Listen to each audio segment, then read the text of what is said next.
Zhang Biran finds himself within the pages of a novel, awakening an invincible system that grants him the ability to acquire 10,000 years of cultivation, countless spirit stones, and extraordinary treasures of heaven and earth each day, with the system continuously evolving, yielding ever greater rewards over time.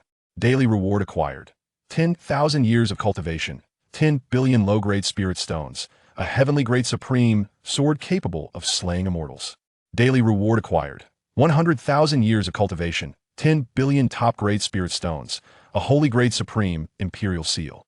Daily reward acquired: 1 million years of cultivation, 1,000 pounds of Dao source, a peerless imperial weapon, the Wusher Bell. You claim to possess an immortal body and can travel 1,000 miles in a day. Apologies, but I accrue 10,000 years of cultivation daily. You boast of vast wealth and boundless riches? Regrettably, I can hardly exhaust my spirit stones. You say you possess countless treasures of heaven and earth. Alas, I have hundreds of imperial weapons at my disposal. A villain who provoked Zhang Biran weeps bitterly. I shall never provoke him again. Chapter 1. Transmigration into a novel, where daily cultivation reaches 10,000 years. It seems I truly have transmigrated. After a long while, Zhang Biran finally regains his composure, his gaze still filled with disbelief. He never anticipated that he would find himself within a novel, particularly one so insidious, sharing the same name as the protagonist. In the narrative, Zhang Biran is the protagonist, yet his situation is exceedingly frustrating. As the young master of the Shinhua sect, he displays remarkable talent and is groomed to be the future sect leader. His master dotes on him, as do the senior sisters, and everything appears to be progressing positively. However, his master takes on another disciple named Lu Yunfan, whose talent pales in comparison to Zhang Biran's. Yet the foolish author inexplicably reduces the intelligence of all characters in the story, causing those who once cherished Zhang Biran to inexplicably favor the junior brother instead. Lu Yunfan, a particularly insufferable character, often disparages Zhang Biran out of jealousy for his talent. Consequently, the master and senior sisters gradually develop an aversion towards Zhang Biran, showing no suspicion towards Lu Yunfan's malicious instigation. The repugnant aspect arises. Zhang Biran, having no parents and having grown up alongside his master and senior sisters, treats them as family. Thus, when faced with their accusations, he feels heartbroken but never contemplates leaving the sect. Enduring the incessant grievances inflicted by Lu Yunfan, he believes that his master and senior sisters are merely momentarily misled. It is not until his master personally extracts his spiritual root and bestows it upon Lu Yunfan that he finally loses all hope. By this point, 100 chapters have passed. Just as he anticipates the protagonist's rise and the onset of revenge, the author introduces a twist of reincarnation. Although Zhang Biran sees through the intentions of his master and senior sisters, he succumbs to fatal injuries. He returns to the moment when Lu Yunfan first enters the sect, and Zhang Biran believes this will finally bring him relief. No. Upon returning to the past, Zhang Biran helplessly watches Lu Yunfan revile him, forcing him to relive the humiliation he suffered in his previous life. By the time he has endured enough, the protagonist once again faces the extraction of his spiritual root by the master and senior sisters, resulting in the destruction of his cultivation and his expulsion from the Shinhua sect. Another 100 chapters pass. Zhang Biran is utterly disgusted, feeling an unquenchable fury brewing within his chest, leading him to vehemently curse the author. After 3 days of abuse, darkness envelopes him, and he finds himself transported into the very story he despised. Brother, I was wrong. I will never curse you again. Please let me return.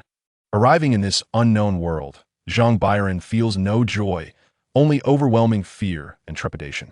Although this book is filled with absurdity, it is undeniably a fantasy novel, rife with peril, ferocious beasts, demonic cultivators, and treacherous practitioners. In his previous life, despite living at the very bottom, he at least had no worries about daily meals, could indulge in video games after work, and occasionally dine with friends. Was that not blissful? Why must he confront crises here?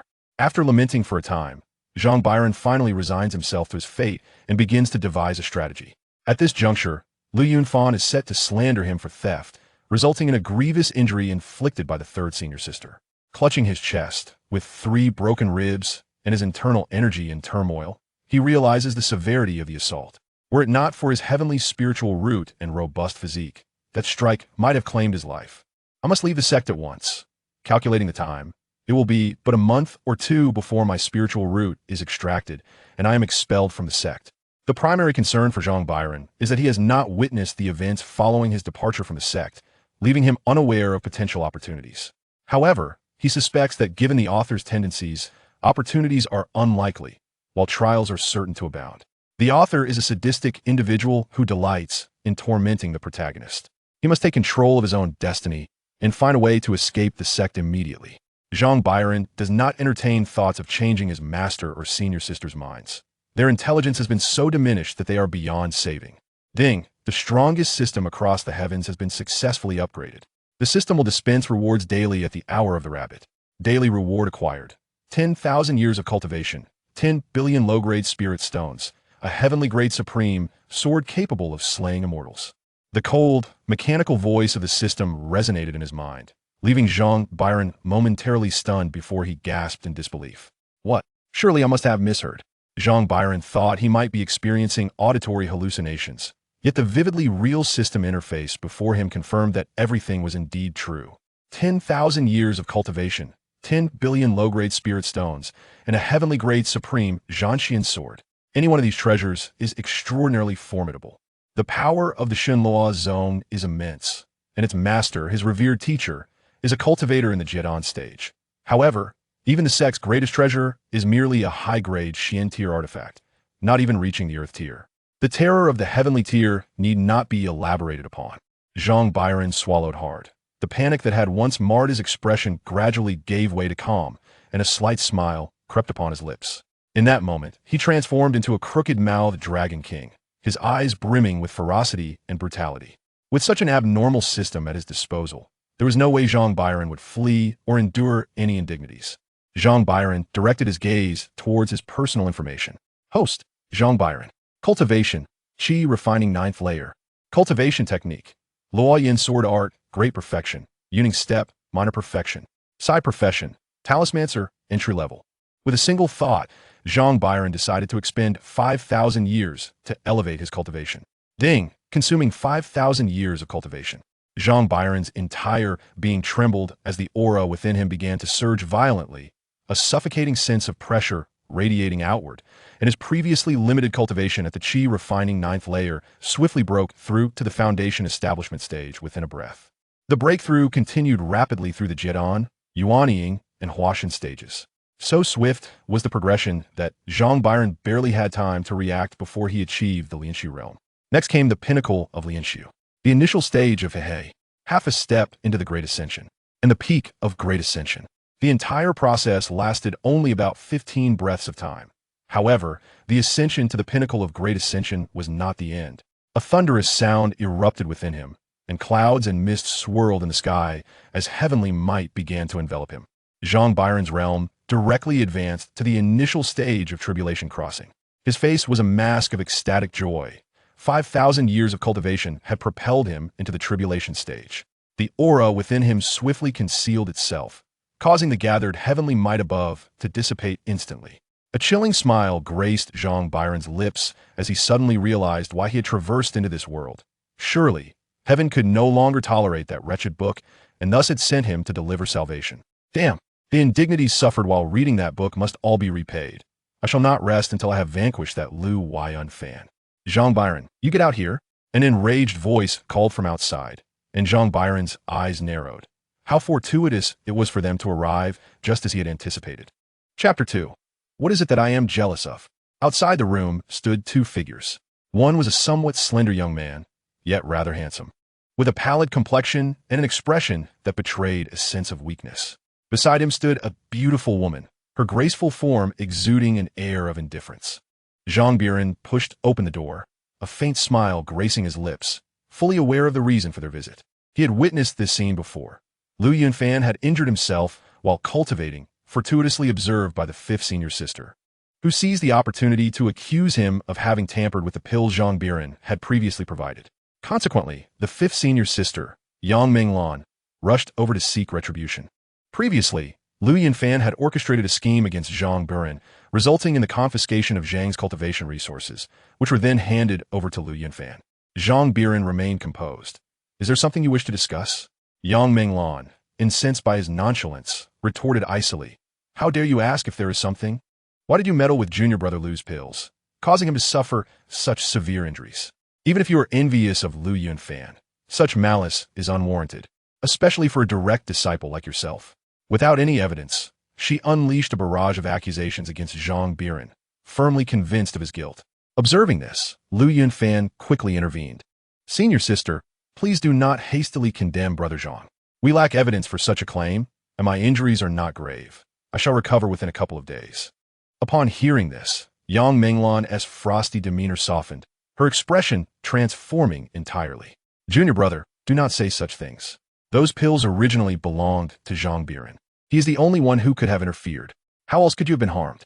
Lu Yunfan feigned speechlessness, lowering his gaze, saying nothing further.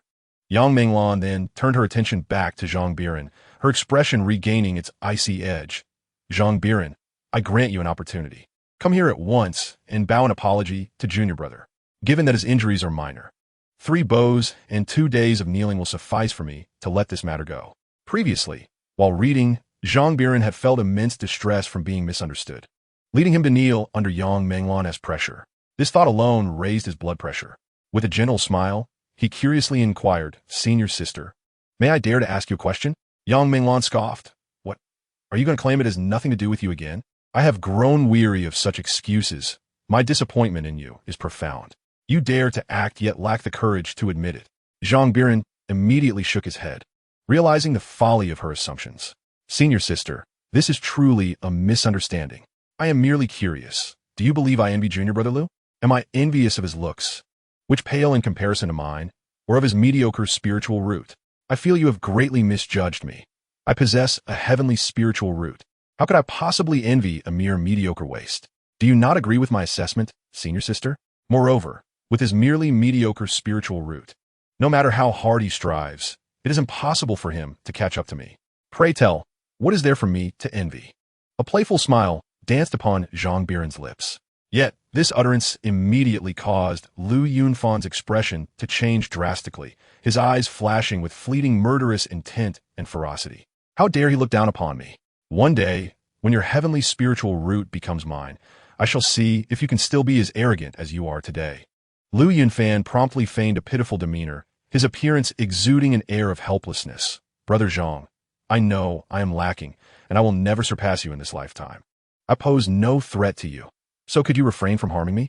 I merely wish to obediently accompany my senior sister and master. Do you intend to strip me of even this small right? Yang Menglan was initially taken aback, seemingly unprepared for Zhang Biran's fervent words.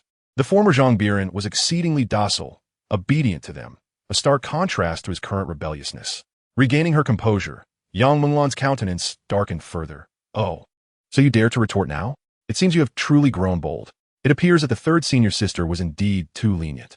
A wretch like you deserves nothing less than to be struck down. Furthermore, do not berate the junior brother.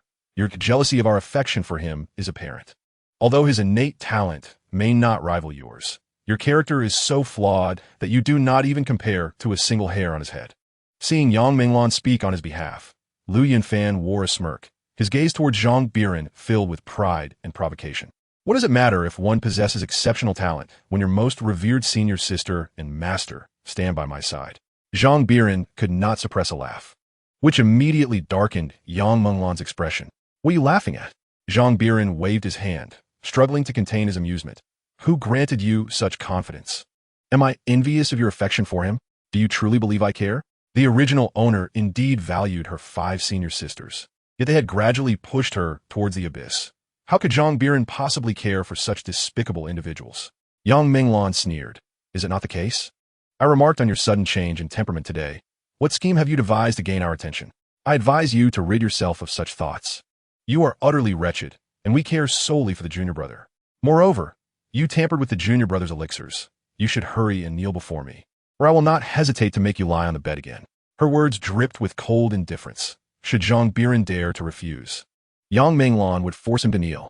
Zhang Biran scoffed, laughter echoing as tears of mirth threatened to spill forth. Yang Menglan, I nearly forgot to add, Lu Yunfan is a waste. Are you not a waste yourself? I have perfected my qi refinement, while you barely reach the 7th level. Do you think you are fit to chastise me? Yang Menglan's eyes widened in disbelief, seemingly shocked that Zhang Biran would utter such words. In days gone by, Zhang Biran was a figure who never retaliated or spoke back, particularly toward her senior sisters, displaying an unwavering meekness and an utter lack of resistance. However, ever since Lu Yunfan joined the sect, his display of tea artistry and his insidious machinations led to Yang Menglan chastising Zhang Biran on 2 occasions, during which Zhang offered no resistance, thus inadvertently causing her true capabilities to be overlooked. It appeared that Lu Yunfan was equally astonished that Zhang Biran could utter such words. Senior brother, how could you speak to your senior sister in such a manner? She is one of the closest individuals in your world, having nurtured you since your youthful days within the sect. Regardless of the circumstances, such treatment is unjust. I shall not hold the matter of the elixir against you, but you must promptly apologize to senior sister. I am certain she will forgive you. Lu Yunfan, unable to bear the scene, could not restrain himself from interjecting. Yet, Yang Menglan's expression darkened. Junior brother, there is no need for your words. Such a remorseless scoundrel is unworthy of being my junior. I have no such disciple. With a surge of energy radiating from her, she advanced towards Zhang Biran, declaring, I shall see if you dare to strike back today. As Yang Menglan approached Zhang Biran, she raised her hand to deliver a slap, but Zhang Biran's reflexes proved swifter. The stinging sensation on Yang Menglan's cheek accompanied a vivid red imprint of a palm. Her eyes widened in disbelief as she gazed at Zhang Biran. You dare strike me? Chapter 3. Manifestation of Power in Public. Zhang Biran smirked coldly. I aim to strike you. With a swift counter, he delivered another slap, causing Yang Menglan to spit blood, her teeth falling out in the process. Zhang Biran felt an overwhelming sense of exhilaration, as if his internal meridians had been unblocked. What bliss! You struck again. You call me fat when you're panting. What sort of wretch are you to discipline me? Have you even considered your own cultivation? Yang Menglan, her mind clouded and her sanity fraying, screamed in rage, Ah! You dare hit me. I will kill you. Zhang Biran, who had always been compliant, suddenly transformed, daring to retaliate against her, inciting Yang Menglan's fury to new heights. Discipline me? He retorted, delivering another slap that knocked out a few more of her teeth, blood spilling forth. What will you do if I don't believe you? Do you wish to demonstrate your prowess through action? His visage was alight with delight, relishing the act of striking her, while Yang Menglan's features grew grotesque, her consciousness fading. Meanwhile, Lu Yunfan stood wide-eyed, a mixture of fear and disbelief etched on his face. You dared to strike senior sister. You have defied the heavens. Should the other senior sisters and the master learn of this, you shall face severe consequences. Zhang Biran quickly regained his composure, a faint smile playing on his lips as he coldly replied, I had almost forgotten about you. With a swift motion, he appeared before Lu Yunfan, raising his hand to deliver a strike. Zhang Biran restrained his strength, for Lu Yunfan was not someone to be dispatched immediately. Doing so would deprive him of the pleasure that lay ahead. Merely killing him would not suffice to sate Zhang's desire. He yearned for Lu to experience despair and anguish. A sharp sound echoed as Zhang struck again, leaving Lu's head spinning. He screamed in fury, You dare strike me? My master will not let you go unpunished. Still defiant? Then I shall continue, Zhang retorted, delivering another resounding slap. Lu clenched his fists, his face contorted with murderous intent and rage. Zhang Biran, you shall wait. One day, I will make you kneel before me in supplication. As soon as the words left his lips, another flurry of slaps followed. Lu's initial anger morphed into terror. He felt as though his skull might split apart, each strike resonating in his head. Go on. Keep screaming, Zhang Biran mused with a cold, indifferent smile. Lu, now paralyzed by fear, dared not utter another word. Zhang, however, restrained himself from further blows, genuinely concerned about damaging this plaything beyond repair. He needed to ensure their complete despair. He recalled vividly how Lu Yunfan would soon ally with several senior sisters to conspire against him. Although the sect leader was aware of the machinations, he remained a passive observer, watching as they stripped Lu of his spiritual roots. To Zhang, this inaction was tantamount to acquiescence. Take Yang Menglan and get out, he commanded. Lu, feeling as if he had been granted a reprieve, hastily scooped up the still unconscious Yang Menglan and fled. After running some distance, he paused, turning back to glare fiercely at Zhang's courtyard. You dare strike me? Just wait until your spiritual roots belong to me. I am eager to see if you can maintain such arrogance. At the same time, Lu felt a sense of confusion. Zhang Biran had changed inexplicably. Previously, he had been exceedingly docile and obedient toward the senior sisters. How could he resort to violence? It seemed the plan had to be expedited, he must seize Zhang's heavenly spiritual roots. This fool did not deserve such a treasure. Lu's spirits lifted slightly, a sinister smile creeping upon his lips. Just wait. I eagerly anticipate the day I have you beneath my heel, when all the humiliation I have faced today will be repaid 100-fold. He even began to contemplate the methods he would employ to torment Zhang. Meanwhile, Zhang Biran delved into the system interface. He had a remaining 5,000 years of cultivation, which was ample for his current needs.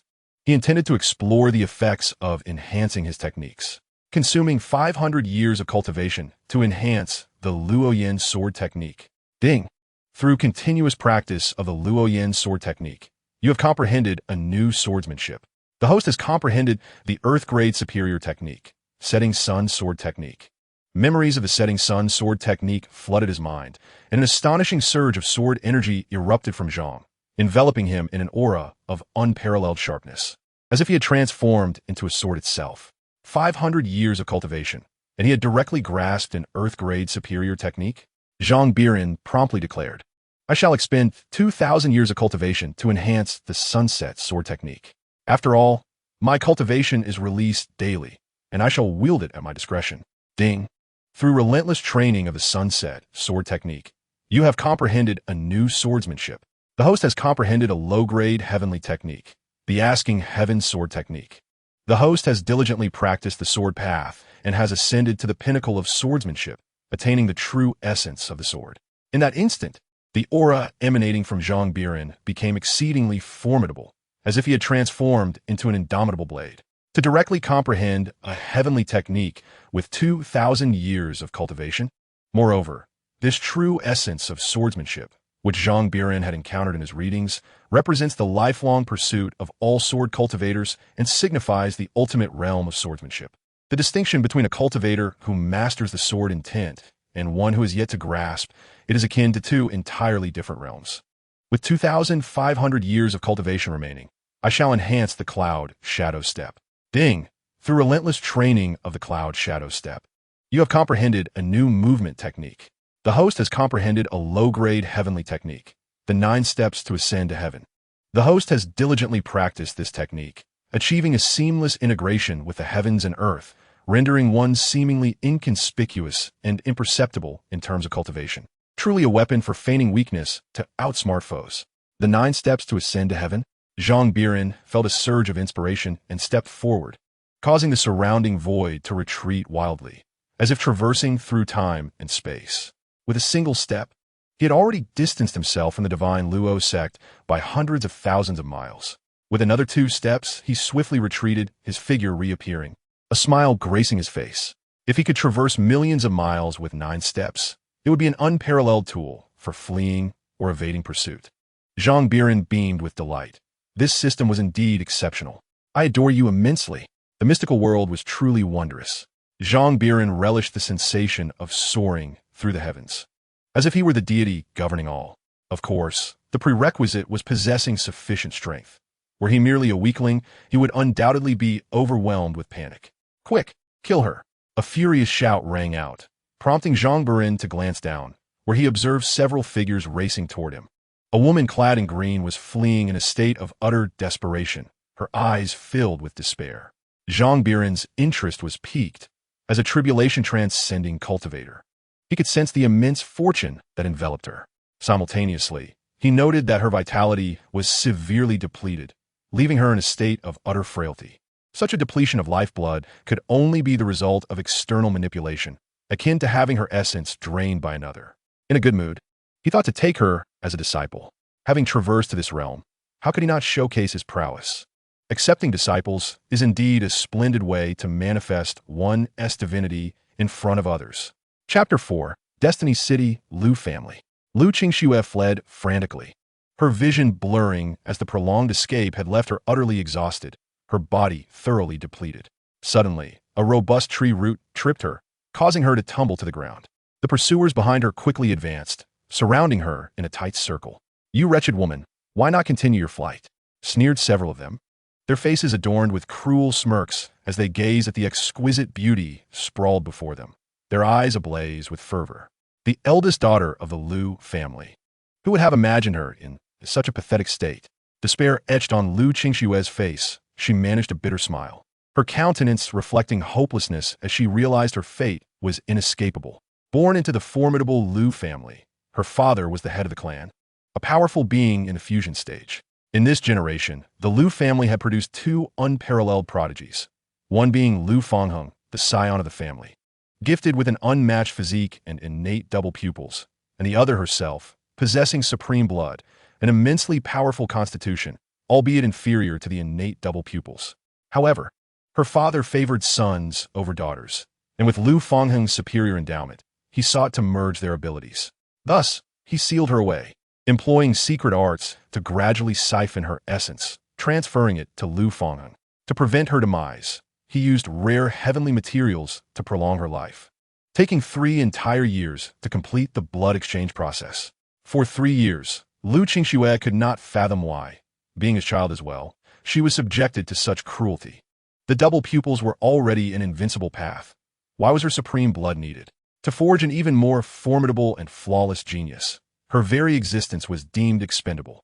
Her tears had long since dried, her cries of anguish and despair falling on deaf ears.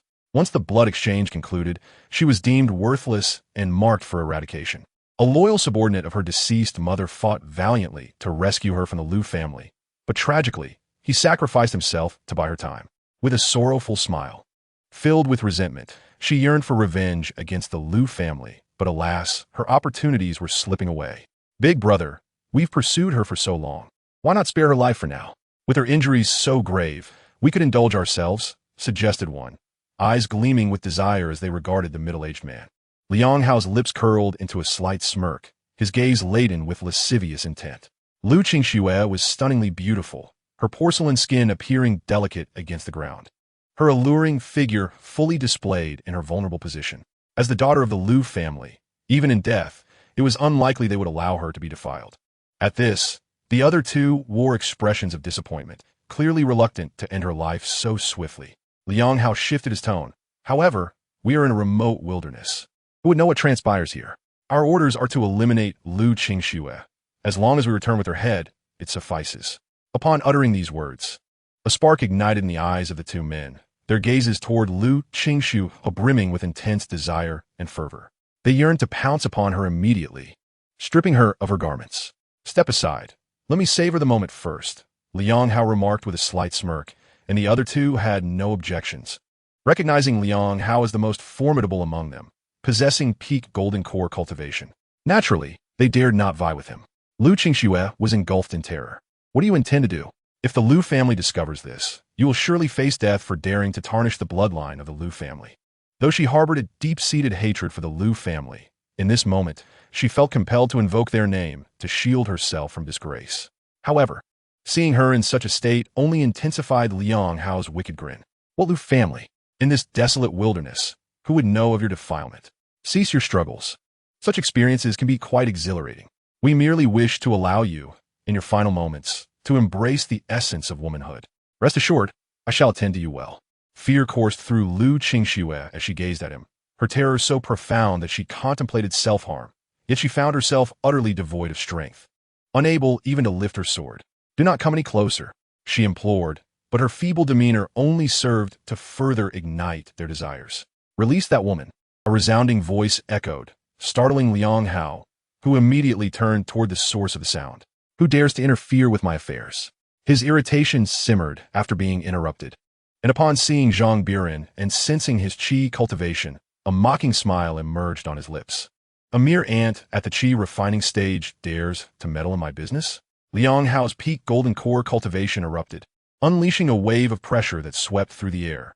A qi refining practitioner could not withstand such force, even without physical confrontation.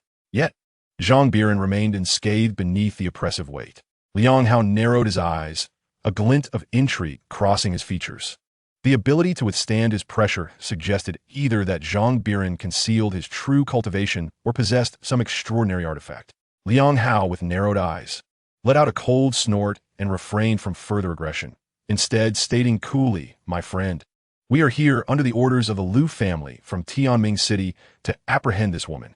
Regardless of your background or cultivation, do not seek your own demise.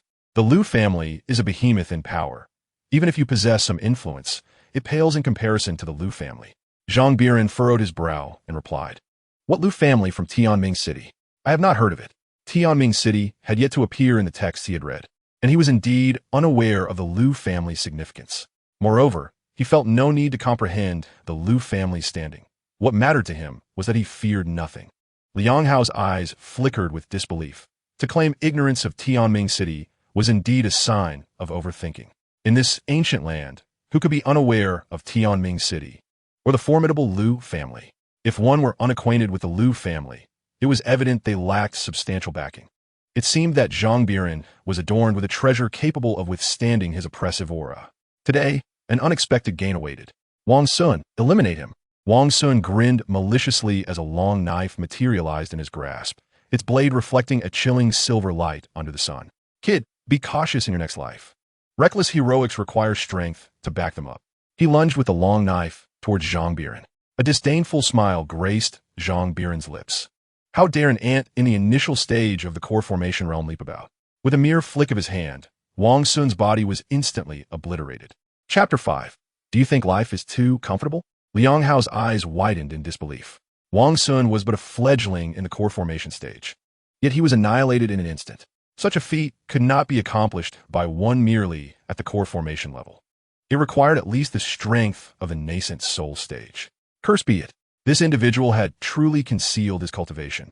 Liang Hao hurriedly produced the Liu family's token and shouted, "Senior, we serve the Liu family, which possesses formidable cultivators in the harmonization stage. Are you truly willing to oppose the Liu family?" Zhang Biran's expression was one of contempt.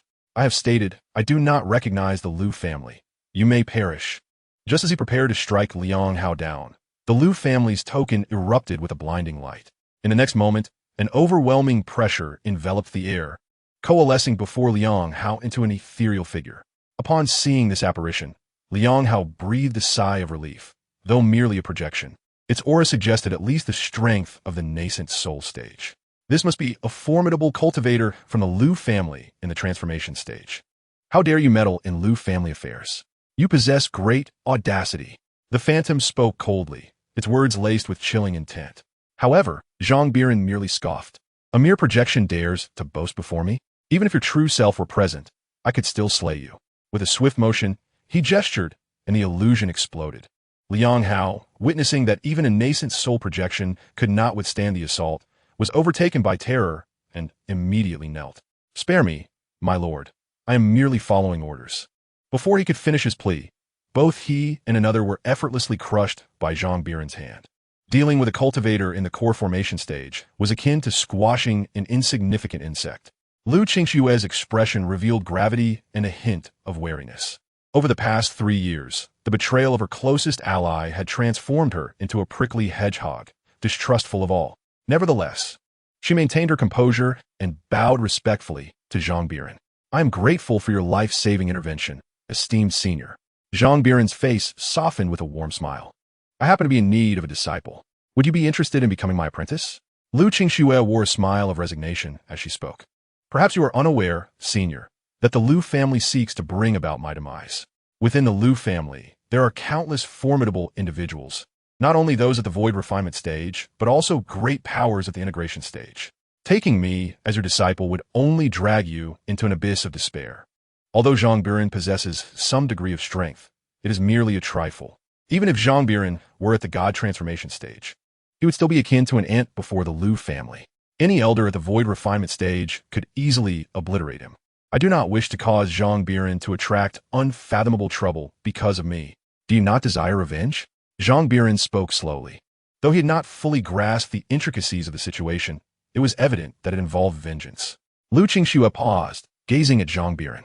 After a moment's hesitation, she inquired, "Senior, are you truly willing to offend the Liu family just to take me as your disciple?"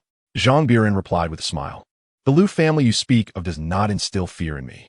You need only tell me if you are willing to become my disciple." Upon hearing this, Liu Qingxue did not hesitate any longer. She immediately knelt before Zhang Biran and bowed.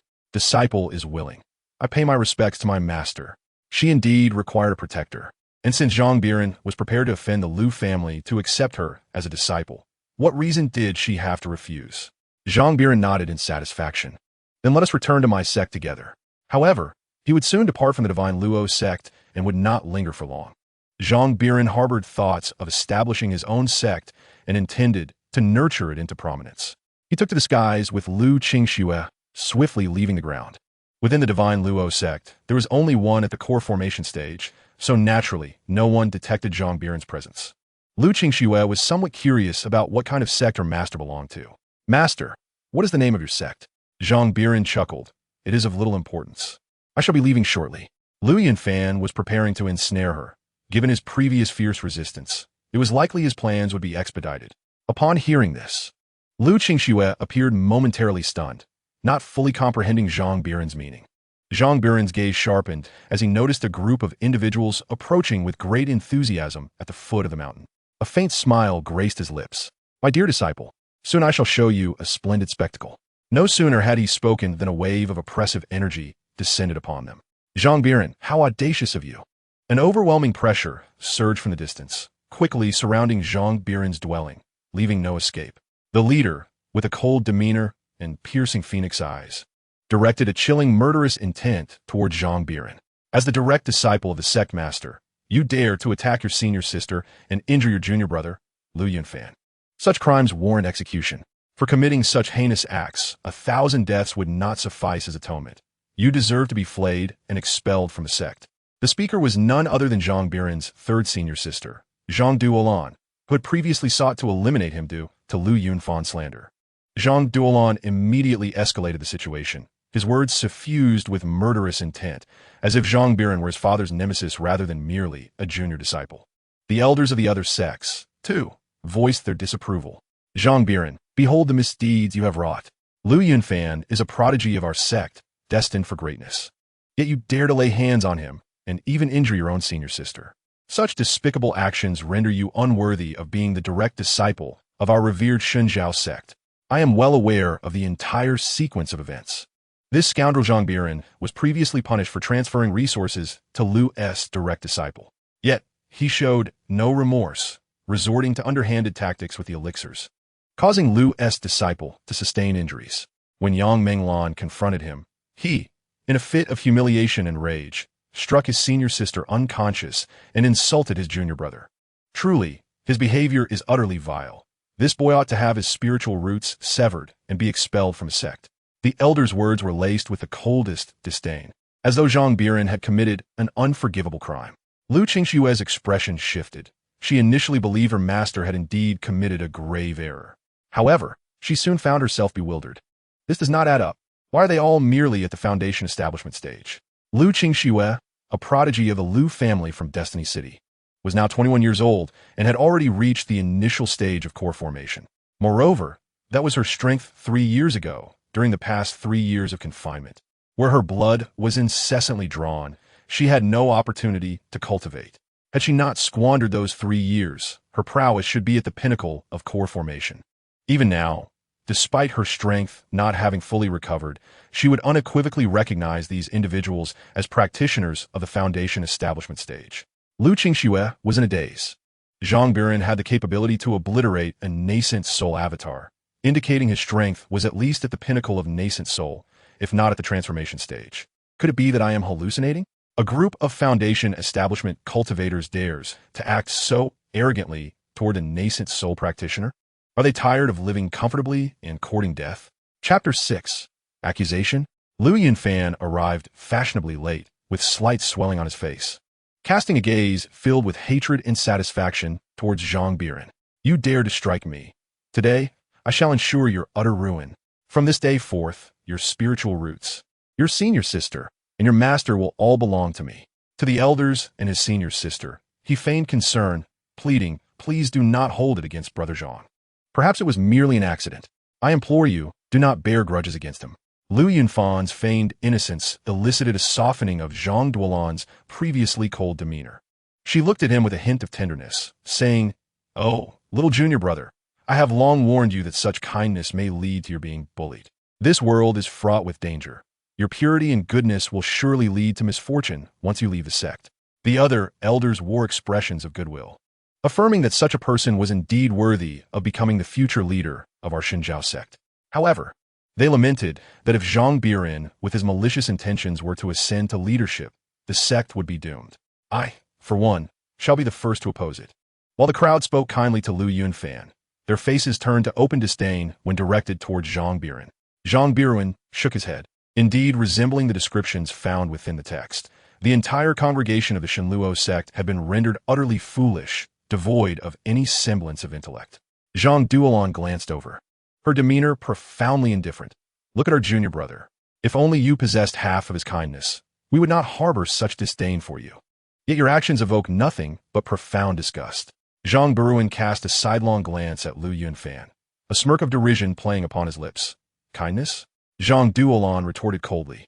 Is it not so? Despite your assault on our junior brother, he still pleads for your mercy. And you? Engaging in theft and incessantly slandering him, now resorting to using elixirs to harm him. Your heart is truly malevolent. Upon entering the sect, Lu Yunfan had employed various cunning tactics to ensnare Zhang Biran. Yet, in the eyes of the onlookers, it was Zhang Biran who was perceived as the saboteur, not due to Lu Yunfan's skillful maneuvers, but simply because these individuals were blind and foolish, akin to swine. Nevertheless, Zhang Biran remained unperturbed, a mocking smile gracing his lips. If you wish to punish me, it must be in accordance with the sect's regulations. You accuse me of theft and of using underhanded means to harm Lu Yunfan. Do you possess any evidence? Zhang Duolon immediately countered. What further evidence is required, other than your own presence? Since you lack evidence, how can you assert that I am the culprit? Is it the sect's doctrine to draw conclusions solely based on personal conjecture? Zhang Biran interjected, interrupting her. A moment of silence enveloped the crowd as it appeared their minds began to awaken. Indeed, it seemed that each time Zhang Biran was implicated, there was no evidence. How could it be conclusively determined that he was responsible? A few individuals exhibited expressions of perplexity, their brows furrowed in contemplation. Seeing the crowd silence, Lu Yunfan pitifully remarked, "My senior brother's actions are impeccably executed. How could I possibly gather evidence? Moreover, during the last incident of theft, only the two of us were present in that room, alongside the third and second senior sisters. Who else could it be, if not you? Could it have been the third senior sister?" Zhang Duolon snapped back to reality, her gaze once again fixated on Zhang Biran with an icy intensity. You truly possess a talent for evasion. I can assure you that I did not take anything. The only possible culprit is you, unless our junior brother took his own belongings. But given his inherent kindness, how could he possibly conspire against you? Zhang Biran, however, appeared utterly unfazed. So, there exists no evidence then? Were you not the one who searched me at the time, with neither witnesses nor material proof? By what right do you accuse me of theft? The elders exchanged glances, realizing that they indeed lacked any evidence. Zhang Duolon was infuriated, her teeth clenched in frustration. This audacious individual had committed these acts yet dared to deny them. Her expression of loathing deepened. Even if I lack evidence for those incidents, you did strike your senior sister into unconsciousness. This matter is irrefutable. I am eager to see how you will squirm your way out of this. Zhang Biran waved his hand dismissively, adopting an air of nonchalance. What does it matter? Having struck, what of it? I am but a direct disciple. And even if it comes to blows, Yang Minglan has not perished, merely sustaining minor injuries. I exercised restraint. According to the sect's regulations, even if punishment is deemed necessary, it would amount to no more than 3 to 5 months of confinement. Zhang Duolon, observing his demeanor, was immediately consumed by rage, her eyes seemingly ablaze. Indeed, the sect has stipulations regarding such matters, and Zhang Biran's actions, while not commendable, are not deemed excessively severe. After a moment's hesitation, Lu Yunfan appeared to arrive at a significant resolution, and spoke. Senior brother, it truly pains me to witness your moral decline. Today, I must act for the greater good, hoping you may find your way back to righteousness. He raised a recording orb and declared, I possess evidence of your malfeasance against a junior sister of our sect. Enamored by her beauty, you resorted to administering a narcotic to forcefully engage with her. Fortunately, she left a recording orb in her quarters, having previously sought my assistance. If you are willing to amend your ways, I would prefer to keep this secret. However, I cannot bear to watch you continue your descent. What? The elders were instantly filled with fury, incredulous that such a preposterous act could have occurred. Zhang Duolon quickly seized the recording orb, probing it with her spiritual sense. Her countenance darkening, eyes filled with murderous intent. Zhang Biran, You wretch. Do not be hasty. Zhang Biran replied with a faint smile, casually gesturing. Lu Yunfan felt an object dislodging from his body, a small token that had mysteriously materialized within the folds of his garment. Instantly, an ominous sensation washed over him. Zhang Biran activated the token with his spiritual energy, and a scene materialized before them. It depicted a conversation between Lu Yunfan and the junior sister, discussing how to ensnare Zhang Biran, outlining various schemes. Zhang Biran smiled. Little junior brother, do you like the gift I bestowed upon you? Lu Yunfan's expression shifted dramatically, panic flashing across his face. He had not anticipated that Zhang Biran had left behind a recording artifact on him, and he had been utterly oblivious to it. The elders within the sect now regarded Lu Yunfan with furrowed brows, their perceptions of him altered. Yet, the third senior sister, Zhang Duolan, merely sneered, as though she had foreseen this outcome. At that moment, a chilling voice resonated, and two celestial maidens approached from afar. Leading them was a woman clad in white. Resembling a fallen fairy, her beauty extraordinary, a rare sight indeed. This was Zhang Biran's elder and second elder sister. The elder sister spoke coldly. The little junior brother has been with us since his injury.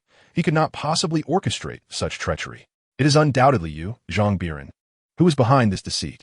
Cultivators can disguise themselves. Surely, this is your own ploy, with the recording artifact placed upon the little junior brother.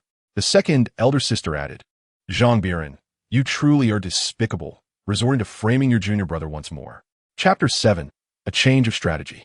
The remaining elders regained their composure and cast furious glances at Zhang Biran, realizing that it was all his machination. Cultivators are capable of altering their appearances and recording these transformations with a reflective sphere. Such feats are not beyond their reach. Zhang Biran understood he was at a loss for words, yet his intention was not to defend himself. Rather, he sought to instill a flicker of hope in this group, only to subsequently plunge them into despair. Lu Yunfan immediately affected a look of grievance, exclaiming, Senior brother, it is you who has wronged our junior sister. Why must you cast aspersions upon me? Suddenly, a sharp pressure descended from the heavens, and a woman of icy beauty, exuding an air of haughty authority, hovered in the sky with an expression both solemn and indifferent. Zhang Biran, you have repeatedly transgressed the sect's regulations. As your master, I have shown you enough leniency. From this day forth, you shall no longer be my disciple, and you will face the appropriate punishment. Subdue him and take him back. I shall personally administer his sentence. A smug smile adorned Lu Yunfan's face as he coldly regarded Zhang Biran. Even if you have made preparations, what does it matter? Both my senior sister and master stand by my side. His heart brimmed with arrogance and a hint of anticipation. Soon, he too would possess a celestial spirit root. Zhang Duolan, the swiftest among them, transformed into a fleeting shadow and charged towards Zhang Biran. A mocking smile crept across Zhang Biran's lips as he raised a hand, causing Zhang Duolan's feet to erupt in a mist of blood, leaving her momentarily stunned and bewildered. In the next instant, an indescribable pressure emanated from Zhang Biran, enveloping the surroundings. The once lofty master at the core formation stage plummeted from the sky, and all present felt their breaths grow thick, as though they were mired in a quagmire. The spiritual energy within them felt as if it had encountered its nemesis, unable to be summoned in the slightest. What is happening? Confusion clouded the faces of all assembled, still grappling with the unfolding events. Master Zhao Yaxin swiftly turned her gaze, her expression laden with shock and incredulity. You have broken through to the nascent soul stage? What? Zhang Biran has reached the nascent soul stage. Zhang Biran's face bore a chilling smile as he approached Lu Yunfan, his hand gathering a menacing energy. Zhang Duolan, disregarding her bloodied feet, shouted, Zhang Biran, how dare you? If you take the life of our junior brother, I shall never forgive you. Zhang Biran's movements paused, and Zhang Duolan seemed to realize that the Zhang Biran before her had irrevocably changed. Her voice softened slightly. Junior brother, we were indeed mistaken before. Please, do not harm him.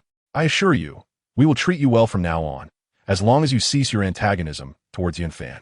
We can return to how things once were. By now, Zhang Duolan was convinced that the prior incidents had all been orchestrated by Zhang Biran against Lu Yunfan.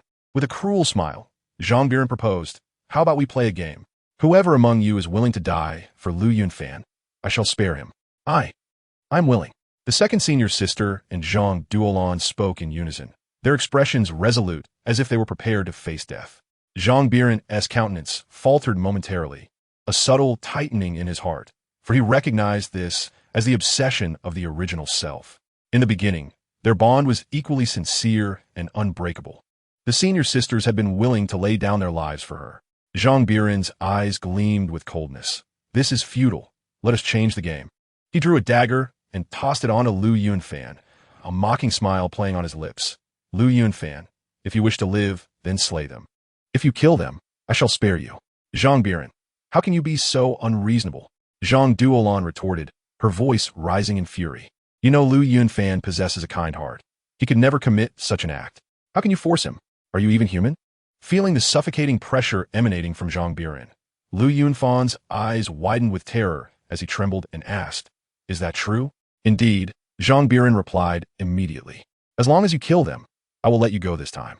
Without hesitation, Lu Yunfan seized the dagger from the ground and advanced toward Zhang Duolan, his gaze filled with brutality and murderous intent. Zhang Duolan was momentarily stunned. She had anticipated that he would be conflicted, struggle, and suffer. But never did she expect such resoluteness. Junior brother, you.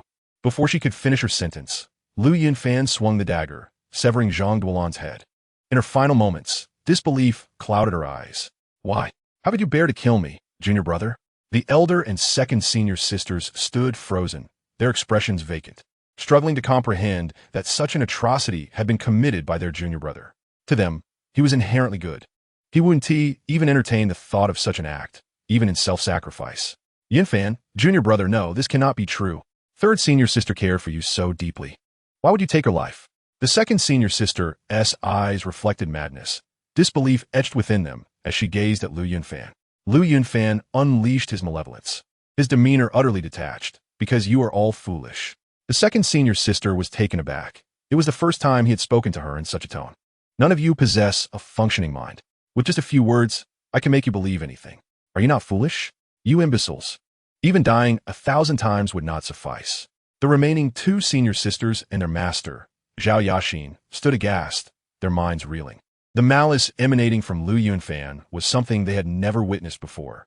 It was as if he had transformed into an entirely different person. A terrifying thought struck them. Could it be that everything occurring was a plot to frame Zhang Biran? Lu Yunfan swiftly approached the second senior sister, raising the dagger once more to sever her head. The anguish, regret, and despair etched on her face were palpable. The elder sister wore a sorrowful smile. It seems we have been mistaken about junior brother Zhang all along. Lu Yunfan is the true instigator of all this. Yet we believe Zhang Biran was the one plotting against him.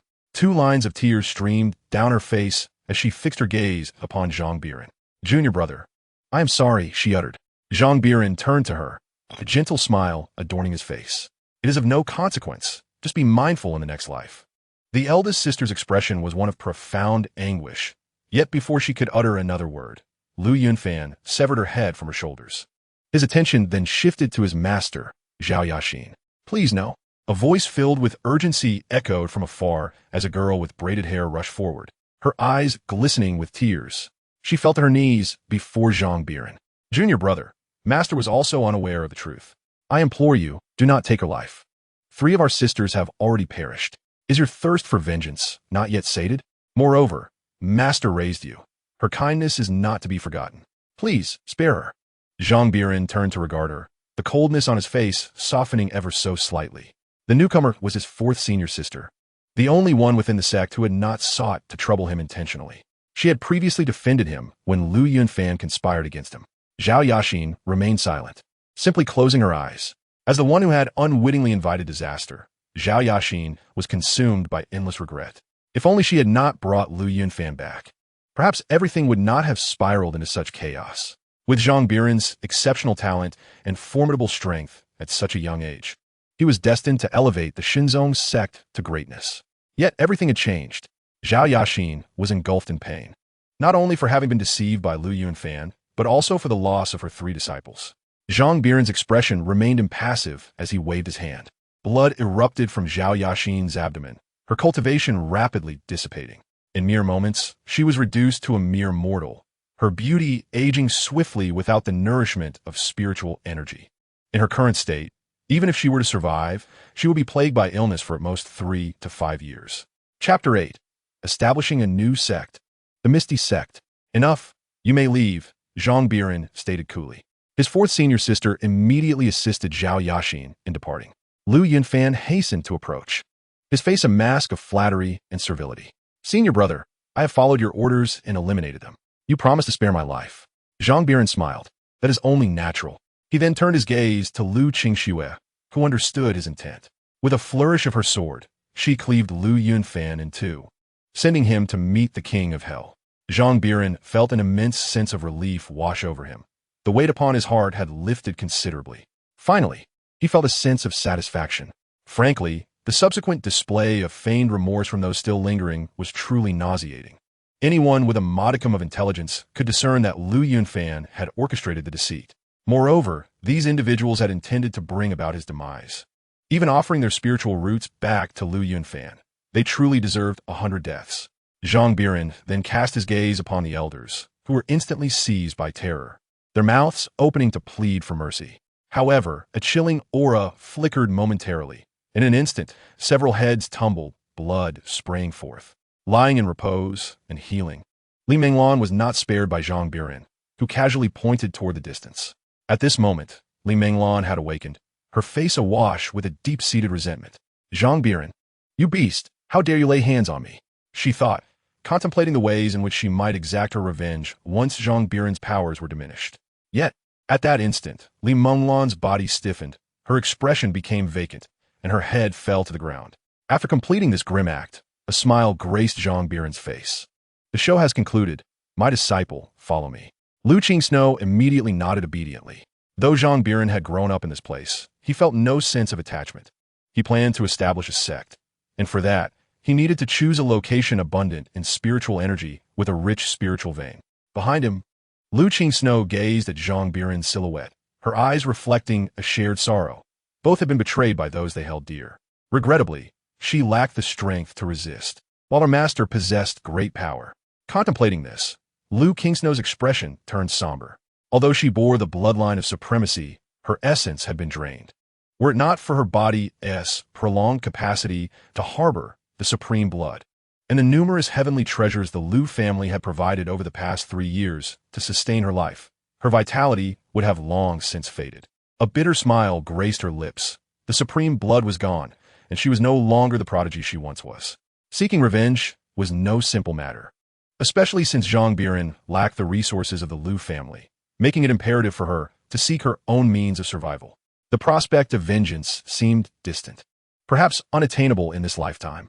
Her elder brother, Lu Fengheng, possessed dual pupils and still bore the supreme blood from her, as a being of unparalleled talent. Coupled with the abundant resources of the Lu family, she found herself in a position of insurmountable disadvantage. Zhang Biran extended his consciousness, searching for areas rich in spiritual energy. The formidable consciousness of one in the early stages of tribulation quickly led him to an unclaimed mountain range, teeming with spiritual energy and nurturing a superior spiritual vein. Zhang Biran promptly guided Lu Qingsno to the mountain's exterior. What an intense concentration of spiritual energy! Lu Qingsno exclaimed, momentarily taken aback. She had not sensed it from outside, but upon entering, she realized the profound abundance of spiritual energy, indicating the presence of a spiritual vein of considerable quality. Could it be a superior spiritual vein? The Lu family only possessed one of such caliber, which yielded millions of spiritual stones annually and served as their lifeblood. The density of energy here was nearly indistinguishable from that within the Lu family's domain. Perhaps my master is exceptionally fortunate, Lu Qingsno mused. With the aid of this superior spiritual vein, she would have no shortage of resources, and her cultivation speed might rival that of Lu Fengheng. The previously somber expression on Lu Qingsno's face transformed into one of exhilaration. The superior spiritual vein should be just adequate for establishing my sect, Zhang Biran remarked casually. Lu Qingxue cast a peculiar glance at Zhang Biran, pondering that her master was being rather pretentious. Encountering a high-grade spiritual vein upon venturing out seemed like the heavens were conspiring to bestow upon him a bountiful feast. She had never considered that this spiritual vein was discovered by Zhang Biran himself.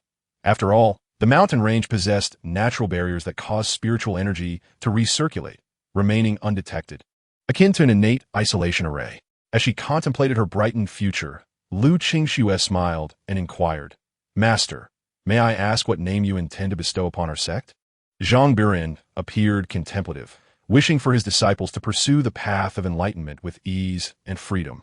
Thus, he decided to name it the Misty Sect. Misty indeed held a profound resonance. Lu Qingxue nodded, seemingly quite pleased with this appellation. At that moment, 3 auras approached from the distance. The leader, an elderly man with a compass in hand, seemed to be pinpointing something. He appeared to be in his 60s, with white hair, yet youthful features, exuding an ethereal presence, and was at the early stage of transformation. Behind him were 2 companions, a middle-aged man and a young woman, both possessing only foundational cultivation. In the blink of an eye, the 3 figures materialized amidst the mountain range, and both parties recognized each other. The elderly man narrowed his eyes, but soon set his gaze upon the mountain. This is indeed a high-grade spiritual vein. His face lit up with joy. Luo Kuan could hardly contain his excitement. The compass he wielded was acquired from a hidden realm, from which he had nearly perished, and its purpose was to detect spiritual veins. High-grade veins were typically claimed by others, and Luo Kuan had not dared to hope for one. He merely sought an ordinary low-grade vein for refuge. To his astonishment, he had stumbled upon a high-grade vein first, having cultivated for many years. With only about a century of lifespan remaining and no prospects for further breakthroughs, he intended to accept a few disciples to leave behind a legacy, a testament to his existence in this world. His outing was specifically to find a spiritual vein for his sustenance. Little did he expect to discover a high-grade vein, which might offer him another chance at advancement. Zhang Biran turned his head, his expression frosty. "This place belongs to me now. You may leave." Luo Kuan's brow furrowed slightly as he forced a smile, releasing a pressure from within. "Esteemed friend, this is a high-grade spiritual vein. I observe that your cultivation is merely at the nascent soul stage. Why not relinquish this location to me?" He continued, "Of course, I shall offer you a generous benefit. How does 100,000 spirit stones sound? As long as you swear an oath by heavenly principles to keep this location a secret, these spirit stones shall be yours." Being a solitary cultivator, Luo Kuan's assets were not abundant. These spirit stones represented his entire fortune. He produced the stones, and immediately, countless shimmering spirit stones floated in the air, incredibly tempting. Chapter 9. Forming a Foundation, Self-Inflicted Hardship? Luo Kuan believed that this amount of spirit stones was substantial, and given his status as a transformation stage cultivator, he was already extending considerable courtesy to Zhang Biran. Any rational individual would surely recognize the futility of resistance. After all, it would be futile for Zhang Biran, a cultivator at the nascent soul stage, to contend with him. Zhang Biran spoke calmly. "I have stated that this place now belongs to me." Luo Kuan's brow furrowed slightly. He sensed that Zhang Biran was being quite ungrateful. As a cultivator at the transformation stage, he had already extended ample benefits to him.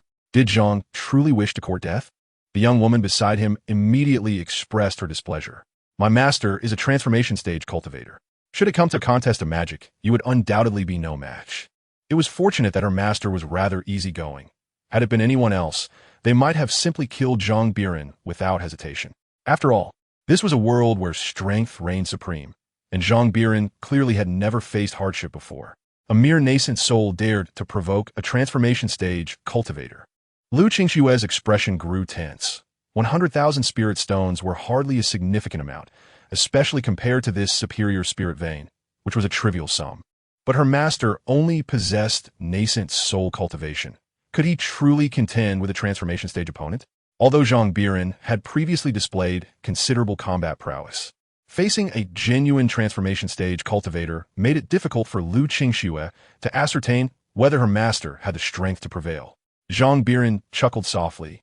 "You surely hold your master in high regard." Luo Kuan's face turned completely cold as he fixed an icy glare on Zhang Biran. "Does your friend truly seek death? I have already offered you an opportunity. Should we engage in combat today, you cannot escape death." While a superior spirit vein was indeed valuable, one needed to be alive to enjoy it. "Let us propose this.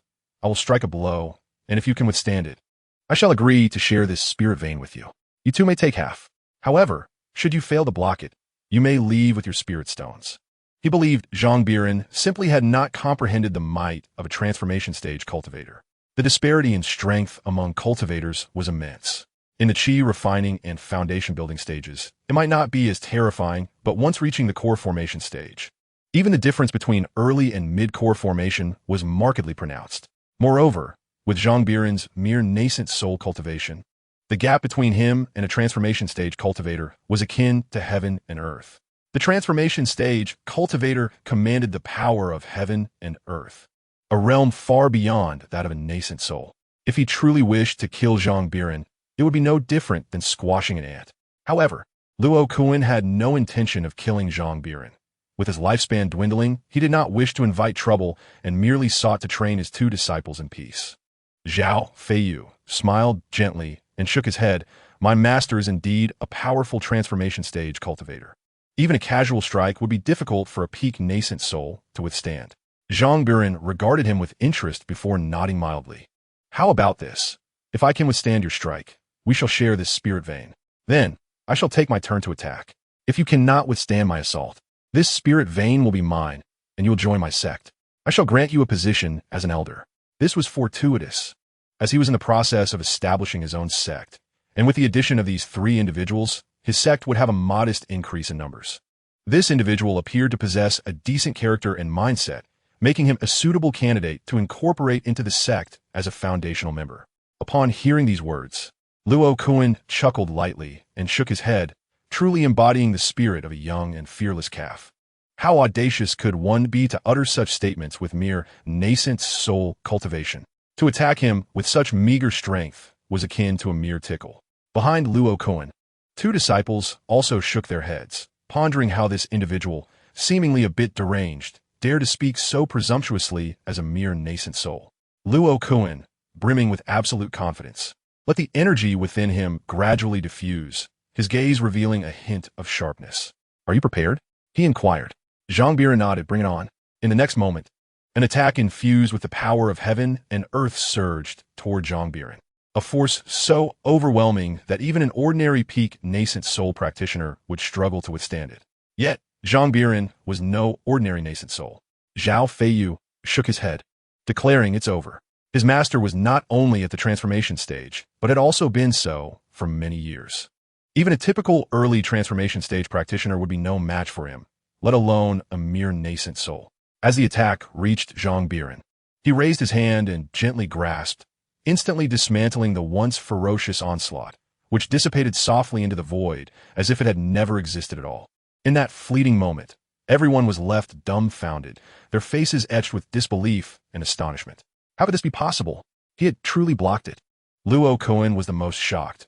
He had harbored absolute confidence in that strike, convinced it would severely injure a peak nascent soul practitioner. He had even held back slightly to avoid taking Zhang Biran's life. Had he discovered this place first, Luo Kuan might have directly killed Zhang Biran.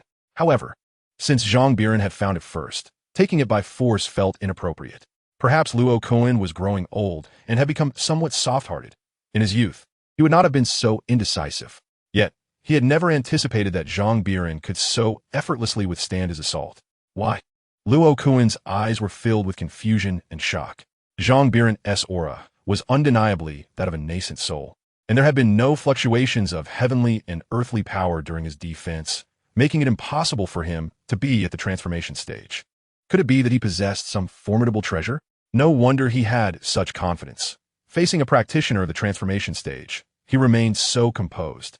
After a moment of hesitation, Luo Kuan chose not to say more, tacitly acknowledging that Zhang Biran would share this superior spiritual vein with him.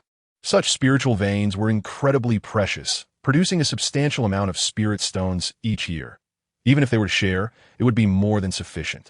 With a gentle smile, Zhang Biran spoke. Now it's my turn. Isn't it? Luo Kuan shook his head with a laugh. Is there really a need to continue? Though you managed to withstand my attack with your treasures, for a nascent soul to inflict harm on a transformation stage practitioner is nothing short of a wild fantasy. Since you have successfully defended against my strike, whatever means you employed, let us simply divide this superior spiritual vein between us. How can we know unless we try? Zhang Biran replied slowly. As Zhang Biran persisted, Luo Kuan shook his head and then calmly gazed at him, standing tall with his hands clasped behind his back. If that is the case, then make your move. His confidence was unwavering. As a cultivator at the transformation stage, he believed it was nearly impossible for any golden elixir stage opponent to harm him. Zhang Biran waved his hand, and a surge of sword energy rushed toward Luo Kuan. Upon glancing at it, Luo Kuan shook his head inwardly. It was evident that Zhang's previous defense relied solely on his magical artifacts. Such an attack was feeble and could never inflict harm upon him. He raised his hand, ready to swat away the sword energy. Suddenly, Luo Kuan's expression changed dramatically, his hair standing on end as if he were about to face a tremendous crisis. Looking again at the sword energy, he sensed a formidable power within, causing his complexion to shift. This sword energy was far from ordinary.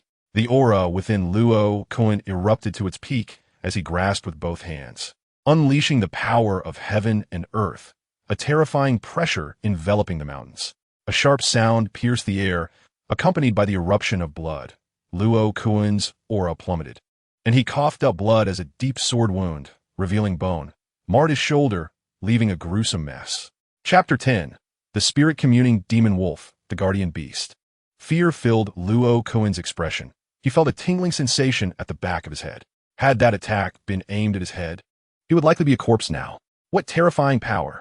Was this truly the strength expected of a golden elixir cultivator? Master.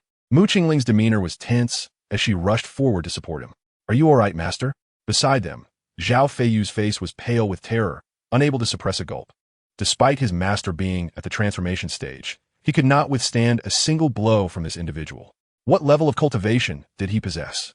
Luo Kuan gestured to Mu Qingling, acknowledging that while his injuries appeared severe, for a transformation stage cultivator, a period of recuperation would suffice, at most. It was merely a light injury. He then bowed to Zhang Biran, saying, "Thank you, fellow cultivator, for holding back." Zhang Biran's expression remained tranquil. "So, shall we now fulfill your promise? Curiosity clicked on Luo Kuan's face. May I inquire as to the name of your sect? It is called the Misty Sect. There is no need for you to inquire further. This sect was established only today.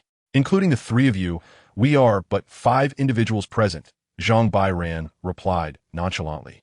Upon hearing this, Luo Kuan did not dwell on the matter. He promptly knelt on one knee before Zhang Biran. "I am Luo Kuan, paying my respects to the sect master." The 2 disciples behind him followed suit, kneeling respectfully alongside their master. "Greetings, sect master." Luo Kuan had his own considerations. With his lifespan dwindling, Zhang Biran appeared vigorous and full of vitality. Once he passed, Zhang could protect his disciples in his stead. Zhang Biran nodded in satisfaction, pleased that the foundational structure of the Misty Sect was taking shape. He observed the 2 disciples behind Luo Kuan, noting their decent qualifications. Both possessed upper-tier spiritual roots. Once, a thunderous roar erupted, causing Luo Kuan's expression to shift dramatically as he turned his head to behold a colossal beast resembling a small mountain in the distance among the mountains. This demonic creature possessed striking azure eyes and bore the form of a wolf, yet its ears were akin to those of a bat. With a small horn protruding from its forehead, its snow-white body stretched nearly 15 zhang in length, emanating an overwhelming aura of suffocating pressure, vastly surpassing the terror that enveloped Luo Kuan. Luo Kuan's complexion paled completely, a spirit-communing demonic wolf, and a formidable entity at the late stage of the transformation realm. A sardonic smile curled at the corners of the wolf's mouth as it scoffed at the audacity of the humans. How laughable, humans, daring to discuss the ownership of my domain. Do you possess the strength for such a claim? However, now that you are privy to the secrets of this place, there is no need for your departure. This mountain range lacks a concealment formation. As humans, you ought to know how to set up a formation, yes? The oppressive aura emanating from the spirit-communing demonic wolf intensified, creating a suffocating atmosphere. Although the wolf had attained the late stage of the transformation realm, Luo Kuan was merely at the initial stage, his lifespan dwindling and his vitality long past its peak. He stood no chance against such a foe. He had been aware of these humans for some time, yet had refrained from striking, opting instead to observe from the shadows until the moment was right to reveal himself. Flee! Luo Kuan turned to grasp his 2 disciples and intended to escape into the distance. But as he took a single step, the terrifying aura locked onto him instantaneously. He sensed that should he continue to run, death would be his only reward. Humans, do not be foolish. If you obediently set up a formation for me, I may spare your lives and allow you to remain as my servants. The spirit-communing demonic wolf's expression was cold, with a hint of chilling malice lingering at the corners of its mouth. A profound sense of despair washed over Luo Kuan. How had fate conspired against him today? First, he encountered Zhang Biran, and now he faced this late-stage spirit-communing demonic wolf. Despite its name, the wolf was not a pack creature, renowned instead for its assassination prowess and speed. He doubted he could escape, even with all his effort, especially while burdened with his two disciples. Lu Qingshue's eyes widened in horror, a bitter smile gracing her lips as she lamented her unfortunate luck. Was the heavens truly intent on her demise?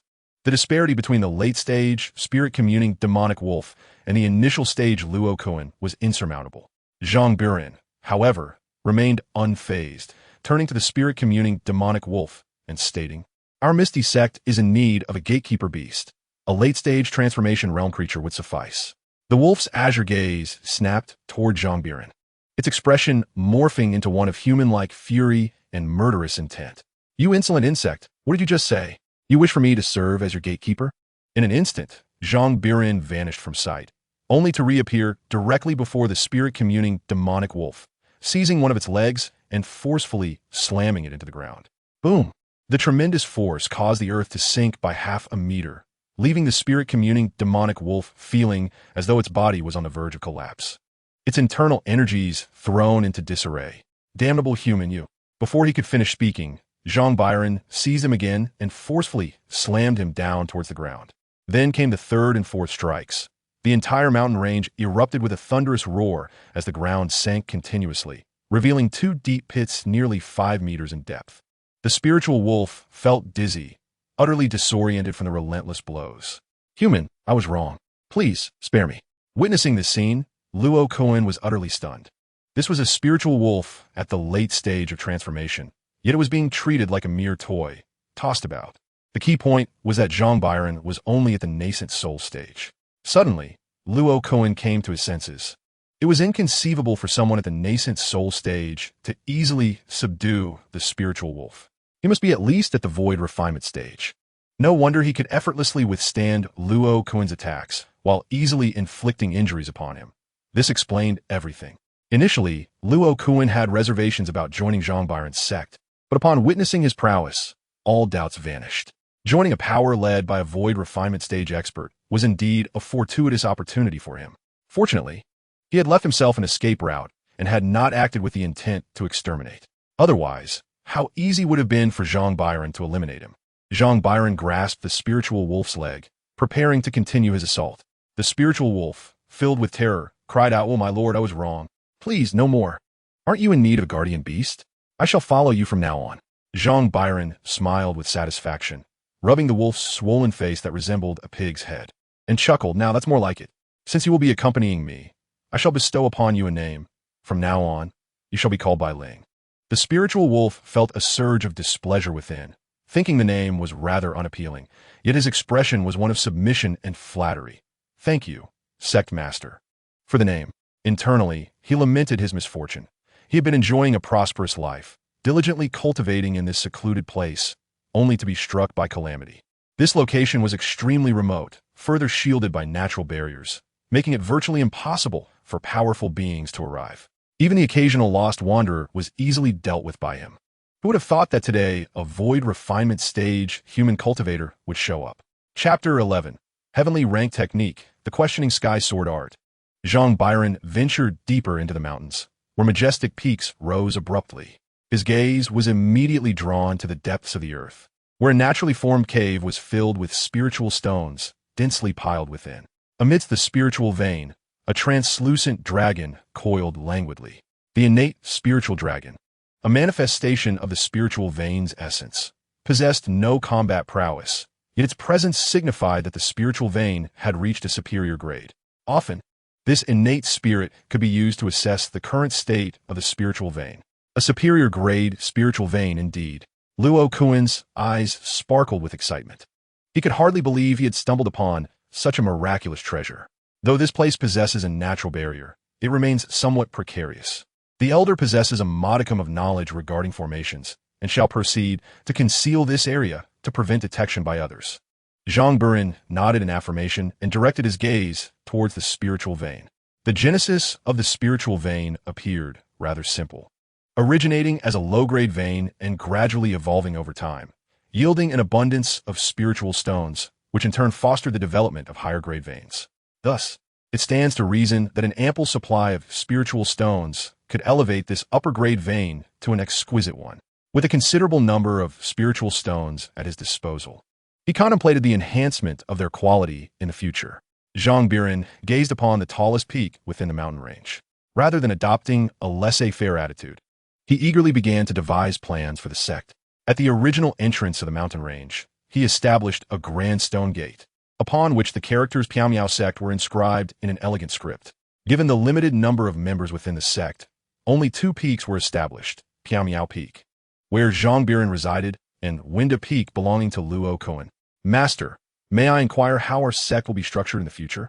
Luo Kuan inquired with curiosity. Zhang Biran responded nonchalantly. There is no specific structure. We shall take in disciples as we please and act with freedom. As for the spiritual stones of the vein, Elder Luo may utilize them at will, as long as the integrity of the vein remains intact.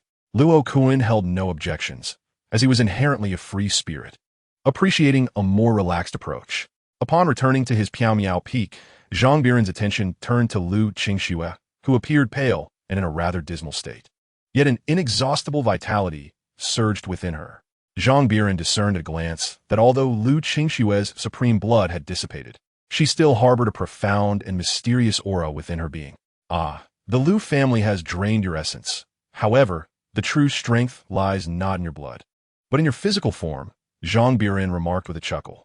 Lu Qingxue paused momentarily, her eyes reflecting a hint of confusion. But master, is not the power of the supreme blood derived from the essence itself? There are various types of special constitutions, Zhang Biran elucidated.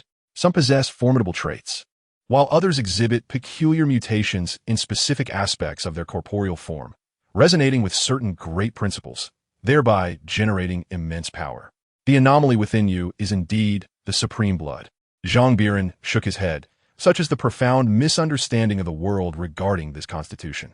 The essence must arise from your body. It does not simply materialize out of thin air. Therefore, despite the extraction of your essence, your physical form remains paramount. Provided you acquire sufficient rare materials, your constitution can indeed be restored. A glimmer of hope illuminated Lu Qingxue's expression. Is that truly so, master? Zhang Biran smiled and nodded. He retrieved the tome, which was the low-grade celestial technique he practiced, the Wen Tian sword technique. I observe you are also a sword cultivator. Henceforth, you shall cultivate this technique. Lu Qingxue replied with a smile. Master, the sword technique I practice is the most formidable in the Lu family, a top-tier earth-grade sword technique. Top-tier earth-grade? Zhang Biran's brow furrowed slightly. Lu Qingxue nodded and continued. Having had my essence blood drained, I am no longer a member of the Lu family. Thus, consider this technique as interest. If master desires, I can transcribe it directly. Although master possesses formidable strength at the void refinement stage, such techniques cannot possibly compare to those of the Lu family. A top-tier earth-grade technique is something that many integration stage cultivators have yet to acquire. Lu Qingxue added, additionally, I have cultivated a method of evasion and a body refining technique. Within the Lu family, I have encountered numerous techniques, all of which are of earth-grade or superior Xian grade. I can transcribe them as well. As our Piao Miao sect has only just been established, we are undoubtedly in dire need of techniques, and these can serve as the foundation of our sect. Zhang Biran first stored away the Wenting sword technique, and then spoke very well. Please transcribe all your techniques for me to review. Observing master's attitude, Lu Qingxue became increasingly convinced that the techniques in master's possession were inferior to her own. The techniques she had encountered were once the Lu family's most guarded secrets. However, as she was no longer a member of the Lu family, they no longer held significance. Lu Qingxue promptly transcribed all 5 Xian-grade superior techniques and 4 Earth-grade techniques from her mind, including the Lu family supreme skill, the top-tier Earth-grade technique, the Ling Yun sword method. Zhang Biran examined each technique, planning to cultivate them himself before upgrading their potency. Excellent. Zhang Biran nodded in satisfaction before handing back the Wenting sword technique. However, you should cultivate this technique of mine. Lu Qingxue hesitated, pondering why master insisted she practice another technique when she had already presented a top-tier earth-grade sword technique. Yet, as a disciple, she did not oppose him and accepted the technique. Lu Qingxue sensed that this was master S' first time as a mentor. Perhaps her earlier refusal had made him feel that his authority was being challenged. Upon receiving the technique, she merely glanced at it. Wait, Lu Qingxue was suddenly taken aback. her gaze fixated on the technique. This was the Winting Sword technique, a low-tier, heavenly-grade technique. She quickly flipped through the pages, discovering that the intricacies of the Winting Sword technique far surpassed the top-tier Earth-grade sword technique she practiced. A chill ran down Lu Qingshue's spine, and her body trembled slightly, her expression filled with astonishment and exhilaration. This was truly a heavenly-grade technique. My goodness! Lu Qingshue's mind raced with questions. From where did Master acquire this low-tier, heavenly-grade technique? Could it be that he inherited it from some top-tier powerhouse? Though she did not know the specifics, the existence of such a powerful technique filled Lu Qingxue with immense joy. Was this technique truly intended for her? Zhang Biran smiled and nodded, naturally, overwhelmed with emotion. Lu Qingxue felt deeply touched. Although Zhang Biran shared no blood ties with her, he treated her with more kindness than her own father. As memories of past sorrows surfaced, her eyes glistened with unshed tears, and she knelt before Zhang Biran. The disciple expresses profound gratitude for the master's kindness. Zhang Biran, smiling gently, shakes his head and crouches to assist him, saying, "There is no need for such formality. As my disciple, it is only natural that I help you. Today, let us rest within the sect, and tomorrow I shall take you to procure some items, in hopes of awakening your potential once more." He did not grant Lu Qingxue the technique of the 9 steps to ascend, not out of reluctance, but because the cultivation method requires a significant level of proficiency, specifically at least the transformation stage, a level Lu Qingxue has yet to attain. Chapter 12. Procuring Celestial Materials. The next morning, upon waking, he receives the day's rewards: 10,000 years of cultivation, 100 billion low-grade spirit stones, and the supreme celestial technique, Great Desolate Capturing Heaven Finger. Observing the rewards bestowed by the system, Zhang Biran chuckles softly, shaking his head. 10,000 years of cultivation each day. Who can rival me? He expends 5,000 years of cultivation to elevate his realm. In an instant, his cultivation begins to surge uncontrollably, an overwhelming pressure radiating from within, while clouds envelop the sky, thick with celestial might. Yet, with a mere breath, this pressure dissipates swiftly. Zhang Biran opens his eyes, realizing that the 5,000 years of cultivation has only elevated him to the late tribulation stage. As one progresses, the disparity between minor realms grows considerably, which may relate to Zhang Biran's spiritual root. Being merely of the heavenly spiritual root, he faces no apparent bottleneck until he surpasses the refinement and integration stage. However, the difficulty of transcending the tribulation stage escalates significantly. Nonetheless, reaching the late tribulation stage is sufficient. Zhang Biran accesses his system backpack, recognizing that the Great Desolate Capturing Heaven Finger, a reward from the system, functions as an item that can be used directly, enabling him to master the technique instantaneously to its fullest extent. As memories flood his mind, his aura transforms dramatically, enveloped by an intimidating presence. There is no need to cultivate the technique. This is indeed exceedingly simple. In a flash, he appears beside Lu Qingxue on the mountainside. The sect possesses a high-quality spiritual vein, and under its nurturing energy, her complexion has improved slightly. Lu Qingxue opens her eyes and greets, "Greetings, Master." Zhang Biran nods. "Let's go out together." Lu Qingxue obediently nods, having gained new insights from practicing the Asking Heaven Sword technique the previous day. If she continues in this manner, surpassing Lu Fengheng is within reach. The fact that Zhang Biran possesses a celestial technique further convinces Lu Qingxue that her seemingly fortuitous master is indeed more extraordinary than she had imagined. Yunyang City stands as the nearest large city to the mysterious sect, although it remains nearly 30,000 miles away. For Lu Qingxue to restore her constitution, she requires a replenishment of vital energy. She is akin to a withered tree, awaiting the arrival of spring to blossom anew. Upon entering the city, Zhang Biran inquires about the largest trading firm and promptly heads there. The Xiang Trading Association, established by the imperial family of the Tianwu Empire, is the largest firm in the empire, renowned for its extensive collection of celestial materials and treasures. "Young master, what do you require?" A charming maid approached promptly, her countenance fair and adorned with an innocent smile. Zhang Biran inquired, "Do you possess any treasures or elixirs that could restore vitality?" The maid pondered briefly before responding, "Indeed, we have such items, but may I inquire what grade you seek?" "There are numerous treasures for vitality restoration, ranging from 1st to 6th rank, and many earth-grade materials as well, spanning from yellow to earth levels. However, Earth-grade treasures are exceedingly rare, and our Xiang commerce does not have many. While I do not assume you would purchase Earth-grade items, I shall dutifully provide the information. Lu Qingshue's physique had no particular restrictions. Anything capable of restoring vitality would suffice. Zhang Biran did not hesitate, stating calmly, "Very well, then provide me with all the treasures for vitality restoration your commerce has, regardless of rank, including all elixirs or Earth-grade materials." The maid paused momentarily, her expression gradually darkening, the smile fading from her face. "Sir, are you jesting with me? The elixirs and treasures for vitality restoration are not rare. We have ample stock, yet they are exceedingly expensive. If all were to be totaled, it would amount to at least 10 million spirit stones. Such a sum, even an ordinary divine transformation cultivator would struggle to procure. Given your evident aura, which suggests you are merely at the nascent soul stage, how could you possibly afford such a hefty price?" The maid's demeanor turned grave. "I shall disregard your previous remarks. My Xiang commerce is not a trivial establishment. Should you dare to cause a ruckus here again, you shall face dire consequences." Clearly, she had taken Zhang Biran for a troublemaker. Within the entirety of Yinyang City, there were no more than 3 factions capable of producing 10 million spirit stones. And Zhang Biran, being a stranger, was certainly not affiliated with any of them. Zhang Biran's brow furrowed slightly. "What do you mean?" A cold smirk appeared on the maid's face. "Do you truly not comprehend? The combined worth of the vitality restoration treasures in my Xiang commerce exceeds 10 million spirit stones. As a mere nascent soul, how could you possibly summon such wealth? Today, I am merely giving you a warning. Should I bring forth the items, and you find yourself unable to pay, you might not even realize how perilous your situation has become. The consequences of mocking my Xiang commerce are exceedingly severe." Her gaze then shifted to Lu Qingxue, her eyes betraying a hint of disdain and contempt for Zhang Biran.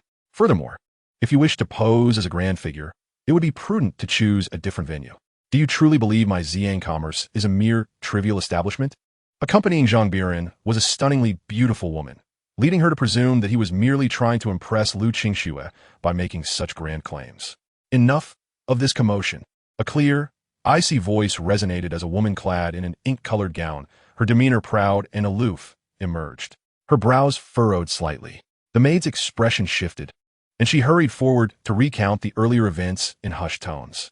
The aloof woman cast a glance at Zhang Biran before stepping forward, her brow slightly furrowed. "Are you intending to purchase all the items for restoring vitality from the Xiang Merchant Association? Do you have any idea of their exorbitant prices?" While her tone bore no overt mockery, Zhang Biran could sense her skepticism regarding his ability to afford such treasures.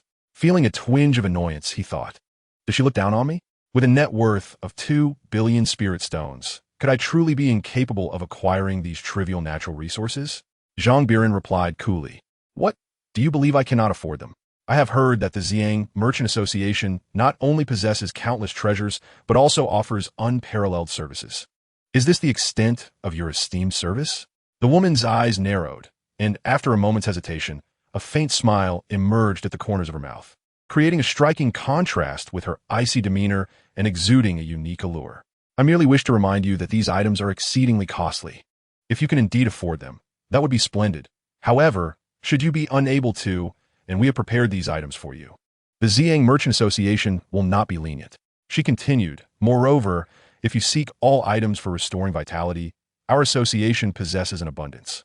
If one were to tally them all, our branch alone holds at least 10 million spirit stones, and when considering the entire Xiang Merchant Association, the total could approach 40 to 50 million spirit stones.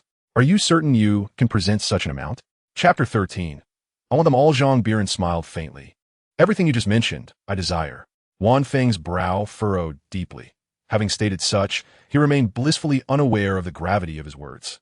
While a sum of 10 million spirit stones might be manageable for those with a slightly formidable foundation, 40 million was a figure only those of the void refinement stage could muster. How could a mere nascent soul practitioner like Zhang Biran possibly possess such wealth? Zhang Biran maintained his composure. "Hasten to prepare them. If I cannot produce the spirit stones, I will naturally submit to your discretion. Whether to kill or to maim is entirely up to you. Have you lost your senses?" The maid who had previously attended to Zhang Biran wore an expression of disbelief. She felt he had truly gone mad. Initially, she thought he merely sought to purchase items from their branch. Yet he now audaciously aimed to acquire all restorative treasures from the Zhang Merchant Association.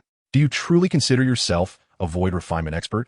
Wan Feng interjected, raising a hand to halt the conversation. Please escort this esteemed guest to a resting chamber. I shall promptly arrange for the items to be delivered. However, I must caution you. Should the items arrive and you fail to provide the spirit stones, it is likely you will not be leaving the Zhang Merchant Association today. The Zhang Merchant Association has its own regulations. If Zhang Biran insists on making this purchase, then so be it. They would simply impose strict penalties should he fail to deliver the spirit stones. Zhang Biran smiled nonchalantly. As you wish. The maid, speechless, glanced at Zhang Biran before leading him into a lavish private room. She had intended to offer further counsel, but upon observing his leisurely demeanor, she rolled her eyes. If someone sought their own demise, what could she do to prevent it? While the Zhang Merchant Association was exceedingly cordial to its clients, such courtesy was contingent upon the client's behavior. Those who dared to mock them would meet a most unfortunate fate. Before long, another individual arrived bearing pastries and tea, all imbued with a potent spiritual essence, which would undoubtedly command a high price outside. Lu Qingxue, feeling a tinge of concern, inquired, Master, there's truly no need to rush regarding my injury. We can take our time. She harbored some trepidation about Zhang Biran's ability to produce such a substantial amount of spirit stones.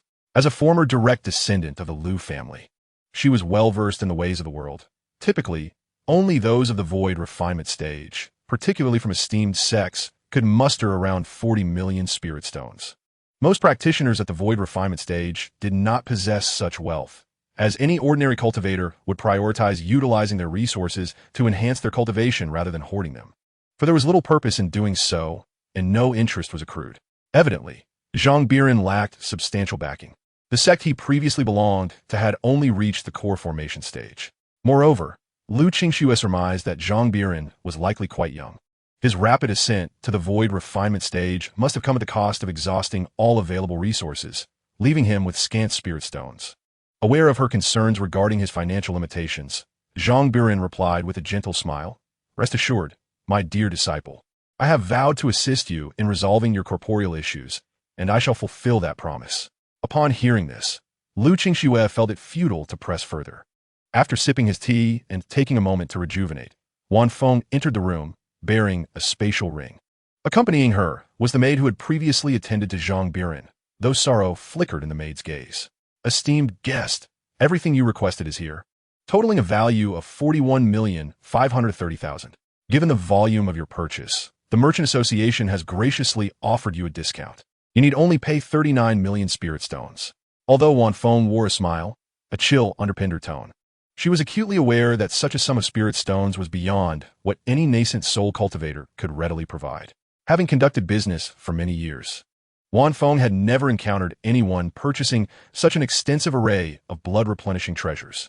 Even if Zhang Biran were concealing his true cultivation level as a void refinement master, it was improbable he could afford such an extravagant expenditure on seemingly trivial items. Blood replenishment had limited efficacy for healing and could not enhance one's cultivation. It was generally sought after by a select group of individuals. Zhang Biran accepted the spatial ring and probed its contents with his consciousness, confirming that all was in order. The abundance of blood-replenishing treasures should indeed suffice to rejuvenate Lu Qingxue's physical form. He then tossed the spatial ring to her, saying, Take it, it is all yours. If it proves insufficient, I shall devise another means.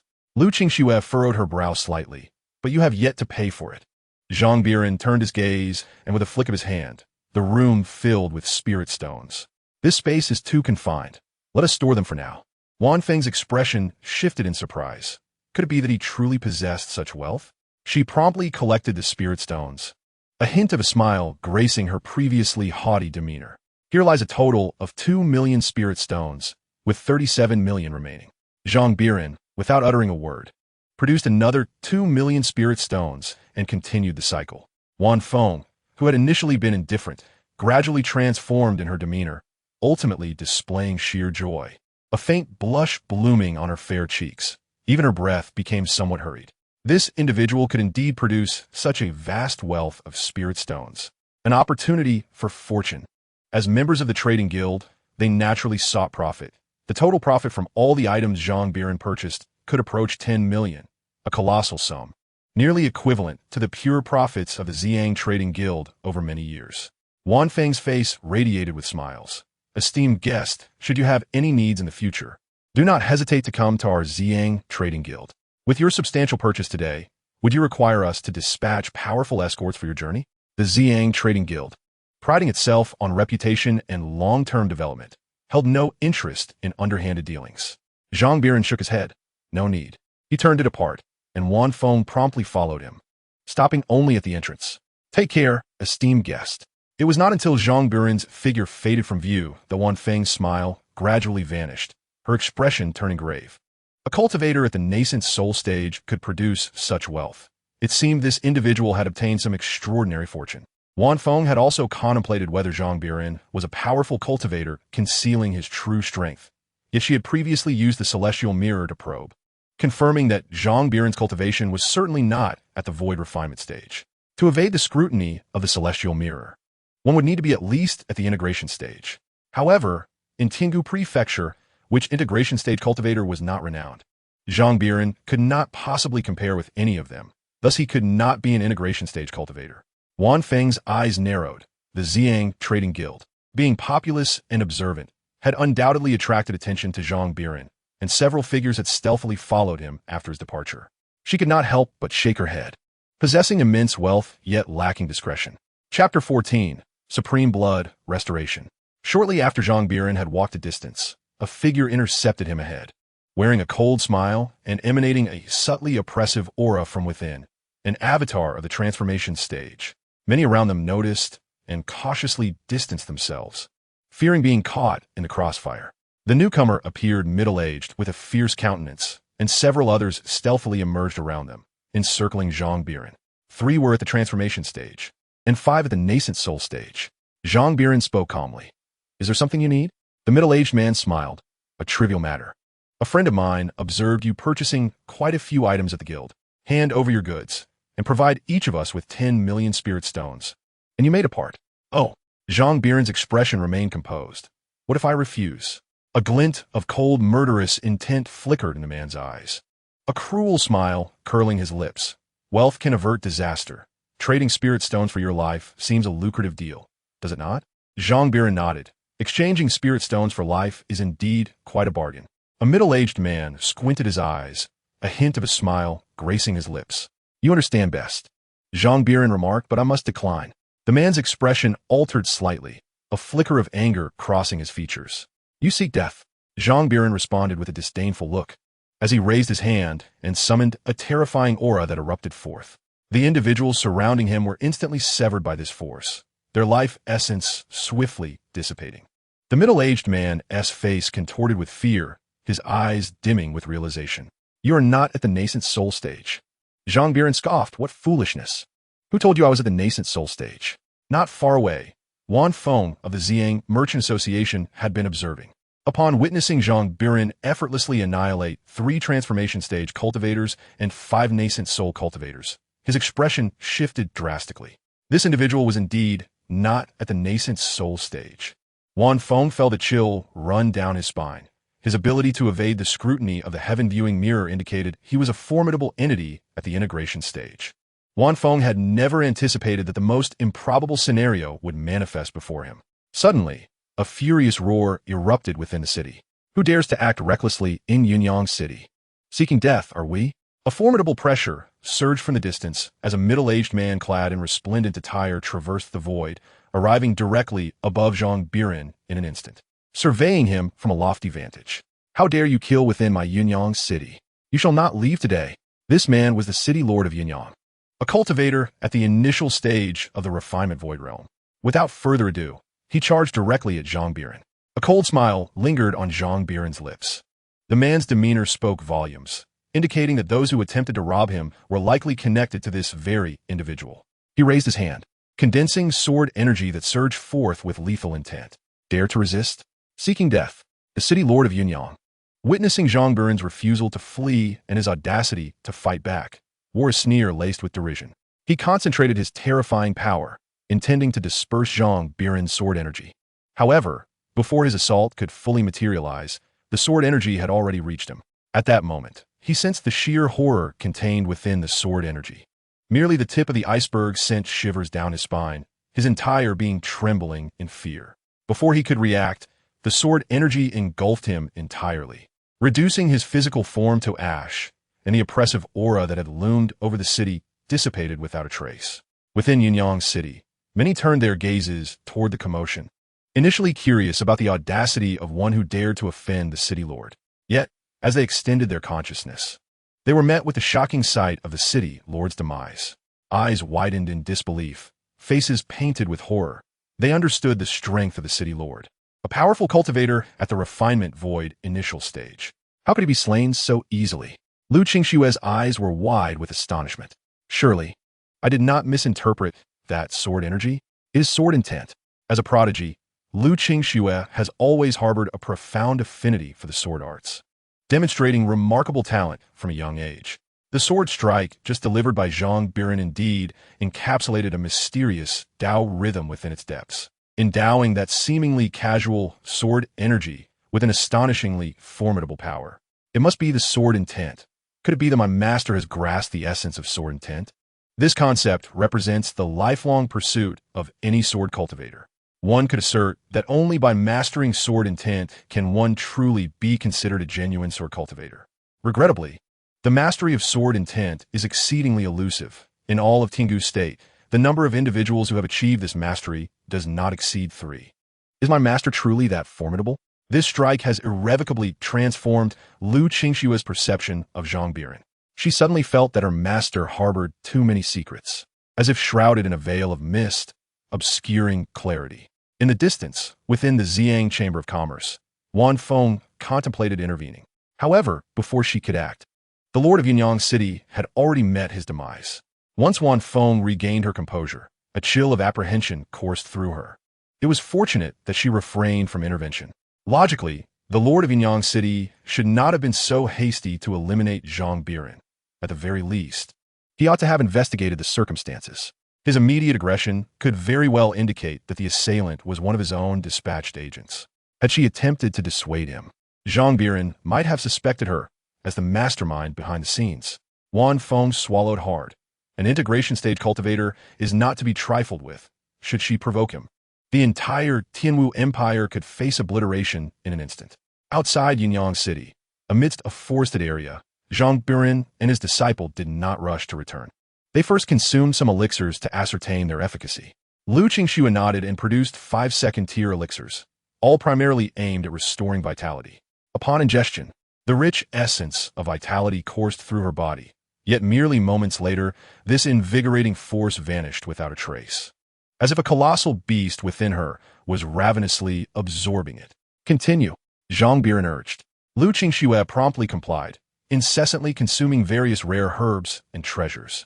However, regardless of how much she ingested, the invigorating essence inexplicably dissipated upon entering her body. Zhang Biran could distinctly sense that the enigmatic Tao rhythm within Lu Qingxue was gradually strengthening as she continued to consume these treasures. Before long, she had consumed nearly half of the acquired treasures, and finally, Lu Qingshue's physical form began to respond. The essence within her, which had been nearly depleted, started to regenerate. It truly works. Lu Qingshue's face lit up with delight. She had initially believed her supreme bloodline had been entirely drained, leaving her incapable of recovery.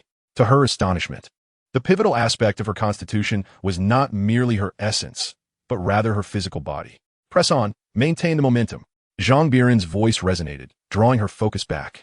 Lu Qingshuo promptly consumed the rare treasures of heaven and earth, feeling a surge of vitality coursing through her body. An undeniable aura of strength radiated from her, imbued with an ancient, domineering, and majestic essence. The supreme blood, this physique, revered as the supreme body eons ago, had undergone transformations over the ages, perhaps even a diminishment, leaving behind only the essence of its blood. Its might was far from the legendary supreme body. I have succeeded, Lu Qingshuo exclaimed, as the power within her surged once more. Though not as potent as at her peak, she had regained a substantial portion of her strength. The hardest part was over. The remainder merely required gradual nurturing to restore her vitality. Chapter 15, The Talented Contest. Zhang Biran squinted slightly, his expression tinged with surprise.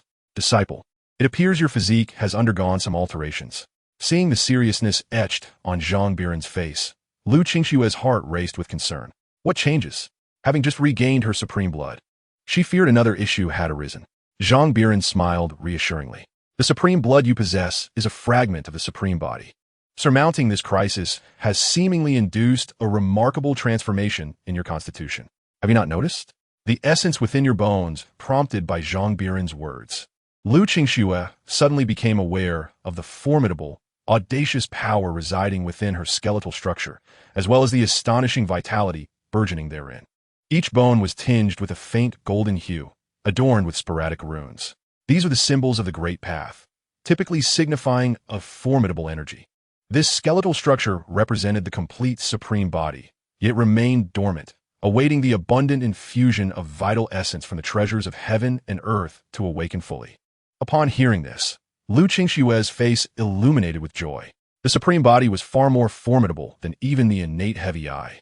Previously, with only the supreme blood, she had been slightly inferior to the heavy eye. The complete supreme body surpassed it by a considerable margin, as the vital essence flowed within her.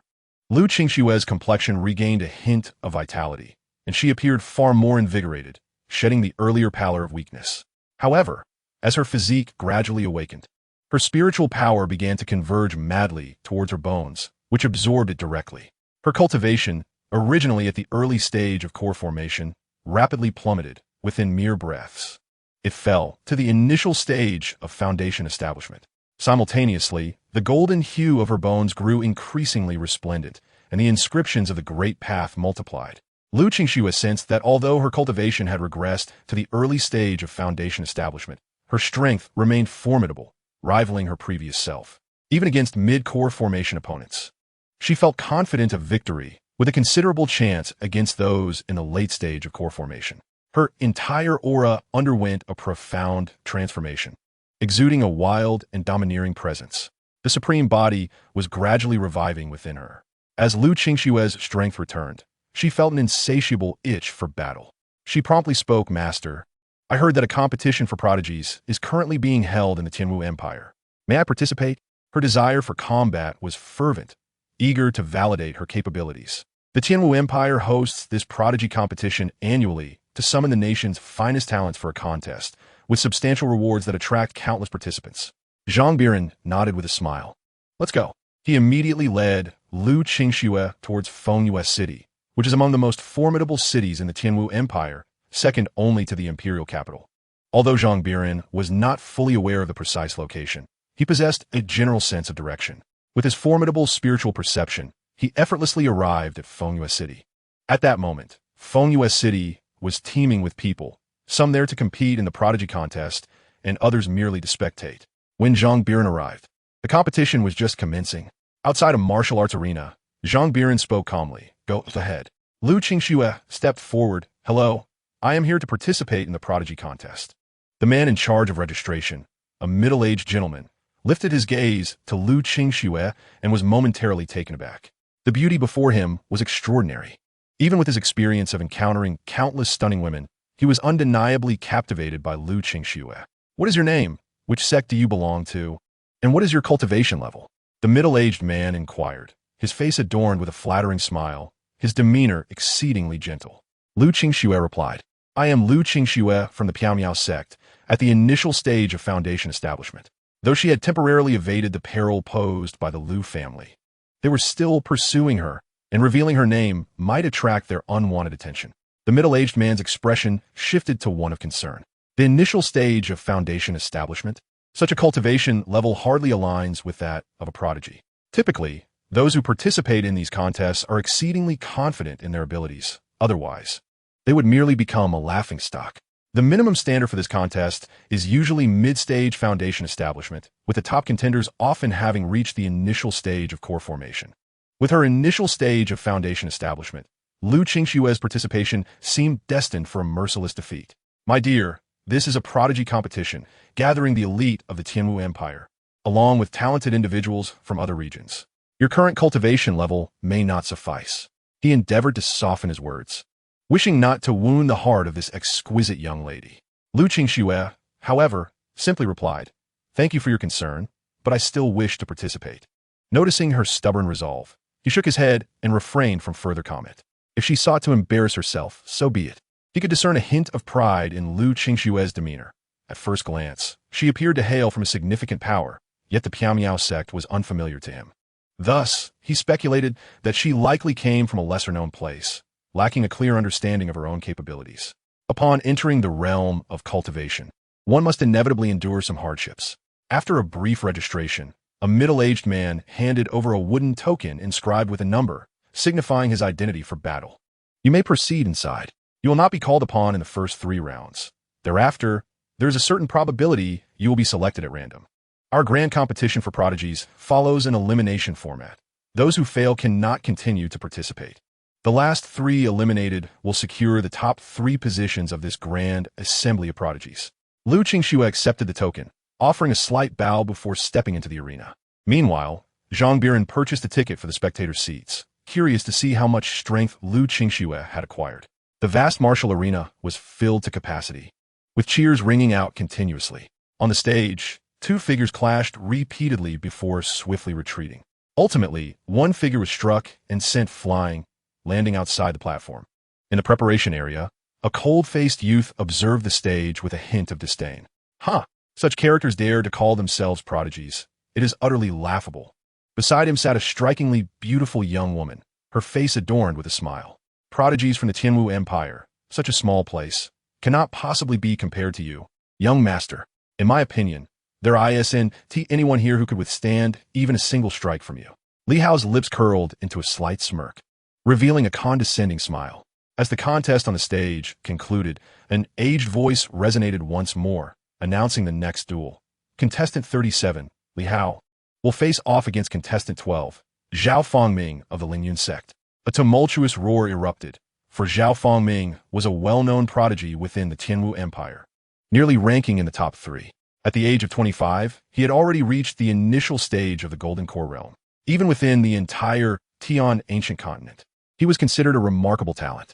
Upon hearing Zhao Fangming's name, many gazes filled with anticipation, while Li Hao, his opponent, was largely overlooked. The name Li Hao was scarcely recognized, suggesting he was not a formidable genius. A match against Zhao Fangming seemed all but predetermined. A figure gracefully descended onto the arena, steadying himself upon the platform. He held a folding fan, his countenance adorned with a gentle smile, exuding an air of elegance and charm, which elicited numerous gasps of adoration from female cultivators. "Zhao Fangming, I love you. Zhao Fangming, I want to bear your children. No one else can have him. Just look at yourself, weighing 300 pounds. Do you think Zhao Fangming would ever notice you?" The exclamations continued, indicating Zhao Fangming's immense popularity as a prodigy. "Who is this Li Hao? Has anyone heard of him?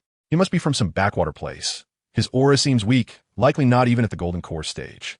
So it's safe to say Zhao Fangming will undoubtedly triumph. What a pity. I want to see more of Zhao Fangming's matches. Yet it seems it will end so swiftly." Whispers filled the martial arena, while Zhao Fangming remained unfazed, evidently dismissing Li Hao entirely. As the battle commenced, Li Hao rose slowly, his demeanor indifferent as he made his way toward the arena. In stark contrast to the grand entrance of Zhao Fangming, his approach was strikingly unadorned. Zhao Fangming turned his head, a benevolent smile still gracing his lips. "Friend, to avoid unnecessary injuries, it would be wise for you to concede." A chorus of excited gasps erupted from the female cultivators present. They were enamored by Zhao Fangming's kindness. However, Li Hao merely scoffed. "You make a valid point. Thus, it will be best for you to withdraw immediately." A momentary hush fell over the crowd, their expressions shifting to one of bewilderment as they regarded Li Hao, wondering if he had lost his senses for daring to speak such words to Zhao Fangming. Particularly, the female admirers of Zhao Fangming began to jeer, their scorn directed at Li Hao for his audacity. Zhao Fangming's eyes narrowed, his expression gradually turning frosty as he replied with a faint smile. "Since you refuse to step down willingly, I shall have no choice but to force you down." With a flick of his folding fan, it transformed into a sword, exuding a fierce aura as Zhao Fangming surged forward with astonishing speed, intent on ending the battle decisively. To show this insolent youth the dire consequences of spurning his goodwill, Li Hao's lips curled into a cold smirk. "You believe such feeble attacks can vanquish me?" An oppressive wave of energy radiated from him, instilling dread in Zhao Fengming, who suddenly found his expression shifting in alarm. Before he could react, a fist hurtled toward him with terrifying force, causing his scalp to prickle with apprehension. Zhao Fengming reacted swiftly, channeling his internal energy in an attempt to withstand the blow. A resounding explosion echoed as Zhao Fengming was sent hurtling backward, crashing violently outside the arena, blood spilling from his mouth as his internal vitality surged chaotically. Lying on the ground, he was rendered speechless, his face a mask of disbelief. How could he have been defeated in a single strike? This was inconceivable. He was a cultivator at the initial stage of Foundation establishment. Even against those of the mid-Foundation stage, he believed he could hold his own, yet he had been so effortlessly overpowered. The most troubling aspect was the unsettling feeling that Li Hao had not even exerted his full strength. Had he been a moment slower to react, had he not poured every ounce of his energy into his defense, would he now be facing death? A tumult of humiliation, fear, and disbelief surged within him.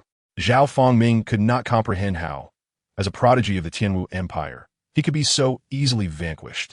Not only Zhao Fengming, but the entire arena fell into a profound silence, each spectator wide-eyed, their faces reflecting utter disbelief.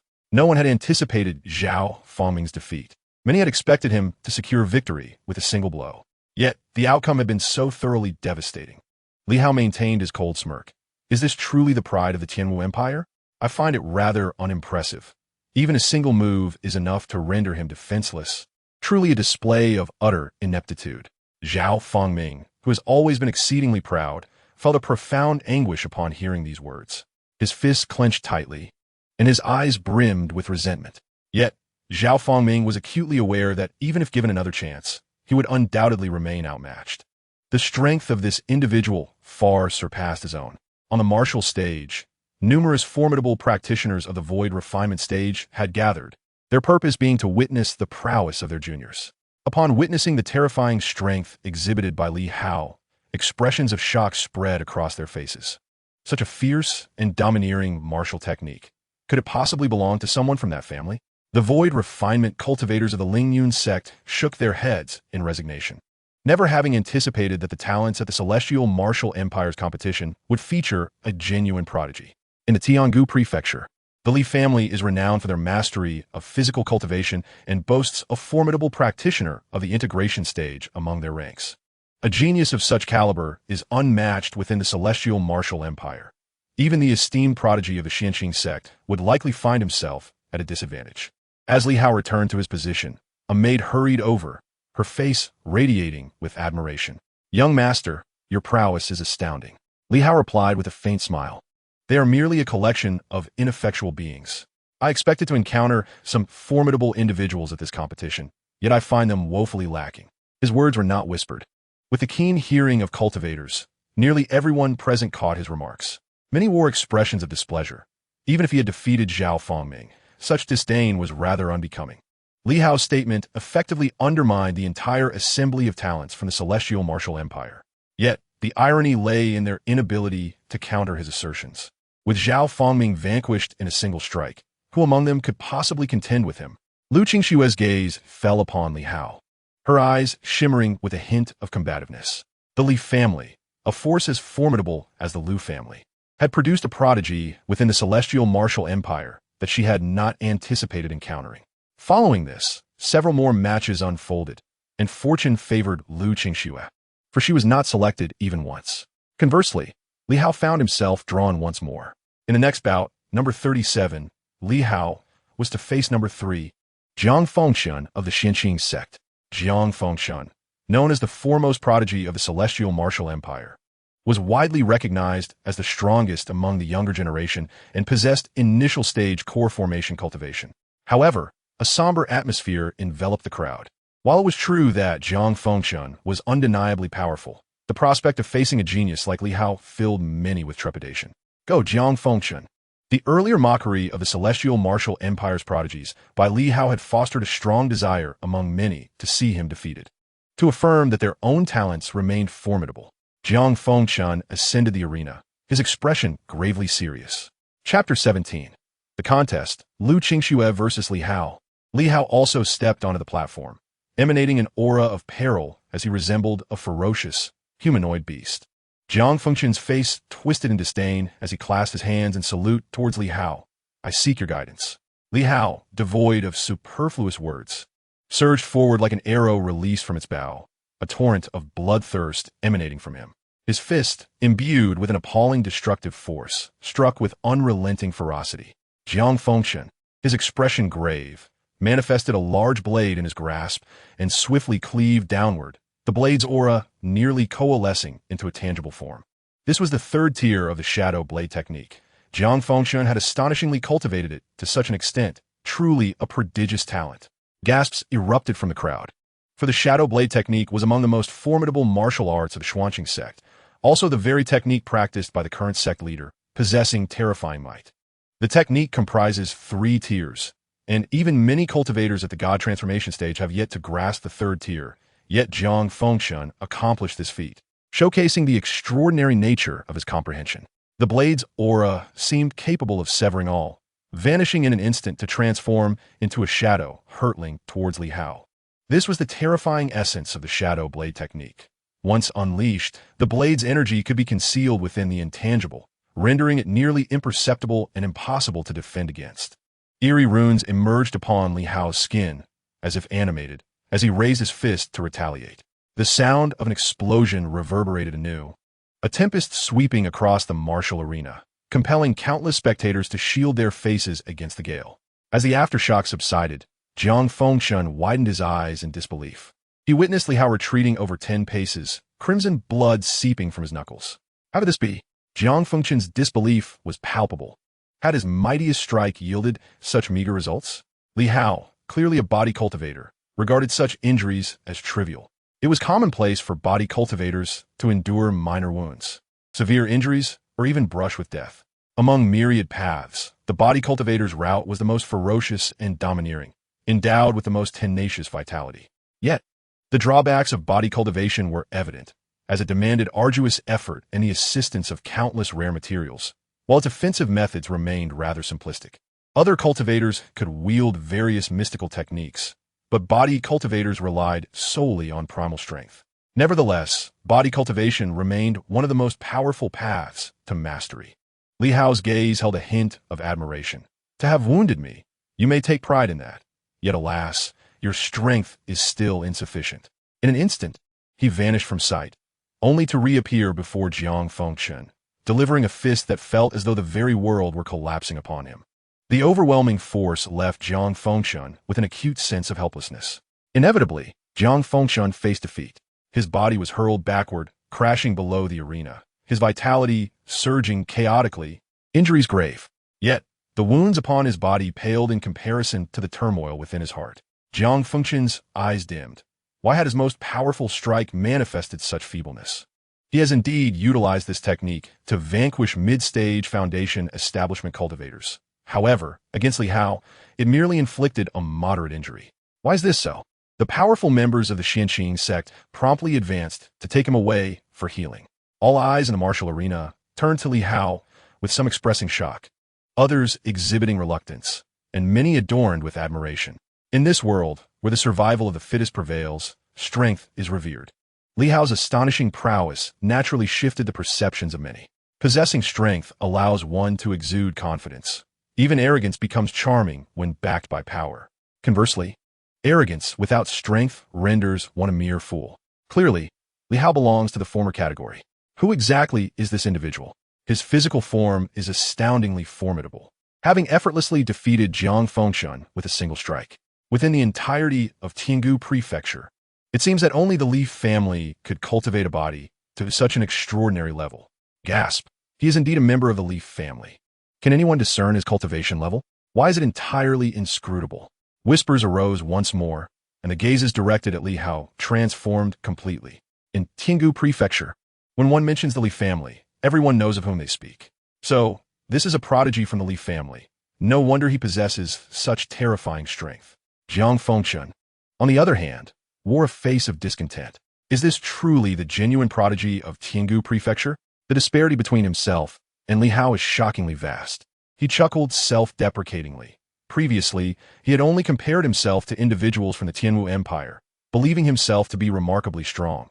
yet exposure to the outside world revealed his insignificance. Li Hao's emergence disrupted the entire rhythm of the prodigy competition, leaving all spectators in profound astonishment. Yet, the competition continued. The next duel featured number 37, Li Hao, against number 235, Lu Shui of the Miao Miao sect. Upon hearing this, many shook their heads. Where has this person emerged from? The name Lu Shui is utterly unfamiliar, and thus, no one believed she could triumph over the monstrous Li Hao. Li Hao intended to descend from the platform, but, realizing it was still his turn, remained standing proudly. Lu Qingxue rose gracefully and slowly approached the arena, immediately attracting countless gazes, many of which lit up with interest. Clad in a pale white gown, her black hair cascaded like a waterfall, exuding an ethereal aura reminiscent of a celestial being. Coupled with her breathtaking beauty, she captivated many men. However, upon sensing Lu Qingxue's cultivation level, they could not suppress their derision. Early-stage foundation establishment. Surely, I'm not mistaken? Is there truly someone of such low cultivation participating in the prodigy event? She is indeed quite lovely, yet she seems oblivious to her own limitations. Li Hao regarded Lu Qingxue with cold indifference, unmoved by her beauty, and spoke in a detached tone. Early-stage foundation establishment is far too weak. If you wish to avoid injury, it would be prudent to concede. Lu Qingxue, her expression frosty, retorted, "Spare me the pleasantries." Li Hao furrowed his brow slightly, his eyes narrowing as he coldly scrutinized Lu Qingxue. Having spoken to this extent, she still remained oblivious to her peril, seemingly determined to court disaster. Did she truly believe that, merely because she was a woman, he would show her leniency? At the initial stage of foundation establishment, she was no different from an ant in his eyes. He held Lu Qingxue in contempt. Her weakness at this foundational level rendered her utterly incomparable to him. Lu Qingxue, disinterested in further banter, unsheathed her sword. In a fleeting moment, the blade glimmered as it surged forth at an astonishing speed towards Li Hao. A sneer crept across Li Hao's face, for he found her utterly unworthy of concern. Truly unaware of your own limitations, he mused. Even if I were to stand here and allow you to strike, you would not be able to harm me in the slightest. His confidence in his physical cultivation was absolute. Given Lu Qingxue's meager abilities, not only would it be challenging for her to compete, but even to inflict any injury upon him would be exceedingly difficult. As the sword energy swept towards him, Li Hao's disdain was palpable. With his hands clasped behind his back, he displayed no inclination to defend himself. However, just as the sword energy reached him, he seemed to sense something amiss. He suddenly looked up, instinctively raising his hand to grasp at the impending threat. A crisp sound echoed as blood erupted from his palm, revealing a deep wound. Chapter 18. Defeat, Anomaly in the Talented Rankings. Li Hao's eyes widened in disbelief. A mere practitioner at the initial stage of foundation establishment had managed to injure him. Before he could fully comprehend the situation, Lu Qingxue pressed her attack once more, her long sword in hand, her aura restrained yet brimming with danger. Seeking death, Li Hao swiftly reacted, raising his fist to strike. Lu Qingxue remained unfazed, delivering a decisive slash. The fierce sword energy erupted, and once again, blood burst forth from Li Hao's fist, a sharp pain flooding his mind, causing him to widen his eyes in astonishment. When had his physical form become so fragile? Realizing Lu Qingxue's extraordinary prowess, Li Hao refrained from underestimating her further. A torrent of vitality surged within him, his aura reaching its zenith as he transformed into a fleeting shadow, charging forward. Lu Qingxue showed no fear. Her eyes radiated with the spirit of battle. The two engaged in fierce combat, their clash sending shockwaves across the entire arena. Onlookers watched in bewilderment as the two fought relentlessly. Expressions of confusion and astonishment etched on their faces. Am I seeing this correctly? A practitioner at the initial stage of foundation establishment is actually holding her own against Li Hao. Good heavens, who is she? Li Hao, who could effortlessly defeat Jiang Fengchen, cannot triumph over this foundation establishment novice. Is this reality or merely a dream? If she could contend with Li Hao at such an early stage, what would happen if she advanced to the initial stage of core formation? How could Li Hao possibly stand against her? This year's gathering of the talented had defied all expectations. On the stage, while it appeared that both were engaged in a continuous exchange, the reality was that Li Hao was being thoroughly overwhelmed. Lu Qingxue's offensive was ferociously relentless, each strike capable of breaching his defenses. If he chose not to defend himself, He risked severe injury. Yet, should he attempt to counterattack, he found himself lacking the strength to match her. Curse it! Who exactly is this person, possessing such formidable strength? Despite being merely at the initial stage of Foundation establishment, Lu Qingxue retreated a few steps, her terrifying sword energy coalescing, her gaze sharp as a blade. Exuding an unparalleled intensity, the Winston sword technique began to operate. In the next moment, a sword was unleashed. The shimmering sword light arrived before Li Hao in the blink of an eye, the might contained within it palpable to Li Hao, a force that threatened his very life. Blood surged within him, yet Li Hao found himself unable to withstand this strike. He was sent flying, crashing violently outside the arena, blood spilling from his mouth. A gruesome wound gaping at his chest, soaked in crimson. I have been defeated? Li Hao's eyes widened in disbelief. Astonishment flooding his expression at being bested by someone at the initial stage of Foundation establishment. Although he was not among the strongest geniuses of Tingu State, he was certainly among the elite, with few in the younger generation capable of overcoming him. Yet this individual before him was an exception. The key was, she was merely at the initial stage of Foundation establishment. The training ground fell into a profound silence, as the spectators stared wide-eyed at Li Hao's defeat. Their expressions a mix of confusion and shock. Li Hao has actually lost. Lu Qingxue took a deep breath, her spiritual power nearly depleted, leaving her somewhat weakened. She uttered no further words, but instead leapt gracefully to the observation platform, standing before Zhang Biran. Master, we made a part. Master? The crowd gasped once more, astonished at the revelation of such a terrifying talent's mentor. They turned their gazes toward Zhang Biran, their eyes revealing a hint of surprise at discovering he was merely a nascent soul cultivator. In the shadows, several void-refining cultivators displayed greedy expressions.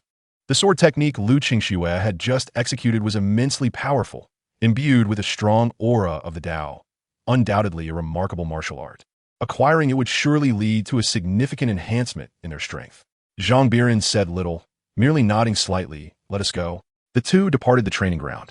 With Lu Qingxue's victory over Li Hao, there was little left to discuss among the remaining participants, whose abilities were likely lacking, rendering further competition unnecessary. This contest had afforded Lu Qingxue a clear understanding of her own strength, despite her realm having fallen to the initial stage of Foundation establishment. Due to her supreme body and the Winston sword technique, she effectively possessed the strength of a peak core formation cultivator. This was indeed formidable, having surpassed multiple realms, including a significant one. Yet, this was not without reason. Largely, it stemmed from Lu Qingxue's prior cultivation at the core formation stage. Although she had subsequently regressed to the Foundation establishment stage, her strength remained unaffected. Had Lu Qingxue started as an initial stage Foundation cultivator, she would not have been capable of defeating Li Hao. Just as they exited Fengyue City, two figures approached rapidly. Hold on. Li Hao, supported by a maid, approached with a pale complexion, yet his eyes sparkled with vitality. Zhang Biran turned to look. What is it? Li Hao clasped his hands in salute, then earnestly proclaimed, I humbly request that you take me as your disciple. Although Zhang Biran's displayed cultivation level was merely at the nascent soul stage, he found it hard to believe that someone capable of becoming Lu Qingxue's master would possess such limited strength. His departure from the Li family was primarily aimed at enhancing his own abilities and defeating his cousin, Li Qiushan, the most talented individual of the Li clan. Instinctively, Li Hao felt that becoming Zhang Biran's disciple would undoubtedly present a fortuitous opportunity for him. He was unaware of the origin of this conviction. Yet practitioners often adhere to their innermost intentions, so he resolved to approach him. Zhang Biran chuckled lightly, inquiring, Why should I take you as my disciple?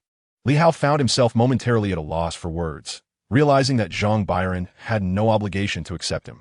In a moment of desperation, he kneeled and bowed his head, pleading, Please accept me as your disciple. Although the young man was not particularly eloquent, the determination etched on his face was unmistakable. Zhang Biran cast a glance at him before turning away, saying, Follow me. He had always accepted disciples based on fate, and this young man struck him as quite agreeable. Moreover, the number of disciples in the Misty sect was scarce, so adding a few more would be beneficial. Li Hao's face lit up with joy as he exclaimed, Thank you, master. Beside him, a maid regarded Zhang Biran with a hint of confusion, pondering why her master would choose to take this individual as a disciple. Unbeknownst to them, the top-tier forces across Tiangu Prefecture were in an uproar. A disturbance had occurred in the talented ranking, and a change had transpired in the 10th position. The talented ranking was a compilation of the finest prodigies in Tiangu Prefecture, encompassing 99 names. Anyone who managed to secure a position on this list possessed extraordinary talent. Even geniuses like Jiang Fengchen could not ascend to this ranking. Yet today, a new name had emerged in the 10th position, Lu Qingxue, within the Lu family. A middle-aged man wore an expression of profound gloom, his eyes filled with a chilling, bone-deep killing intent. Lu Qingxue is still alive. He seethed, having been drained of her essence. How could she possibly survive and even climb to the 10th spot on the talented ranking? How had she achieved this? The suffocating malice radiating from the middle-aged man rendered the surrounding servants silent, their faces etched with terror.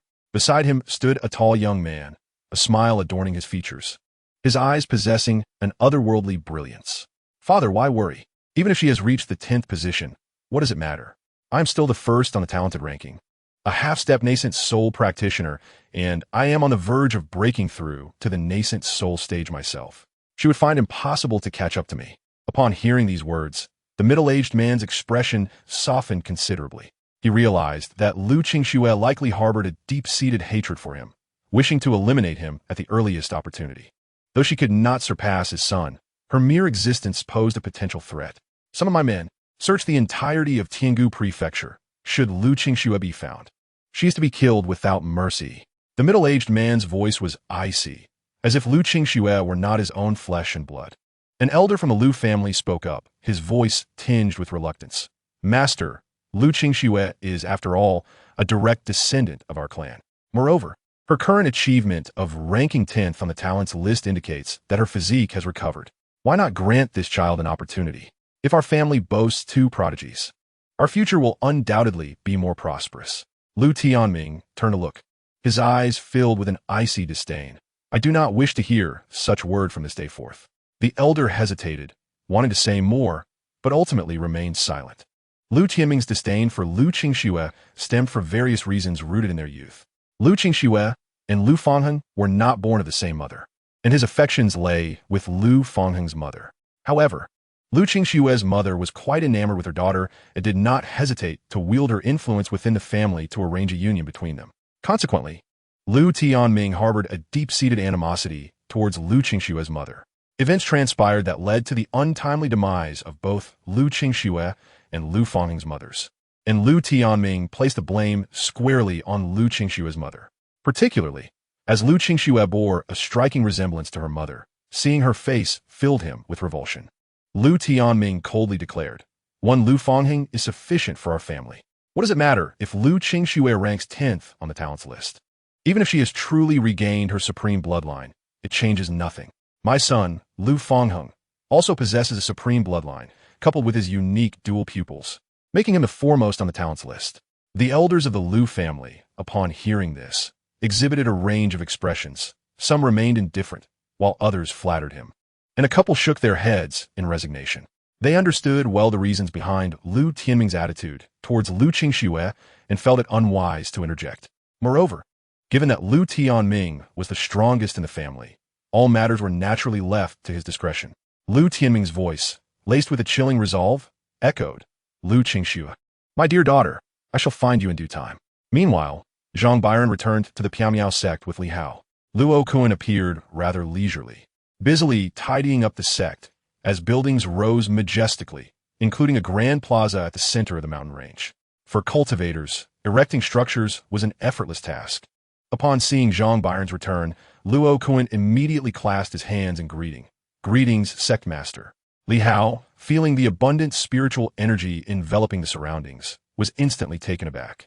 This is a superior spiritual vein, he thought, astounded.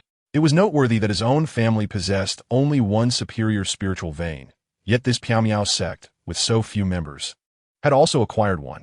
Zhang Biran smiled and said, "Elder Luo, you have worked hard." Luo Kun replied, "It is but a small matter, hardly worthy of mention." Zhang Biran then turned to Li Hao and introduced, "This is Elder Luo Kun of our sect. Liu Brumliwa, paying my respects to Elder Luo." Luo Kun smiled and nodded. He had intended to offer a token gift, but as a loose cultivator, his resources were indeed limited. He sensed that Li Hao was a core formation cultivator, Had he been in the chi refining or foundation building stages, he could have presented something of value. But he had nothing suitable for a core formation cultivator. After a brief exchange of pleasantries, Zhang Biran led the two individuals back to the mysterious peak. He turned his gaze towards Li Hao and spoke slowly. "Please share the cultivation technique you have been practicing with me." Li Hao immediately showed signs of hesitation.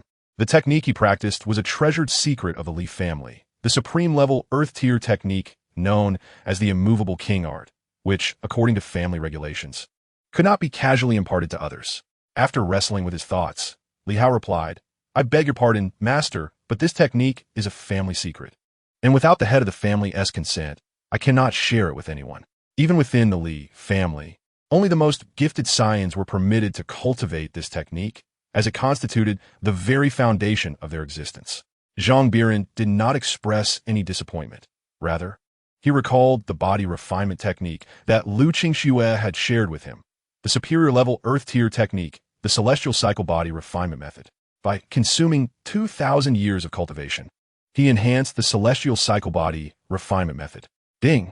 Through continuous practice of the celestial cycle body refinement method, you have comprehended a new body refinement technique. The host has comprehended a low-grade heaven-tier technique, the indestructible golden body art. As the technique was directly elevated, Zhang Biran's physical form began to undergo a transformation. Within him, the blood surged and roared, his heartbeat resonating like a thunderous drum, producing a deafening and resonant sound. Yet, after merely 2 beats, he quickly suppressed it. Li Hao's eyes widened in astonishment. Was that just now? The overwhelming pressure of his blood was terrifying. His master was not only a body cultivator, but an exceptionally formidable one. The oppressive aura that had momentarily exuded felt akin to standing before the family head. Fearsome and domineering, Zhang Biran nodded in satisfaction. Having practiced the indestructible golden body art, he felt his physical strength had nearly doubled. He raised his hand, and before him materialized a tome. "Take this technique to cultivate. You need not continue with your previous one." Li Hao furrowed his brow slightly. After all, he was practicing the Li family's treasured art, a supreme-level Earth-tier technique. Unless Zhang Biran could present a heaven-tier technique, he was reluctant to abandon it. However, such techniques were rare, if not non-existent, across the entirety of Tinggu State. Even the Li family or the Lu family of Destiny City did not possess heaven-tier techniques. Only supreme-level Earth-tier techniques. Unable to contain himself, Li Hao spoke up, "Master, the immovable king art that I cultivate is a supreme-level Earth-tier technique." Beside him, Lu Qingxue chuckled softly. When she first arrived, her mindset was similar to Li Hao's, believing her cultivation technique to be extraordinarily powerful, until Zhang Biran revealed a heaven-tier technique. Zhang Biran then said, "Take a look first before you respond." Li Hao nodded, accepting the tome. He glanced over it briefly, and his expression swiftly changed. He then began to examine it intently. Soon, he exclaimed in astonishment, "A low-grade heaven-tier technique, the indestructible golden body art? This is indeed a heaven-tier technique." Li Hao could not help but gasp in disbelief, his eyes filled with awe. His master truly possessed a heaven-tier technique? I knew my master was extraordinary. He followed his heart and sought out Zhang Biran, unexpectedly realizing that he had made the right bet. The ability to present celestial-level techniques only indicated that Zhang Biran was a master who had traversed the realms of the world. Li Hao recalled his previous words. Feeling a tinge of embarrassment, he had foolishly regarded Earth-level treasures as precious, only to discover that his master casually offered him celestial-level techniques for cultivation. Taking a deep breath, Li Hao suppressed his inner excitement and bowed respectfully to Zhang Biran. "Thank you, Master, for bestowing this knowledge." Chapter 20, Training Partner, the Terrifying Senior Sister. Zhang Biran nodded. "Go and cultivate diligently. If you encounter anything you do not understand, feel free to ask me directly." As he spoke, he tossed out 2 spatial rings. Each contains 5 million low-grade spirit stones. Take them and use them as you see fit. If you find them insufficient, come back for more. Our Miao Miao sect lacks nothing but spirit stones. 5 million. Li Hao swallowed hard. Even within the Li family, he had never received such a vast amount of resources at once. "Thank you, Master." The two spoke in unison. Zhang Biran nodded, and the two once again performed their salutations before turning to leave. The following day, daily rewards received: 10,000 years of cultivation, 10 billion low-grade spirit stones, and the celestial level supreme formation for symbols exorcism formation. This daily accumulation of 10,000 years of cultivation was indeed delightful. However, Zhang Biran did not hasten to utilize the cultivation. Having reached the perfected stage of tribulation crossing, he was already invincible within the Tiangu continent. He intended to save some of it and directly break through to a higher realm. Yet, Zhang Biran was unaware of what lay beyond the late stage of tribulation crossing. Could it be direct ascension? He shook his head. Ascension was surely impossible. There must be realms beyond tribulation crossing. And he could vaguely sense that tribulation crossing cultivators were not the pinnacle of this world. He glanced down at the two disciples who were in seclusion on the mountainside and spoke softly, "You two, come here." In the following days, Zhang Biran engaged daily with the two disciples, imparting insights on body refinement and sword techniques. As a tribulation crossing cultivator, his understanding of realms and various paths of cultivation was unparalleled. Even casual remarks from him could spark profound realizations in the two. Lu Qingshua's comprehension was indeed remarkable. After just a few days of instruction, she underwent a transformative change. Buzz, a sharp and powerful aura emanated from Lu Qingxue as she slowly opened her eyes. The state of enlightenment gradually coming to an end. Beside her, Li Hao stared at Lu Qingxue with an expression of disbelief. Enlightenment was a state that cultivators found exceedingly difficult to attain. Not only had Lu Qingxue entered this state, but she had also grasped the embryonic form of sword intent. Sword intent represented the pinnacle of sword cultivation, a lifelong aspiration for nearly all sword cultivators. However, comprehending sword intent was exceptionally arduous. He had never witnessed anyone within the Tiangu continent achieve such a feat. There were those like Lu Qingxue who possessed the embryonic form of sword intent. But those individuals had at least reached the integration stage after years of honing their swordsmanship. Lu Qingxue appeared remarkably youthful, yet she had already comprehended the embryonic essence of sword intent at the initial stage of foundation establishment. This was undeniably rather terrifying. Li Hao suddenly felt an overwhelming sense of defeat, which he found quite difficult to accept. He believed his senior sister was 100 times more extraordinary than his cousin. If they were to be of the same realm, his senior sister could likely vanquish his cousin with a single strike. As Li Hao's gaze flickered, his obsession with defeating his cousin gradually waned, for he had encountered an even more formidable prodigy. The recent teachings from Zhang Biran had enabled him to grasp the fundamentals of the indestructible golden body technique, causing his blood to gradually transform into a golden hue. His aura surging immensely. Li Hao's strength had significantly increased, and his physical prowess was now far superior to what it had been before. "Greetings, Sect Master." The voice of Luo Kun resonated from beneath the misty peak. Zhang Biran turned to look, curious as he inquired, "Elder Luo, what brings you here?" Luo Kun pointed at his disciple Zhao Feiyu and spoke, "My student has recently broken through to the late stage of foundation establishment and is eager to spar. Unfortunately, Mu Qingling is merely at the Qi refining stage, so I wanted to ask if your disciple might engage in practice with him for mutual refinement." As his words fell, the figures of Zhang Biran and the others materialized. Li Hao's expression turned peculiar as he cast a glance at Luo Kun, feeling utterly speechless. Did he truly believe his senior sister, at the initial stage of foundation establishment, could contend with someone at the late stage? Zhao Feiyu first glanced at Li Hao before recoiling slightly. The oppressive aura emanating from Li Hao was overwhelming, clearly indicating that he was no match for him. It would be wiser to select a softer target. He then turned his gaze to Lu Qingxue, a smile gracing his face. "Rest assured, senior sister, I shall not use my full strength." Luo Kun echoed this sentiment with a serious tone. "You are all fellow disciples, since this is a mutual refinement. Let it be a contest. Remember, your senior sister is at the initial stage of foundation establishment, so no one to hold back." Although the sect had just been established and their bonds were not yet profound, Zhang Biran's approach to handling matters was commendable. And Li Hao wished to cultivate relationships within the Misty sect, not wishing to jeopardize their camaraderie. Zhao Feiyu immediately nodded. "Master, do not worry. I will ensure I do not harm senior sister." Li Hao, hearing their exchange, could not help but twitch the corners of his mouth. Meanwhile, Lu Qingxue remained remarkably calm, gently responding, "Then please proceed." Zhao Feiyu nodded. Being a swordsman himself, he drew his long sword and charged towards Lu Qingxue. However, Lu Qingxue stood her ground, showing no intention of moving. He could not help but shake his head inwardly. It seemed he would need to restrain even more of his strength. As his senior sister appeared completely unresponsive, Zhao Feiyu felt somewhat helpless. the number of disciples within the Misty sect was exceedingly limited, and he found it challenging to find someone to hone his skills against. Although suppressing his cultivation to spar with Lu Qingxue offered some effect, the results were not particularly pronounced. With Li Hao being so powerful, he felt entirely outmatched, rendering any further refinement unnecessary. As he prepared to withdraw his strength, he discovered that his sword was immovable, unable to advance even a fraction. Upon closer inspection, he noticed a delicate, pale hand pinching his sword between two fingers. Zhao Feiyu's eyes widened in disbelief. How could this be possible?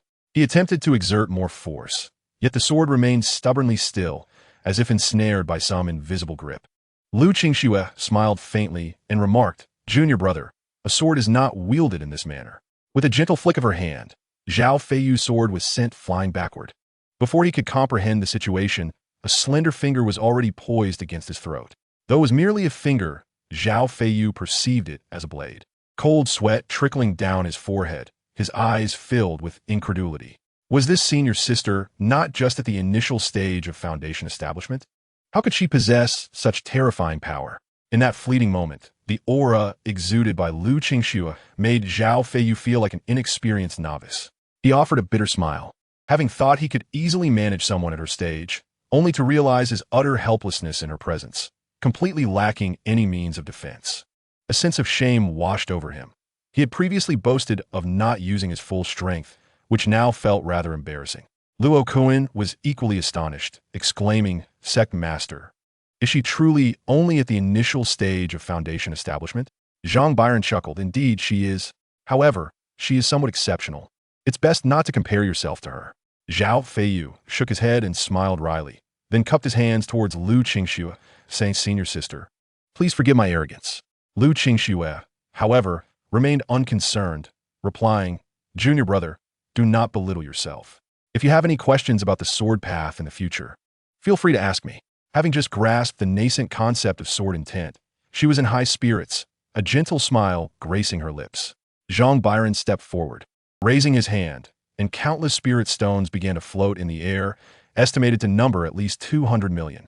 "Elder Luo, please take these spirit stones. They may be used for yourself or for your two disciples as you see fit." Chapter 21. The Luo family crisis. Luo Kuan was taken aback. So many spirit stones. As a loose cultivator, the most excruciating aspect was poverty. He had never possessed more than 200 million spirit stones combined. In fact, he had never even had 20 million. Luo Kuan immediately said, "Sect Master, these spirit stones cannot all be sourced from high-grade spirit veins, can they? High-grade spirit veins are exceedingly precious. You must be cautious in their extraction to avoid damaging them.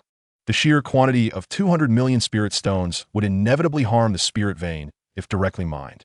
It is well understood that the formation of spirit veins takes an exceedingly long time, and once damaged, they are difficult to restore, requiring an extensive period for recovery." Zhang Biran smiled lightly. "Elder Luo, what are you saying? Can you not sense whether the spirit vein has been compromised? Rest assured, all these spirit stones are from our own sect. I see you are stuck at the initial stage of the transformation god realm, so feel free to use these spirit stones as you wish. If you need more, I will provide them. Our sect has ample spirit stones. Every day, an astounding 1 billion low-grade spirit stones are generated, and during this period, Zhang Biran has accumulated over 1,000 billion, rendering the notion of lacking spirit stones utterly inconceivable." Luo Kuan inhaled deeply and promptly bowed, expressing his gratitude. "Thank you, Sect Master." He had indeed failed to sense any damage to the spirit vein. However, he was taken aback by the sheer amount of spirit stones possessed by the Sect Master, who so casually presented 200 million. Zhang Biran smiled and nodded, but as Luo Kuan was about to depart, he furrowed his brow slightly. He produced a jade tablet inscribed with the character for Luo. After a brief moment of sensing, Luo Kuan's expression shifted dramatically, and he immediately clasped his hands in greeting. "Sect Master, an issue has arisen within my clan that requires my urgent return." Although he was a solitary figure, Luo Kuan still had a family, albeit he spent the majority of his time wandering afar, rarely returning home. Zhang Biran inquired, "Is the matter truly urgent? Do you require my assistance?" His speed was undoubtedly far greater than Luo Kuan's, and if the situation was dire, it would be more prudent for Zhang Biran to escort him back. Luo Kuan's countenance bore a hint of anxiety as he hastily replied, "This token only reacts in cases of extreme urgency, such as when facing annihilation. The fact that my clan has sent me a message indicates they are in grave peril. Moreover, my Luo family resides within the Ping Tian Empire, and I must trouble the sect master to intervene. The Ping Tian Empire is slightly stronger than the Tianwu Empire, with both empires being part of the 13 major empires in Tiangu Prefecture. Zhang Biran nodded, grasped Luo Kuan, and tore through the void, heading towards the Ping Tian Empire. Within the Ping Tian Empire, a figure raced by, eyes filled with panic, continuously fleeing into the distance. Luo Feiyu's blood surged within him, propelling his speed to its utmost limit. Escape. If he could reach Xinjiang City, he would have a glimmer of hope. Hee, Luo Feiyu, you cannot escape. A chilling voice echoed, followed by a wave of attack that Luo Feiyu narrowly evaded. 3 figures pursued him relentlessly from behind, occasionally launching assaults. You foolish wretch. Do you truly believe you can return to Xinjiang City? Even if you manage to reach the Luo family, it will change nothing. The annihilation of your clan is a foregone conclusion. Our 3 great families have united. Your Luo family is doomed. The mocking voices rang out continuously, their demeanor unhurried. Although Luo Feiyu was swift, he remained within their control. Once his blood was exhausted and he fell into fatigue, they would strike him down without any risk. Otherwise, if Luo Feiyu counterattacked, they might sustain injuries themselves. Luo Feiyu's expression was one of terror and resentment. He was merely a late-stage, nascent soul cultivator. Yet how could he possibly withstand 3 adversaries of equivalent strength? Crucially, he had been ambushed initially, resulting in his injuries, which robbed him of the chance to escape. His blood continued to burn within him, and his aura began to dim, revealing an overwhelming sense of weakness and helplessness. Was he truly destined to perish in this manner? The gaze of Luo Feiyu was filled with an unmistakable sense of unwillingness. The aura within him began to dwindle rapidly, and his movements slowed considerably. It was over. The pursuers, sensing an opportunity, immediately launched their attack. Luo Feiyu found it difficult to withstand their onslaught, spitting blood as he was sent flying. At that moment, he was utterly powerless to resist. Confronted by 3 late-stage, nascent soul cultivators, he faced only a path to demise. Luo Feiyu perish. One of them sneered, raising his long knife, intent on claiming Luo Feiyu's life. However, a streak of light rushed in from a distance. Just as the blade was about to make contact with Luo Feiyu's neck, it was seized by an aged yet powerful hand, unable to advance even a fraction further. Luo Kuan's voice was icily cold. You dare to lay hands on my Luo family? What audacity! Though he seldom returned home, the Luo family comprised his own kin, with whom he shared a good rapport. Luo Feiyu was his cousin. How could Luo Kuan not be enraged? Initial stage of transformation. The 3 were taken aback. Quickly speaking up, Senior, we are from the Sun, Lu, and Zhao families of Xinjiang City. Do you truly wish to become enemies with our 3 great clans? Indeed. We also have transformation stage experts. Do you genuinely want to involve yourself in the feud between us and the Luo family? If you withdraw now, we can treat this as if it never happened. At this point, a newfound confidence appeared on their faces. After all, even if you were at the transformation stage, they were not without their own experts. They could discern that Luo Kuan was merely at the initial stage of transformation. While each of the 3 clans had 2 or 3 transformation stage cultivators, a single one posed no threat to them. Ordinarily, upon hearing of their 3 clans, even a transformation stage cultivator would wisely retreat, hence their overwhelming confidence.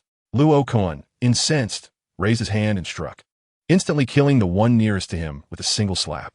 For most ordinary cultivators, transcending realms to battle was an impossible feat, especially the chasm between the transformation stage and nascent soul stage, which was exceedingly difficult to cross. Damn it, we've encountered a madman. Seeing Luo Kuan make his move, the remaining 2 wasted no time, fleeing into the distance. Luo Kuan immediately pursued them, dispatching 2 late-stage nascent soul cultivators with ease. Before long, he returned, holding 2 severed heads. Luo Feiyu gazed at the familiar figure, disbelief evident in his eyes. Uncle, is that you? His eyes glistened with unshed tears, his expression brimming with excitement. The previously cold demeanor of Luo Kuan softened considerably, a smile breaking through. It is I, Luo Feiyu's face was alight with joy. Luo Kuan had not returned home in nearly a century. The clan had been saying he was nearing the end of his lifespan and had perished, yet here he was, alive. Now that the Luo family faced a crisis, Luo Kuan's assistance would provide substantial support. Luo Kun, however, appeared somewhat anxious and inquired, "What is the current situation of the Luo family?" Chapter 22, The Auction. If you can procure an item, consider it my defeat. Upon hearing the words, Luo Feiyu let out a deep sigh. Over the years, the three prominent families have relentlessly pursued the Luo family, leaving our enterprises in ruins. Currently, the family head is injured and in seclusion to recuperate. Initially, the three families planned to unite to annihilate us, but coincidentally, the Wanbao Pavilion's auction was scheduled, featuring a dragon transformation pill. This has diverted their attention as they scramble to gather spirit stones. The dragon transformation pill. A frown creased Luo Kuen's brow. Should they acquire this elixir, the three families would gain yet another god transformation stage cultivator. At that moment, a figure slowly descended. Elder Luo, there is no need for concern. With our sect's presence, the troubles of the Luo family are but trivial matters. Luo Feiyu immediately turned to Zhang Biran, his expression grave, realizing he had overlooked the presence of another. Luo Kuen rose and cupped his hands in gratitude towards Zhang Biran. The latter nodded with a smile, recognizing Luo Kuen's hurried return as a testament to his loyalty. Despite Luo Kuen's lackluster talent and slim chances of breaking through to the mid-god transformation stage, his steadfast character was indeed commendable. Let us proceed back to the Luo family to assess the situation, Luo Kuen suggested, and the three figures hastened towards Zhengyang City. Meanwhile, within the Luo family, the council chamber was steeped in silence, each face marred with concern. The eldest elder, Luo Hao, sighed in resignation. From all the resources we've gathered, we have barely amassed 2 million spirit stones. How can we compete for the dragon transformation pill? The only solution the Luo family had conceived was to purchase the pill and attain a god transformation stage cultivator, which would instill some trepidation in the three families. After all, the alliance of the three families was not unbreakable. Demonstrating formidable strength would inevitably lead to their disintegration. However, this notion now seemed somewhat ludicrous. Even if the Luo family exerted all their efforts, they could barely scrape together over 1 million spirit stones, while the dragon transformation pill was exceedingly valuable, likely fetching at least 10 million. Luo Hao's strength waned. Has Luo Kuen sent any word? Has he responded? An elder shook his head in despair. The atmosphere in the hall was one of desolation. It seemed the Luo family could not escape this calamity.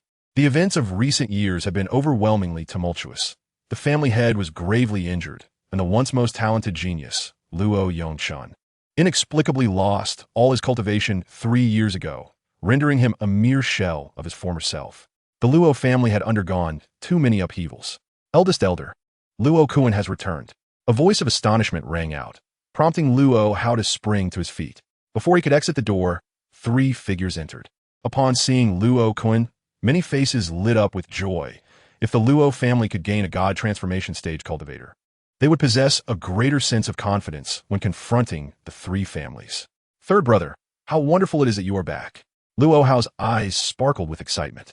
During Luo Kuen's last stay at the Luo family residence, he was acutely aware of the brevity of his lifespan, genuinely concerned that he might never see Luo Kuen again. Upon his arrival, Luo Kuen had already gleaned a comprehensive understanding of the events that had transpired within the Luo family over the years. He promptly declared, "Second brother, now that I have returned, we must not miss the upcoming auction at the Wanbao Pavilion." Hearing this, Luo Hao could only sigh in resignation. But our family has very few spirit stones left. Even if we were to attend, our financial resources would hardly rival those of the 3 major families. Luo Kuen's demeanor was notably carefree. Having spent little time within the Luo family since childhood, he had primarily relied on his own endeavors and cultivation outside. Luo Hao understood that he would not possess a substantial amount of spirit stones. Furthermore, the 3 major families would not idly watch as the Luo family secured elixirs. At the critical juncture, they would most likely band together. How could the Luo family compete with the combined might of the 3 major families? Luo Kuen, however, was imbued with confidence. "Do not worry, second brother. I'm certain of our success." Though Luo Hao's brow furrowed with concern, he recognized Luo Kuen's nature and knew that he would not jest about such matters. "Very well, let us proceed to the Wanbao Pavilion." Despite his uncertainty regarding Luo Kuen's confidence, Luo Hao led the way directly to the auction venue. Soon, they arrived at the auction site. At this moment, the auction was still in the preparatory phase and had yet to commence fully, but most of the expected attendees had already gathered. As Zhang Biran and the others entered, Many eyes turned toward the entrance, and upon recognizing the Luo family members, numerous expressions morphed into ones of incredulity. Am I mistaken? Is that truly a member of the Luo family? Do they possess spirit stones to participate in the auction? Perhaps they are merely here to stir up some excitement? After all, who is unaware of the Luo family's current predicament? Even if they sold all their possessions, they might not be able to muster 200,000 spirit stones. The Luo family had indeed fallen from grace, once one of the four prominent families of Xinjiang City, now verging on being expunged from the ranks. At that moment, the elder of the Sun family spoke coldly, dripping with sarcasm. Oh, is this not our esteemed elder, the Luo family? Is this auction even something you can attend? Do you possess spirit stones? Or did you simply bring back a pauper like Luo Kuan to procure some? He recognized Luo Kuan and was well aware of his impoverished status. The three major families had long anticipated Luo Kuan's return and were in no way surprised. However, to them, Luo Kuan, being merely in the initial stage of the transformation stage, posed no threat. The three major families boasted cultivators at the mid-stage of transformation. Their alliance left no room for concern regarding the return of a mere cultivator at the initial stage. Lu He, the leader of the Lu family, spoke coldly, his eyes glinting with mockery. Luo Hao, is Luo Kuan's return your source of confidence in attending this auction? The air was thick with derision as the voices of the three major families rang out in a cacophony of scorn. Enough of this noise, Zhang Biran said, scratching his ear, slightly irritated. From the outset, you have inundated us with trivialities. If you manage to buy anything today, I shall concede defeat. The crowd immediately turned their gaze toward Zhang Biran, their eyes laden with scorn. Lu He, upon hearing this, let out a cold laugh. Is it you, this mere young lad? Luo Kuan, is this your descendant? You ought to keep a tighter rein on him, lest he be killed outside. I fear he lacks the capability. A hint of derision flickered across Luo Kuan's face. After all, the sect leader was a formidable figure in the void refinement stage, far beyond the reach of a mere transformation stage practitioner. Just as Lu He was about to retort, a voice rang out in the midst of the auction. Ladies and gentlemen, please remain calm. The auction is about to commence. An elderly man slowly ascended the platform, a gentle smile gracing his features. His tone was exceedingly calm, yet carried an undeniable authority that quelled the raucous crowd into silence. The Wanbao Pavilion, with its formidable backing, commanded respect even from the three esteemed families. The elder spoke slowly. I am Wang Duowen, the submaster of the Wanbao Pavilion. The rules of the auction need no reiteration from me. Do not create disturbances or disrupt order. Otherwise, the consequences shall be yours to bear. With a wave of his hand, a sword floated before him, its blade a striking hue of violet and green, exuding a sharp aura. Thus began the auction of the first item, a low-grade Xian tier item, the Qing Tian sword. This blade, forged from a highly unique ore, was remarkably resilient and provided certain enhancements for sword cultivators of the metal attribute, with a starting bid of 300,000 low-grade spirit stones. As the words fell, a calm voice emerged, 1 million low-grade spirit stones. Chapter 23. Did the Luo family disrupt the auction? Upon hearing Zhang Biran's bid, Lu He scoffed. I thought the Luo family came to bid for the dragon transformation pill, yet they appear to be here to purchase such low-tier treasures. The crowd shook their heads. Starting with 1 million for the Qing Tian sword seemed rather trivial. Indeed, it was handsome, but what then? The Qing Tian sword, being merely a low-grade Xian tier item, might offer some assistance to those in the foundation and core formation stages. But could it truly influence the overall situation of the Luo family? Initially, some anticipated the Luo family's arrival with a sense of intrigue, but it now seemed they were merely overthinking. Among the Sun family, a young man disdainfully glanced at Zhang Biran. What sort of person dares to be so audacious at this auction? 1,100,000. Sun Bingyun declared loudly, his intent in acquiring the Qing Tian sword not for any other purpose but to diminish Zhang Biran's arrogant demeanor. This auction was a domain for their three esteemed families, not a venue for any random individual to flaunt. Sun Bingyun was a prodigy of the Sun family, endowed with exceptional business acumen, thereby earning significant regard within his clan. He was acutely aware of the Luo family's financial limitations. Presently, they could not muster more than 2 million spirit stones. Even Luo Kuan, who seldom resided with the Luo family and lived a somewhat reclusive life, possessed at most 3 to 5 million spirit stones.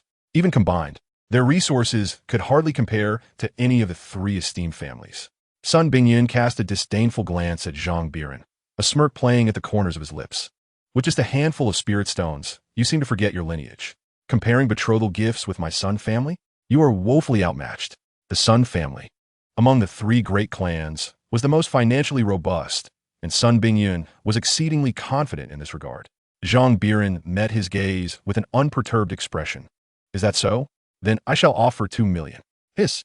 The moment those words escaped his lips, several attendees gasped in astonishment, their eyes wide with disbelief. How could a blue gold sword possibly be worth 2 million? Even 1 million would be considered exorbitant. Luo Hao could not contain himself and started to speak. But Luo Kuan silenced him with a glance, signaling that there was no need for concern. However, how could Luo Hao not be worried? Zhang Biran had come as a representative of the Luo family, and while Zhang Biran might find pleasure in his bold offer, it would ultimately be the Luo family footing the bill. 2 million spirit stones for a blue gold sword was akin to a massive financial blunder. Ha ha ha! Sun Bingyan erupted into laughter. To think someone would squander such a fortune on a blue gold sword. Truly laughable, since you desire it so much. I shall concede it to you. May your future acquisitions be as extravagant. 2 million once, twice, thrice sold. Wang Duowen was somewhat taken aback, never anticipating that the blue gold sword could fetch such a price. A smile graced his face as he produced another pill from his collection. The next item for auction was the 4th grade 5 Thunder Pill, which contained a thread of pure lightning energy, immensely beneficial for practitioners of the lightning attribute. The starting bid was set at 1 million low-grade spirit stones. The 5 Thunder Pill, such a rare elixir, despite being only 4th grade. Its arduous crafting process demanded high-quality materials. 120,000, 150,000, 155,000. Bids echoed through the room. And Sun Bingyan shot a sidelong glance at Zhang Biran, a mocking smile adorning his face. 2 million low-grade spirit stones. The 5 Thunder Pill was exceedingly scarce, undoubtedly worthy of such a price. After placing his bid, Sun Bingyan turned back to Zhang Biran, casually inquiring, "Kid, are you not going to continue bidding? I thought you had an abundance of spirit stones." Zhang Biran frowned slightly. What a foolish individual, seeking to provoke trouble from the outset. He understood that being associated with the Luo family made him a target for such jabs. With a calm smile, Zhang Biran replied, "If you lack spirit stones, it would be wise to remain silent. I find even 2 million embarrassing. I bid 3 million low-grade spirit stones." A wave of astonishment swept through the crowd, and those who had previously considered bidding quickly abandoned the thought.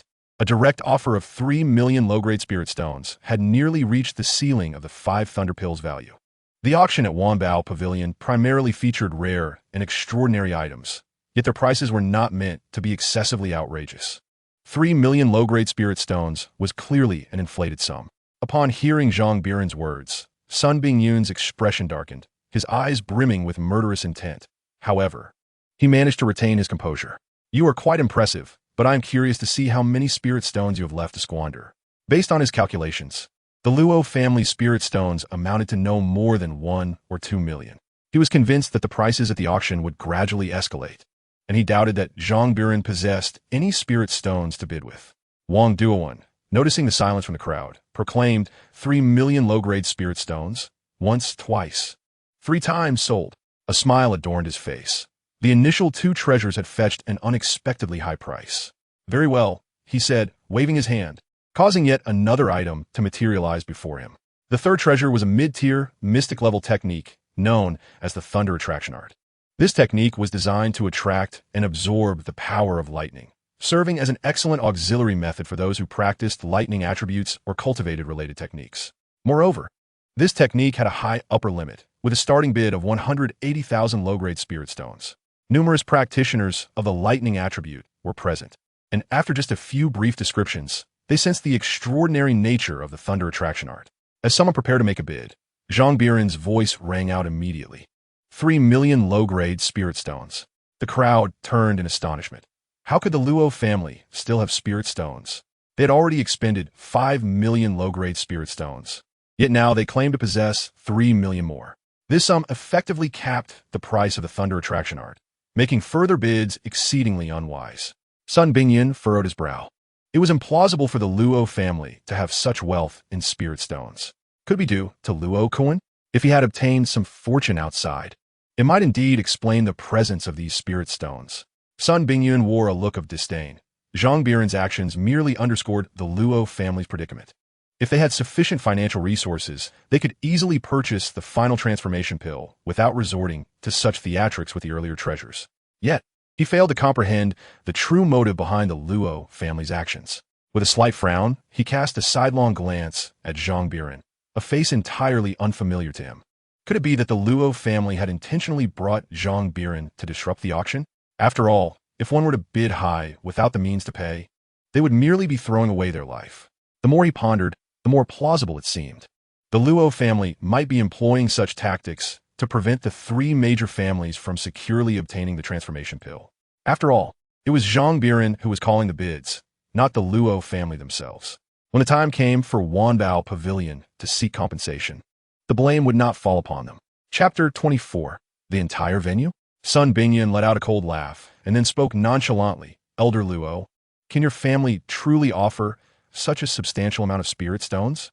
I hope you do not find yourselves without any spirit stones left and have to send this young man out to take the fall. Upon hearing this, many faces in the auction hall shifted in color, especially Wang Duowen, who cast a chilling gaze at Zhang Biran. He had not considered this possibility before, but now it appeared that such a scenario might indeed be plausible. Luo Hao cast a glance at Luo Kuan, who returned a reassuring look.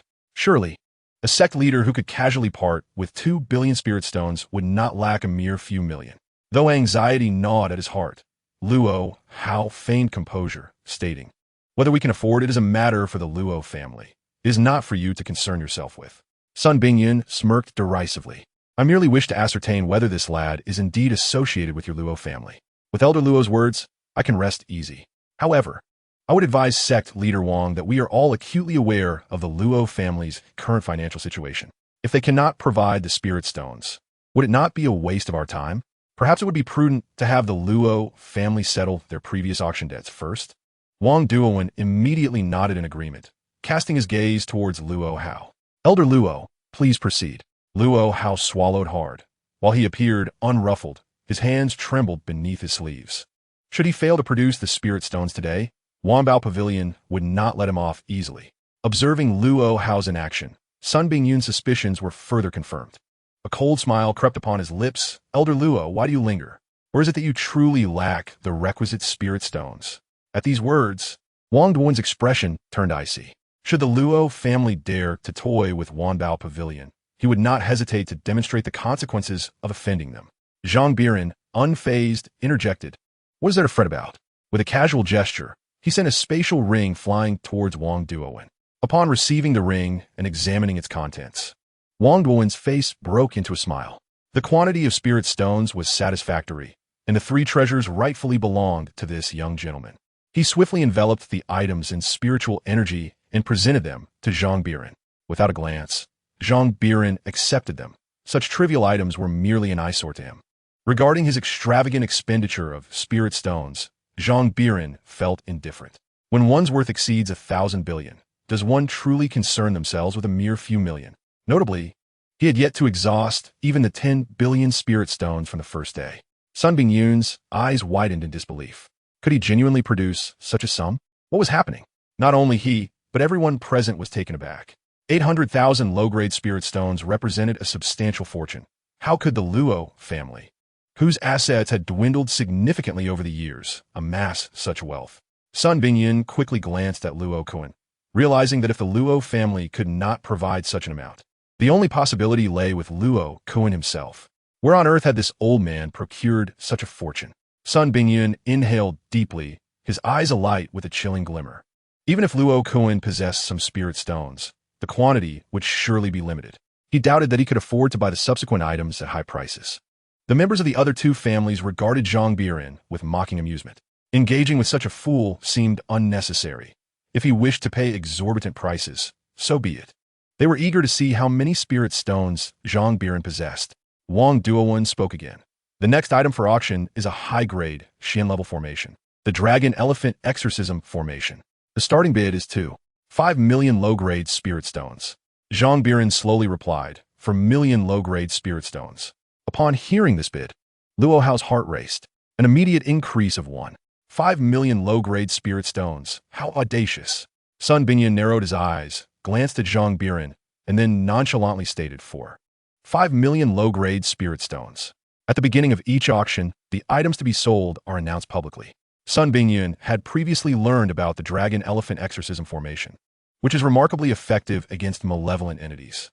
Although 5 million low-grade spirit stones is a considerable sum, it is still a fair price for such an item.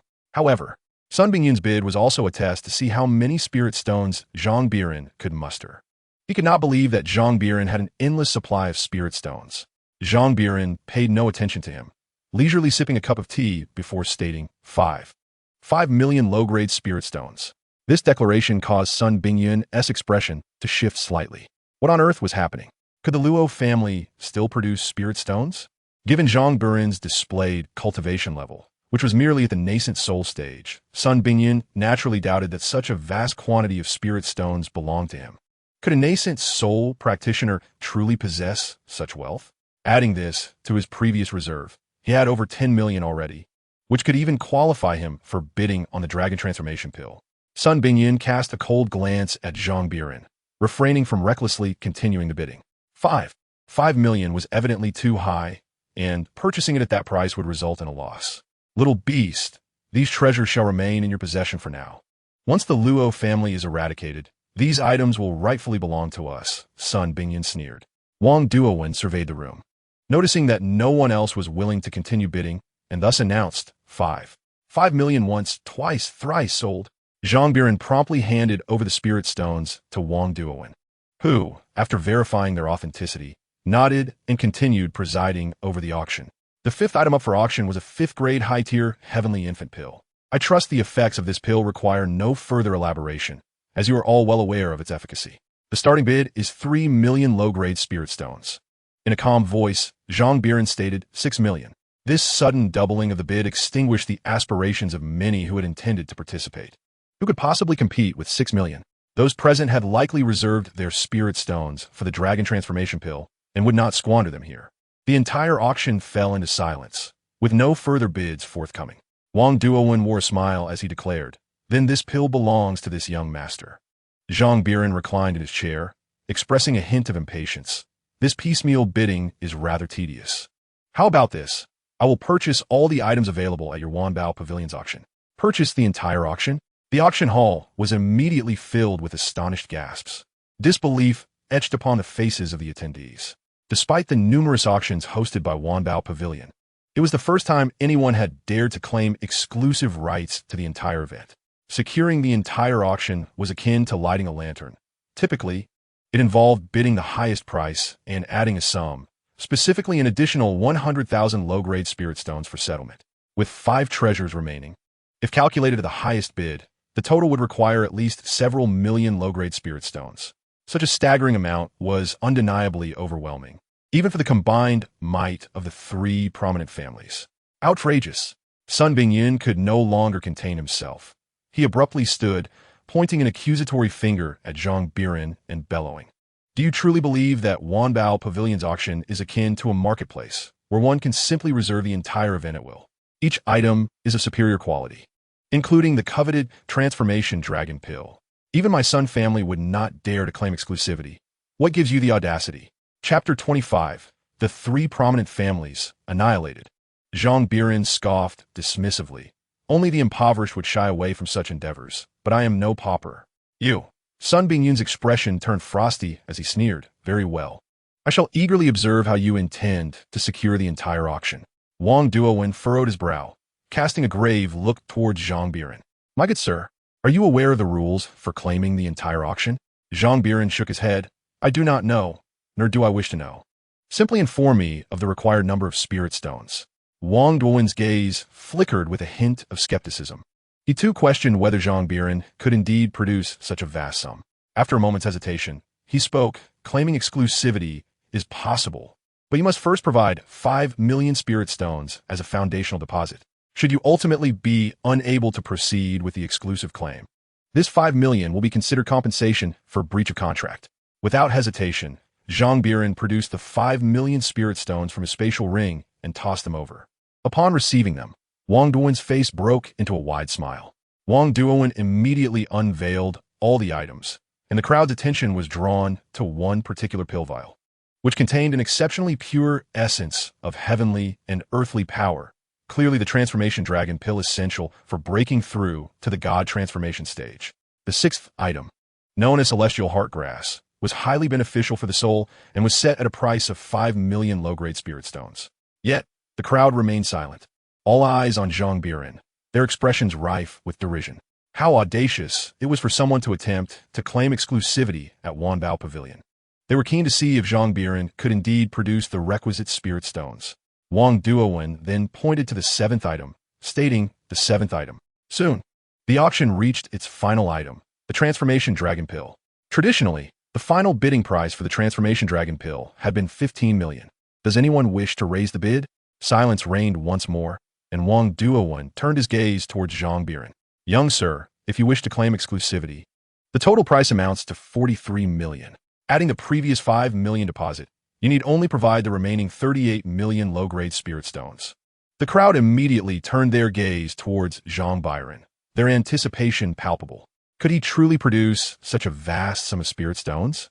This amounted to over 30 million. None of the three major families could muster such an amount alone, not even the wealthiest among them, the Sun family, unless they united their forces. Yet here stood Zhang Biran, merely a cultivator in the nascent soul stage, with the backing of the Luo family.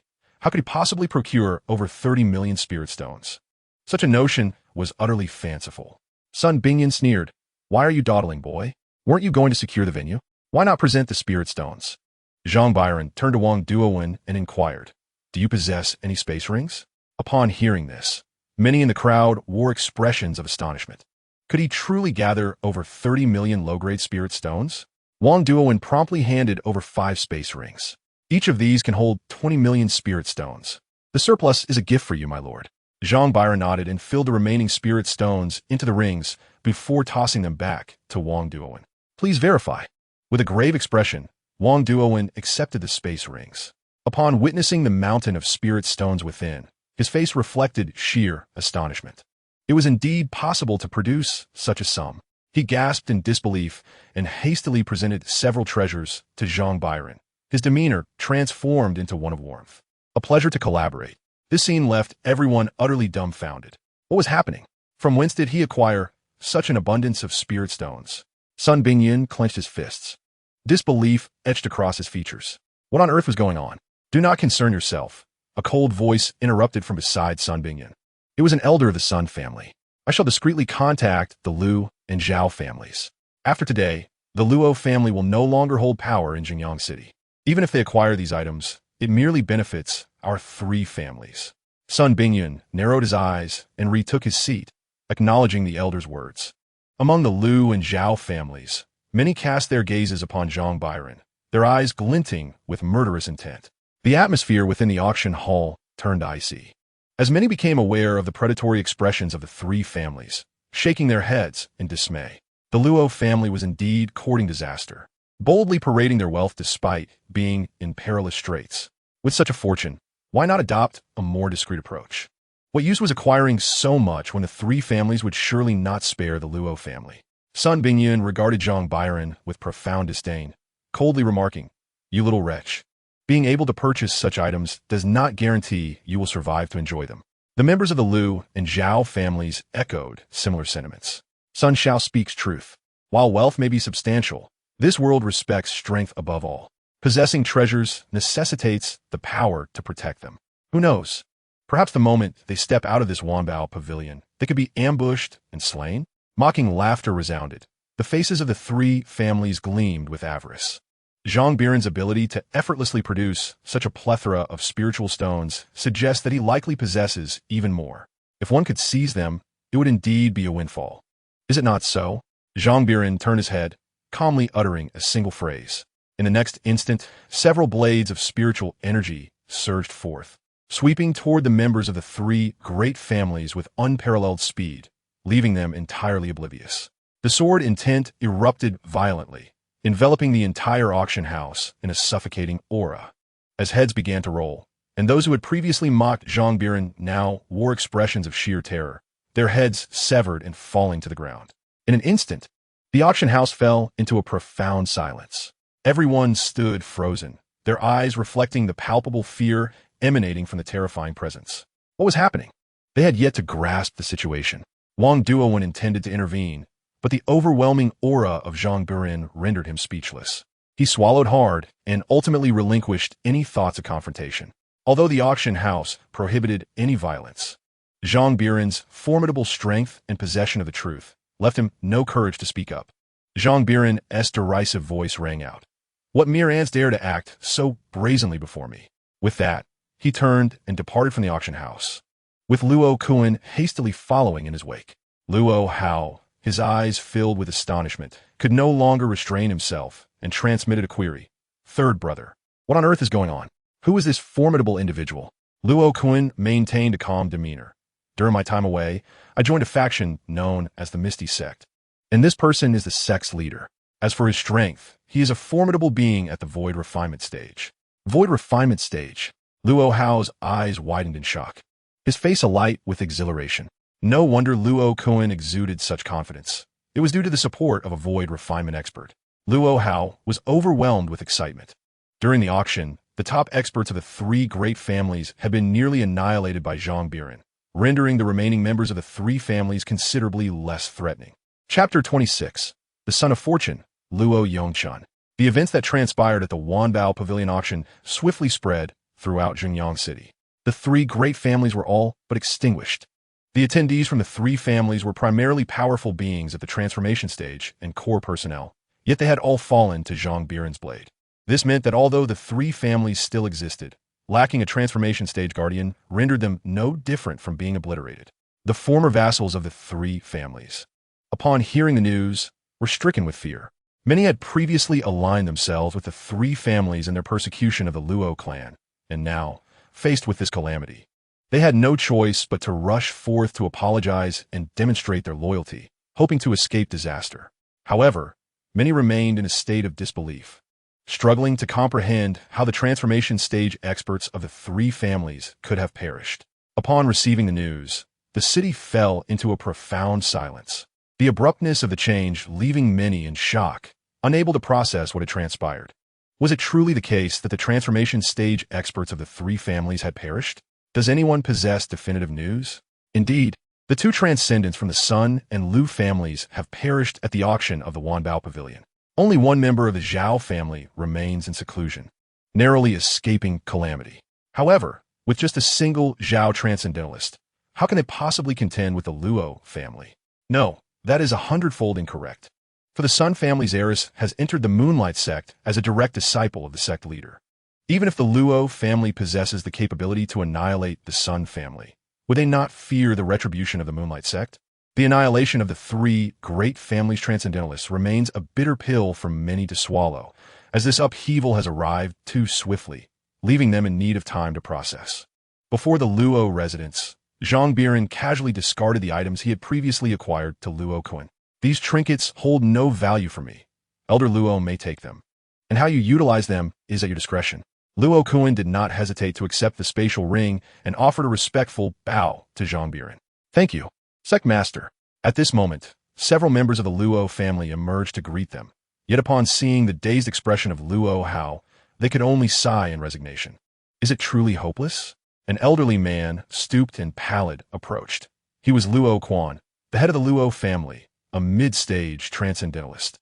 After emerging from seclusion, he learned of Luo Kuan and the others' intent to attend the auction and could not remain idle. Just as he prepared to investigate the auction, Luo Kuan and his companions returned. Luo Quan stepped forward, his gaze tinged with despair. Third brother, you have done your utmost. It is no longer significant that we did not acquire any items. I have instructed others to secretly escort some of our direct descendants away. My injuries are severe, and I fear I shall not escape. You and second brother must lead our people to safety at once. Naturally, he did not wish for death. But as the head of the Luo family, someone must shoulder the burden when calamity strikes. As the family patriarch, who else would bear the weight? The other elders of the Luo family, though resigned in their expressions, bore no ill will towards Luo Kuan, as they had never imagined he could single-handedly save the entire Luo family. Flee while the three great families have yet to descend upon us. Depart immediately. for by the time they regain their senses, it will be too late. Luo Hao, observing the faces of despair around him, could not contain himself. Esteemed colleagues, why must we run? Luo Quan immediately turned to him, furrowing his brow. What do you mean, Second Elder? Luo Hao steadied his emotions and spoke clearly. The transcendentalists of the three great families have been vanquished, and we, the Luo family, have acquired the dragon transformation pill. The members of the Luo family were instantly rendered speechless. How could this be possible? Luo Quan, disbelief etched upon his face, retorted, Second Elder, do not attempt to comfort us. I am well aware of our circumstances. Even with the spirit stones from Third Brother's resources, we could never afford the dragon transformation pill. As for your claim that the transcendentalists of the three great families are dead, that is utterly implausible. United, who could possibly defeat them? The other elders shook their heads in unison, finding Luo Hao's assertions to be preposterous and difficult to accept. However, they did not chastise him. Recognizing that the second elder's intentions were kind, wishing to spare them excessive sorrow, Luo Hao hastily interjected, no, they have truly perished. He then turned his gaze toward Zhang Biran and reiterated, the three great families were annihilated by this esteemed predecessor. If you do not believe me, you may inquire outside. I anticipate that the news will spread swiftly. As his words settled, a member of the Luo family rushed in, his face brimming with excitement. Head of the family. The three great families have been obliterated. Luo Quan's eyes widened in disbelief. Could it be true that the three great families had indeed been vanquished? Having previously resigned himself to death, the revelation of their demise was utterly astonishing. Regaining his composure, he recalled Luo Hao's earlier words and promptly turned to Zhang Biran. His expression now one of utmost respect. May I inquire how to address you, esteemed predecessor? I am profoundly grateful for your intervention in our family's crisis. Should you require anything in the future, do not hesitate to command the Luo family. We shall face any peril without hesitation. Zhang Biran had indeed salvaged their family. And what were mountains of blades or seas of fire in comparison? Zhang Biran smiled. It was merely a trifling matter. However, Luo Quan did not truly regard it as such. He respectfully led Zhang Biran into the Luo residence while casting a glance at Luo Hao, his eyes filled with inquiry. Luo Hao immediately communicated the entirety of the auction incident to him. Yet, upon hearing the details, Luo Quan was left utterly dumbfounded. The three great families had been inexplicably slain? He had never anticipated that they would meet such a serene fate at the auction, without the slightest ripple of disturbance. Within the Luo household, Zhang Biran was treated as an honored guest, and the family members exhibited the utmost reverence towards him. While they should have been addressing the grievances with the three great families, Luo Quan disregarded this entirely, prioritizing Zhang Biran's comfort instead. Zhang Biran shook his head. Enough. You may attend to your affairs. There is no need to concern yourselves with me. Luo Quan refrained from further comment, bowing respectfully, please rest here, esteemed predecessor. Should you have any needs, simply call for me. Zhang Biran nodded, his brow furrowing as he surveyed the crowd. In the far corner stood an unassuming youth clad in a black robe, his countenance displaying a hint of youthfulness, appearing to be merely 15 or 16 years of age. Wait, Zhang Biran spoke slowly, prompting Luo Quan to halt, his face marked by respect. Following Zhang Biran's gaze, he turned to observe the boy in the corner. And soon, the entire Luo family's attention converged upon him.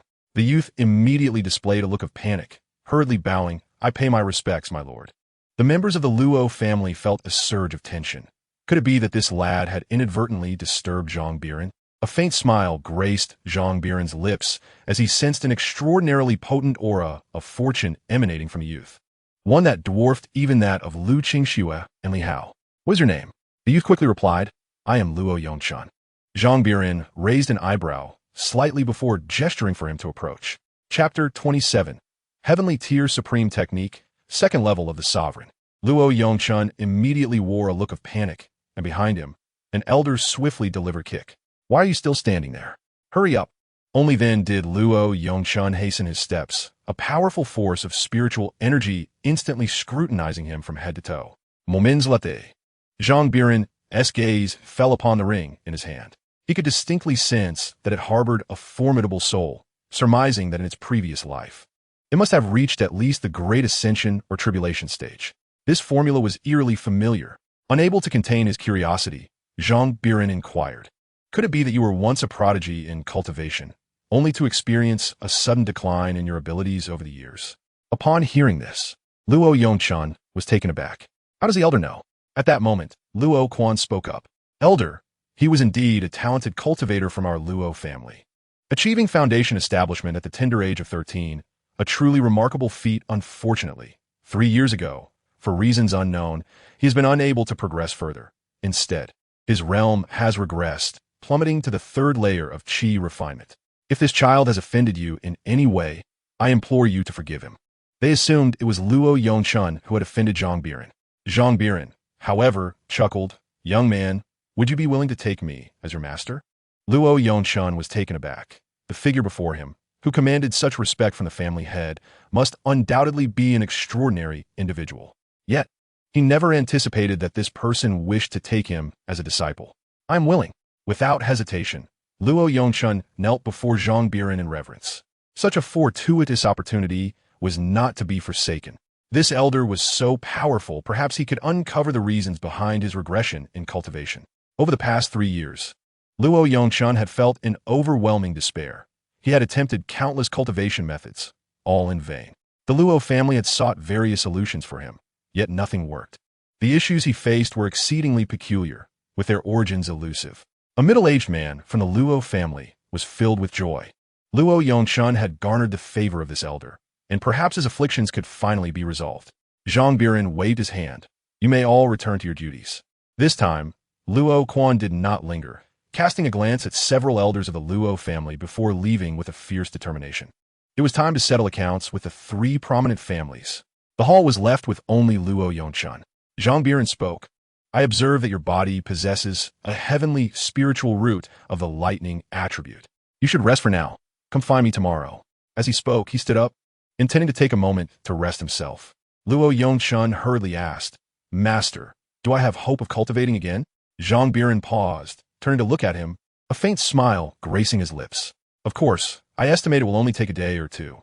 The soul within Luo Yongchun would normally require 2 to 3 years to awaken, but having just assisted that soul, it would soon revive, thereby resolving the issue of his stagnant cultivation. Could it truly be resolved in just 2 days? The expression on Luo Yongchun's face was one of disbelief. He struggled to comprehend how the issues plaguing him had resolved themselves so inexplicably, despite the multitude of questions swirling in his mind. He firmly believed in the formidable prowess of the elder before him, convinced that there was no reason for deceit. Accompanied by a maid, Zhang Biran entered the opulent chamber of the Luo family, promptly retrieving the thunder summoning technique from the auction. Coincidentally, the cultivation method that Luo Yongchun required was of the lightning attribute, allowing him to elevate this technique directly. By expending 5,000 years of cultivation, he enhanced the thunder summoning technique. In an instant, the system's voice resonated within his mind. "Ding! Through relentless practice of the thunder summoning technique, you have comprehended a new lightning attribute cultivation method. Host has comprehended a sky-level superior technique, purple cloud thunder technique.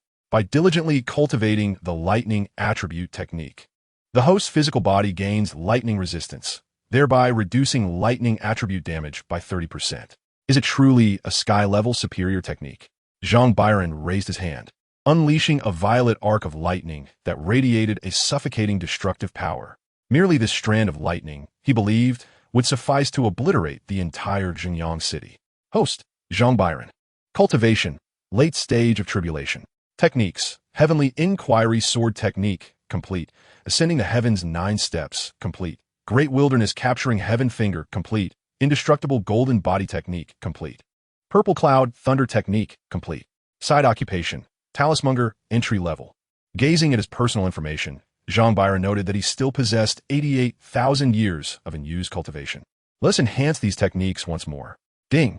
Through persistent cultivation of the heavenly inquiry sword technique, you have comprehended a new sword path technique. Host has comprehended a sky-level ultimate technique, 8 wilderness sword technique. Ding! Through relentless practice of ascending the heavens 9 steps, you have comprehended a new movement technique. Host has comprehended a sky-level ultimate technique, ghostly shadow displacement. Ding! Through continual training of the great wilderness capturing heaven finger, you have comprehended a new technique.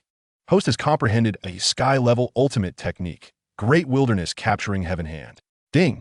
Through unwavering practice of the indestructible golden body technique, you have comprehended a new body refinement technique.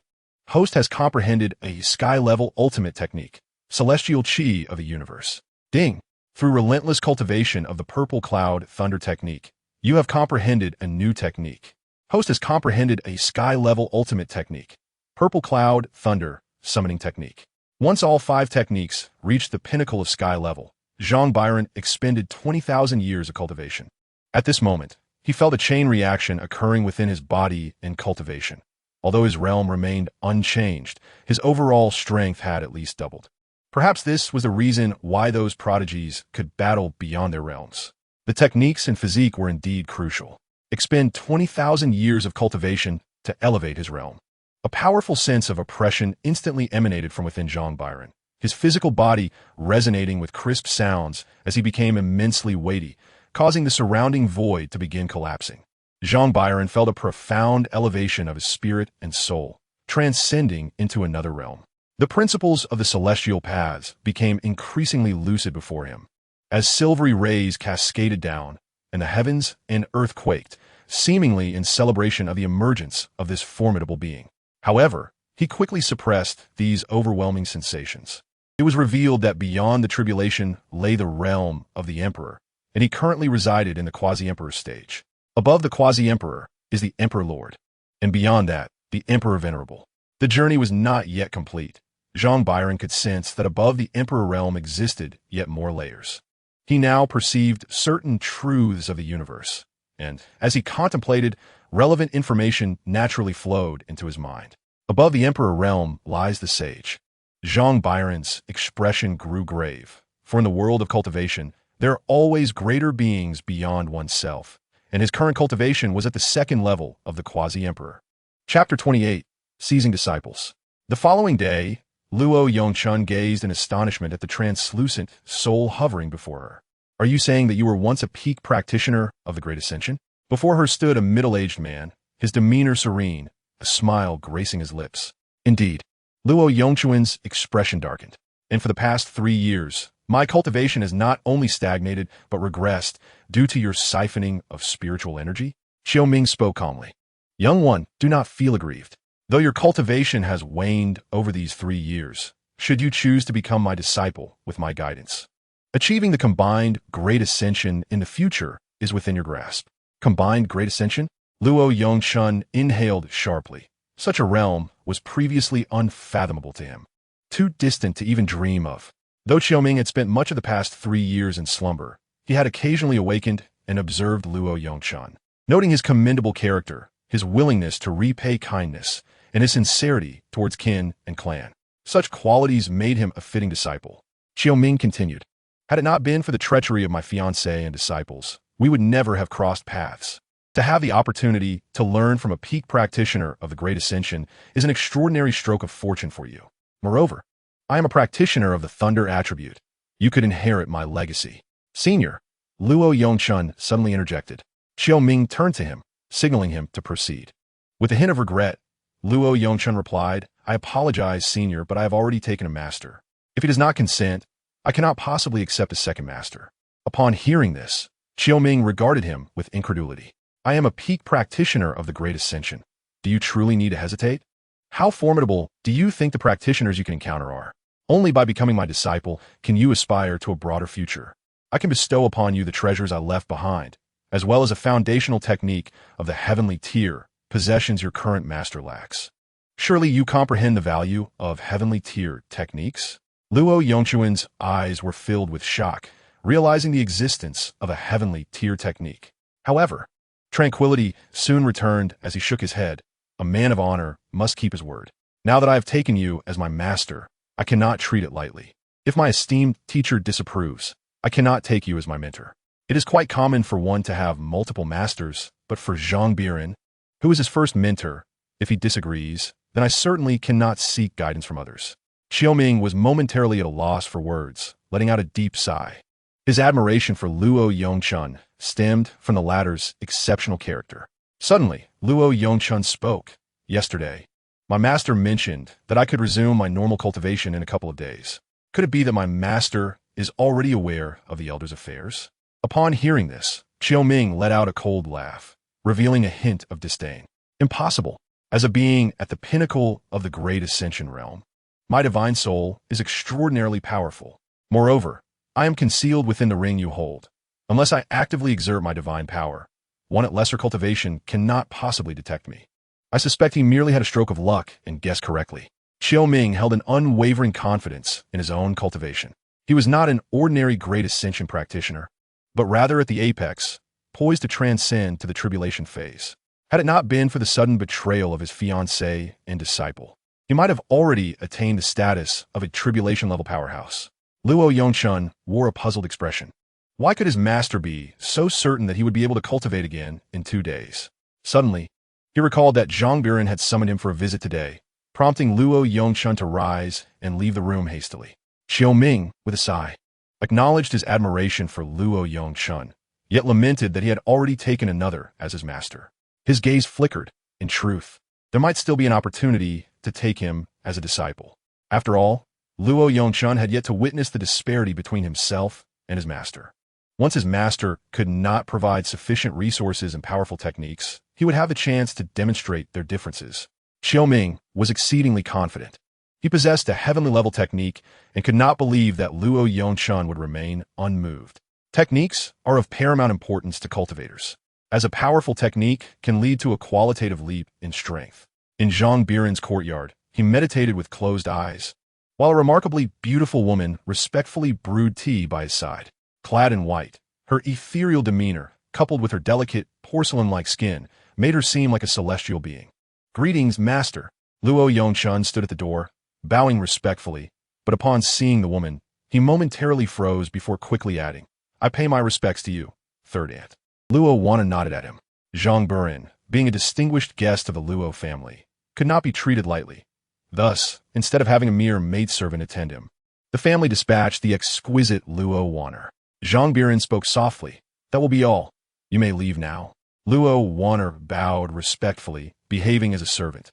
Before turning to depart, he then beckoned for Luo Yongchun to enter. With a mere glance, Zhang Biran sensed the formidable soul entity concealed within Luo Yongchun's ring. Although it was well hidden, it was not beyond his perception. At the same time, Qiuming scrutinized Zhang Biran, his face etched with profound disdain. How could a mere nascent soul cultivator dare to vie for disciples with him? He needed to devise a plan to extricate Luo Yongchun from Zhang Biran's influence. What assistance could a trivial nascent soul cultivator possibly offer to Luo Yongchun? Given his extraordinary innate talent, he would surely reach the nascent soul stage in no time. Only he himself was worthy of being the mentor. Zhang Biran spoke slowly. "Since you have commenced your cultivation, I shall impart to you a technique." Both Qiuming and Luo Yongchun were taken aback. How do you know? The thought surged in their minds. If Zhang Biran had previously guessed Luo Yongchun's potential, he might have used that as a pretext. But how could he perceive it now? Qiuming had merely ceased absorbing spiritual energy. How could Zhang Biran discern it at a glance? However, Qiuming soon observed the technique that Zhang Biran offered, a rudimentary scroll made of ordinary paper, clearly not a supreme secret manual. He shook his head. How could such a technique compare to his own inferior heavenly grade method? Yet, Luo Yongchun received it with reverence, eagerly flipping to the first page for a thorough examination. Qiuming directly transmitted a thought. "Youngster, there is no need to even glance at such a technique. It pales in comparison to what I can teach you. I have devised another approach. Why not learn from me?" In the guise of student and teacher, although similar to master and disciple, they are distinct identities, allowing you to cultivate with me without revealing your true circumstances. Luo Yongchun remained silent, standing in a daze, incredulously gazing at the technique in his hands. Qiuming furrowed his brow, also glancing at the technique in Luo Yongchun's grasp. Yet, upon a mere glance, he found himself frozen in place. This was Chapter 29. Today, the Luo clan shall be annihilated. Heavenly grade supreme technique, the purple cloud, lightning, summoning method. In an instant, Qiuming was irrevocably drawn into the profundity of this technique, its intricacy far surpassing the one he intended to teach Luo Yongchun, a difference of countless magnitudes. It could be said to belong to an entirely different realm. Qiuming was incredulous. How could a nascent soul cultivator possess such a technique? Suddenly, he snapped back to reality. This individual was undoubtedly not a mere nascent soul cultivator, and his assertion that Luo Yongchun could soon resume cultivation, along with his earlier claim of having already recovered, were not mere conjectures. Had he truly discerned his presence? How could this be possible? I am a peak ascendant cultivator, with a soul of immense strength. Even other ascendant cultivators would find it challenging to perceive his existence without deliberate inquiry. Xiao Ming swallowed hard, suddenly feeling the absurdity of his previous words. He had believed his technique to be unparalleled within this realm. Yet, Zhang Biran had directly presented a heavenly grade supreme technique. This was a heavenly grade supreme technique. After reaching the heavenly tier, every technique must resonate with the laws of heaven, making the creation of new techniques extraordinarily difficult. The technique before him was not merely heavenly grade supreme, but among the pinnacle of such techniques. In Luo Yongchuan's eyes, astonishment was palpable, accompanied by a sensation of parched lips and a dry throat. Master, is this truly a celestial grade supreme technique? Zhang Biran silently nodded. This method is quite commendable. Your innate affinity for lightning makes it suitable for your practice. Upon receiving a definitive answer, Luo Yongchuan's eyes brimmed with awe. Indeed, it was a celestial grade technique. Master, who exactly are you? Zhang Biran suddenly turned his gaze towards the ring in Luo Yongchuan's hand and spoke in a calm tone. Have you seen enough? Xiao Ming, initially taken aback, realized that Zhang Biran was addressing him and abruptly regained his composure, his expression now laden with gravity. After a moment's hesitation, his ethereal form materialized, and he bowed respectfully. I have met you, fellow practitioner. Zhang Biran's demeanor exhibited no surprise. His gaze remained tranquil as he sipped his tea before turning to observe. A soul at the pinnacle of the great ascension stage possesses some strength. You could barely serve as a protector for my disciple. Your soul has revived to this extent due to my assistance, and since you have glimpsed my technique, your obligation to serve as my disciple's protector for 500 years shall suffice to settle the debt. This arrangement seems quite favorable, does it not? Xiao Ming's eyes widened. This individual had not only discerned his existence, but had also seen through the depths of his former realm. What a formidable being this was. Was he transcending the tribulation? Xiao Ming felt a shiver run down his spine. He had previously held Zhang Biran in disdain. Yet it was now evident that he was an unparalleled master traversing the realms. No wonder he had sensed an exceptionally pure soul energy being absorbed earlier. It was indeed due to this person's aid. Without a trace of hesitation, Xiao Ming declared, Senior, your immense kindness leaves me unable to repay. Henceforth, I shall serve as your disciple's protector. Just as Zhang Biran had stated, without his assistance, Xiao Ming could not fathom when he would awaken. Moreover, Zhang Biran had not only facilitated his revival, but had also restored the completeness of his soul. To achieve such a feat, one must possess at least the strength of the tribulation period. Furthermore, he had acquired a celestial grade supreme technique, with the only cost being 500 years as a protector for Luo Yongchun. Truly an advantageous bargain. Besides, what right did he have to refuse? Luo Yongchun remained in a daze, unable to fully comprehend the situation. Not only could he cultivate anew, but he had also obtained such a powerful technique, it felt surreal. Taking a deep breath, his eyes filled with gratitude, he knelt on both knees, his demeanor exceedingly respectful. Disciple, I am deeply grateful for your benevolence, Master. Zhang Biran smiled, prepared to speak, but then turned his gaze towards the distance, his eyes narrowing slightly. In the next moment, a heavy pressure descended from the heavens, enveloping the city of Zhengyang. Who dares to annihilate my Sun family? A voice brimming with murderous intent echoed, as two figures emerged high in the sky. The leading woman exuding an icy demeanor. Her gaze fell upon the chaotic state of the Sun family, her eyes instantly reddening, a visage of both wrath and anguish.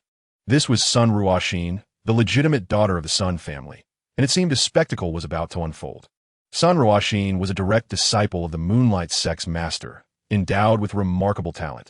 The Moonlight Sect would undoubtedly intervene. Did one not notice the figure beside Sun Ruoxin?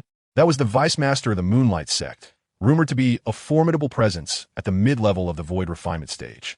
It was perplexing how the Luo family managed to summon a practitioner of the void refinement stage to annihilate the three great families, yet it was likely a fleeting success.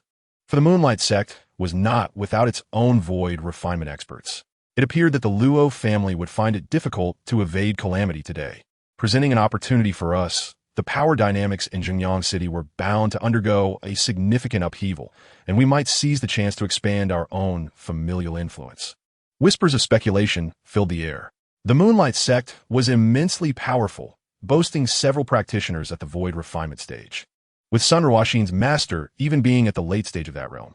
Thus, despite the presence of a mysterious powerhouse within the Luo family, no one perceived the Luo family as capable of withstanding the might of the Moonlight Sect. Previously, Zhang Biran had effortlessly slain the Void transformation experts of the three families. Although no one discerned his true level, it was likely he was merely at the Void refinement stage. The Luo family could not possibly have summoned a Unity stage practitioner for assistance, who would deign to align themselves with the Luo family. What qualifications did the Luo family possess to attract a Unity stage expert? Many were consumed with excitement, particularly the vassals of the four great families. Should the four families be extinguished, would not all of Zhengyang City fall to their grasp?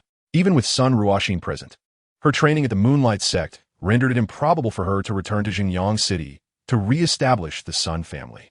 Even if a Sun family were to persist in Zhengyang City, could they truly dominate the entire city? Sun Ruoxin turned her gaze towards the Luo family, her eyes brimming with icy resolve. Luo family, come forth and meet your demise.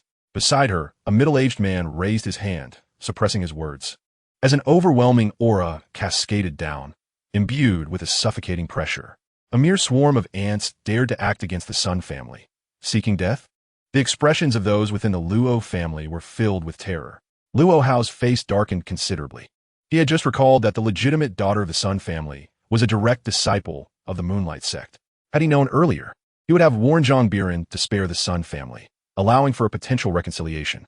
With the Zhao and Lu families gone, Zhengyang City would become a battleground between the Sun family and the Luo family, and surely the Sun family would not refuse such a boon, as their influence could expand. Yet now, with the death of the Sun family's Void transformation experts and the entire Sun family eradicated, the possibility of reconciliation had vanished. It was over. Was it true that the Luo family could not escape the fate of annihilation? Luo Kuan's face was also etched with fear.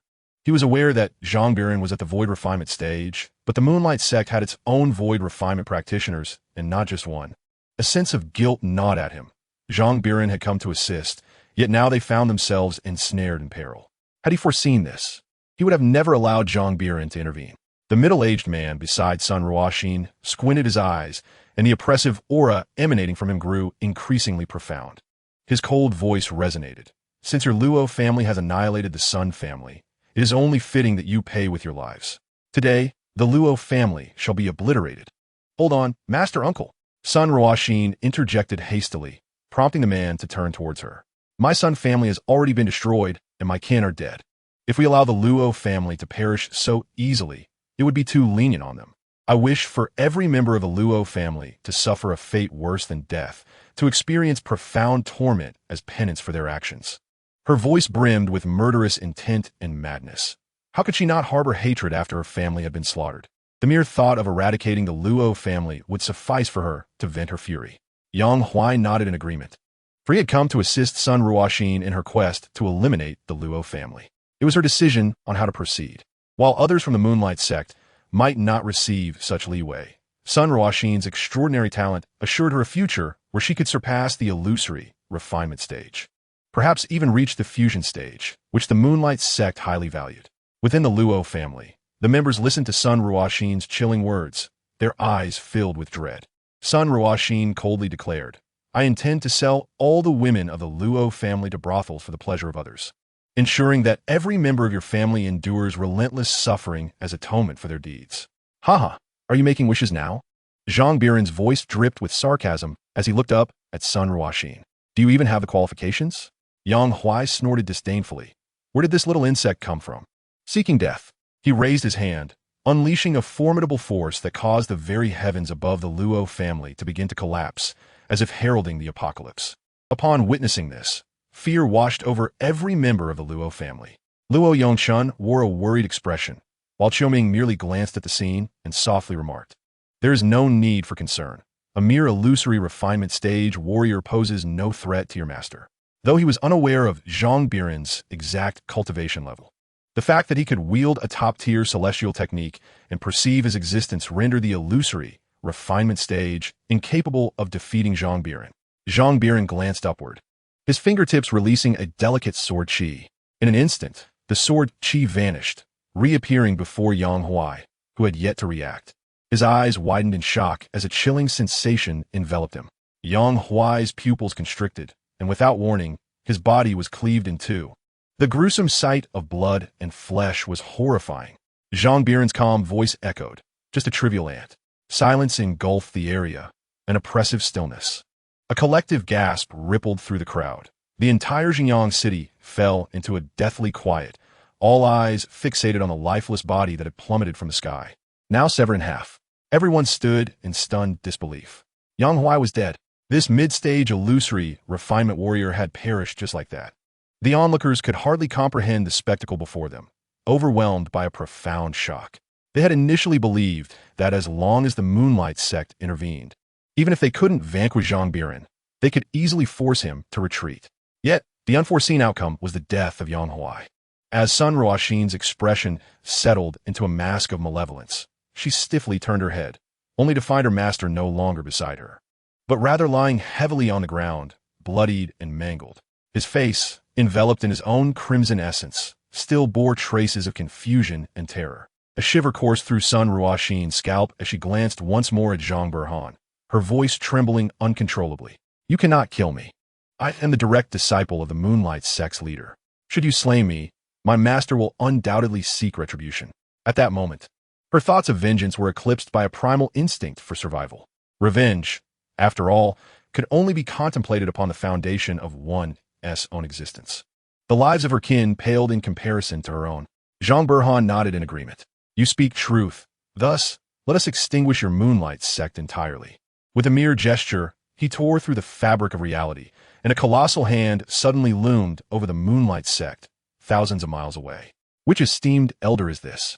A formidable aura erupted within the sect, yet as the hand descended, the entire establishment was reduced to nothingness.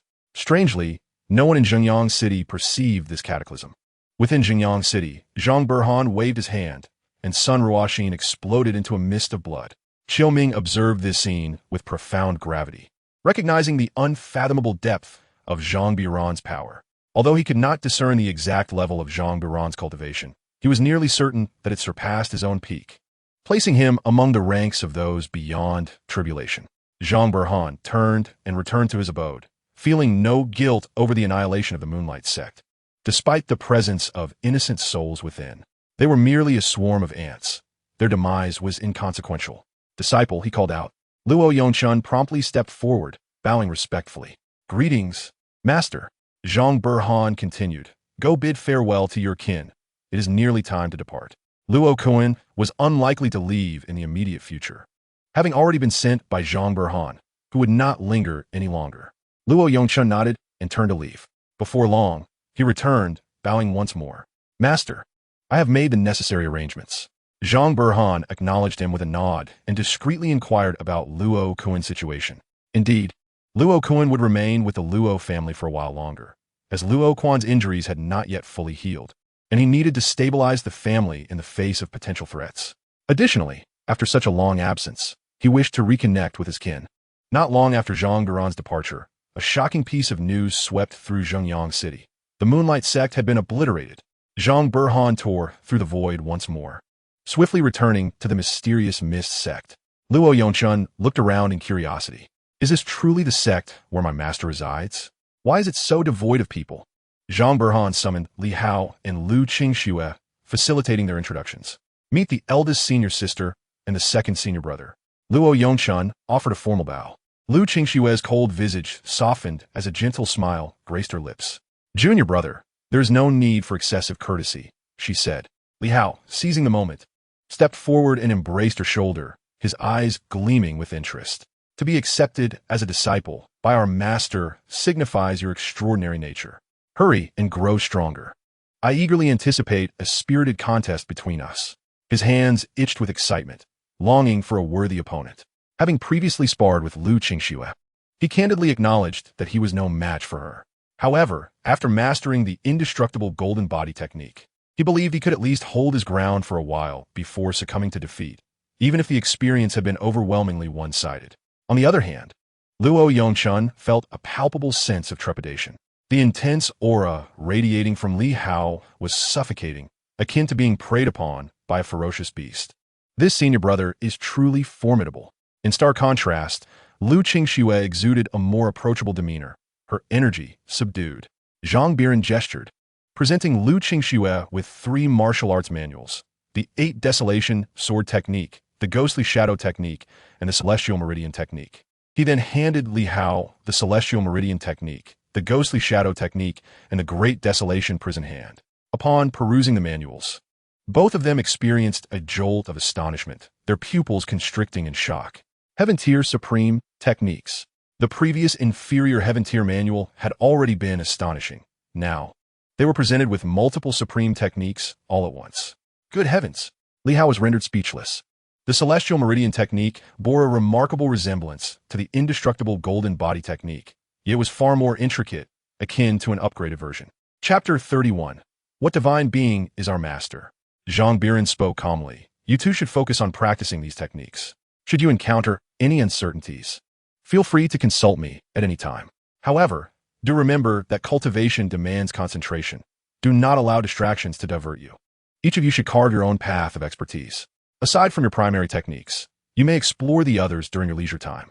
The two promptly bowed respectfully. Disciples, obey your command. With a wave of his hand, a cascade of spirit stones poured forth from the system's inventory, filling the entire mountainside. A rough estimation suggested there were no less than 4 billion. The 3 stood in stunned silence. So many spirit stones?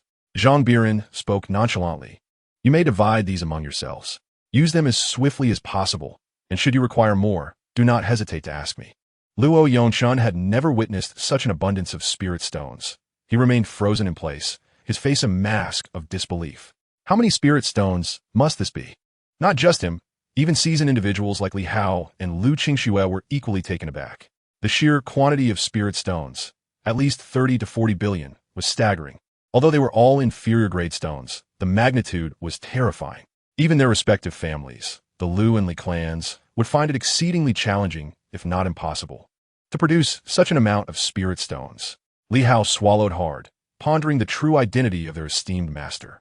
Lu Qingxue, with a solemn expression, merely shook her head in silence before proceeding to evenly divide the 3 portions of spirit stones.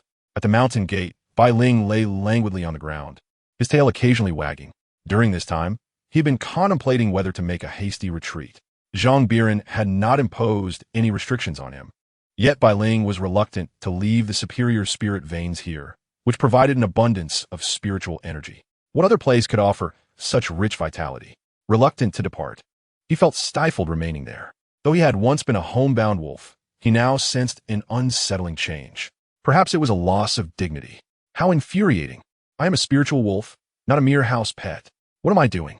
A familiar voice rang out, causing Bai Ling's fur to bristle. He quickly ingratiated himself, saying, it is the sect leader. I pay my respects. Zhang Biran chuckled at the sight of Bai Ling's obsequious demeanor, remarking, enough of this display. It seems as though I am tormenting you. He raised his hand, and a massive red elixir materialized beside him, pulsating like a beating heart. Bai Ling's expression shifted. His gaze fixated on the giant pill. He could sense an alluring energy within it. If he could absorb and refine it, he would surely advance. Zhang Biran began to speak. This elixir is a 9th grade high-tier pill, the Tianyuan pill. It holds immense benefits for demon beasts, enabling the advancement of your bloodline. A 9th grade high-tier elixir, the Tianyuan pill? Bai Ling's eyes widened in astonishment, struggling to comprehend where Zhang Biran had obtained such a miraculous concoction. However, he acted swiftly, approaching Zhang Biran and shrinking down to the size of a house pet. He couldn't possibly forfeit a 9th grade high-tier Tianyuan pill for the sake of pride, could he? Bai Ling affectionately rubbed against Zhang Biran's leg, his demeanor endearing. Sect leader, from now on, you shall be like a brother to me, or better yet, my rebirth parents. I shall hold you in the highest regard. He repeatedly professed his loyalty, though his eyes remained fixed on the Tianyuan pill. Zhang Biran chuckled lightly. All right, go ahead and consume this elixir. Bai Ling, fearing that Zhang Biran might change his mind, swiftly opened his mouth and inhaled the pill. Instantly, a crimson glow enveloped his body, causing him to tremble slightly as an indescribable aura emanated from him, brimming with primal ferocity. Bai Ling curled into a ball, beginning to digest the energy contained within the pill. Zhang Biran shook his head and smiled, then turned to leave. The Tianyuan pill was a reward he received daily, of no use to himself, so he decided to give it to Bai Ling. For the following half-month, the Piao Miao sect remained extraordinarily quiet. Li Hao dedicated this time to mastering the Zhou Tian divine aperture technique. At this moment, his aura was contained no longer as tumultuous as before. Meanwhile, his cultivation had advanced to the late stage of foundation establishment. Beside him, his maid, Lan Xan, was brimming with excitement. Young master, with your newfound strength, you will surely be able to defeat Li Qiushan. Li Hao's gaze remained serene as he calmly replied, Li Qiushan? Ha! He is no longer qualified to be my opponent. Lan Xan, having accompanied him since childhood, was someone Li Hao trusted implicitly, always by his side. With a flicker of determination in his eyes, Li Hao gazed into the distance, contemplating the imminent dragon pursuit competition, where he aimed to elevate the reputation of the Miao sect throughout the Tiangu prefecture. The dragon pursuit competition was the grandest event in all of Tiangu prefecture, initiated by the Heavenly Dao. The criteria for participating were straightforward. One must rank among the top 100 on the talented ones list to gain entry. The rewards of the dragon pursuit competition were not treasures, but fragments of the Heavenly Dao's laws, which, if absorbed and refined, could lead to boundless prospects. It could be said that acquiring these fragments was akin to securing a ticket to the great ascension stage in the future. However, only the top 3 participants would receive rewards, with the rest merely serving as background. Among the top 3, only the first place would receive a sufficiently abundant reward, while the second and third places would only gain fragments that ensured a future breakthrough to the integration stage. Meanwhile, in the past half-month, Lu Qingxue had also restored her cultivation to the initial stage of foundation establishment. Having originally been at this level, she merely needed to regain her previous state. And with ample resources, she could quickly return to form. Fortunately, Zhang Biran was not lacking in spirit stones, ensuring that resources were readily available. Furthermore, after practicing the 8 Desolations sword technique, her comprehension of the sword path had reached new heights. Sword intent. Lu Qingxue's expression grew serious as she felt a flicker of understanding, though it remained elusive. Yet, she could distinctly sense that she was drawing closer to mastering the sword intent. Her prowess now surpassed all expectations, bolstered by the continual awakening of her supreme body. Luo Yongchun also experienced significant growth, his cultivation soaring to the mid-stage of foundation establishment, his progress akin to that of a shooting star. After being stagnant for too long, he was now bursting forth with newfound energy. Rising from his seat, he departed the sect, realizing that mere meditation was not conducive to growth. He needed to venture out and explore the world. Not long after leaving the sect, Luo Yongchun spotted flashes of lightning in the distance. An extraordinary treasure with lightning attributes had emerged. Chapter 32. The Contest for Lightning Berries. Without hesitation, he raced towards it, for the Zixiao lightning technique could directly refine other heavenly materials imbued with lightning, enhancing his physical form.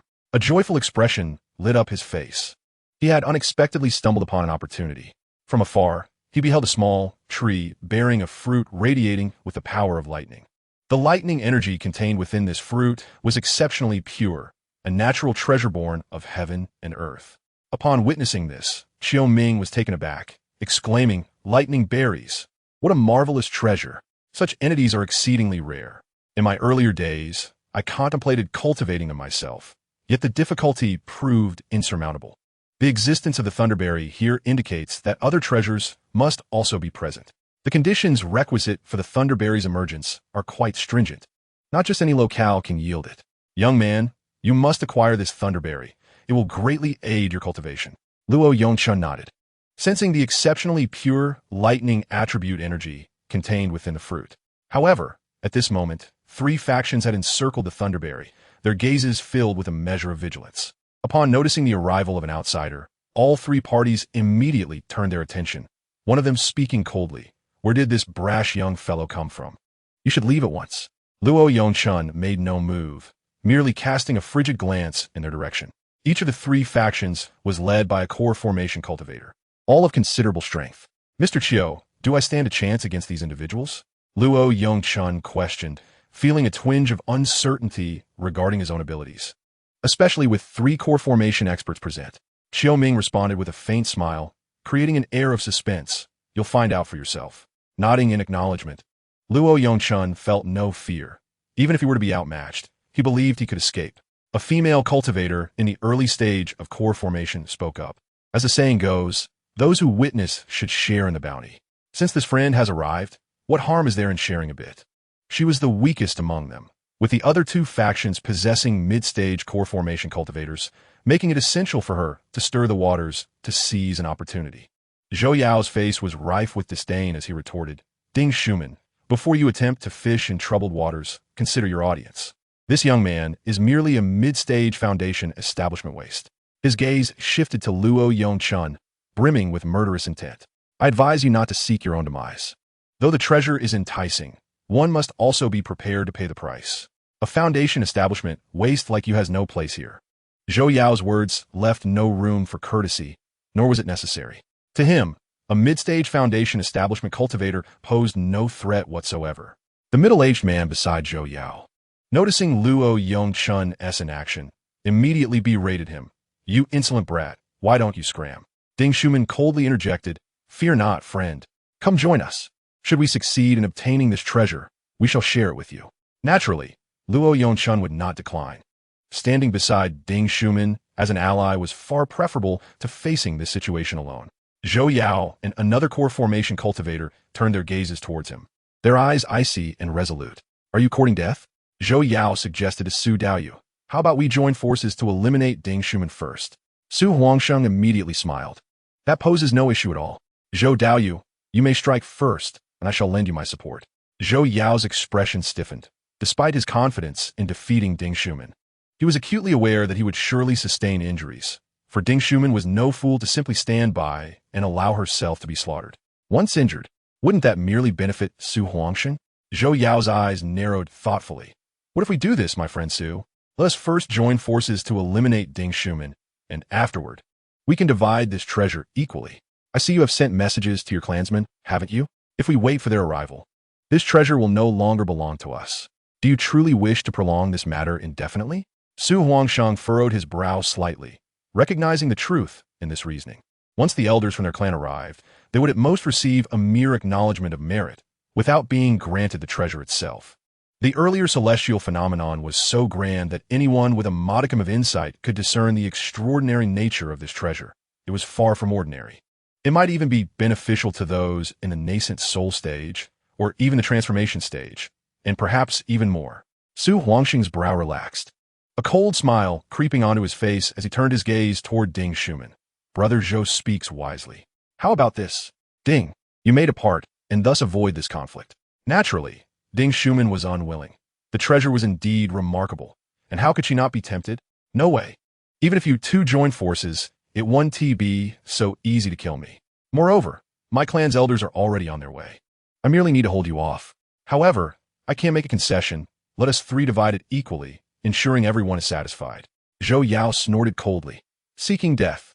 He exchanged a glance with Su Huangsheng, and both immediately unleashed their formidable aura as they charged at Ding Shuman. Her aura surged to its peak, but she chose not to confront them head-on. Instead, she constantly evaded, darting through the forest. Though occasionally met with lethal strikes, she managed to escape perilously each time. Her confidence stemmed from her exceptional agility, making it no challenge to stall the two. Those who had accompanied Ding Shuman also retreated, keeping a vigilant watch on the Foundation establishment cultivators alongside Zhou Yao. Should they make a move, they would retreat immediately. Advance when the enemy retreats. Retreat when the enemy advances. Zhou Yao's expression darkened. Ding Shuman was like an eel, impossible to catch.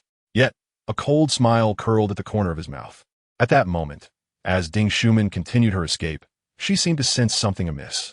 A cold gleam flashed through the woods, blood erupted, and she was suddenly sent flying. Her body impaled against a large tree. A long spear had pierced her shoulder. Sister Shuman. Cries of alarm erupted from the few Foundation establishment cultivators who had accompanied her, their faces filled with concern. Sister Shuman, quickly flee. We will abandon the treasure. Flee? Where to flee? A shadow emerged from the darkness, a chilling smile on his face. Bearing a resemblance to Zhou Yao, and his strength was also at the mid-stage of Golden Core, even slightly more formidable than Zhou Yao. Zhu Montak, curse it. Ding Shuman recognized the individual, her expression turning grim. Suddenly, she reached out and drew the long spear, the intense pain causing her body to tremble slightly.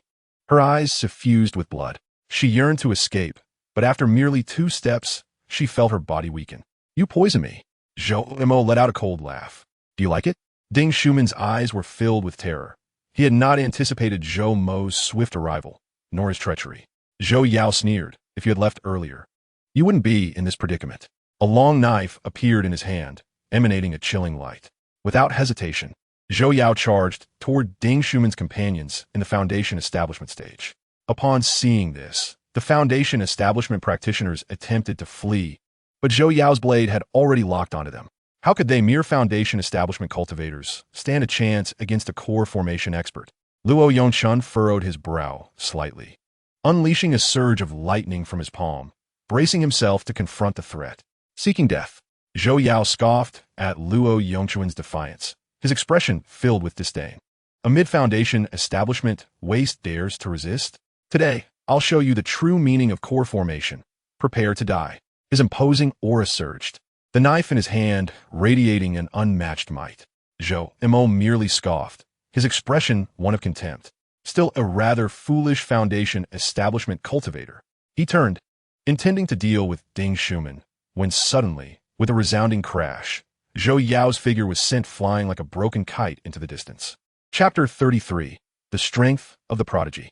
Zhou Yao's chest crackled with residual arcs of electricity, his vitality extinguished, his face etched with terror and disbelief. A chilling sensation surged through him. Zhou Mo and Su Huangsheng gasped in astonishment, their faces reflecting utter incredulity. How is this possible? A mid-core formation cultivator defeated by a mere mid-Foundation establishment practitioner. How was this accomplished? Despite their reluctance to believe, the grim reality stood before them. Zhou Yao was dead. Who are you? Do you realize that Zhou Yao is a direct descendant of the Zhou clan? They will not let you go for this. After a brief moment of shock, Zhou Mo could no longer contain his fury. He scrutinized Luo Yongchun, confirming that he was indeed at the mid-Foundation establishment level. Could it be that he employed offensive talismans that granted such formidable power? Only talismans could empower a low-level cultivator to slay an enemy from a higher realm, as they required only a modicum of spiritual energy to activate and unleash astonishing destructive force. Zhou Mo, gripping the long spear, regarded Luo Yongchun with cold scrutiny. He could not believe that Luo Yongchun possessed talismans capable of slaying a mid-core formation expert. Furthermore, even if he did, Zhou Mo had no fear. Though talismans held the potential for cross-realm combat, it depended on the user. With Luo Yongchun's mid-Foundation establishment status, as long as he remained cautious, hitting him would be impossible. At that moment, Luo Yongchun was equally astonished. He had not expected that a strike could directly kill a mid-core formation practitioner. Have I truly become so powerful? Xiaoming chuckled. Lei Xiao is among the most fierce and domineering of Daoist practitioners, embodying one of the most violent attributes within the realm of celestial energies. Coupled with your cultivation of a supreme celestial technique, your current physical prowess is already on par with that of a mid-stage core formation practitioner, making it relatively effortless for you to defeat such an opponent, provided they are as unremarkable as the one before you. However, should you face another adept of the same celestial technique, you would undoubtedly find yourself at a disadvantage. Luo Yongchun swallowed hard, his gaze filled with astonishment as he began to assess his own strength. He once again turned his attention to Zhou Mo, who vanished like a bolt of lightning. Bang! The thunderous arc exploded above Zhou Mo's head, unleashing a devastating aura. Zhou Mo's countenance shifted dramatically as he unleashed all his spiritual energy in a desperate attempt to withstand the onslaught. Yet, in the face of such a terrifying strike, even with all his might, he found himself utterly incapable of resisting it. How dare you? A furious voice rang out, and the oppressive aura of a nascent soul practitioner swiftly enveloped Luo Yongchun. His expression changed drastically as he hastily retracted his energy and rapidly retreated. A golden needle whizzed past the very spot where he had stood, and had he been a moment slower, he would have been pierced through. The newcomer, clad in a blue robe and appearing middle-aged, cast a cold glance at the deceased Zhou Yao. Damnable wretch! How dare you slay a scion of the Zhou family? Luo Yongchun's expression turned grave as he resolved to flee, knowing he might contend with a core formation practitioner, but nascent soul practitioner was an altogether different matter. Think to escape? A foundation establishment cultivator dares to flee before me? The newcomer raised a hand and pressed down fiercely, causing Luo Yongchun to feel an immediate weight upon him. His face paled. This formidable strength was not merely that of a nascent soul initial stage practitioner, but rather that of the late stage, possibly even the peak. Damn it! Luo Yongchun urged his spiritual power to its utmost, transforming his figure into a streak of lightning, attempting to flee once more. The blue-robed man snorted coldly, seemingly taken aback by the youth's remarkable speed. A mere foundation establishment cultivator, even with some abilities, remains little more than an ant. A sharp sword light surged forth with incredible speed, nearly catching up to Luo Yongchun in the blink of an eye. There's no escaping this. Suddenly, a figure appeared before him, effortlessly grasping the lethal sword energy with ease. Do you possess the capability to slay someone from my Miao Miao sect? Li Hao declared, his countenance brimming with arrogance, as he toyed with the formidable sword intent without sustaining any injury. Joy illuminated Luo Yongchun's face. Second senior brother, the blue-robed man, witnessing Li Hao effortlessly dispel his attack, displayed a look of shock, but quickly transformed into a cold smirk. A late-stage core formation practitioner. Yet another fool coming to meet his demise. As his words faded, Li Hao's figure vanished from sight, charging toward the blue-robed man with straightforward and brutal strikes. Simply raising his fist to strike.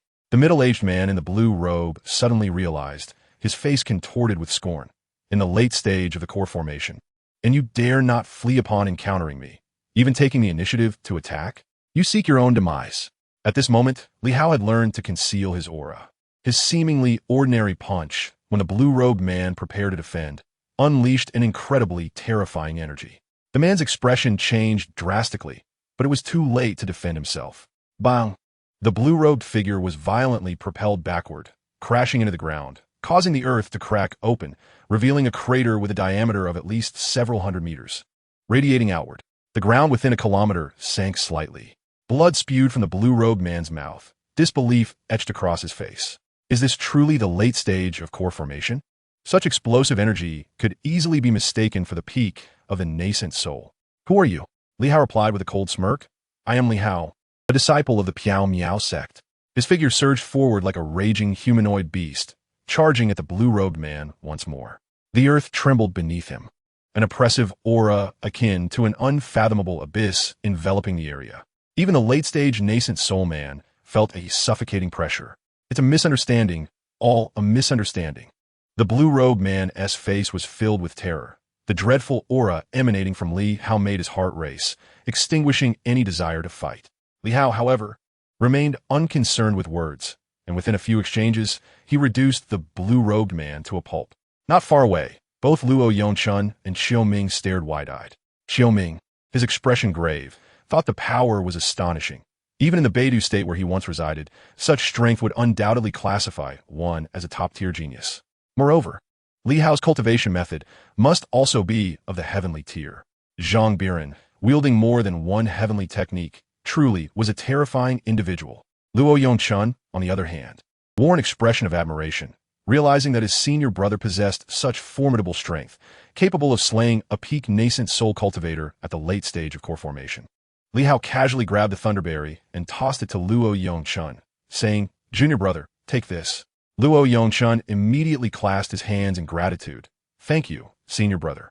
The remaining Ding Shuman and Su Huangsheng dared not voice any dissent, trembling with fear. The Piao Miao sect? What kind of power was this? Why had they never heard of it before? A single late-stage core formation cultivator capable of slaying a peak nascent soul? Such a force could not possibly be obscure. Wait, wasn't there a genius from the Piao Miao sect who gained fame at the Tianwu Empire's Genius Conference? Chapter 34. The Dragon Pursuit City, the Struggle for the Dragon. Could it be the same individual? Ding Shuman's eyes held a mixture of gravity and hope. The famed figure from the Genius Conference was said to be named Lu Shui, and she was a female cultivator, while these two were men. However, they seemed strikingly similar to that female cultivator. Rumored to have defeated a mid-stage core formation genius from the Li family in combat with her early-stage foundation establishment prowess, showcasing terrifying combat strength. The two individuals before him also possessed terrifying prowess capable of crossing realms in battle. Indeed, There could be no doubt about it. Ding Shuman promptly inquired, "Esteemed sirs, might you reveal the whereabouts of the Misty Sect? I yearn to pay my respects and seek mentorship." Li Hao merely cast a nonchalant glance in her direction, responding, "That depends on whether you possess the requisite fate." Having uttered this, he nodded at Luo Yongchun and then vanished into the distance. Ding Shuman's face lit up with excitement. Although no agreement was given, neither was there a rejection, which implied a lingering opportunity. She fixated on the direction in which Li Hao departed, contemplating a future endeavor to seek him out. In her mind, the Misty Sect was undoubtedly an elusive and prestigious sect. Su Huangsheng also inclined his body in a gesture of respect, saying, "Then I shall take my leave first." He turned and led his companions away, while Luo Yongchun, lacking any animosity, showed no inclination to pursue them. Ding Shuman followed closely behind, leaving Luo Yongchun solitary. "There are indeed treasures hidden below. Let us descend and take a look," echoed Qiuming's voice. Luo Yongchun immediately activated his Earth Escape technique, though his primary focus was on lightning magic. The Earth Escape technique was a low-level spell that was simple to master, and he certainly had knowledge of it. He swiftly descended, and, after approximately 300 meters, he entered a cavern. Within the cavern, a blue luminescence flickered incessantly. His gaze wandered to the distance, where he beheld a pool with a diameter of about 3 meters, filled to the brim with blue liquid. The Thunder Pool. Qiuming gasped, his pupils narrowing in astonishment. Such a place harbors this innate treasure. No wonder it gives rise to Thunderberry. "Young one, you must bring this Thunder Pool back to the Misty Sect." The Thunder Pool, akin to a spirit vein, was a naturally birthed spiritual entity. Although this Thunder Pool was of inferior quality, with placement within the Misty Sect, it might one day ascend to medium or even superior quality. Fearing Luo Yongchun might not grasp its significance, Qiuming elaborated. The liquid within the Thunder Pool, akin to concentrated spiritual essence, had an astonishing density and was immensely beneficial for practitioners of lightning magic. An inferior Thunder Pool was nearly comparable to a mid-grade spirit vein. Realizing the terrifying potential of the Thunder Pool, Luo Yongchun's expression mirrored his shock. He cautiously enveloped the Thunder Pool with his spiritual power and hastened toward the Misty Sect. Before long, he returned to the Misty Peak. Rather than acting impulsively, Luo Yongchun first sought an audience with Zhang Biran to inquire about the proper arrangement for the Thunder Pool. Zhang Biran regarded the Thunder Pool cradled in Luo Yongchun's hands, waved his hand, and the Thunder Pool was effortlessly placed in a clearing not far from the base of Misty Peak. Subsequently, he produced a multitude of spirit stones and buried them beneath the Thunder Pool. The spiritual energy surged, an overwhelming quantity that defied comprehension. Qiuming inhaled sharply. His formidable spirit sensed that the spirit stones Zhang Biran had cast forth numbered no less than 100 billion. Such a staggering quantity was unparalleled, surpassing even the excavation of a superior spirit vein. The origin of this individual was indeed shrouded in mystery and strength. As the spirit stones were buried underground, the once ethereal spiritual vein of the Floating Mist sect began to tremble. Within the vein, celestial dragons ceaselessly coiled, their roars echoing as if in jubilant celebration. The spiritual energy within the sect grew increasingly robust. For the spiritual vein, spirit stones were akin to nourishing supplements. Zhang Biran buried 100 billion spirit stones, partly to strengthen the Thunder Pool and partly to enhance the spiritual vein. The Thunder Pool, a rare celestial treasure, far surpassed the spiritual vein in rarity. While a spiritual vein could gradually coalesce with sufficient spirit stones over time, the Thunder Pool required serendipity to manifest. Qiuming's figure materialized, and with palpable excitement, he addressed Luo Yongchun. "Do not consume the Thunderberry you acquired earlier. With the Thunder Pool, we might be able to cultivate them in large quantities." The crux of the matter was that this Thunder Pool might even allow him to reconstruct his physical form. For those in the ascendant stage, remaking one's corporeal body was not particularly challenging, provided one had access to powerful heavenly treasures. However, the Thunder Pool was unique, perhaps enabling Qiuming to forge a special physique imbued with lightning attributes. Luo Yongchun retrieved the Thunderberry and handed it over. "Elder Qiu, I am not well versed in this. I will rely on your expertise." Qiuming immediately thumped his chest. "Leave it to me. With this Thunder Pool, it will not be long before we can produce Thunderberries in bulk." With that, he hastened towards the Thunder Pool, eager to study how to cultivate the berries. Zhang Biran shook his head with a chuckle, his gaze drifting into the distance as he spoke to Luo Yongchun. Hasten your cultivation. A grand event in the Tiangu Prefecture is about to commence. Curiosity piqued, Luo Yongchun inquired. Master, what grand event? The dragon pursuit competition. Zhang Biran replied with a faint smile, before turning and vanishing from sight. Luo Yongchun's pupils constricted. Had it been his former self, he would have deemed himself unworthy to partake in such a contest of prodigies. However, circumstances had changed. I must elevate my strength swiftly. I cannot afford to fall behind in the dragon pursuit competition. With determination, he turned and departed, intent on diligent training. In the ensuing days, Luo Yongchun dedicated himself to cultivation within the Thunder Pool. Both the Thunder Pool and the spiritual vein were treasures of heaven and earth, mutually beneficial. Furthermore, with Zhang Biran having buried numerous spirit stones, as long as their usage was moderated, there would be no adverse effects on the Thunder Pool. As Luo Yongchun was merely at the foundation establishment stage, his capacity to absorb the thunder liquid remained limited and did not impact the Thunder Pool. Instead, the Thunder Pool flourished slowly due to the rich spiritual energy within the floating mist sect. In the blink of an eye, another fortnight had passed. Lu Qingxue had immersed herself in spirit stones, drawing in countless streams of spiritual energy, and within this time, her cultivation had surged to the late stage of core formation. Li Hao had also broken through to the pinnacle of core formation, while even Luo Yongchun advanced to the early stage of core formation. With resources nearly limitless, their progress was naturally swift. Suddenly, the heavens trembled. Almost everyone in the heavenly ancient state sensed a remarkable occurrence. All members of the mysterious cloud sect gazed into the distance where a list floated serenely in the air, seemingly bound to each individual. Regardless of one's location within the heavenly ancient state or how one moved, the list remained overhead. The dragon chasing contest was finally about to commence. Lu Qingshue's expression was cold and tinged with a hint of murderous intent. Father, for the dragon chasing contest, your daughter has prepared a gift for you. I hope you will cherish it. Now, she had transformed beyond recognition. Even with Lu Fanheng's dual pupils and supreme bloodline, she held no fear. Let's depart. Zhang Biran spoke slowly. Follow me to the dragon-chasing city. In the next moment, a flash of light darted away, piercing through layers of void, and vanished in an instant. Chapter 35. The indifferent Lu Tianming. Gratitude turned to grudges. Dragon-chasing city, suspended in the sky, was a realm both real and ethereal, exuding an air of sanctity and nobility.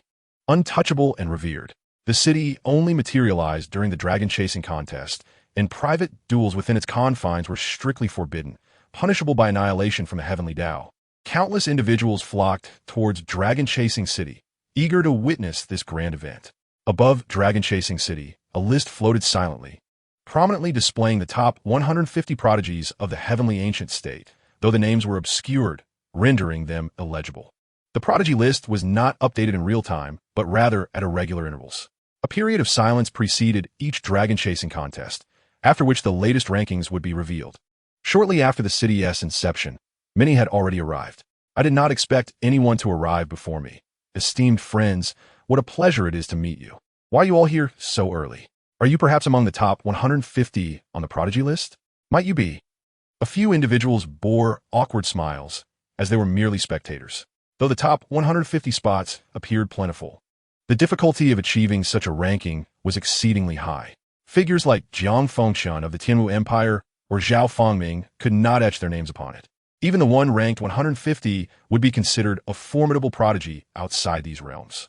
Within a few hours, tens of thousands gathered in dragon-chasing city, all brimming with excitement. Although the dragon-chasing contest bore no direct relevance to them, it was a rare opportunity to witness the prowess of the heavenly ancient state as prodigies. Several figures sped towards the city, eliciting gasps of astonishment from the crowd. The Lu family from Destiny City has arrived. The foremost among them must be Lu Tianming, the head of the Lu family, renowned as a formidable cultivator in the later stages of fusion. The individual beside him must be Lu Fangheng. Is this truly the foremost prodigy of our heavenly ancient state? His aura is terrifying. He appears to already be at the nascent soul stage. Isn't this quite normal? Lu Fangheng is a pinnacle prodigy crafted by the Lu family, and he possesses his sister's supreme bloodline. Whispers began to circulate, some faces adorned with a hint of mockery, drawing numerous intrigued gazes from the surrounding crowd. The Lu family had shrouded the affairs of Lu Qingxue in secrecy, Many outside were unaware of the situation. Yet numerous prominent forces were well informed. After all, it is customary for factions to embed spies within each other, and despite the Liu family's efforts to maintain confidentiality, whispers of their insider dealings inevitably surfaced. What brings forth such comments, brother? Someone inquired immediately. The crowd erupted with murmurs, and upon learning of Liu Fangheng's exploits, many furrowed their brows, their perceptions of this prodigy considerably diminished. Especially when they gazed towards the Liu family, their expressions bore a peculiar shade of incredulity. Even a tiger does not consume its own cubs. How ruthless is the head of the Liu family? Could he truly be her biological father? Many minds were filled with confusion. As more individuals arrived, the 6 paramount factions of Tiangu Prefecture had gathered: the Liu family, the Li family, Yinshao Pavilion, Yuhua sect, the Diyu Empire, and the Jiang dynasty. Each of these factions was fortified by formidable masters in the later stages of integration, representing the colossal forces of Tiangu Prefecture. Among them stood a middle-aged man from the Jiang Empire, exuding an aura of authority, who regarded Liu Tianming with a mocking gleam in his eyes. The head of the Liu family is indeed unique. I have heard that you transferred your own daughter's supreme bloodline to your son. Yet, Liu Qingxue still managed to secure the 10th position on the prodigy list. If she ranks even higher in this dragon pursuit contest, it would surely be quite awkward. Mu Jiangshan, harboring a grudge against Liu Tianming, could not restrain himself from hurling jibes.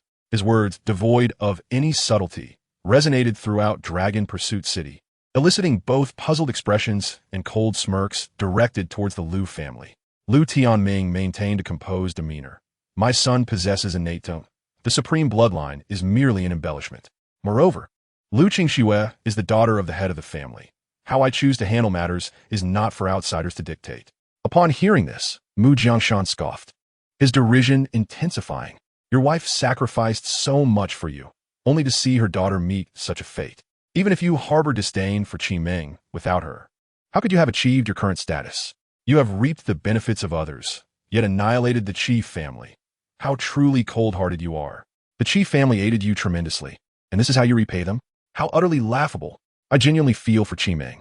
Liu Tianming's expression darkened, his gaze fixed intently upon Mu Jiangshan. The atmosphere in Dragon Pursuit City turned tumultuous, with many eyes widening in shock as they uncovered the dark history of the domineering Liu family.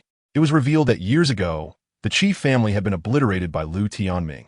In an instant, the public's perception of the Liu family began to plummet drastically.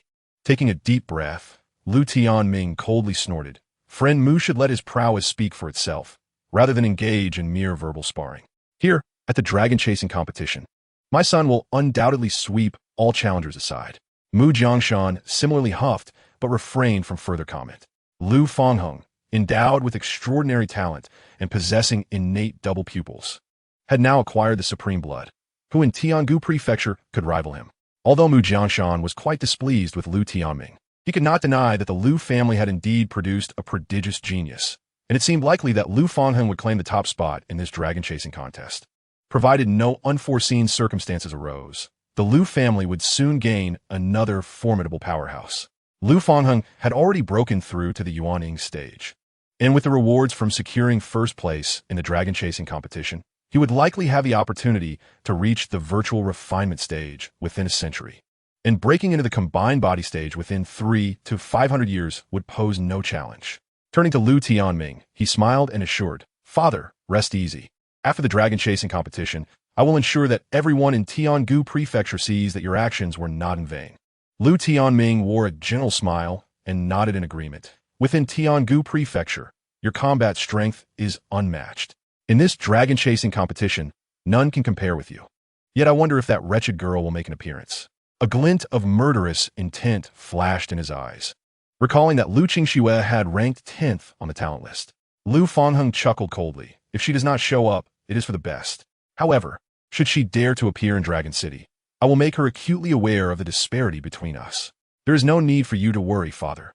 Even if Liu Qingxue were to restore her supreme blood, she would still pale in comparison to me and pose no threat to our family. Moreover, having left the Liu family, what resources does she have left for cultivation? He had never regarded Liu Qingxue as a worthy opponent, even when she possessed the supreme blood. She was not his match, let alone now that her supreme blood had become his own. Previously, Liu Qingxue may have been able to exchange blows with him, but now, she might not even withstand a single strike. Chapter 36. The talent list is published again. At that moment, 4 figures dashed forth, revealing themselves to be Zhang Biran and his 3 disciples. Lu Tianming's peripheral vision caught sight of them, and his eyes suddenly narrowed. Lu Qingxue. Upon hearing this icy call, Lu Qingxue also cast her gaze downward, her eyes reflecting a chilling resolve and murderous intent.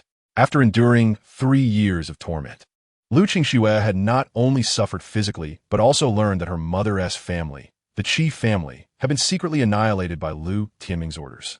Thus, her hatred for her father was profound.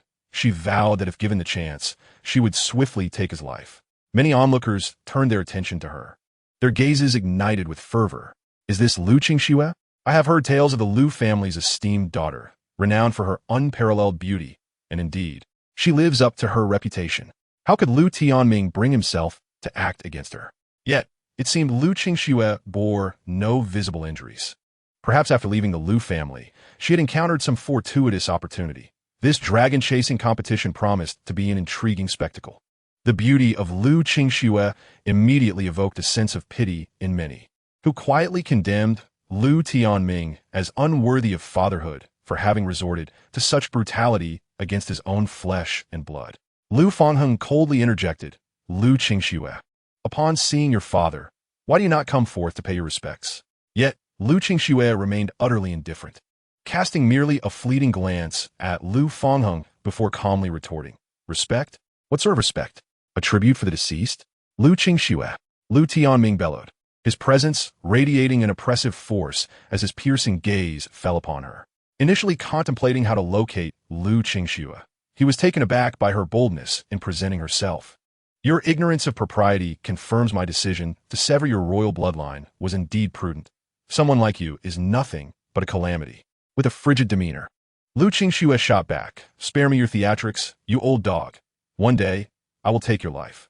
The insult ignited Lu Tianming's fury. Yet he was restrained by the confines of Long Shuqing, knowing that any act of aggression would invite annihilation by the heavens. He could only fixate on Lu Qingxue with barely contained rage. Drawing a deep breath, a cold smirk crept upon Lu Tianming's face. You are quite audacious to participate in the dragon pursuit. Do you not fear that beyond Long Shuqing, you may meet a gruesome end? Had Lu Qingxue been alone, she might have hesitated to enter Long Shuqing, but with her master by her side, she felt emboldened. With a mocking smile, she replied, You need not concern yourself with my affairs, you old dog. The repetition of the insult nearly drove Lu Tianming to the brink of fury. Yet he swiftly quelled his emotions, redirecting his gaze with a cold laugh. What need have I to converse with a dead woman? Lu Qingxue's absence had been tolerable, but now that she dared to appear, he was resolute in not letting her escape unscathed. Curiosity piqued within Lu Tianming about how Lu Qingxue had managed to restore her royal bloodline. A cruel smile graced his lips as he resolved to capture her for thorough examination once the dragon pursuit concluded. Li Hao, already aware of Lu Qingxue's true identity, coldly assured her, Sister, do not worry. Should we encounter members of the Lu family, I will ensure they receive a proper reprimand. A faint smile flickered across Lu Qingxue's cold visage. I appreciate your assistance, junior brother. Within the Li family, a middle-aged man gazed at Li Hao, unable to suppress his ire. You insolent brat, I sent you a message. Why did you not respond? Upon recognizing his father, Li Hao immediately smiled, Greetings, father. Li Gang, seeing his son still smiling, felt his anger intensify and promptly seized his ear. Still smiling? Do you not acknowledge me as your father? Do you have any idea how arduous it has been for me to search for you? A man should be able to endure some hardship. What use are you otherwise? Though Li Cong's words were sharp, his concern for Li Hao was palpable. Previously, after being defeated by his cousin Li Qiushan, Li Hao seemed unable to cope and had run away, leaving even Li Cong unable to reach him. This had left Li Cong in a state of distress. Fearing for his son's safety in the outside world, Li Cong communicated simultaneously. Moreover, how did you end up with Lu Qingxue? Are you unaware of her true identity? Do you wish for the Li family to become adversaries with the Lu family? As he spoke, he attempted to pull Li Hao back into the Li family's fold. But Li Hao broke free, replying with a serious expression.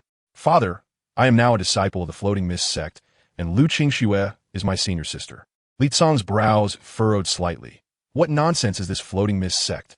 Does such a force even exist in Tiangu Prefecture? A sudden sense of foreboding arose within him. Could it be that his foolish son had been deceived by someone outside? Li Tsang knew that Li Hao was eager to defeat Li Qiushan to prove himself as the foremost genius of the Li family. And this desire had nearly become his inner demon, leading him to commit foolish acts. Father. Li Hao's tone carried a hint of anger. You must not speak ill of the Floating Mist sect, and it is certainly not as you imagine. My purpose in participating in the Dragon Pursuit competition is to demonstrate to you who truly is the Li family's greatest prodigy. The Floating Mist sect had become the most significant place in his heart, and no one, not even his own father, could belittle it. Seeing Li Hao's resolute and confident demeanor, Li Tsang's brow furrowed slightly. Indeed, the boy was still fixated on this matter. Just as he was about to offer some words of persuasion, he immediately sensed something was amiss. You have broken through to the peak of the core formation stage. Li Tsang's expression was one of shock. After all, when Li Hao first left, he was merely at the mid-core formation stage. And now he had directly advanced to the late stage? No. Why does your vital energy seem so thin? Have you practiced some forbidden technique that has caused your power to surge in such a short time? Li Tsang's expression turned serious, his gaze heavy. He looked towards Zhang Biran. If Li Hao had indeed practiced forbidden techniques, this man must have incited him. Li Hao's control over his vital energy had reached an extraordinary level, and even Li Tsang had not immediately detected any anomalies. With a smile on his face, Li Hao replied, Father, do you think I am so foolish? While I wish to defeat Li Qiushan, I would not be reckless enough to jeopardize my future. Rest assured, in this Dragon Pursuit competition, I will surely impress you. Li Tsang regarded Li Hao with uncertainty. Upon reflection, it made sense. Li Hao was generally prudent and not impulsive, so he would not resort to forbidden techniques to enhance his cultivation. Yet, how could he elevate his cultivation to the peak of the core formation stage in such a short time? There must be some mystery behind it. Without further discussion on other matters, you must return with me first, Li Tsang insisted, directly pulling Li Hao back to the Li family's camp. In recent years, the Lu family had been thriving, especially after the emergence of the prodigy Lu Fangheng, and opposing them was evidently an unwise choice. Li Hao quickly addressed Zhang Biran. Master, I shall return shortly. Zhang Biran nodded, choosing not to elaborate further. At that moment, in the very center of Dragon Pursuit City, radiant light began to spread. Redissigno exquisitely profonde aura. A massive leaderboard materialized, yet it remained entirely blank. It is about to begin. Many individuals are filled with excitement as the moment for the announcement of the latest rankings has finally arrived. Chapter 37. Changes in Rankings. An ancient and resonant voice echoed through the heavens and the earth. 150th place, Waizong, Duanxian. Within the city of Zhulong, a young man's face radiated with ecstatic joy. Master, did you see? I have secured the 150th place on the Tianjiao list. Beside him, an elderly man wore a look of deep satisfaction. For many, simply entering the list, let alone ranking high, is a tremendous honor, signifying their status as a top talent across the entire Tianghu province. 149th place, Su family of Baiwei City, Su Qi. 148th place. 135th place. 98th place. As names were announced one after another, cheers erupted from the crowd, while several individuals, confident in their own prowess, found it challenging to accept their relatively low rankings. Each talented individual possesses their own pride, making it difficult for them to reconcile with such modest standings. 73rd place, Mu Lu of the Jiuyang dynasty. 38th place, Lu family of Tianming City, Lu Bingluan. As the rankings continued to ascend, many faces shone with anticipation. The main event was about to unfold. Who do you think will take first place this time? Without a doubt, it must be Lu Fangheng. His strength is formidable. I heard he defeated Zhao Tian, ranked 7th on the Tianjiao list, in just 2 moves. Such terrifying prowess? I believe there is no suspense here. However, during the last ranking, Lu Qingxue was also in 10th place. Do you think she still has a chance to remain in the top 10? Lu Qingxue, connected to the Lu family, has garnered much attention, with many speculating about her potential ranking. 29th place, Luo Yongchuan of Piamiao sect. Beside Zhang Biran, Luo Yongchuan's face glowed with joy, astonished at his unexpectedly high ranking. Zhang Biran spoke slowly, a smile upon his face. Indeed. Yet, many wore expressions of confusion, pondering why they had never heard of this sect. Nevertheless, as it was merely 29th place, the number of people paying attention was not overly vast. While this ranking was high, it did not cause significant ripples. 19th place. As the rankings continued to rise, many gazes turned serious. The true competition was about to begin. 12th place, Wang Lu of Yuhua sect. 11th place, Feng Lan of the Daiyu Empire. 10th place, Mu Yao of the Zhejiang Empire. Upon hearing this name, numerous individuals widened their eyes in astonishment. What was happening? Wasn't Mu Yao ranked 8th? And I recall that the 10th position was Lu Qingshue's. Why have we not heard her name until now? Strange, I distinctly remember Lu Qingxue being in 10th place. How did it become Mu Yao? Could it be due to an error in the heavenly assessment? 100 instances of discord. It is inconceivable that Mu Yao's prowess could be relegated to the 10th position. Previously, she had consistently held the 8th rank. Has an unexpected contender emerged? Yet, that seems unlikely, as the rankings among the top 10 are typically stable, rarely fluctuating. How could she possibly plummet 2 places at once? Whispers of uncertainty filled the air, with perplexity etched on every face, clearly unable to comprehend the situation. Mu Yao's expression shifted dramatically, her confusion palpable. How could I be in 10th place? Lu Tianming wore a mocking expression, his voice dripping with scorn. Mu Jianshan, your prodigy from the Zhejiang Empire is not as impressive as you claim. How could Mu Yao, the foremost talent of the Zhejiang Empire, settle for a mere 10th place? Truly, it is a disgrace to the 6 paramount forces of Tianghu State. Mu Jianshan's countenance darkened significantly. He already harbored animosity towards Lu Tianming, and now, faced with such derision, how could he not seethe with anger? Yet, it was undeniable that the Zhejiang Empire had struggled in recent years, failing to produce a truly formidable genius. Mu Yao wore a look of guilt, addressing her father. Father, I am sorry. It is Mu Yao's inadequacy. Mu Jianshan's previously furious demeanor softened slightly, his murderous aura dissipating as he bestowed a gentle smile upon her. It is nothing.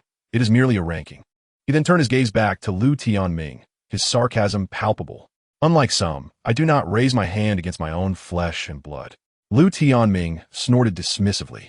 What I choose to do with my daughter is of no concern to you. Zhang Biran turned to glance at Lu Tianming and remarked nonchalantly, this man must be your beast of a father, then? His voice was loud enough for all present to hear. Who is this bold individual? Mu Jianshan and Lu Tianming were engaged in a fierce verbal spar, which was to be expected given that Mu Jianshan was a formidable cultivator in the later stages of integration. But who was this newcomer? Many regarded Zhang Biran with a mix of astonishment and skepticism. Lu Qingxue, aware of her master's concealed strength, was certain he would not fear the Lu family. She nodded and reported, indeed, it is he. Zhang Biran quietly acknowledged her with a nod, then withdrew his gaze, dismissing the insignificant presence before him. After the conclusion of the Dragon Pursuit City, he intended to deal with such trifles directly. Of course, this would depend on Lu Qingxue. If she wished to handle it herself, he could allow her that opportunity. However, upon hearing Lu Qingxue's address, many displayed expressions of incredulity. Master? Zhang Biran's aura was merely at the nascent soul stage, and this insignificant being had the audacity to mock Lu Tianming? What were they thinking? Lu Tianming's tone dripped with disdain. Lu Qingxue, is this your source of confidence? I fear you have lost your senses. A mere nascent soul cultivator. And you dare to challenge my Lu family? How utterly laughable. His demeanor towards Lu Qingxue suggested he was not addressing his own daughter, but rather an adversary with whom he held a deep-seated grudge. Lu Qingxue's lips curled into a subtle smile as she turned to Lu Tianming, her gaze laced with profound mockery. Lu Tianming, in the contest of the Dragon Pursuit, I shall make you aware of what it truly means to be a prodigy. Simultaneously, I shall shatter your pride and trample it beneath my feet. The pride she referred to, of course, was Lu Fengheng. Lu Tianming held Lu Fengheng in high regard, viewing him as his own source of pride. However, Lu Qingxue now possessed unwavering confidence, believing she could effortlessly triumph over Lu Fengheng. Lu Tianming scoffed, you ungrateful daughter, lack the qualification to compare yourself to Fengheng. Lu Fengheng then spoke, his demeanor haughty, disdain evident upon his countenance. Today, I shall demonstrate to you the vast chasm that lies between us. 9th place, echoed the ancient voice once more, immediately capturing everyone's attention. Yinshao Pavilion, Zhao Tian. A tumult erupted in the venue, as no one had anticipated Zhao Tian's rank to drop by 2 positions. This indicated that within the top 10, 2 dark horses had surged forth, and at remarkably high ranks. Chapter 38. Has the prodigy ranking gone awry? Li Hao in 3rd. 8th place, Yuhua Sect's Li Wangyo. Li Wangyo's brow furrowed slightly, a hint of barely perceptible tension crossing his features. The rankings among the top 10 had shifted, and he was now among those affected. Previously positioned 6th, he had anticipated changes only in the 7th or 8th spots. The emergence of 2 new contenders within the top 5 was unexpected. Gasp! Throughout the entirety of Dragon Pursuit City, all eyes widened in disbelief. The revelation of this prodigy ranking was utterly exhilarating. Lu Fangheng let out a cold laugh, his expression exuding unshakable arrogance. He possessed absolute confidence in his first-place standing, convinced that no dark horse could usurp his position. 7th place, Dayu Empire's Fang Mingjue. The high-ranking officials of the Dayu Empire narrowed their eyes, expressions reflecting astonishment. Curiosity swirled among them regarding the identities of the 2 dark horses. 6th place, Yuhua Secte's Wu Chanran. 5th place, Li family's Li Qiushan. Within the Li family, a tall figure momentarily froze, disbelief evident in his expression. I am merely in 5th place? Only 5th place? It seems you are not as remarkable as you thought. Li Hao suddenly interjected. Li Qiushan turned, his eyes brimming with scorn and disdain. This is hardly a matter for you to comment on. Even if I am 5th, it is still far superior to your non-existent rank. In his estimation, Li Hao had yet to make the list, undoubtedly languishing outside the top 150. There was no way he could surpass him. In the past, such words would have ignited Li Hao's fury. Yet at this moment, he remained remarkably composed. Is that so? Then let us wait and see. The ancient voice resonated once more across the heavens. 4th place, Tianming City's Lu family's Lu Fangheng. Instantly, silence enveloped the realm. A pin drop could be heard. Everyone's eyes widened, their faces etched with profound shock. Lu Fangheng had astonishingly secured only the 4th position. How could it be that 3 individuals, possessing greater strength than he, stood before him? This seemed utterly implausible. Lu Fangheng's prowess was terrifying. Who could possibly overshadow him? The members of the Lu family were equally stupefied, their expressions filled with disbelief and confusion. Impossible. How could I possibly be in 4th place? Lu Fangheng's face twisted with madness as he bellowed. Surely there is an error in this list of prodigies. How could I be ranked 4th? This list must be mistaken. Many furrowed their brows, also sensing that the rankings were somewhat peculiar. Primarily, Lu Fangheng's combat prowess was unparalleled, dominating his contemporaries. Aside from him, it was difficult to conceive of anyone else worthy of the top position. Moreover, prior to the closure of the prodigy rankings, Lu Fangheng had consistently held the 1st place. Within such a short span, which of the formidable talents could possibly surpass Lu Fangheng? Lu Tianming wore a disdainful expression and coldly remarked, "My son surpasses all prodigies in Tinggu Prefecture. I regard this list as nothing more than a farce, unworthy of serious consideration." Others remained silent, evidently in agreement with his words. But wait, had they not noticed that one of the top 10 was missing? It was not merely absent, it had never appeared. The crowd immediately turned their gaze towards the Yunshao Pavilion. Originally, there had been 2 representatives from Yunshao Pavilion among the top 10, the first being Jiang Huai, who had previously held the 10th position but was now relegated to the 11th. Yet, this time he did not appear on the entire list of prodigies. Within the Yunshao Pavilion, the pavilion master wore an exceedingly grim expression, his gaze fixed intently on a certain woman. The woman, clad in white, resembled a celestial being, her long hair cascading down her back, exuding an air of aloof superiority. I have heard that Jiang Huai from Yunshao Pavilion was slain. Could be true? The look in the pavilion master's eyes suggests that it may indeed be this woman, murmured the crowd. Hiss! To have the ability to kill Jiang Huai is truly terrifying. One must acknowledge that even Lu Fangheng would find it no simple task to eliminate him. Now that Jiang Huai had not appeared on the prodigy list, the rumors likely held some truth. Whispers of astonishment rippled through the crowd, as many were incredulous that Jiang Huai had been killed by an unknown individual. This contest for the dragon was undeniably spectacular. Lu Huangtian, the master of Yunshao Pavilion, directed a murderous gaze towards the woman in white and coldly declared, "To have slain a prodigy from my Yunshao Pavilion, you dare to brazenly participate in the dragon contest? You truly possess audacity." The woman in white merely cast a dismissive glance in his direction, entirely unimpressed. "A mere ant wishes to kill me? What are you?" She scoffed, offering no further words. In her past life, she had been an emperor, but during a confrontation against powerful beings from the demon realm, she had inadvertently perished while being besieged by 3 demon emperors. To her astonishment, she had been reborn a millennium later. Xuanjia lowered her gaze and noticed a necklace of blue and black hues adorning her neck. This treasure was the only item accompanying her in her rebirth, leading her to firmly believe that her reincarnation was intricately linked to it. With a sense of pride, she resolved that this second chance would allow her to rectify all the missteps she had taken in her previous journey. In this life, she would emerge as an unparalleled force. As for the Yunxiao Pavilion, she felt no trepidation. The death of Jiang Huai was entirely his own folly. He had sought to make her his servant, a proposition she had initially disregarded, yet he had insisted on her submission, resulting in her decisive act of slaying him. In the next moment, an ancient voice resonated once more. Third place, Li Hao of the Piao sect. Instantly, the members of the Li family widened their eyes in disbelief, staring incredulously at Li Hao. Li Qiushan's pupils contracted in shock. How could you possibly be third? What gives you the right to attain such a rank? Li Hao had always been his subordinate, easily defeated by him in just a few moves. Now, the tables had turned, causing Li Qiushan significant discomfort. The Li family members exchanged puzzled glances. Indeed, Li Qiushan was at the threshold of the nascent soul stage, while Lu Fangheng was a fully fledged nascent soul cultivator. How could Li Hao surpass both of them? Was there truly an issue with this edition of the talented rankings? Whispers of skepticism filled the air. Lu Fangheng's situation had already led many to question the credibility of the talented rankings, and Li Hao's unexpected rise to third only intensified this absurdity. When Lu Fangheng laughed heartily, declaring, "I told you, there must be something wrong with the talented rankings if even a waste like Li Hao can claim third place."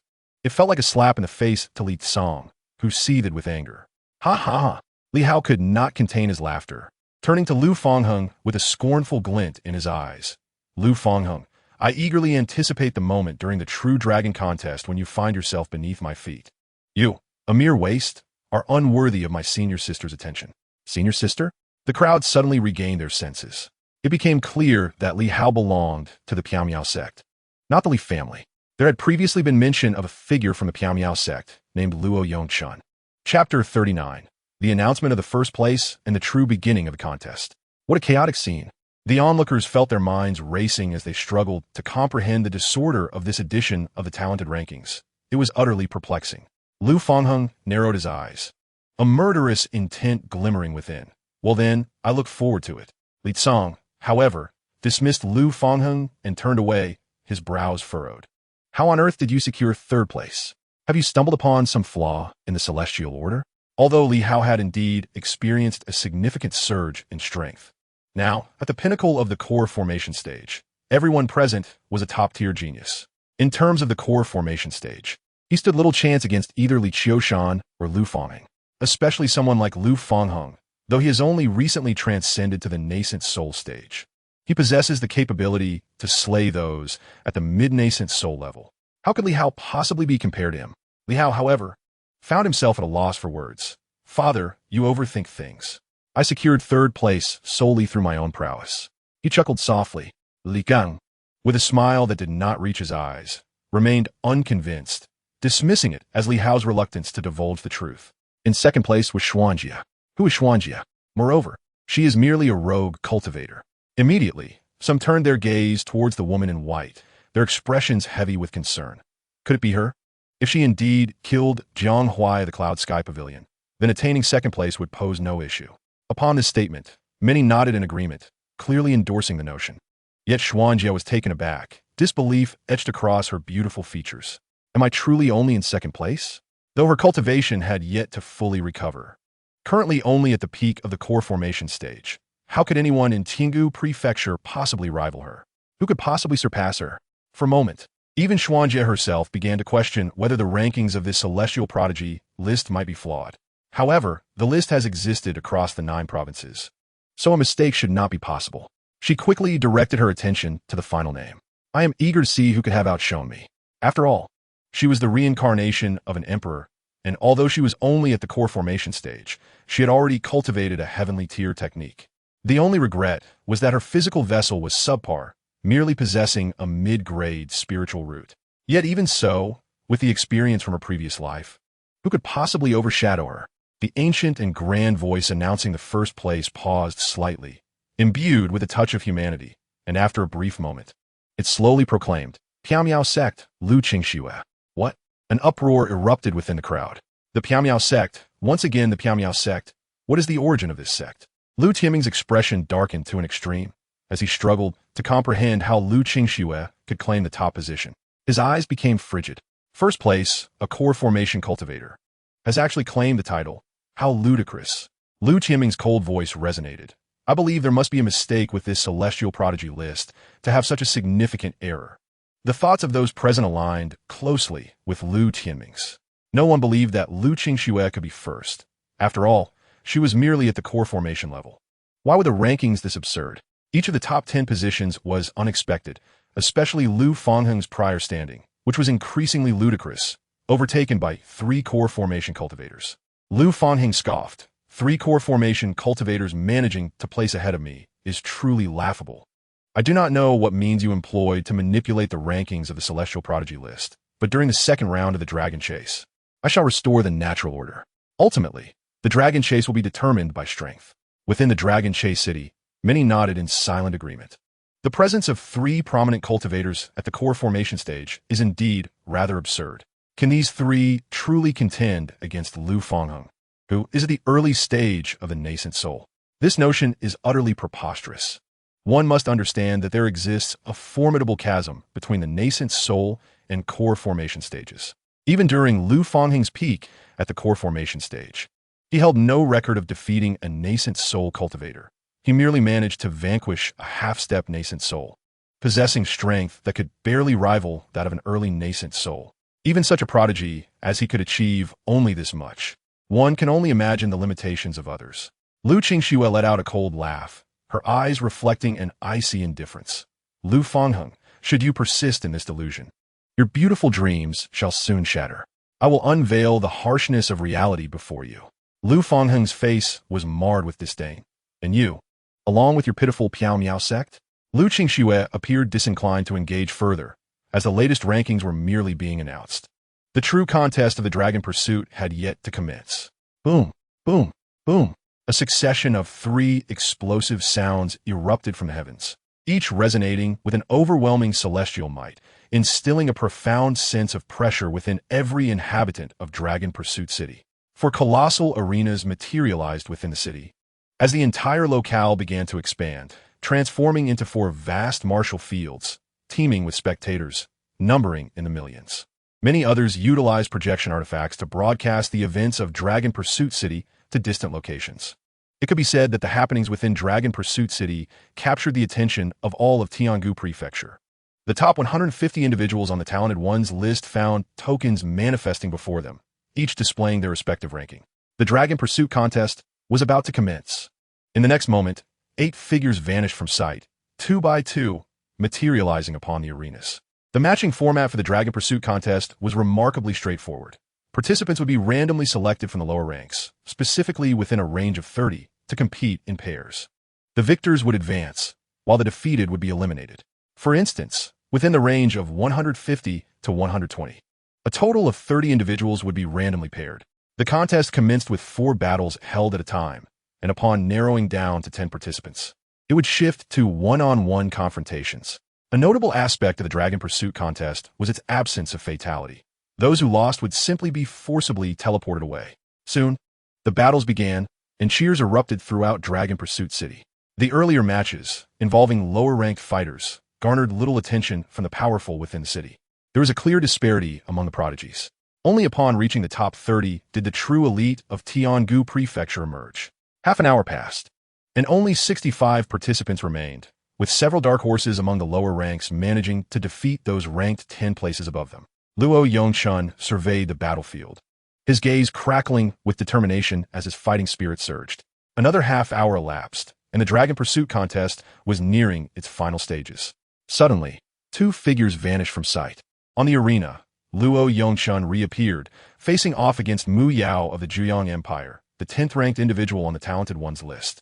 The Misty Sect has always commanded a great deal of attention, and upon witnessing Luo Yongchun take the stage, many displayed expressions of intrigue. Chapter 40, Victory, an unexpected dark horse.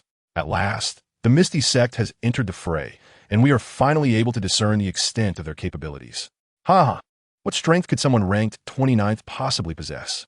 Although Mu Yao's ranking is lower, she stands at the impressive 10th position. Moreover, I observe that this Luo Yongchun seems to possess merely the cultivation of the early stage of the core formation. How could he possibly defeat Mu Yao, who is at the peak of the core formation? Go Mu Yao, our goddess! Mu Yao, with her sweet demeanor, is renowned as one of the most beautiful women in the Tiangu province, naturally attracting countless admirers. At this moment, as Mu Yao takes the stage, many cheer in her favor. With a smile, she addresses her opponent, "Dear Daoist, since you are in the early stage of core formation, please proceed." Luo Yongchun does not decline. A terrifying power gradually surges within him. In an instant, he vanishes from his original position. Bang! In a heartbeat, purple arcs of lightning envelop the entire arena, unleashing a terrifying shockwave that sends Mu Yao hurtling backward. Her once fair and delicate arm has turned dark. With an almost scorched sensation, the city of Zhulong falls into a stunned silence, as many rub their eyes, seemingly unable to believe what they are witnessing. Mu Yao finds herself at a disadvantage against someone in the early stage of core formation. My heavens! The disbelief is etched across Mu Yao's face. This is merely the early stage of core formation? Such incredible speed and formidable power, and he is merely at the initial stage? She dismisses all underestimations, drawing her long sword and striking fiercely at Luo Yongchun, her moves sharp and filled with lethal intent. The power within Luo Yongchun becomes increasingly violent. He raises his hand to grasp the air, shattering her sword aura. The purple lightning strikes like venomous serpents, darting toward Mu Yao at treacherous angles. Simultaneously, several long spears, formed from concentrated purple lightning, materialize around him and charge toward Mu Yao with ferocity. Mu Yao is again sent flying, surrounded by purple lightning foxes, a piercing agony enveloping her as if her flesh were being pierced by countless silver needles. Luo Yongchun reappears, delivering a powerful blow that Mu Yao can no longer withstand, propelling her off the stage. Silence. The crowd in Zhulong is left in utter shock. Although Mu Yao has fallen to the 10th rank, her strength is beyond question.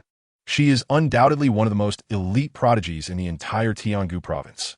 Yet, she has been so effortlessly defeated.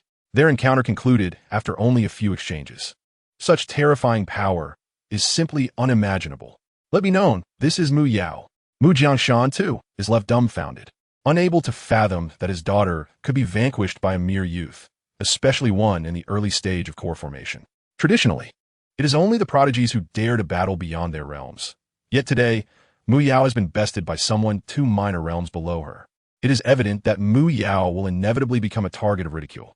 She bit her crimson lip, her face etched with disbelief and resentment. As she returned to Mu Jiangshan's side, her expression shadowed by a tinge of guilt. "Father, I am truly sorry," she murmured. Mu Jiangshan, though filled with helplessness, refrained from saying much. Instead, he gently reassured her, "Enough. Failure is merely a part of the path to cultivation. What matters is your resolve to rise again. Do not succumb to despair or lose your fighting spirit." Hearing her father's words only deepened Mu Yao's remorse. As the most formidable prodigy of the Zhejiang Empire, she had been bestowed with unparalleled resources and teachings from a young age. Yet the results she achieved were disheartening. If she had been vanquished by Lu Fanghen or someone ranked above her, it would have been of little consequence. However, to be defeated by a practitioner at the nascent soul stage was a bitter pill to swallow. How laughable it was, indeed, that someone at the peak of the foundation establishment stage could be bested by an initial nascent soul cultivator. The credibility of this prodigy ranking was severely undermined. Laughter and mockery quickly erupted from the Lu family's side, who had long held a grudge against Mu Yao. They seized the opportunity to jeer at her downfall. With a grim countenance, Mu Jiangshan merely snorted, saying nothing further. Mu Yao had already faced defeat, and the upcoming dragon strife had now become irrelevant to the Zhejiang Empire. Her gaze shifted towards Luo Yongchun, her beautiful eyes reflecting a myriad of emotions. Perhaps the onlookers failed to notice, but she could truly sense the terrifying power emanating from him. Although he was merely at the nascent soul stage, the lightning energy he unleashed was immensely formidable. Even if given another chance, Mu Yao might withstand a few more blows, yet defeat was inevitable. It appeared that the Piamiao sect was indeed formidable. A grave expression settled upon her. If all participants possessed strength akin to Luo Yongchun, then perhaps the prodigy ranking was truly valid. The 4 rounds of competition concluded swiftly. Among the remaining participants, 8 figures vanished from sight, and the crowd immediately turned their attention to one particular arena. Gasps of astonishment filled the air as all eyes converged on the stage where Li Hao faced Lu Fangheng. Li Hao of the Li family. No, it was Li Hao of the Piao Miao sect, was about to clash with Lu Fangheng. The spectators' excitement was palpable. They were finally going to witness Lu Fangheng in action. Given the consensus that the current prodigy ranking was flawed, they eagerly anticipated Lu Fangheng's performance to vindicate their beliefs. After all, Li Hao was merely at the peak of the foundation establishment stage. What could he possibly bring to the table against Lu Fangheng? The disparity between the nascent soul and foundation establishment stages was monumental, especially with a prodigy like Lu Fangheng in the mix. I suspect Li Hao would struggle to withstand even a single strike. Yet, one could not dismiss the Li family's renowned prowess in physical cultivation.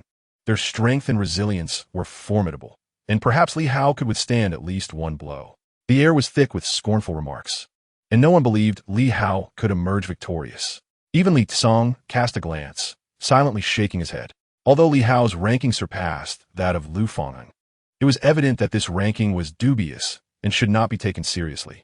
Lu Fangheng was aware that Li Hao belonged to the same sect as Lu Qingxue, and a cold smile played on his lips. So, it's Li Hao, is it?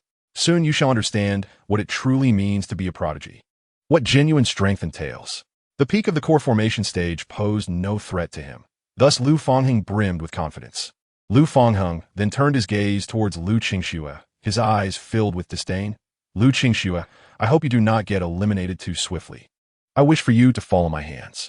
Puffed. Li Hao could not help but laugh aloud. You should refrain from boasting. Defeat me first before you speak. Lu Fangheng flicked his fingers, his expression replete with contempt. You, a mere waste of the core formation stage, are hardly worthy of mention. Even Li Qiushan pales in comparison before me, let alone you. Li Hao's lips curled into a slight smile, relishing Lu Fangheng's defiant demeanor. In the next moment, his figure abruptly vanished from sight, charging directly towards Lu Fangheng. As a body cultivator, Li Hao's aura was unassuming, appearing quite ordinary. When he swung his fist, Lu Fangheng felt no sense of threat and raised his hand to block. However, when the true power of Li Hao's fist erupted, Lu Fangheng's expression shifted dramatically. His pupils contracted as he felt an overwhelming force surging through his arm, an immense power that left him burdened and unable to withstand it. Bang! A violent sonic boom reverberated through the air, rippling outward, devoid of any embellishments. Only pure, unadulterated strength was unleashed. Lu Fangheng's arm contorted painfully. His face twisted in agony as he was sent hurtling backwards, teetering on the edge of the arena, mere moments from plummeting off the stage. His arm felt as though it might be rendered useless. At that moment, Longzhong City fell into a profound silence. Every spectator's eyes widened, their faces etched with disbelief. Lu Fangheng had actually been defeated. With just a single strike, he had nearly been vanquished. Was this truly the extent of Li Hao's formidable power? Lu Tianming suddenly leapt to his feet, his eyes reflecting profound incredulity, struggling to comprehend how Li Hao could unleash such terrifying strength. Chapter 41. Celestial Level Techniques. Coveted by all, Li Hao's derisive voice broke the silence. Oh, is this the so-called #1 prodigy of our Tengu state? Why can you not even withstand a single punch? Such a worthless opponent dares to challenge senior sister Lu Qingxue? His words were sharp and piercing, infuriating Lu Fangheng to the core. His eyes were bloodshot with rage, wishing to devour Li Hao alive. I refuse to believe it. How could a core formation waste like you possibly be my match? Lu Fangheng, consumed with fury, felt his aura surge to its peak. His dual pupils radiating an astonishing light imbued with a terrifying air of destruction. Simultaneously, the supreme blood within him roared, unleashing waves of power that were nothing short of earth-shattering. My heavens, is this truly the extent of Lu Fangheng's strength? No wonder he possesses both supreme blood and innate double pupils. The aura he emanates is genuinely terrifying. I dare say even those at the late stage of the Yuan Ying would struggle to contend with him. Gasps of astonishment echoed around as Lu Fangheng's released energy left the crowd in sheer shock. Li Hao's expression grew markedly grave. He dared not underestimate him. That overwhelmingly destructive force surged toward Li Hao. In an instant, a torrent of blood surged forth, his body's acupoints opening wide. The sound of his heartbeat akin to the thunderous beat of a drum, erupting in a profound cacophony. The members of the Li family watched, their pupils contracting in disbelief. This was not their family's body refining technique. The sheer aura and oppressive force far surpassed their own, undoubtedly indicating a heavenly grade technique. Excitement flickered in the eyes of the Li family, their hearts racing. If they could acquire such a technique, their family's strength would surely soar, possibly elevating them to the foremost power in Tiangu Prefecture. It was no wonder Li Hao could display such confidence, daring to provoke Lu Fangheng. The clash of two formidable powers resonated through the air, sending Li Hao flying, his flesh mangled, the skin on his arm nearly stripped to the bone. Upon witnessing this, Lu Fangheng could not help but burst into laughter. Ha ha ha, I have triumphed. I have won. You, a mere waste of the golden core stage. Dare to challenge me. What a fool. Thud. Li Hao's feet planted firmly on the ground, his visage contorted in pain, blood streaming from his injuries. His eyes glinted with icy resolve. Is this truly the extent of your power, with your double pupils and supreme blood? Before long, the wounds on his body began to regenerate wildly, and in mere moments, he was restored to his former state. Admittedly, this recovery speed was quite slow, especially for a body cultivator. However, given that Li Hao was only at the golden core stage, if he were a transformation stage or even a void refinement practitioner, such injuries might have healed in the blink of an eye. Lu Fangheng's smile abruptly vanished as disbelief washed over him. The last attack had been his strongest, yet had failed to vanquish Li Hao. A sense of weakness coursed through him. The exertion of his double pupils and supreme blood had already drained considerable energy. Although Lu Fangheng could muster 2 more attacks of that caliber, the current circumstances made it abundantly clear that he could not defeat Li Hao. Impossible. Absolutely impossible. Lu Fangheng's eyes were filled with incredulity. I'm the foremost genius of the Lu family, the greatest talent in Tiangu Prefecture, while you are nothing but a waste of the golden core stage. Li Hao shot forth like a cannonball toward Lu Fangheng. With his fighting spirit extinguished, Lu Fangheng, in a panic, attempted to defend himself, but was sent sprawling backward, blood spewing from his mouth as he was flung away. In a flash, Lu Fangheng found himself back beneath the arena. Thus, the contest involving Lu Fangheng had come to an end. The Dragon Contest offers but a singular opportunity. Failure equates to elimination, with only the victors permitted to advance to subsequent battles. Li Hao's gaze was frigid, suffused with deep scorn, as he cast his eyes toward the Lu family. Is this truly the foremost talent of your clan? Why does he falter so miserably? I have yet to commence, and yet it has already concluded. He has also mastered the Phantom Shadow and the Great Wilderness Capturing Heaven techniques, though merely at the introductory level. Their might is undeniably formidable. However, Lu Fangheng is indeed too inept. Even before Li Hao unleashed his full potential, Lu Fangheng had already succumbed to defeat. Lu Fangheng trembled with rage, a mouthful of blood escaping him, as his aura swiftly diminished. The numerous elders from the Lu family who had accompanied Lu Tianming observed the scene with furrowed brows. Although Lu Fangheng's defeat brought disgrace upon their family, they pondered whether such a person could truly possess a future if he was so easily disheartened by a single loss. Many icy gazes immediately converged upon Lu Tianming. From Li Hao's demonstrated prowess, it was evident that there was no error in the rankings of the prodigies, which further implied that Lu Qingshue's strength was indeed worthy of her first place. Elder Lu Jiuhai spoke calmly. Regarding Lu Qingxue, I propose we adopt a different approach. If her first place standing is genuinely legitimate and achieved without reliance on our Lu family, then I believe reintegrating her into our family would be the wisest course of action. Lu Tianming replied coldly. Are you suggesting that I bow to that rebellious daughter? Lu Jiuhai maintained a serene demeanor. You may interpret it thus. Yet is this not the optimal choice for our Lu family? While Lu Tianming is the strongest, Lu Jiuhai possesses considerable authority as well. Having reached the mid-stage of the Combine realm, and even if he were to be outmatched, he still holds significant influence within the clan. Lu Tianming, filled with fury, fixed a piercing gaze upon the elder before eventually diverting his attention. Do you truly believe this is merely the talent of that rebellious girl? Have you not noticed that both Luo Yongchun and this Li Hao wield exceptionally formidable techniques? Lu Jiuhai's brow furrowed slightly. What do you imply, head of the family? He, too, recognized the extraordinary power of the techniques employed by both individuals. Lu Tianming remained silent, redirecting his gaze toward the Yunshao Pavilion, the Dayu dynasty, and even the Yuhua sect, where the eyes of formidable experts glowed with fervor. Although I have nullified Lu Qingshue's supreme bloodline, Her ascendance to first place must surely be linked to this mysterious sect. What power does this mysterious sect from Tiangu State possess? Thus, I surmise that the leader of this sect has likely inherited the legacy of a powerful being, and that Li Hao and Luo Yongshun have trained in heavenly grade techniques, which accounts for their combat abilities rather than their innate gifts. Were my son to cultivate their methods, endowed with dual pupils and supreme blood, how could he possibly suffer defeat so easily? Therefore, why should we not claim these techniques for ourselves? Moreover, the esteemed elder fails to consider that Lu Qingxue is fully aware of our actions against the Qi family.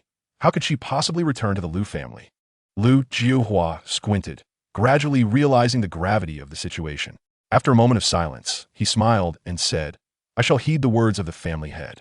In contrast, Lu Tianming harbored a cold smirk within, understanding that to sway these family elders, he must present them with tangible benefits.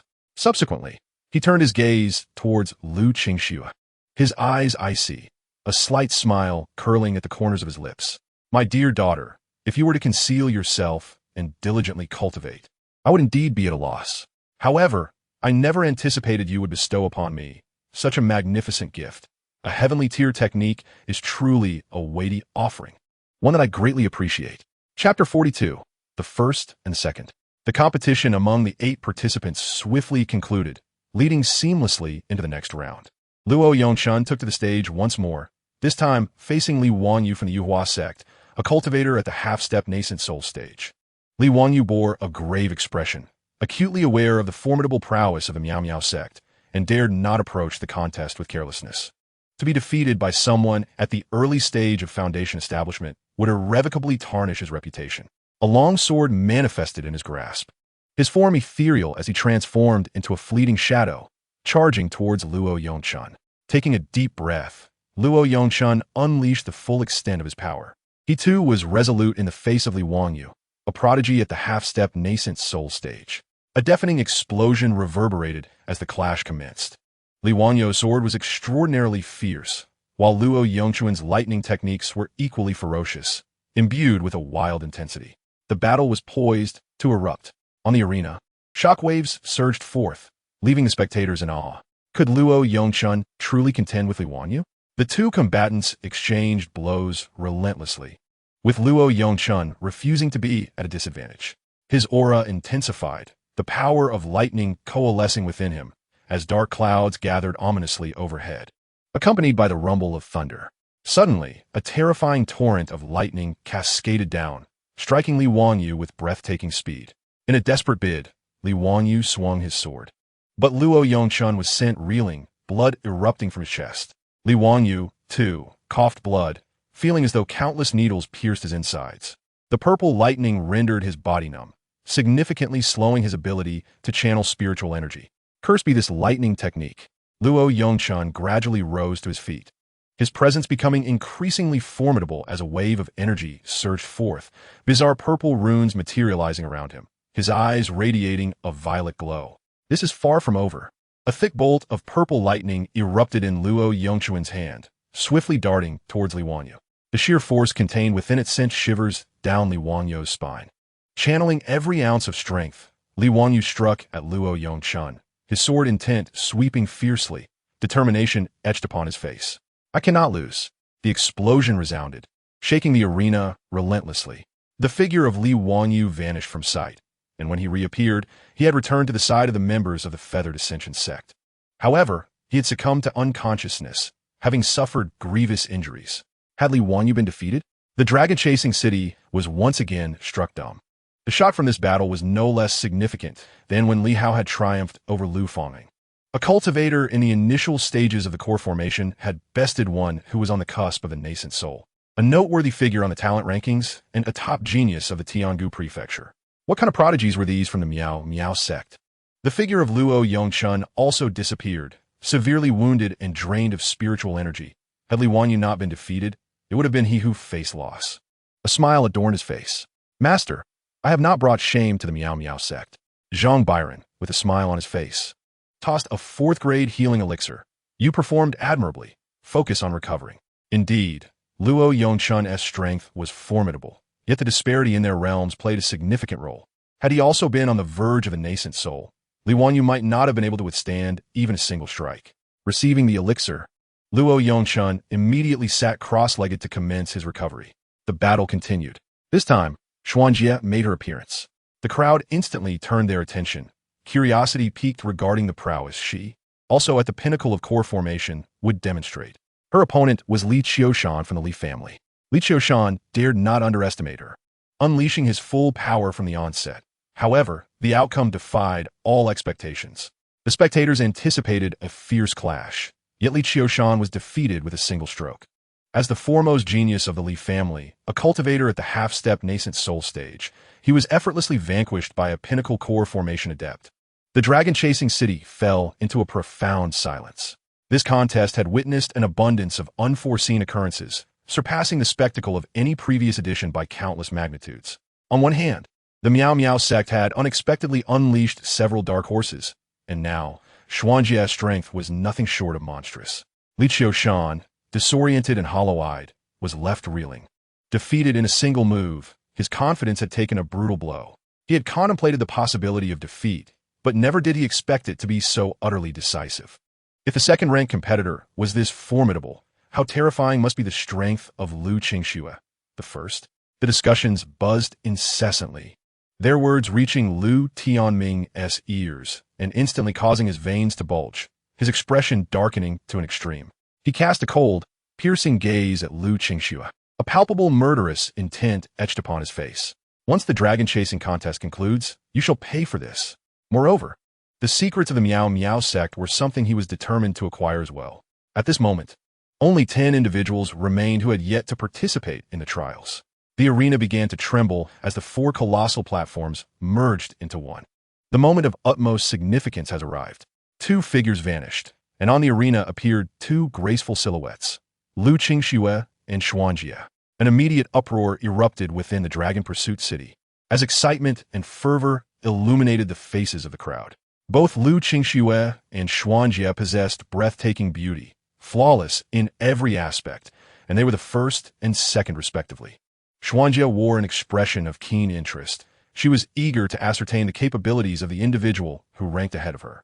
Without further ado, Lu Qingxue raised her hand and executed a sword strike, unleashing a suffocating sword intent that swept toward Xuanjie in an instant. Xuanjie's expression shifted to one of gravity. She had surprisingly grasped the embryonic form of sword intent. A hint of disbelief flickered across her face. To comprehend the sword path to such an extent at this level was truly the mark of an undeniable genius. Alas, this was still insufficient.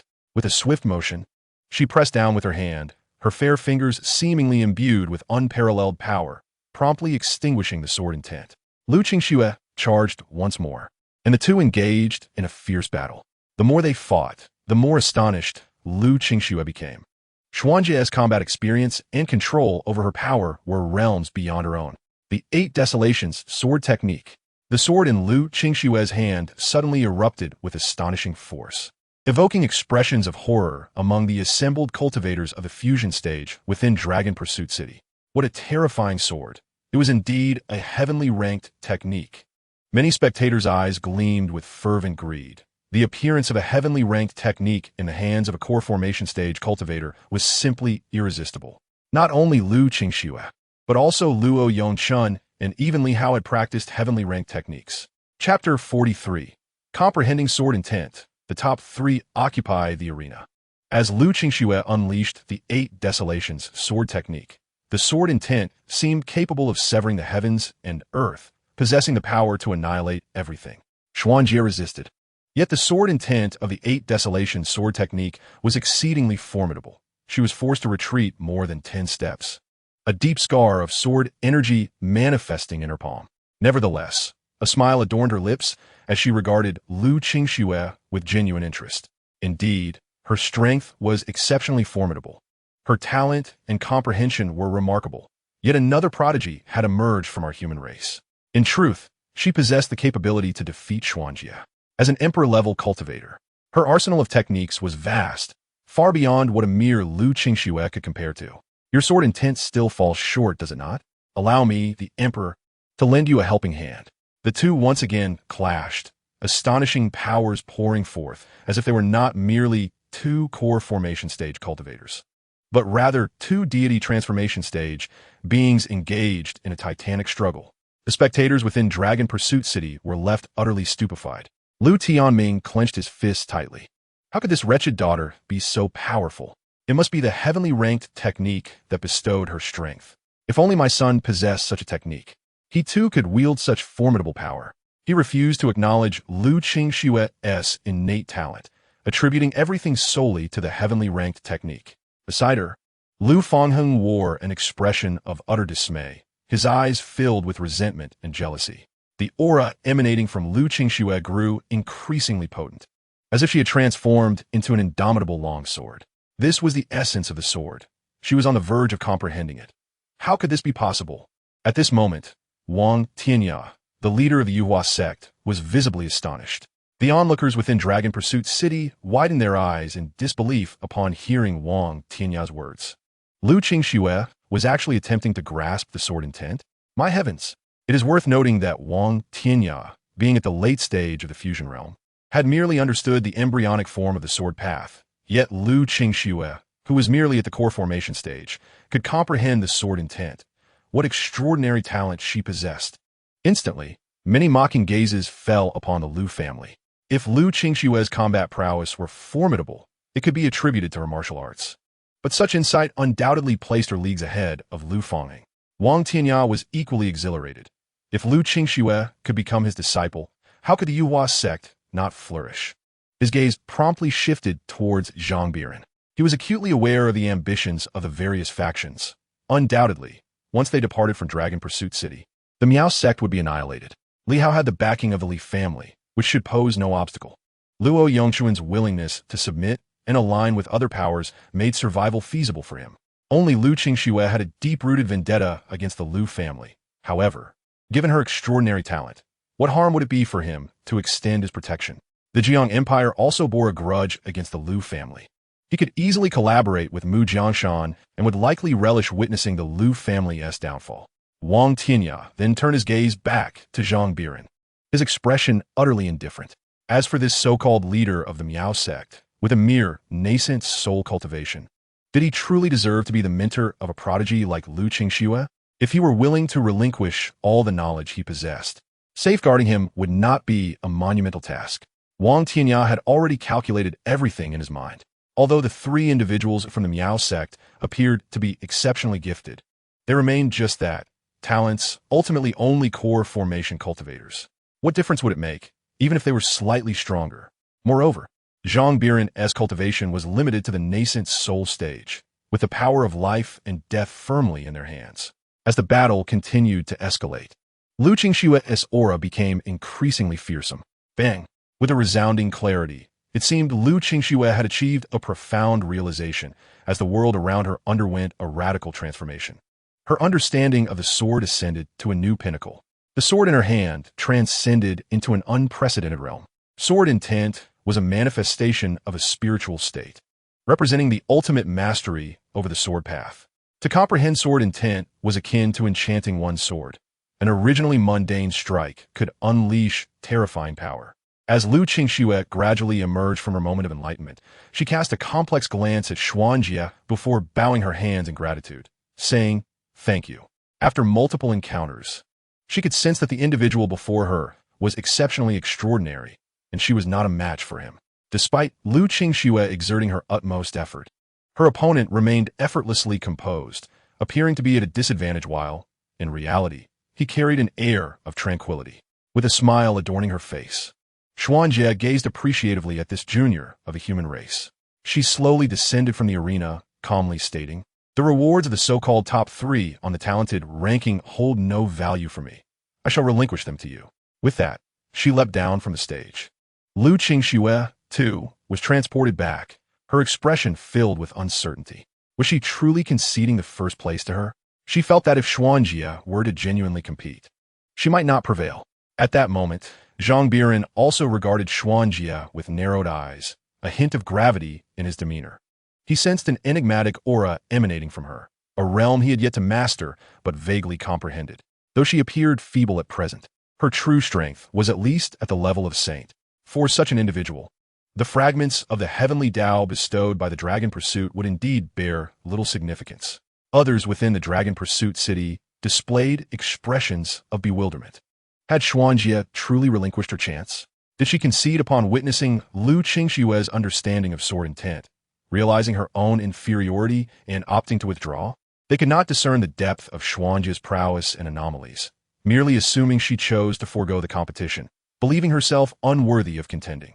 The contest continued. The next bout pitting Li Hao against Zhao Tian of the Yunxiao Pavilion. There was no suspense. Li Hao achieved a resounding victory, defeating Zhao Tian with a single punch.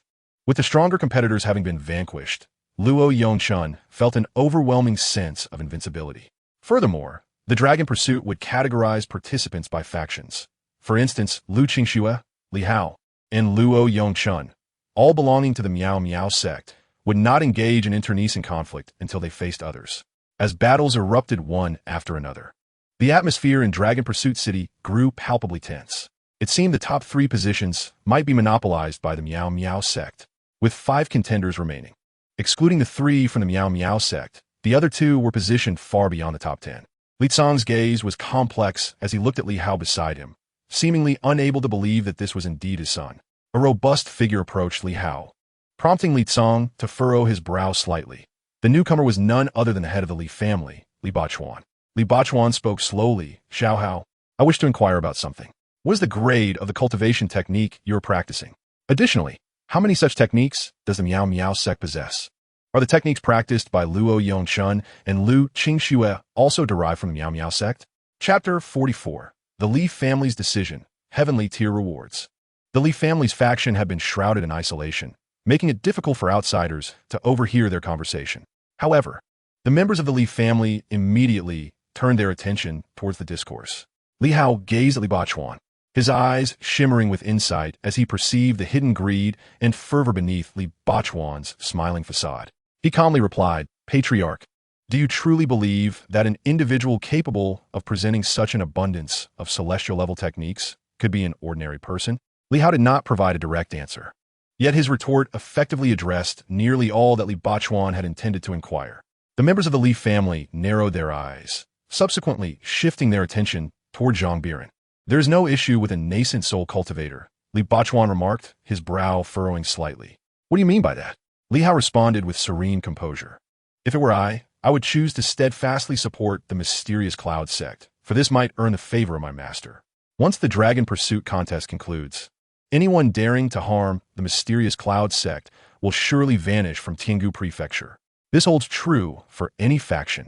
His words struck like a boulder dropped into still waters, instantly creating ripples of commotion. He possessed unwavering confidence in his master's strength, certain that no one in Tiangu Prefecture could rival his master. Though this was merely an instinct, Li Hao had always trusted his intuition, much like when he decided to apprentice under Zhang Biran. Li Bachuan, with narrowed eyes, pondered Li Hao's statement earnestly. Although the Li family predominantly consisted of physical cultivators, they were not devoid of intellect. In fact, they were often more cautious than other factions.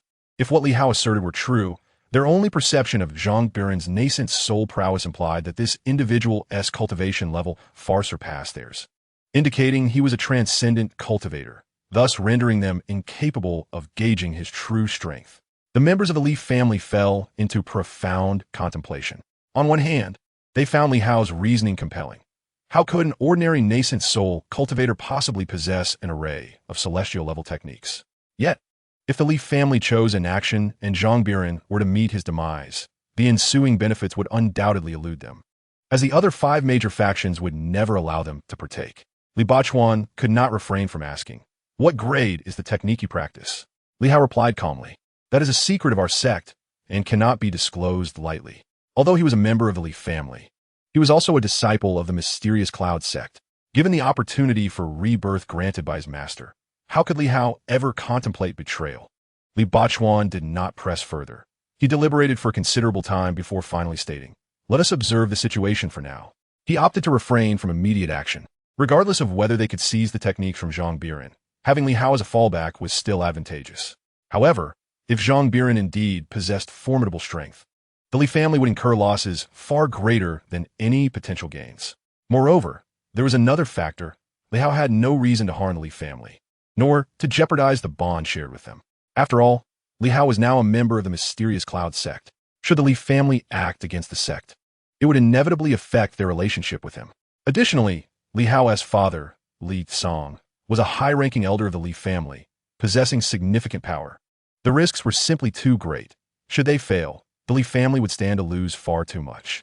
Should they succeed, the Li family would lose both Li Hao and Li Song. Conversely, failure would yield the same outcome. The other elders of the Li family remained silent, evidently in agreement with Li Banquan's decision. Suddenly, Li Hao's figure vanished from sight, and in the center of the arena, 3 silhouettes emerged. Those are the 3 from the Miao Miao sect. They had claimed the top 3 positions in the Dragon Pursuit competition. Originally, Luo Yongchun would not have secured 3rd place. Yet those he could not defeat had been eliminated early, allowing his rank to rise. It could be deemed a stroke of serendipity. Radiant light cascaded from the heavens, enveloping the trio in a brilliant glow infused with fragments of celestial laws, igniting envy and admiration in the eyes of the onlookers within the Dragon Pursuit city. Was this truly the reward of the Dragon Pursuit competition?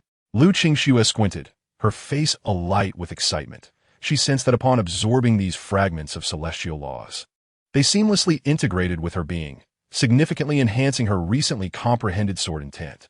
The fragments of celestial laws are manifestations of the energies of heaven and earth. Once absorbed and refined, they facilitate a deeper understanding of this realm. Prior to reaching the Imperial Realm, one must comprehend the essence of heaven and earth. A process of learning. To ascend to the Imperial Realm, however, one must forge their own path. Although Lu Qingxue had yet to attain the Imperial Realm, her mastery of sword intent indicated she had already begun to carve her own way. As the celestial laws poured forth, a kaleidoscope of colors illuminated the surroundings. Pure spiritual energy enveloping the 3 individuals. Xuanjie squinted, her eyes reflecting profound astonishment. The rewards of the heavenly level.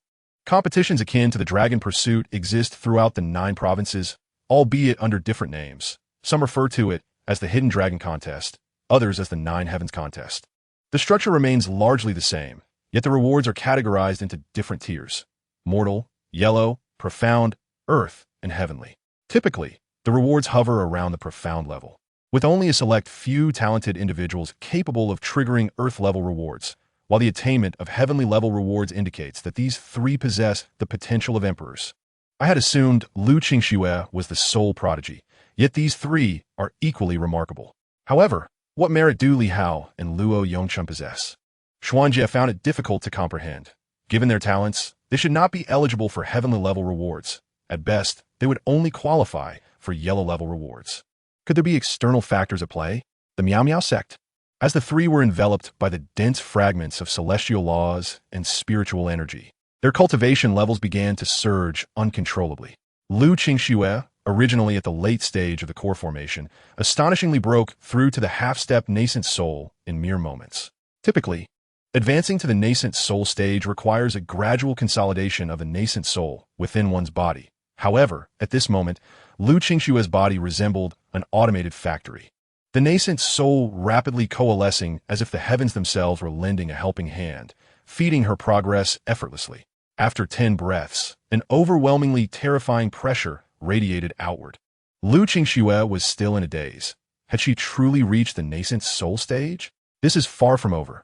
His realm continues to ascend relentlessly. Meanwhile, Li Hao swiftly breaks through his own boundaries, closely pursuing and also achieving the Yuan Ying stage. However, something feels amiss. This reward is exceedingly disproportionate. This is not their first participation in the Dragon Pursuit. So why are the rewards so terrifying? I recall that the rewards from the last Dragon Pursuit were hardly even half of what they have now. In fact, they have already far surpassed the previous rewards. At this moment, the 6 foremost powers are shrouded in a grave atmosphere. They are well aware that the rewards from the Dragon Pursuit vary significantly. The talents of these 3 individuals are even more astonishing than anticipated. Lu Tianming's eyes gleam with murderous intent as he vows, Lu Qingxue must perish. The seeds of enmity have been sown between the 2, and with Lu Qingxue knowing he was responsible for the destruction of the Qi family, it is inevitable that she will not let him go. Their conflict has escalated to a point of mutual destruction. Should Lu Qingxue escape today, the Lu family is destined for catastrophe in the future. Chapter 45. The 4 Great Powers Take Action. the strength of the prodigies. Initially, everyone assumed this was merely an ordinary reward. However, half an hour later, the expressions of the crowd shifted from astonishment to sheer terror. Mu Jiangshan's demeanor grew somber. No one is allowed to attack the mysterious sect from this point onward. Behind him, the others from the Jiang Empire furrowed their brows slightly. Your Majesty, one began, but Mu Jiangshan shot a sharp glance, causing the speaker to hesitate and ultimately refrain from saying more. Despite their reluctance and sorrow, they recognized the grim reality. The Jiang Empire seemed poised for ruin, burdened by a ruler unwilling to take risks. Although the mysterious sect is enigmatic and has never before appeared in Tinggu Prefecture, it does not seem like an external force. It is highly plausible that Zhang Biran has acquired some formidable inheritance. If other powers intervene and seize the treasures of the mysterious sect, the Jiang Empire will only grow weaker and less able to contend with them, especially since the Lu family bears animosity towards them. Mu Jiangshan turned his gaze toward Mu Yao, curious to inquire. What do you think, Yao? Mu Yao, ever observant, often unable to assist Mu Jiangshan with grand strategies, sometimes offers small insights that provide him with a new perspective. After a moment of hesitation, she finally spoke.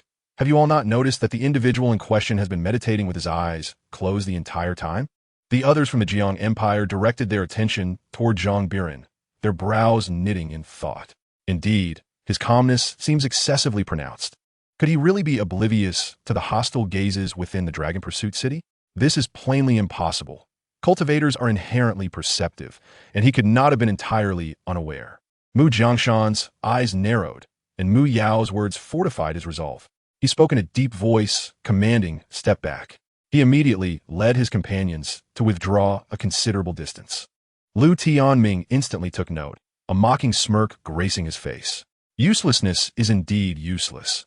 Their hesitation to act only solidifies the fate of the Jiang Empire. At this moment, the center of Zhulong City witnessed a gradual dimming of the radiant light. Lu Qingxue had ascended to the pinnacle of the nascent soul stage, her comprehension of the sword path reaching an extraordinarily formidable level. Among the fragments of the heavenly Tao, numerous insights regarding the sword path had emerged, resulting in a tremendous transformation in Mu Yao's strength. Li Hao had broken through to the late nascent soul stage, while Luo Yongchun had reached the early stage, all three experiencing a terrifying enhancement in their realms. Such divine enlightenment did not leave their foundations hollow. Rather, it solidified their strengths, even compensating for their roots. Particularly for Lu Qingxue, her original supreme body, which had merely been in the initial activation phase, was fully awakened under the current heavenly enlightenment. A faint golden light radiated from her eyes, her aura unmatched. Zhulong City began to feel increasingly ethereal. This round of the Dragon Pursuit had come to a definitive close. Many retreated immediately, unwilling to linger, while some powerful figures, after distancing themselves, cast their gazes back. They understood that the true spectacle was about to commence. This iteration of the Dragon Pursuit was nothing short of spectacular. Could the Miao Miao sect withstand this? How could they? I just witnessed the various factions brimming with anticipation. Did you not see that the leader of the Miao Miao sect is merely at the nascent soul level? Even if he concealed his cultivation, could he withstand the onslaught of the top-tier powers? The reasoning presented by this fellow cultivator is sound, albeit a pity for the talents of the Miao Miao sect. Whispers of speculation rose, many curiously glancing towards Zhang Biran. In an instant, terrifying auras erupted. The Yuhua sect, the Lu family, the Diyu dynasty, and the Yunshao pavilion simultaneously locked their sights on the four individuals. Lu Qianming's gaze turned icy as he fixed a stare on Lu Qingxue, declaring, "Rebellious daughter, I warned you that the conclusion of this dragon pursuit marks your demise." The monarch of the Diyu dynasty, Fengshan, spoke slowly to the members of the Miao Miao sect. "If you surrender your martial arts techniques, our Diyu dynasty shall withdraw." Lu Huantian of the Yunshao pavilion echoed, "Our Yunshao pavilion is likewise inclined to retreat. But we must first have your techniques surrendered and perform a soul search. If there are no issues, we shall cease our pursuit of the Miao Miao sect." Originally, he had intended to eliminate Xuanjie first, but it was evident that the Miao Miao sect now held greater importance. The Yuhua sect remained silent. While the Lu family needed no words, their members exuded an overwhelming killing intent. The Jiang Empire and the Li family distanced themselves slightly, quietly observing the unfolding situation. When the four major factions gazed upon Zhang Biran and his disciples, it was as though they were eyeing lambs destined for slaughter. Zhang Biran wore a serene expression. Just as she was about to speak, a figure appeared ahead of her. Dressed in white, the graceful silhouette stood poised, her fair cheeks framing an exquisite face. Her brows seemingly capable of rendering the world dim. Xuanjie scoffed. Today you cannot lay a finger on the Miao Miao sect. Although she was not well versed in the affairs of the Miao Miao sect, the possibility of nurturing 3 emperors simultaneously was evident. As a human emperor, Xuanjie naturally felt compelled to provide protection, for these individuals represented a formidable force against the demonic clan in the future. Lu Huangtian coldly declared, "You insolent creature! You have slain the prodigies of my Yunshao pavilion, and I have yet to settle the score with you. How dare you prance before me? In that case, I shall take your life first." He raised his hand, pressing down with overwhelming force, an oppressive aura sweeping through the air. Was this the might of the integration stage? Those secretly observing the scene were astonished, clearly shaken by the power emanating from the integration stage. It seemed this woman was destined for death. After all, she was merely at the core formation stage, utterly incapable of withstanding a late-stage integration expert. Such disparities were unfathomable. Xuanjie gently grasped, and the profound rhythms of the Tao began to spread, causing the very heavens and earth to tremble. A brilliant light surged forth in an instant, shattering Lu Huangtian's amassed might completely. Lu Huangtian sensed an imminent force and was taken aback, raising his hand to defend, only to be forced back 3 steps by this overwhelming power. What? Everyone present stared wide-eyed, their faces blank with disbelief. A core formation practitioner had actually repelled a late-stage integration expert. Was this truly reality? Zhang Biran narrowed her eyes, her expression heavy with concern. This was the power of the Tao, a formidable and unique path belonging to Xuanjie, who was a practitioner at the level of a sage. Xuanjie held a radiant orb of crystalline light in her hand, as if she grasped the very aurora, and an immense force radiated from her, imbued with an oppressive weight. This pressure did not stem from her bloodline or cultivation level, but from an intangible authority of the heavens and earth. Simultaneously, Xuanjie transmitted a message to Lu Qingxue. "We must depart swiftly. Though I can hold them off for a short time, I cannot engage in prolonged combat. There is not just one integration expert here. Combined, the 4 great forces amount to over 10 integration practitioners. After all, I am merely a core formation cultivator. How could I possibly contend with them?" However, Xuanjie was confident in her ability to delay them for a time, which emboldened her to participate in the dragon pursuit. Before Lu Qingxue could respond, the members of the Lu family charged forward. The 3rd elder, Lu Yunsheng, wielded a spear, emanating a fierce aura as he advanced. Lu Qingxue coldly snorted, drawing her long sword and striking directly at Lu Yunsheng, her sword intent soaring like a rainbow, piercing through the heavens and earth, carrying with it the might to sever all. Witnessing this scene, everyone gasped in astonishment. Was this truly a strike from a peak nascent soul cultivator? Many who covertly observed the transformation into the divine phase felt a shiver run down their spines. Should they confront that sword directly, they would likely meet their doom in an instant. Chapter 46, The Final Frenzy. Lu Yunsheng sensed the tremor of the spear, a surge of power coursing through his hands, causing him to momentarily falter. Though he remained unscathed, the sheer terror of Lu Qingxue's strike was palpable, like a mantis attempting to stop a chariot. Lu Yunsheng advanced again with his spear, but after only a few steps, the aurora arrived in the blink of an eye, and Xuanjie struck once more. Lu Yunsheng felt the hair on his neck stand on end, retreating 2 steps immediately. Yet he was still a moment too late, blood erupting from his chest. Lu Yunsheng could hardly believe his eyes. A cultivator at the core formation stage had actually managed to injure him. Xuanjie was truly enigmatic. What was happening? His eyes brimmed with murderous intent. Both the Miao sect and Xuanjie were profoundly shocking. Since they had chosen to strike, they must be eradicated today. Otherwise, future troubles were inevitable. The Diyu dynasty's Fang Shan and Lu Huangtian immediately charged toward Xuanjie, their combined post-integration auras erupting, overwhelming the heavens and earth. Xuanjie shouted, "I cannot hold them off for long. Why aren't you fleeing yet?" Li Hao interjected, "Head of the family, quickly assist. Trust me, the Miao sect will not let you regret this." Li Bachuan's brow furrowed, his eyes filled with conflict. It was already enough to watch the tigers fight from the mountain. To intervene against the other four great powers was a matter of the entire Li family's fate. This time, there was no concealment. Mu Jiangshan also heard Li Hao's words. His eyes narrowed as he glanced at Mu Yao, then steeled his heart and charged at Lu Tianming. People of the Zhejiang Empire, follow me to obstruct the Lu family. Mu Jiangshan was also gambling, betting that Zhang Biran truly had an extraordinary background. However, to avoid becoming a target for other powers, he refrained from attacking the remaining three factions, choosing instead to impede the Lu family. The Zhejiang Empire and the Lu family had long-standing grievances. If the Miao sect ultimately could not withstand the assault, there would still be a path of retreat, preventing a united front against them by the major factions. Mu Jiangshan's reasoning lay in the fact that the Zhejiang Empire had been languishing in recent years, its strength dwindling, now resting at the bottom among the six great powers. Only by fighting could there be a chance to rise again. Upon witnessing this, Lu Tianming was instantly enraged. He had long harbored disdain for Mu Jiangshan. You seek death. If your Zhejiang Empire insists on courting doom, then I shall oblige. Observing the Zhejiang Empire's involvement, the previously passive Yuhua sect joined the fray. Their combined forces advancing toward Xuanjia. A terrifying surge of energy poured forth, and grotesque rifts in the void appeared, resembling the apocalypse. Zhang Biran remained calm, standing in the void, and spoke softly with draw. His voice, though serene, carried an undeniable authority. Mu Jiangshan hesitated, exchanging glances with another cultivator from the Zhejiang Empire. Before hastily retreating, Lu Huangtian of the Yinshao sect sneered, "Stop your theatrics and perish." With a swift motion, several long swords were launched toward Zhang Biran, yet he merely responded with a cold laugh. To be honest, I truly do not understand the source of your confidence in daring to strike against me.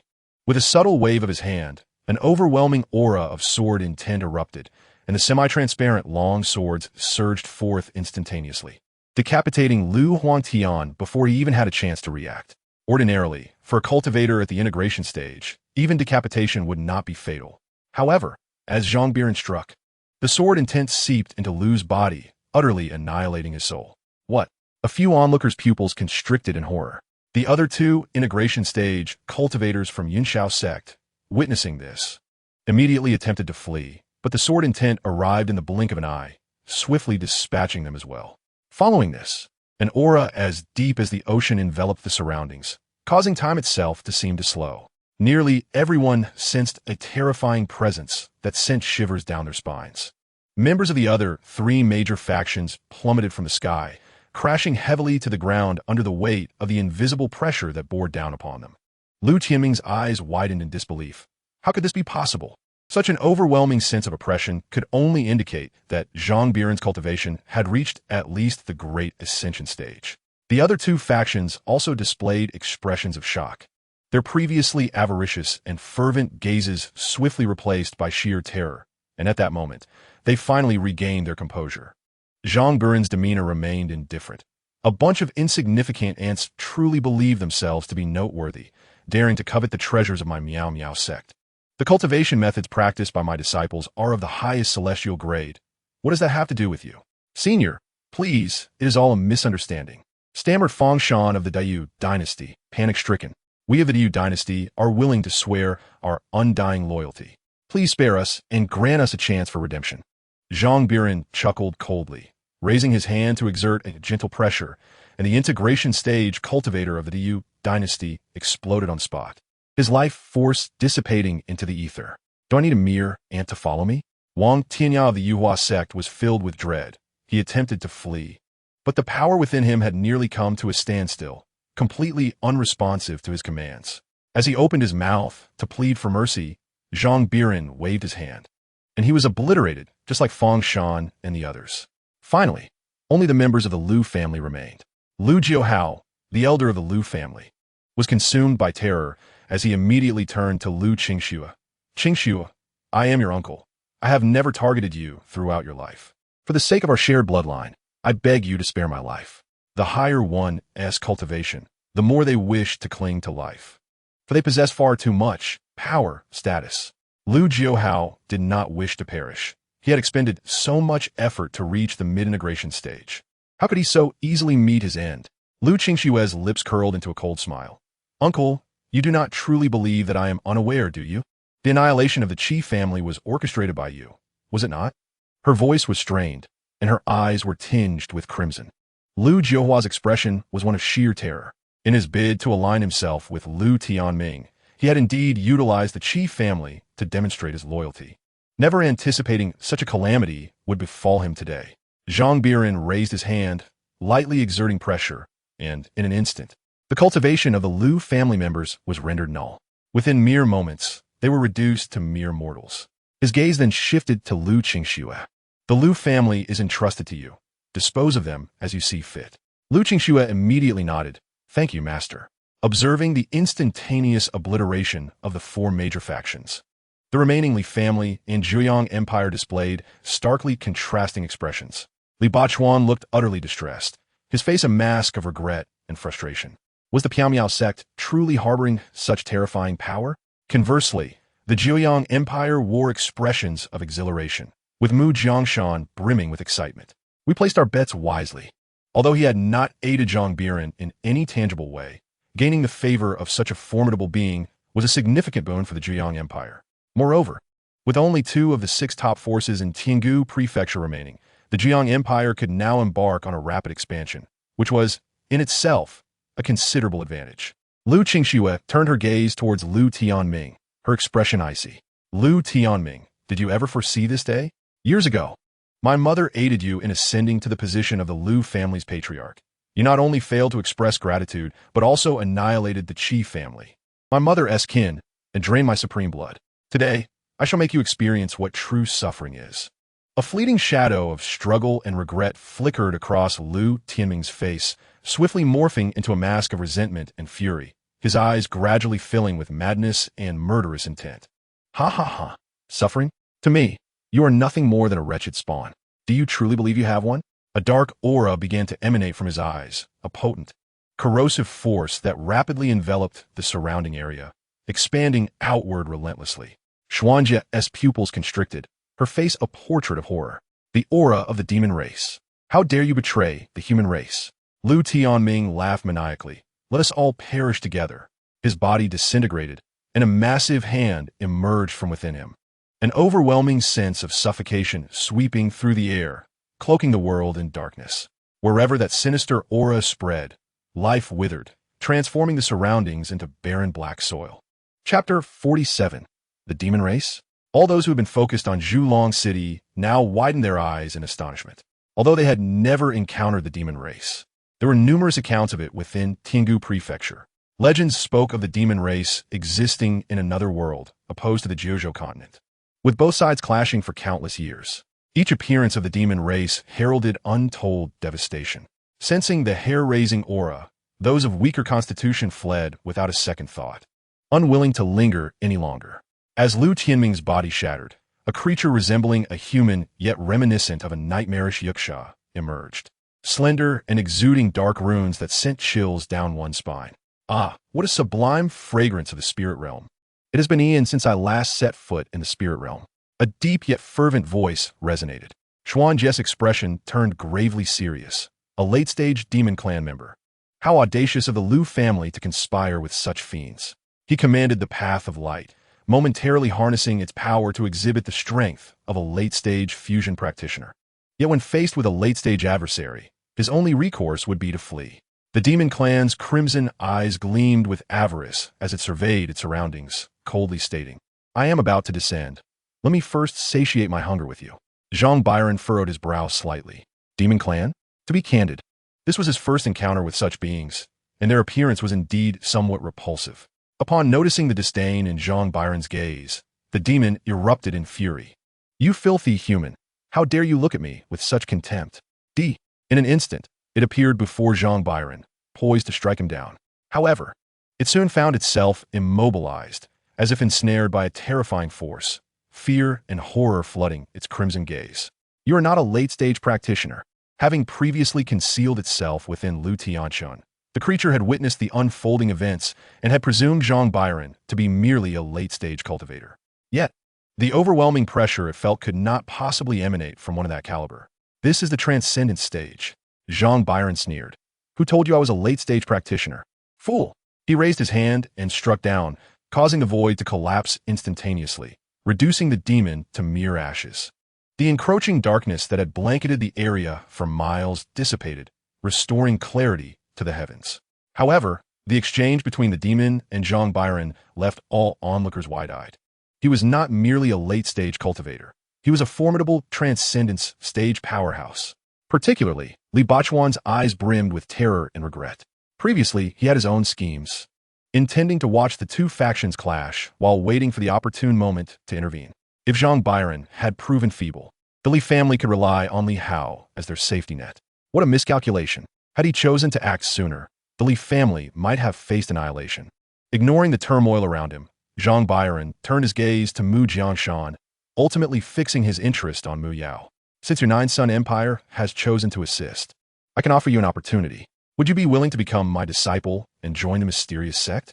Mu Yao, akin to Luo Yongchun, though lacking a formidable innate constitution, was imbued with substantial fortune. Following the recent dragon pursuit contest, Zhang Biran discerned that the heavenly principles indeed favored those of virtuous character. With the mysterious sect currently lacking in numbers, he was willing to extend an opportunity to the nine-son empire. Upon hearing this, Mu Yao's face lit up with joy. Without a moment's hesitation, she knelt in reverence and bowed her head, proclaiming, "Disciple Mu Yao pays homage to the esteemed master. Zhang Biran is so formidable. How could she possibly refuse?" Mu Jianshan was equally elated. Being accepted as a disciple by Zhang Biran was an unexpected boon, signifying that the Zhejiang Empire now had an additional ally. Subsequently, Zhang Biran turned her gaze toward Xuanjia, a faint smile gracing her lips. "Dear friend, I am grateful for your assistance this time. However, the dragon pursuit has concluded, and we must take our leave. Should you find time, do visit the Piamiao sect." Upon hearing this, Xuanjia immediately beamed with delight. "Certainly, I shall go at once." Her curiosity about the Piamiao sect was piqued, and she genuinely wished to discover more about it. Zhang Biran paused momentarily. She had merely intended to engage in pleasantries, not anticipating that Xuanjia would genuinely wish to accompany her. Zhang Biran's eyes glimmered. Although Xuanjia's cultivation was currently modest, she possessed mastery over a path, at least at the level of a sage. It would be splendid if she could be welcomed into the Piamiao sect. "Indeed, let us depart." Li Hao turned to Li Tsong, saying, "Father, I shall take my leave now. I will visit the Li family again when time permits." With that, he followed Zhang Biran as they departed, leaving behind the members of the Zhejiang Empire and the Li family, along with the onlookers who remained in a state of bewilderment. A transformation was underway. The dragon pursuit had unfolded with numerous events, for the six foremost factions had been eradicated, leading to a seismic shift in the dynamics of Tiangu Prefecture. Mu Jianshan cast a mocking glance at Li Bachuan before continuing, "Li family head, the territory of the Diyu dynasty and Yuhua sect shall belong to me, while the Lu family and Yunxiao pavilion will be yours. You have no objections, I trust?" Li Bachuan sighed deeply, his expression somber, and nodded silently. As the members of the two great factions departed, the events that transpired here swiftly reverberated throughout Tiangu Prefecture, inciting an uproar. The power dynamics of Tiangu Prefecture had remained unchanged for many years. Yet, a single dragon pursuit had dramatically altered the entire landscape. What exactly is this Piamiao sect? Can I join the Piamiao sect as well? I have heard that the leader of the Piamiao sect is a formidable figure at the Tribulation Transcendence stage, with such a terrifying individual at the helm. It must be a hidden sect, unlikely to accept common folk. The Piamiao sect. An abundance of spiritual energy enveloped the surroundings. However, within the Zhejiang Empire, where Mu Yao resided, there were also high-grade spiritual veins, so he was not entirely taken aback. Is this truly the Piamiao sect? Mu Yao curiously surveyed his surroundings, only to find that this sect did not appear as sanctified as he had envisioned. It seemed rather ordinary. A white silhouette appeared, swiftly approaching. After absorbing the Tianyuan pill, Bai Ling's bloodline had noticeably strengthened. Its fur gleamed white, its form slightly diminished, and its forehead's horn had grown longer and sharper. Yet the most significant change was the aura of its bloodline flowing within. Mu Yao's eyes widened in astonishment. This is an ancient exotic beast. Beasts also have levels of distinction, and the ancient exotic beast classification is nearly equivalent to a special constitution among humankind, representing the pinnacle of excellence. Zhang Biran gently tousled Bai Ling's hair before tossing the 8 desolate sword technique and the ghostly shadow stealth to Mu Yao. He raised his hand, and 2 jade talismans appeared before Mu Yao and Lu Qingxue. These contain insights on the sword path I have gleaned. You may take them to ponder. Lu Qingxue. As a fellow sword practitioner, I urge you to guide your junior sister more frequently. I shall also hold lectures periodically. The essence of sword intent possesses varying levels. After absorbing the rewards from the dragon contention, Lu Qingxue has attained the second tier of sword intent. In contrast, Zhang Biran has already mastered the seventh tier, placing them on entirely different planes of proficiency. Chapter 48. The Genius of the Demon Realm. Disciples obey. Lu Qingxue bowed respectfully, her spirits lifted since avenging her great grievance. A smile gracing her features. Junior sister, come with me. I will show you around the sect. Before Mu, Yao could examine the techniques. She was whisked away by Lu Qingxue, while Li Hao and Luo Yongchun bowed and departed. Only Xuanjie and Zhang Biran remained. Xuanjie surveyed the entire Miao Miao sect and felt it was astonishingly ordinary.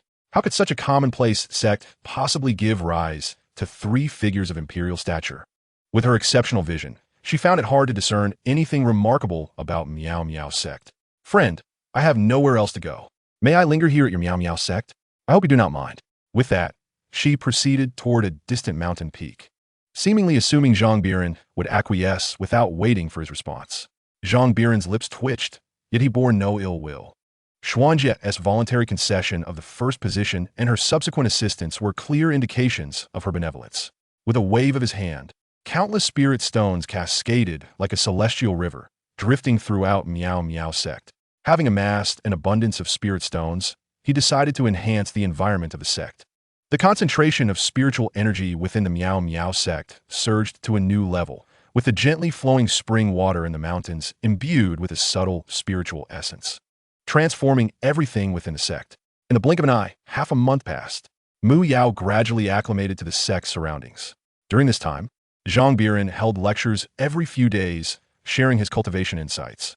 He consumed 200,000 years of cultivation to elevate his realm and utilized enhancement techniques to comprehend over a dozen celestial-level techniques. The abundance of techniques is undoubtedly beneficial, providing disciples with a plethora of choices. Utilizing 200,000 years of cultivation, he elevated his realm from the second level of quasi-emperor to the fourth level of emperor. And with his comprehension of numerous techniques, his actual combat power far exceeded that of cultivators of the same realm. Ha, it worked. It finally worked. By the thunder pool. Xiaoming danced with excitement, his eyes brimming with exhilaration. Beside the thunder pool, 7 or 8 thunderberry plants thrived splendidly. Indeed, thunderberries require the thunder pool to flourish. Xiaoming cast a glance at Luo Yongchun, then spoke with a smile. Young one, you may utilize the thunderberry for assistance. This fruit possesses a purer form of thunder attribute energy and has a slight effect on reshaping one's foundation. Luo Yongchun nodded promptly, plucking a thunderberry to commence his cultivation. During his time with Zhang Biran, he had acquired a wealth of knowledge regarding thunder cultivation, which he now needed to gradually assimilate. At this very moment, in an unknown realm, a crimson sun hung high in the sky, casting a red hue over the land. Within a gigantic city constructed of black bricks, several imposing figures loomed, their cold gazes fixed upon the gradually widening void above. The portal to the spirit realm was nearly ready to accommodate our entry. Is there a chance that the spirit realm's cultivators are aware of our scheme and have set an ambush? Fear not. We have dispatched numerous spies from the demon clan to mingle among the human clan's cultivators.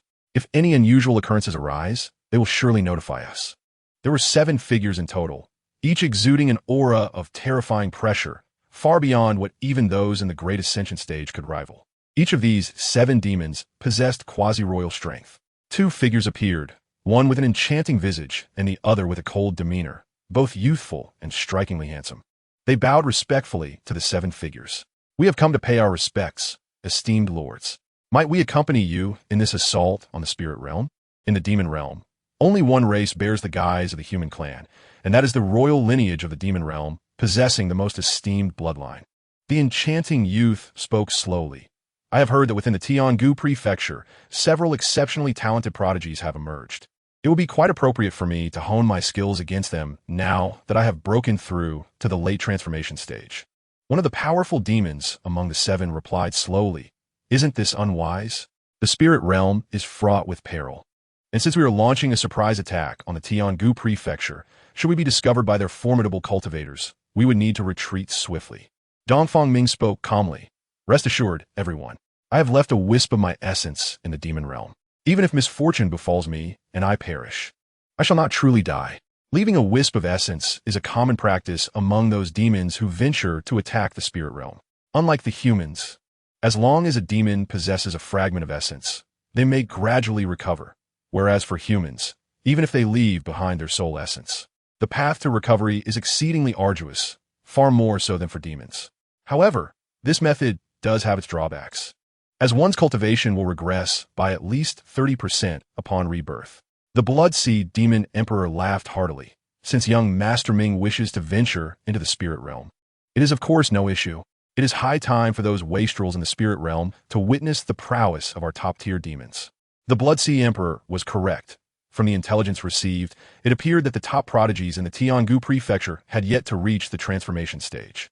How could they possibly stand against young Master Ming? The two distinguished young masters, Ming and Xiao, one at the late stage of the transformation realm and the other at the mid-stage, I estimate that there would be no need for Master Ming to intervene. Master Xiao alone could effortlessly vanquish all the prodigies of the entire Tiangu state. The 7 great demon emperors exchanged words. Despite their formidable strength as quasi-emperors, they dared not display arrogance before the royal bloodlines of Dongfang Ming and Dongfang Xiao, their speech laced with hints of deference. In the demon realm, while strength holds great significance, it is the royal families that truly dominate the demon cult. Moreover, these two young masters possess extraordinary talents, making their ascendance to Demon Emperor a foregone conclusion. With a hint of haughtiness, Dongfang Xiao spoke coldly. The prodigies of the spirit realm are inherently lacking. My intention in accompanying Brother Ming is to impart a lesson to them.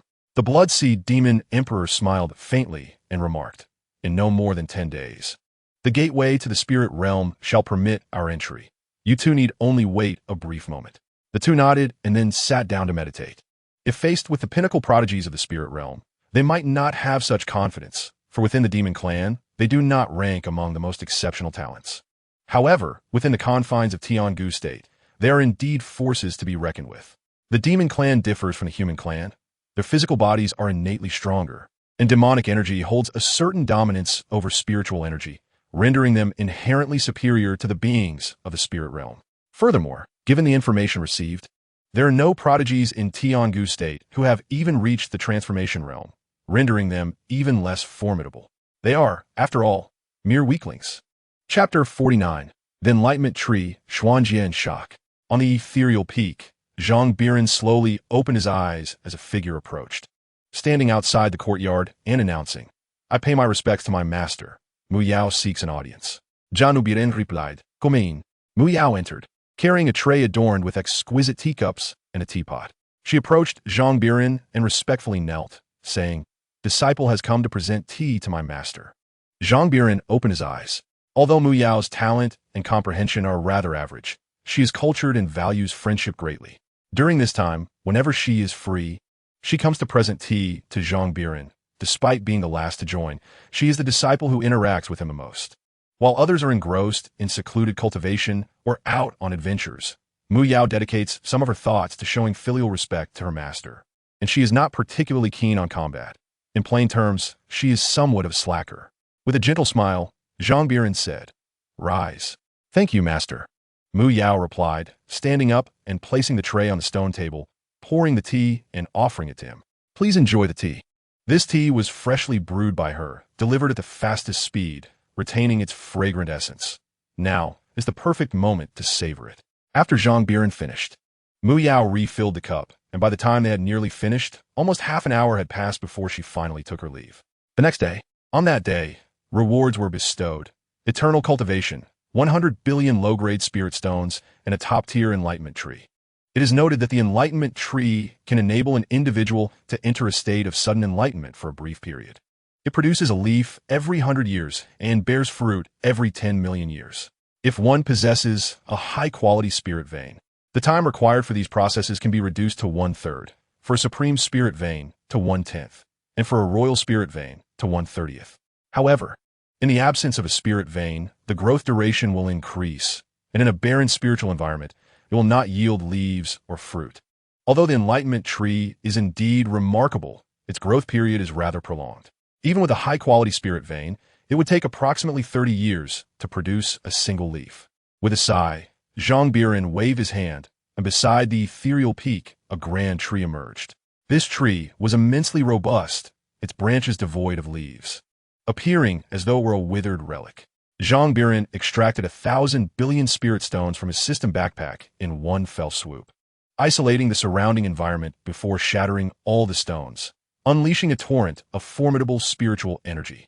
He then recondensed the low-grade spirit stones into exquisite purple spirit stones, which are of the highest quality. After a short period, around half a tea's time, 100,000 high-grade spirit stones were successfully formed, emanating an overwhelming spiritual energy. Zhang Biran buried all these stones beneath the enlightenment tree, which shuddered slightly as if releasing a sigh of delight. The entire ethereal sect, being a place of high-quality spirit veins, experienced a dramatic transformation with the addition of these 100,000 high-grade spirit stones. The concentration of spiritual energy and the foundational principles of the ethereal sect became significantly more solidified. Zhang Biran couldn't help but grumble about why the system only provided low-grade spirit stones, wasting his time in recondensing stones of a higher quality. Contemplating this, he extracted another 1,000 billion low-grade spirit stones, spending some time to once again condense 100,000 high-grade spirit stones, which he buried beneath the enlightenment tree. The enlightenment tree requires the essence of the world from the spirit vein to aid its growth. Thus, by burying the spirit stones beneath it, Zhang Biran immediately attracted the essence of the spirit vein, which started to swirl around the tree incessantly. Yet, despite this, the process remained exceedingly slow. Indeed, the enlightenment tree was somewhat of a burden in the short term. Nonetheless, Zhang Biran had discovered a purpose for his spirit stones. He decided to utilize them to cultivate the enlightenment tree, as they were of no use elsewhere. What have you done? Why has the spiritual energy of the ethereal sect become so abundant? Xuanjie appeared, her eyes reflecting a mixture of astonishment. But soon, her gaze fell upon the gigantic tree beside the courtyard, leaving her momentarily dumbfounded, her face etched with disbelief. This is the enlightenment tree. You actually possess an enlightenment tree. Xuanjie was utterly astonished, for the enlightenment tree is reputed to be the foremost among the 10 ancient trees of the 9 provinces. And it is said that a single leaf can lead to enlightenment. True enlightenment. Many monks may go a lifetime without encountering a single enlightenment tree. Yet this remarkable tree can bestow immediate insight upon those who seek its wisdom, offering unparalleled benefits during one's cultivation journey. Xuanjie, having lived for so many years, has only glimpsed an enlightenment tree once, and that was merely within an illusion left by a formidable being. This implies that she has never laid eyes on a living enlightenment tree. Thus, the one before her must be the sole specimen on the entire Juzhou continent. Zhang Biran expressed a hint of skepticism. Is this tree truly as extraordinary as it seems? It is merely a heavenly grade treasure, is it not? Xuanjie could not help but roll her eyes and retorted with a hint of exasperation. You have no idea of the rarity of the enlightenment tree.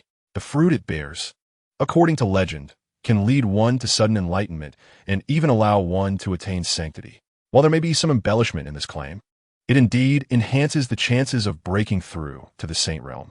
Do not be misled by its current low grade. Should it possess a potent spiritual vein, it has the potential for growth, possibly evolving into a royal, saint, or even an imperial-grade ancient tree. Zhang Biran's surprise was evident. He had not anticipated the tree's true value. He nodded silently, acknowledging its worth. Xuanjie, somewhat at a loss for words, questioned his lack of excitement over such an extraordinary find. Dismissing Zhang Biran's musings, she approached the enlightenment tree, her gaze filled with fervent admiration, seemingly indifferent to the precious spiritual stones buried beneath the ground. From her perspective, 200,000 exquisite spiritual stones were trivial, and thus she paid them no mind. Having interacted with Xuanjie on several occasions, Zhang Biran noted that although she had a remarkable background, her demeanor was that of a carefree young girl. However, her heart was pure, even possessing a certain naive romanticism, prompting him to let her be. The following day, he received a notification. Reward for the day, 10,000 years of cultivation, 10 billion low-grade spiritual stones, heavenly grade enlightenment tree. Zhang Biran paused, taken aback by the appearance of yet another enlightenment tree. The previous ones had not even sprouted leaves, and now another had emerged. With a resigned shake of his head, He waved his hand, causing a massive tree to materialize on the opposite side of the courtyard, taking root there. Xuanjie sensed the disturbance and swiftly turned to look, only to find yet another enlightenment tree, leaving her momentarily frozen in awe, her face a canvas of astonishment. Who exactly is he? How could he produce two enlightenment trees? Is he perhaps an ancient cultivator? Yet, even those of the Emperor realm from that era could not have lived for such an extended period. Could he, like me, have recently awakened? The more Xuanjie pondered, the more plausible this notion appeared. The enlightenment tree had long been considered extinct. How could two suddenly reappear? As for the reasons behind the enlightenment tree's extinction, Xuanjie was well informed. Higher-grade enlightenment trees could assist in breaking through to the Emperor realm, as they embody the laws of heaven and earth. Many years ago, during the demon clan's massive invasion of the Jiuzhou continent, the continent absorbed and refined all the enlightenment trees to withstand the onslaught. This led to the near extinction of the enlightenment trees in the Jiuzhou continent. Chapter 50. The demonic clan strikes, seeking to compete with the heavenly prodigies of humanity. As Zhang Biran found no use for the spirit stones in his possession, he decided to feed them all to the enlightenment trees. Consequently, the spiritual veins began to flourish wildly, and the concentration of spiritual energy within the sect underwent a transformative change.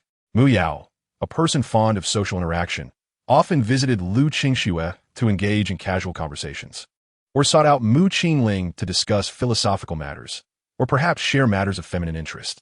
The shared name of Mu fostered a harmonious relationship between the two.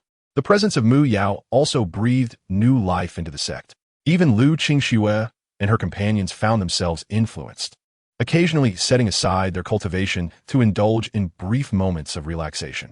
Meanwhile, in Tinggu State, at Jiang City, the imperial capital of the Jiang Empire, following the annihilation of the Diyu dynasty and the Yuhua sect, the Jiang Empire took the opportunity to relocate all their spiritual veins, including two high-grade veins, to Jiang City.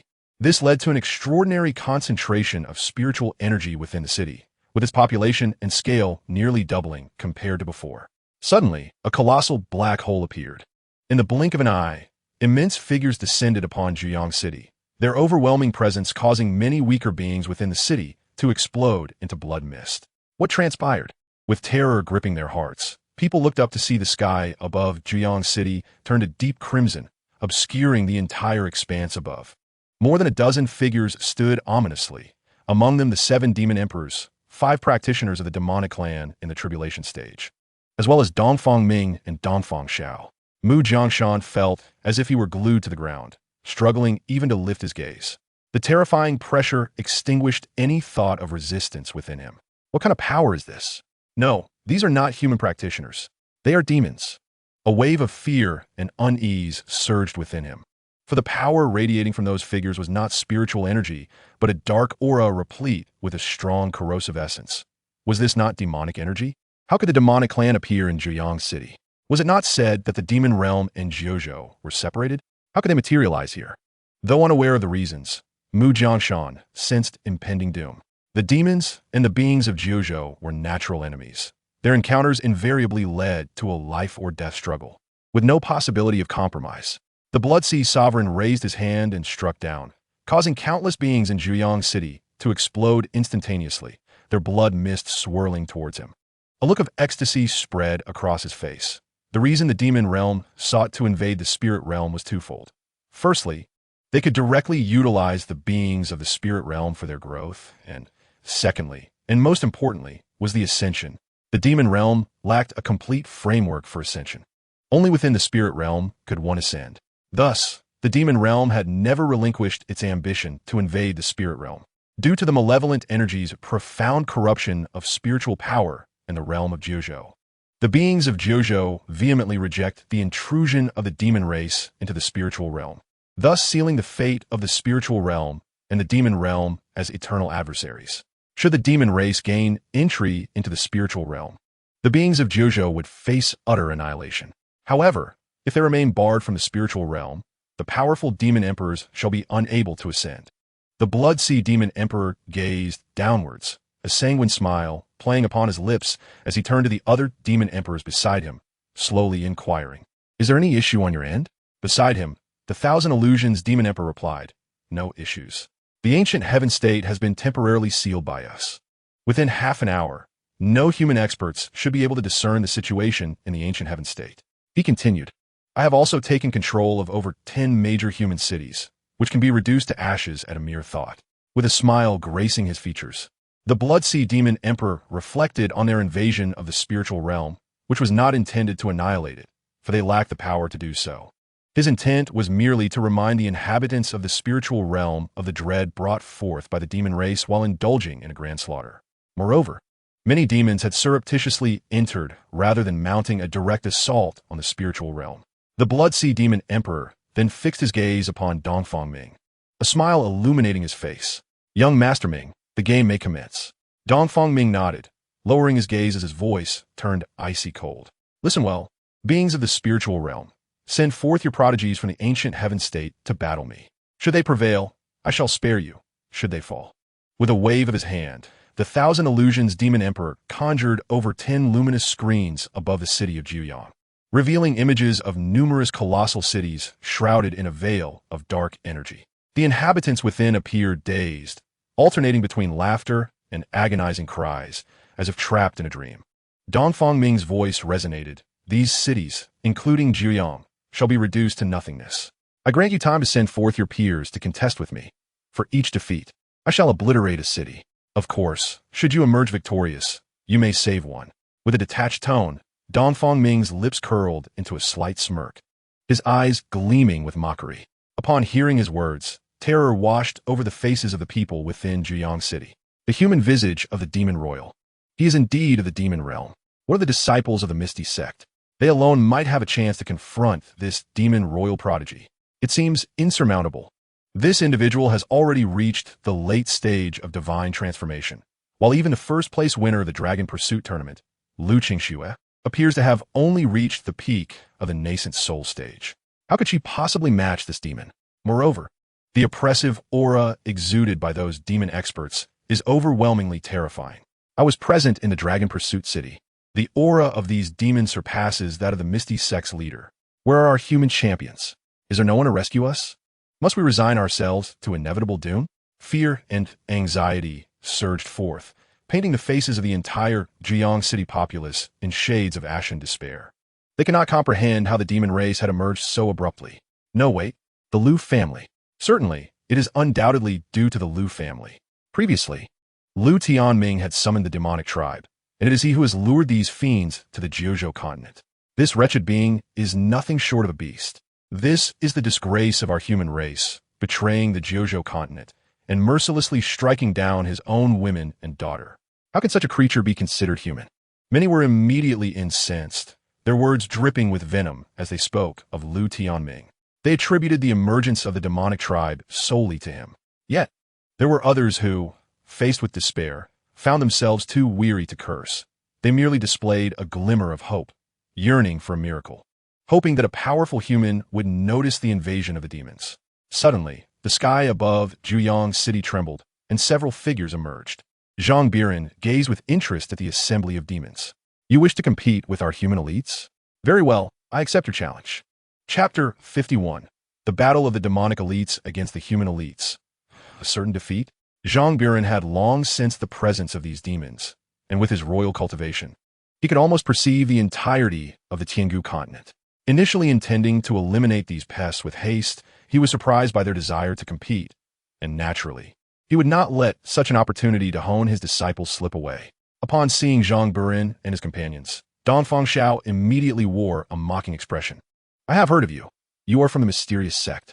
Previously, in the Tianghu continent's Dragon Ascension competition, you placed among the top 3, and there was a useless individual ranked 10th on the elite roster, if I recall correctly, named Mu Yao, right? Zhang Biran was somewhat taken aback. He had not anticipated that the demons would possess such knowledge of them.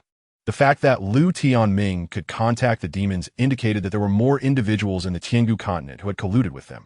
The ones who had arrived were indeed Zhang Biran and his 3 disciples. As for the 2 disciples under Luo Kuan, while their temperament was acceptable, their cultivation talent and comprehension were quite ordinary, rendering them mere ornamental companions compared to his 3 disciples. The Blood Sea Demon Emperor wore a cold smile, derisively gazing at Zhang Biran and his disciples. According to reports from the spirit realm, This man was the leader of the mysterious sect and a formidable figure in the tribulation stage. However, he was somewhat astonished to find that he could not fully discern Zhang Biran's cultivation level. Could it be that he was wearing some powerful concealing artifact? Dongfang Ming, with a hint of disdain, remarked, peak nascent soul, late nascent soul, early nascent soul, and half-step nascent soul. None of you even possess a god transformation expert. Is your human race truly this feeble? By the reckoning of your spirit realm's time, I am merely 21 years of age, yet our strengths differ so vastly. I had expected to compete with the elites of the spirit realm, but it seems I am faced only with a bunch of useless beings. As a member of the royal family of the demon realm, endowed with a potent bloodline, he already possessed immense strength among equals. Not to mention the complete suppression of power between the two sides. Dongfang Xiao chimed in, Brother Ming, such lowly beings do not even warrant your involvement. I alone can sweep them away. With that, he stepped forward, a mocking expression adorning his face. Who among you wishes to step forward and meet your demise? However, I must clarify to you all, defeat once, and the fall of an entire city ensues. The inhabitants of Zhuyang City were enveloped in terror, their eyes betraying a sense of impending doom. This battle was surely lost. Dongfang Xiao, in the mid-stage of the transformation realm, exuded an aura comparable to that of the void refinement stage. Although the talents of the Misty sect were formidable, they were ultimately merely at the nascent soul stage. How could they hope to contend with Dongfang Xiao? The fate of this city seemed all but sealed, a shroud of despair lingering in their hearts. Moreover, this young demon, possessing such prowess at such a tender age, had attained the mid-stage of the transformation realm. It was no wonder that the records spoke of the demon race dominating the 9 provinces. The incursions had always been from the demon realm into the 9 provinces, and never had the 9 provinces sought to invade the demon realm. The demon sighed, with an air of disdain, viewed the human race as perpetually feeble. Mu Yao gazed into the city, her father pinned helplessly to the ground by an overwhelming pressure. Panic washed over her face, her eyes glistening with tears. Was her master truly their adversary? The oppressive force emanating from the 7 colossal demons was utterly terrifying. It was evident that their might alone rendered her parents immobile, revealing the depth of their horror. They were undoubtedly of the great ascension, perhaps even at the stage of tribulation. Protected well by Mu Jiangshan since childhood, Mo Ypsilonao possessed a somewhat delicate disposition, prone to sentimentality. Though she had joined the Misty sect, her cultivation was still in its infancy. While she had advanced to the half-step nascent soul stage, she was still overshadowed by the prowess of Dongfang Xiao and his companions. Zhang Biran maintained a calm demeanor. Li Hao, you should be the first to engage. Do not bring shame upon our race. Li Hao felt an immense pressure. This confrontation was not merely a matter of personal success or failure, but the very survival of a city for the human race.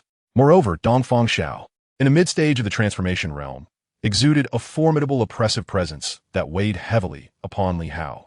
Dongfang Xiao was likely the first genuinely powerful opponent he had encountered since joining the Misty sect. As they faced each other, Dongfang Xiao wore a cold, arrogant expression, disdain evident upon his countenance. You mere ants of the human race, I shall allow you to strike first. To him, Li Hao, at the late nascent soul stage, was akin to an insignificant insect.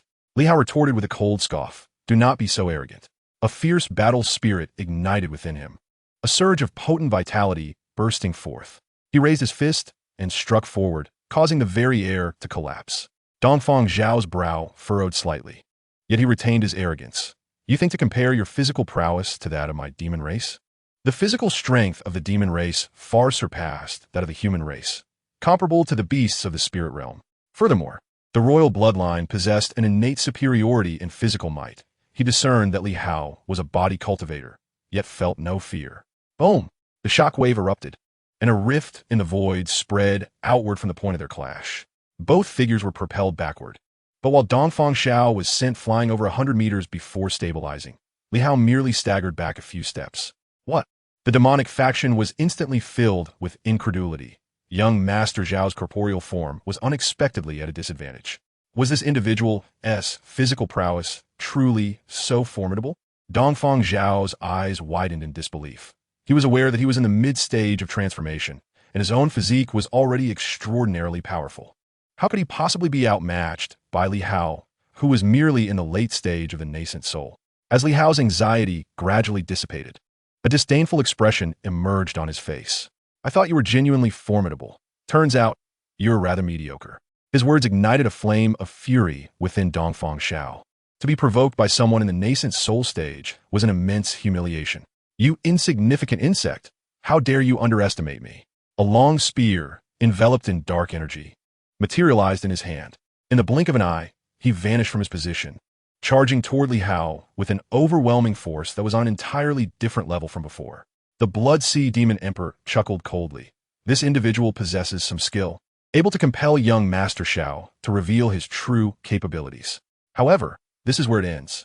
The other demonic experts nodded in agreement. If both were of the same realm, it might have been a challenging encounter, but Li Hao's strength was undeniably feeble, confined to the late stage of the nascent soul. Dongfang Xiao executed a sweeping strike, cleaving the void itself, his force immense and sharp. Li Hao stood resolute, with blood and energy surging within him, his pressure as formidable as a mountain. He raised his fist and struck back. When the two collided once more, although Li Hao was momentarily repelled, he quickly regained his footing, astonishing the demons once again with the might of his corporeal form. What manner of human was this, possessing such extraordinary physical strength? Even after Dongfang Xiao unleashed the demon-breaking spear, Li Hao managed to withstand the assault with his body. After several rounds of confrontation, Li Hao began to discern Dongfang Xiao's capabilities, his eyes gleaming with combat fervor. Come on, let us continue. The onlookers within Zhuyang City were filled with excitement, sensing the possibility of victory. Chapter 52. You set the rules? The Blood Sea Demon Emperor takes action. It is my turn. Dongfang Xiao's face was a mask of rage and disbelief. He could not believe he was unable to subdue even a late-stage nascent soul. This led him to deeply question his own strength. It was commonly said in the demon realm that beings of the spirit realm were exceedingly weak. Was this what they called weak? As a member of the demon royal lineage, the most esteemed bloodline within the demon realm, it was shocking that he could engage in a back and forth with a mere late-stage nascent soul. Simultaneously, Dongfang Xiao felt a profound sense of humiliation. Despite being in the mid-stage of transformation, he could hold his ground against many half-step void refinement and even void refinement stage demons. Yet, in the spirit realm, he struggled to overpower a single late-stage nascent soul. With a gaze filled with murderous intent, Dongfang Xiao declared, "You shall perish." The demon-breaking spear shot forth, unleashing a terrifying might. Li Hao, unable to evade in time, felt a significant gash open on his shoulder.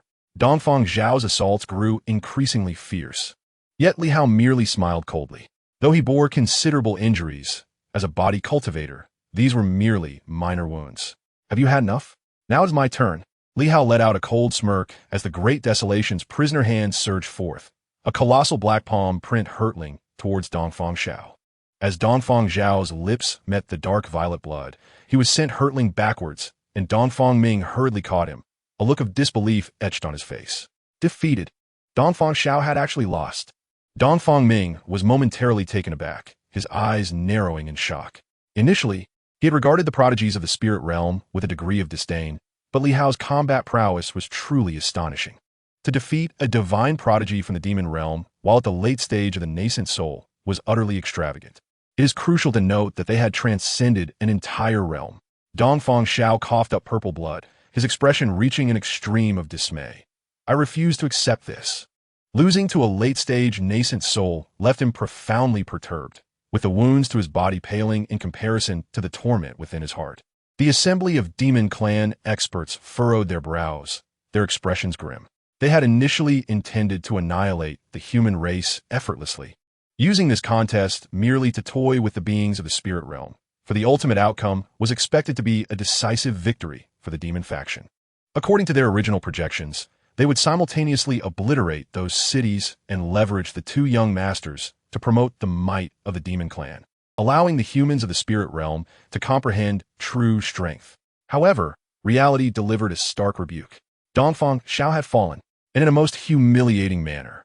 Liu, on the other hand, wore an expression of disdain. Is this the pride of the demon clan?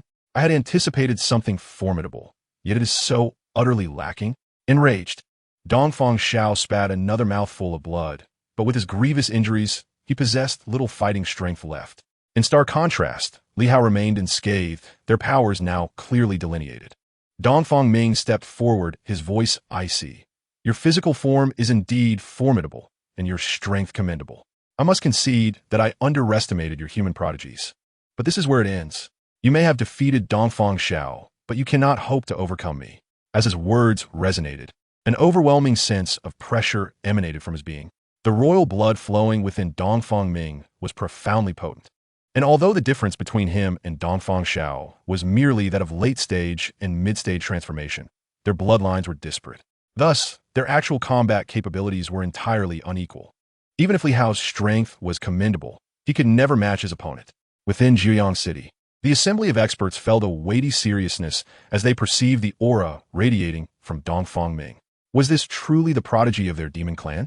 Each one stronger than the last. The demon clan was indeed as terrifying as rumored.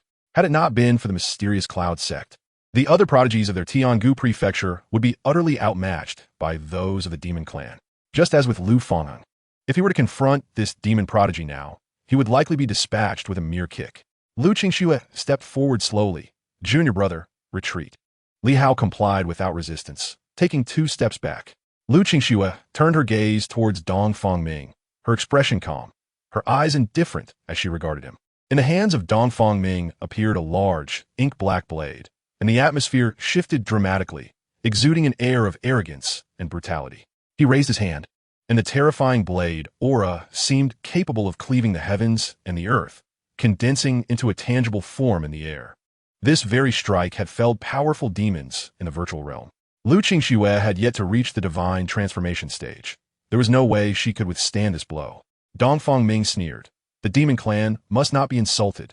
As they beheld this earth-shattering sword strike, the crowds within Jiuyang City were left aghast, their eyes filled with shock.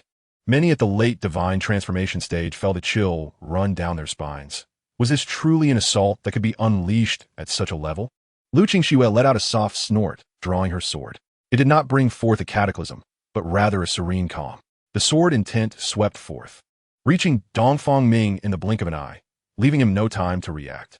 A jade stone embedded in his chest exploded, sending him hurtling backwards, stabilizing himself only after flying several hundred meters. Dongfang Ming was momentarily stunned, as were his fellow demons, their faces etched with disbelief. Defeated? With a single sword strike? Dongfang Ming's pupils contracted. One of his life-saving treasures had shattered, indicating that had that sword connected, he would have perished. How could he be unable to withstand even one strike? Recalling that strike imbued with destructive force, Dongfang Ming felt an icy chill wash over him. Terror gripping his heart. The power of this woman was indeed terrifying beyond measure. Should such a strike be repeated, the outcome would likely remain unchanged. He would find it exceedingly difficult to fend off another blow. Were the prodigies of Tiangu Prefecture already this formidable? With such prowess, even among the royal family of the demon realm, she would undoubtedly rank among the upper echelon. Silence fell. The demons were plunged into an eerie stillness. The 2 royal scions had suffered defeats, one more humiliating than the other. While Dongfang Xiao managed to exchange a few blows, Dongfang Ming could not even withstand a single strike against Lu Qingxue. Was this truly the prowess of the human race's prodigies? In an instant, the crimson eyes of the demon strongmen brimmed with murderous intent. Such a prodigy could not be allowed to live. Otherwise, she would undoubtedly become a significant threat to the demon realm in the future. Yet, previously they had boasted of competing against the human race, only to now suffer 2 crushing defeats, leaving the demon strongmen in a predicament. The Bloodseed Demon Emperor narrowed his eyes, swiftly formulating a strategy. With a cold smirk, his massive frame stepped forward, his voice booming like thunder. Next, it is my turn. With over 10 cities under their control, the initiative lay firmly in their hands, and naturally, they would dictate the rules. The remaining demon strongmen narrowed their eyes, a faint, mocking smile playing at their lips. Since the 2 scions had fallen, they would reclaim their honor. They bore no disdain for Dongfang Ming and his companion, recognizing that the prodigy from the Miao Liao sect was simply too powerful, likely among the most gifted even across the entire spiritual realm. However, the 2 from the eastern underworld, despite their noble lineage from the demon realm, were not considered the epitome of talent within their royal family, making their defeat understandable. Had the most gifted members of the royal family intervened, these human prodigies would surely have been unable to withstand even a single blow. among the demon sovereigns launching the assault on the spirit realm. The Blood Sea Demon Sovereign was the most formidable, having reached the 7th level of Quasi-Emperor. Upon witnessing the Blood Sea Demon Sovereign personally engage, a palpable fear spread across the faces of all present in Jiuyang City. The oppressive aura emanating from the Blood Sea Demon Sovereign was truly terrifying. Could the formidable figure from the Miao sect withstand it? Mu Yao wore a tense expression, her face a portrait of concern for her master. Yet, Zhang Biran merely responded with a faint smile as he stepped forward, declaring, "Then allow me to take the stage." Chapter 53. The Demise of the Demon Clan. I wish to join the Miao sect. The Blood Sea Demon Sovereign's face was filled with disdain. Prior to arriving in the spirit realm, he had conducted an investigation into the leader of the Miao sect, discovering that the individual was merely at the tribulation stage. And he, on the other hand, was a quasi-emperor. With a mocking demeanor, the Blood Sea Demon Sovereign suggested, "Let us change the rules. If you lose this match, all the cities shall be obliterated." The people of Jiuyang City were immediately struck with a mix of shock and fury. They understood the Blood Sea Demon Sovereign's intention to cheat, yet felt utterly powerless. Casting hopeful glances towards Zhang Biran. With no alternative, they could only wish for Zhang Biran's victory, albeit the hope seemed exceedingly slim. Zhang Biran nodded, "No problem. Shall we begin?" With an air of arrogance, the Blood Sea Demon Sovereign replied, "Of course." In an instant, Zhang Biran's figure vanished, moving with such speed that the Blood Sea Demon Sovereign could not react in time. His expression froze as his body seemed to be caught in a shredder, instantly fragmented into more than a dozen pieces. A devastating sword intent surged through his being, erasing his vitality in the mere span of a breath. What? The 1,000 illusion demon sovereign's pupils dilated, his face betraying his astonishment. The mightiest among them, the Blood Sea Demon Sovereign, had perished so easily. He immediately activated his powers, intent on annihilating all the cities. This expedition to the spirit realm had only claimed a few inconsequential lives. Failing to obliterate all the cities would result in significant losses. However, before he could take any action, the 1,000 illusion demon sovereign's body exploded, and the remaining demon warriors finally reacted, attempting to counterattack. Yet, with merely a few strands of sword intent, the demon warriors were instantly torn apart, including the 2 young masters from the east, who were likewise eradicated. At that moment, they comprehended the absurdity of the information they had received. The Miao sect was undoubtedly a premier force among the human race. Though Zhang Biran had concealed his true aura, his ability to effortlessly annihilate the Blood Sea Demon Sovereign implied that his strength was at least that of a monarch or even an emperor. A demon sovereign, struggling to speak, roared in rage, "Human, do not revel too soon. One day, our demon army will surely trample your spirit realm to the ground." With that proclamation, his massive form plummeted from the sky. The oppressive aura that had once enveloped Jiuyang City dissipated in an instant, returning to a state of normalcy. Had salvation truly arrived? A profound sense of shock and astonishment adorned the faces of the crowd. The prowess of this individual from the Piao Miao sect was undeniably formidable. Even the formidable beings of the demon clan were effortlessly eradicated, suggesting a sheer disparity in power. Mu Jiangshan, brimming with excitement, felt a wave of elation for his earlier decision to provide assistance. It was undoubtedly the most perilous yet rewarding investment he had ever made. Fortunately, it had culminated in success. With Mu Yao's admission into the Piao Miao sect, the Nanyang Empire experienced a significant elevation in status and influence. Zhang Biran, however, wore an expression of disdain, entirely dismissing the threat posed by the demon clan. "Let's depart. It is time to return." Yet, Lu Qingxue interjected hastily, "Master, I would prefer to remain here for a while longer. After such a lengthy seclusion, I wish to seize this opportunity to venture out and gain some experience." Li Hao quickly echoed her sentiment. "I feel the same." Mu Yao, upon returning to Jiuyang City, did not rush to leave, but rather intended to linger for a few additional days. Zhang Biran nodded, "Very well, do as you wish." He harbored no concerns for their safety. He had bestowed upon them protective talismans, ensuring their escape even in the face of danger. Upon returning to the Piao Miao sect, Luo Yongchun immediately immersed himself in cultivation. Within the original thunder pool, a blurry figure coalescing from concentrated lightning was gradually taking shape. This individual was Qiu Ming. Initially, the thunder pool was insufficient for him to manifest a physical form, but during this time, Zhang Biran had fervently distributed spirit stones.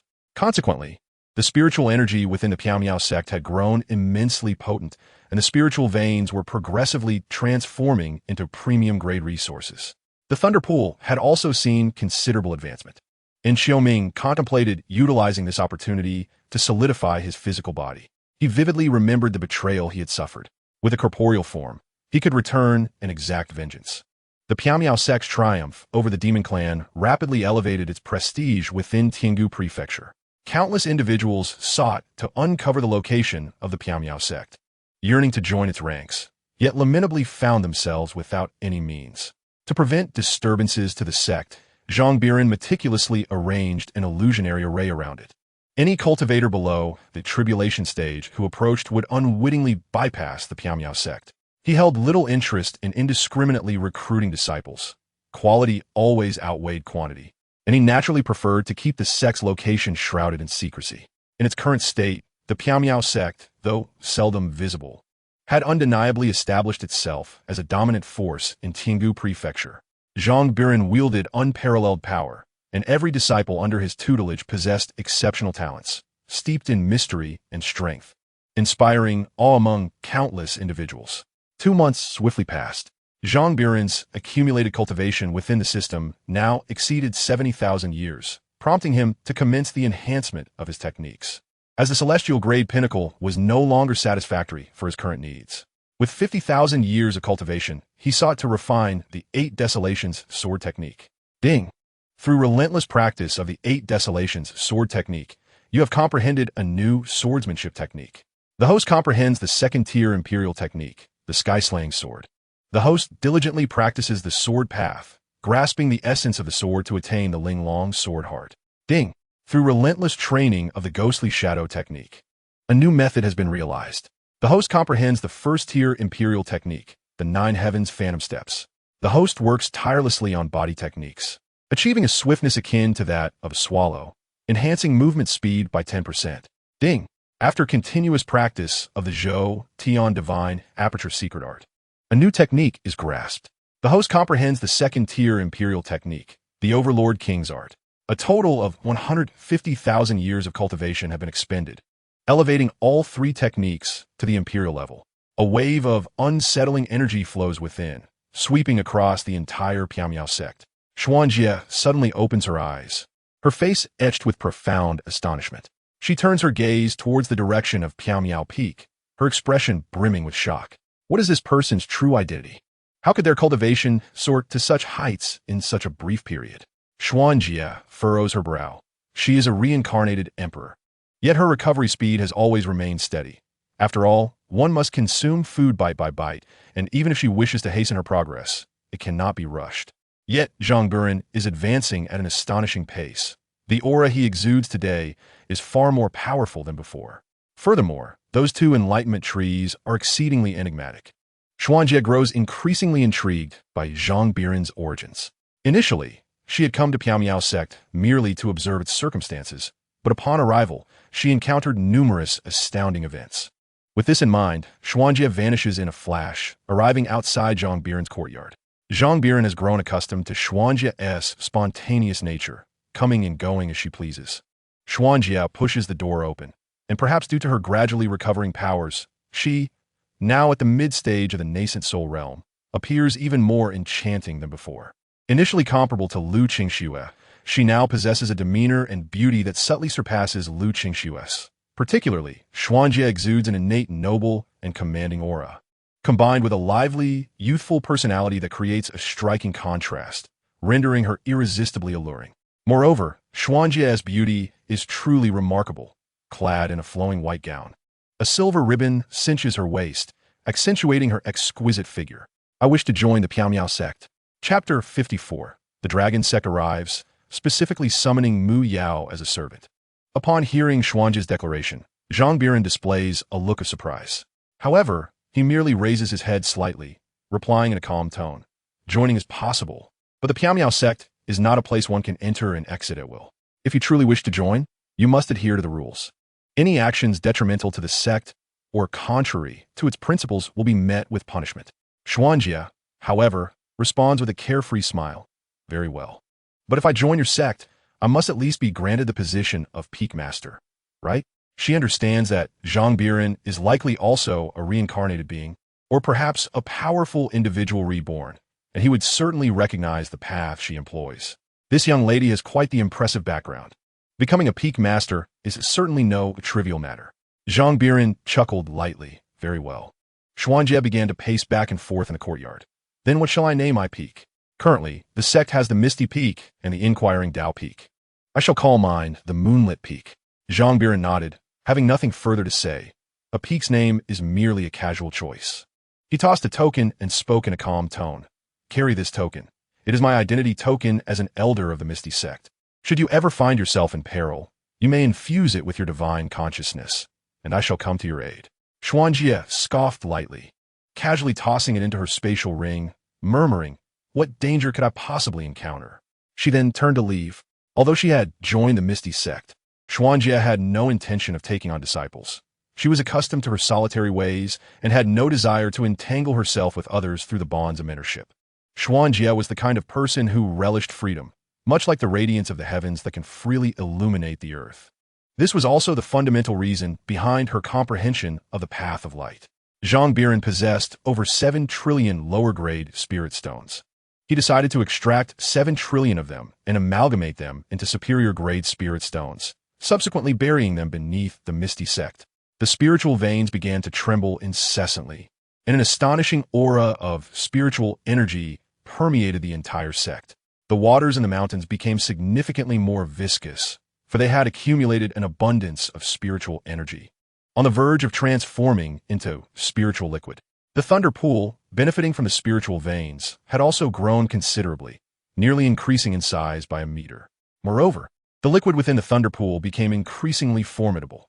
One could occasionally witness a robust bolt of lightning erupting violently from within, a sight both awe-inspiring and terrifying.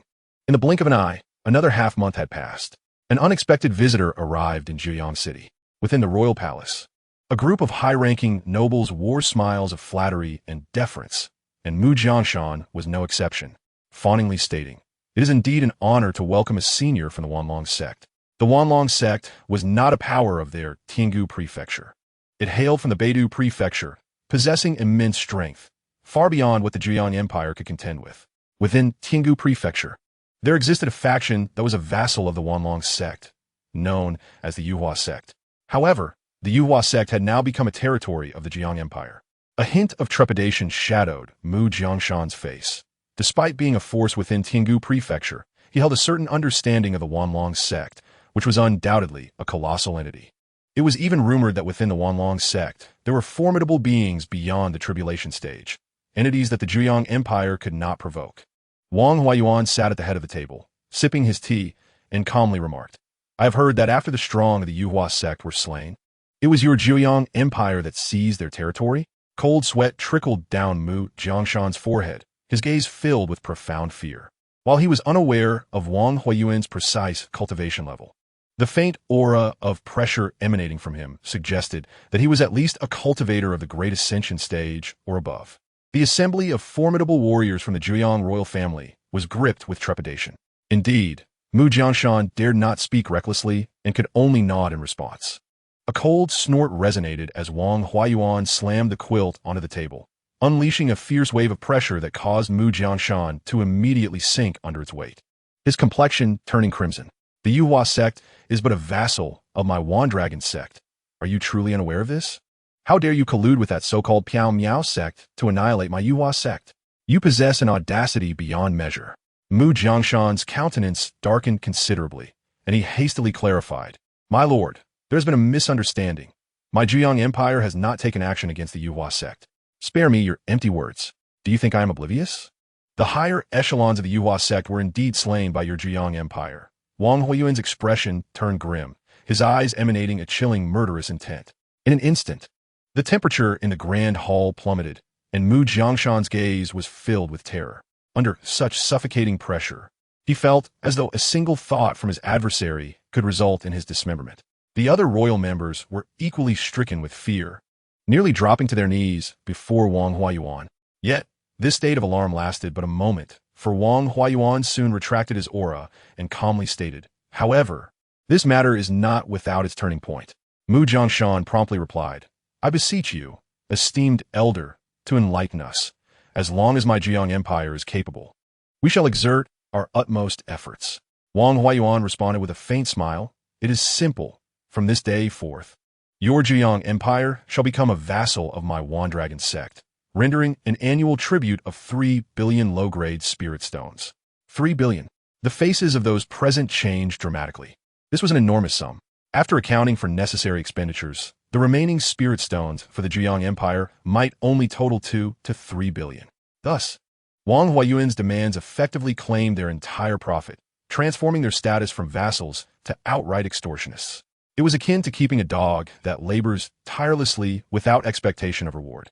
The expressions of the assembly were exceedingly grim, yet none dared voice their refusal. Life and death hung in the balance of another's whim. To decline could very well lead to their demise at a mere slap. Wang Huayuan coldly remarked, What? Do you hesitate to accept? I have granted your Jiang Empire a path to survival. Do not be ungrateful, lest I obliterate your empire without a second thought, and none would dare to protest. Do not hold any expectations for that so-called Piao Miao sect. In the eyes of my Wandragon sect, they are merely a band of slightly stronger insects. Wang Huayuan had undoubtedly conducted his research prior to his arrival. The Piao Miao sect did possess some strength, but their most formidable members likely only reached the tribulation stage. Such power was still deemed insufficient in the eyes of the Wandragon sect. Rumors had previously circulated in Tiangu province regarding an invasion by the demon horde, supposedly thwarted by the Piao Miao sect. Yet, even if demons truly did invade Tiangu province, they would be nothing more than insignificant pests. If the so-called formidable demonic clan truly existed, the realm of Tiangu would undoubtedly be in ruins. Mu Jiangshan felt both astonished and fearful. While he recognized Zhang Biran's immense strength, he could not accurately gauge his true realm, and thus felt a profound lack of confidence. The Wanlong sect, indeed, was a genuine force of dominance. Consequently, Mu Jiangshan leaned towards the belief that Wanlong sect was the more powerful entity. With a look of resignation on his face, he had anticipated the dawn of a glorious era for the Jiang Empire, only to be met with such unforeseen turmoil. In the Grand Hall, the other members of the royal family also shook their heads, sighing in dismay. The Wanlong sect was demanding exorbitant terms, and they lacked the courage to refuse. Yet this entailed that the Jiang Empire would forever remain a mere puppet to Wanlong sect. Although they had acquired the territories of Yuhua sect and the Dayu dynasty, they found it impossible to feel any joy in their triumph. Wang Huayuan took another sip of tea and added, Moreover, there is one more condition.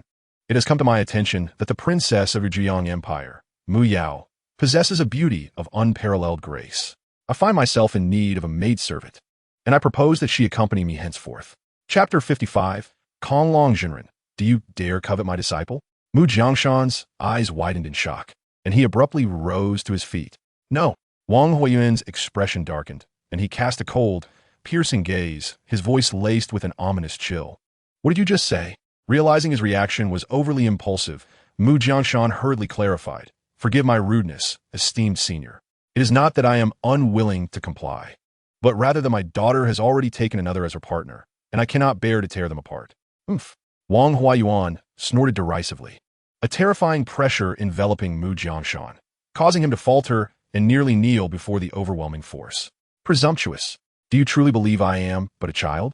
I have already ascertained the truth before my arrival. Mu Yao is neither betrothed, nor does she possess a partner. Do you take me for a fool? Or do you perceive accompanying me as a disgrace?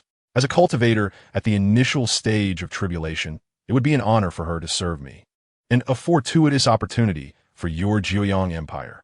Wang Huayuan's voice brimmed with ire. He had not anticipated that merely requesting a woman would provoke such defiance from Mu Jiangshan. For a force as insignificant as the Jiuyang Empire, having a woman follow him was an immense stroke of luck. The resources he could provide, even from the tiniest fragments of his power, would be sufficient to aid her in breaking through to the integration stage. Yet he still dared to refuse him. Wang Huayuan's voice turned frigid, laced with a bone-chilling intensity. I have already granted your Jiuyang Empire a chance for survival. What? Does your Jiuyang Empire seek its own destruction? This place can be known as Jiuyang Empire, or it can be the Shiyang Empire, or the Xiyang Empire. His words left little room for misinterpretation, should Mu Jiangshan refuse. Wang Huayuan would simply take action and install another to oversee the Zhejiang Empire. The other powerful figures of the royal family displayed expressions of sheer terror, fearing they too would be swept away in the ensuing devastation. Acknowledging Wang Huayuan's formidable strength, they realized that even if they banded together, they would likely meet an instant demise. They swiftly turned their gazes towards Mu Jiangshan, each one hastily conveying their thoughts through silent communication. Your Majesty, why do you still hesitate?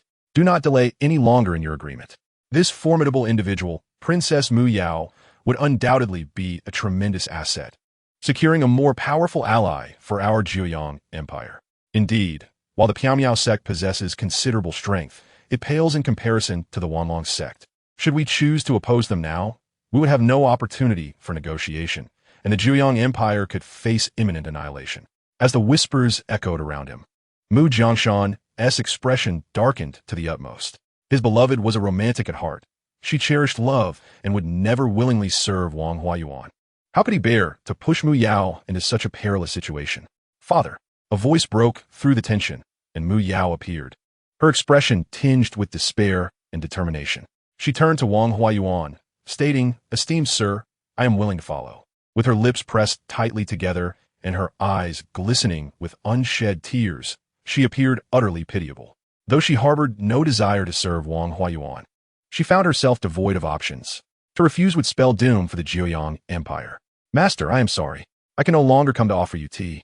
Wang Huayuan immediately turned his gaze towards Mu Yao, his eyes narrowing with a hint of excitement.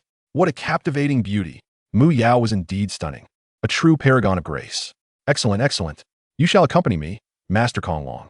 I assure you a life of wealth and splendor. At the mention of Master Konglong, Mu Jiangshan's pupils constricted, clearly having heard of this individual. He had previously wondered why Wang Huayuan had no other attendants if he was interested in women. But with Master Konglong in the picture, it all made sense. This notorious figure was known for his love of women, yet his temperament was capricious and cruel, often leading to tragic fates for those who fell into his grasp. How could his daughter possibly meet a favorable end in the hands of such a man? A sense of helplessness and despair washed over Mu Jiangshan. He felt powerless to intervene, silently witnessing the unfolding tragedy. Resistance would lead to death, and Mu Yao's fate would be no better. Yet, to refrain from defiance might preserve the Zhejiang Empire. If there were even a glimmer of hope, he would never stand idly by. His eyes were bloodshot, his expression a mask of torment, and he trembled slightly. Wang Huayuan approached Mu Yao, his gaze lingering on her porcelain-like visage and exquisite figure, his breath quickening with anticipation. Indeed, truly remarkable. Wang Huayuan then turned to Mu Jiangshan, a smile gracing his lips. Your Zhejiang Empire is commendable. As long as you prepare spiritual stones annually, I will ensure its safety. He moved closer to Mu Yao, his impatience evident as he reached out, eager to take her away. As Wang Huayuan extended his hand, a sudden force pierced through the void, seizing his wrist with an iron grip. Who dares? Wang Huayuan gasped in shock, his face contorted with rage as he retaliated, launching a strike into the emptiness. Yet, what met him was an even more terrifying force. Accompanied by a chilling scream, a severed arm plummeted to the ground, and Wang Huayuan was sent hurtling backwards. The void expanded gradually, revealing the figure of Zhang Biran, who coldly regarded Wang Huayuan, his eyes glinting with icy malice. What audacity you possess to covet my disciple. Disciple? Wang Huayuan was both startled and enraged. Are you from the mysterious Cloud sect? He had heard of Mu Yao's initiation into the sect. Zhang Biran's expression remained impassive. Indeed, Mu Yao's face lit up with excitement, her grievances spilling forth as tears cascaded down her cheeks like a breached dam. Master, I thought I would never see you again. Zhang Biran lowered his head, a gentle smile gracing his features as he affectionately ruffled Mu Yao's hair. Do not fear for as long as I am here. No one shall harm you. Mu Yao pouted, holding back her tears as she nodded. Meanwhile, Wang Huayuan's countenance darkened, his face a mask of murderous intent. Vital energy surged within him, and the severed arm miraculously regrew.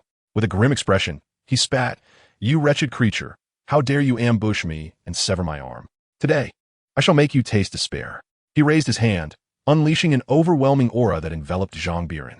In the next moment, an immense pressure surged from all directions, as if intent on crushing Zhang Biran into oblivion. Yet, Zhang Biran merely scoffed and, With a casual wave, an invisible sword intent erupted, bringing Wang Huayuan's flesh to the brink of shattering. Chapter 56. To flee? Wang Huayuan's face was a portrait of disbelief and terror. Regret flooded his heart. How could the mysterious Cloud sect possess such formidable power? Wang Huayuan had numerous means at his disposal, even in the late stages of tribulation. One would require considerable effort to slay him. Yet, Zhang Biran could extinguish him with ease, a testament to the horror of Zhang Biran's strength, undoubtedly surpassing the tribulation stage. This was a quasi-emperor level powerhouse. Had he known of the sect's quasi-emperor earlier, he would never have dared to provoke the Nine-Sun Empire. Alas, there exists no remedy for regret in this world. With his last ounce of strength, Wang Huayuan bellowed, "The Myriad Dragon sect will not spare you for this. Mark my words. Soon, both the Nine-Sun Empire and your mysterious Cloud sect shall perish." With that, he breathed his last. In the Grand Hall, the other royal powerhouses were struck with terror, aghast that a Myriad Dragon sect expert had perished within the Nine-Sun Empire. This was utter ruin, complete devastation. The Myriad Dragon sect would come seeking vengeance, a calamity of the highest order for the Nine-Sun Empire. However, Mu Jianshan was filled with joy. Regardless of the Nine-Sun Empire's future, nothing could compare to Mu Yao's safety. He took a deep breath, his expression solemn. "Ladies and gentlemen, this individual possesses the strength of the Tribulation Transcendent stage, and undoubtedly holds a position of considerable authority within the Wanlong sect. If you can leave, I urge you to do so. Depart from the Jiang Empire. Should any trouble arise, I shall bear it alone." Upon hearing his words, the royal family's formidable figures sighed collectively, then bowed respectfully to Mu Jianshan before transforming into streaks of escaping light, vanishing from sight. The strength of the Wanlong sect is formidable. Can the Piao sect withstand such power? Their choice to leave answered this question unequivocally. None believed the Piao sect could contend against the Wanlong sect. The Wanlong sect boasts not just one, but multiple beings of extraordinary strength beyond the Tribulation Transcendent stage, rendering the Piao sect's chances of being a worthy adversary exceedingly slim. Their lack of understanding regarding the Piao sect contrasted sharply with the deep-rooted might of the Wanlong sect, which had once been regarded as a divine presence in the days of the Tiangu continent, a behemoth that none dared to provoke. Faced with the familiar and the unfamiliar, the Piao sect and Zhang Biran, they were inclined to place their trust in the Wanlong sect. Soon, most of the hall's occupants had departed, leaving only an elderly man seated within. "I am too old to walk," he spoke slowly, his tone devoid of fear and filled with calmness. "Let me accompany the emperor to his demise." Having spent his life within the Jiang Empire, he felt that rather than prolonging his existence in a pitiful manner, it was far better to meet his end with grandeur. Mu Jianshan sighed helplessly. "Elder Jiang, why must you take this course?" Jiang Su rose, saying nothing further, simply departing the hall in silence. Mu Jianshan shook his head and turned his gaze toward Zhang Biran, bowing respectfully. "I express my gratitude for your assistance in rescuing Yao Yao, but the Wanlong sect is immensely powerful. There is no need for you to become embroiled in what follows. Please take Mu Yao Yao and leave at once." Mu Yao Yao bit her crimson lip, her face reflecting determination. "I refuse. If I must leave alone, it will be better to die." Zhang Biran, however, appeared somewhat exasperated. "Why leave? The Wanlong sect is merely a trivial matter. Should they dare to cause trouble, I shall obliterate them without hesitation." He still possessed over 400,000 years of cultivation. Was that not sufficient to ascend to the Saint Realm? However, Zhang Biran pondered further. Initially, he had expended 200,000 years of cultivation to advance from the quasi-emperor to the emperor rank, which indeed seemed a bit absurd.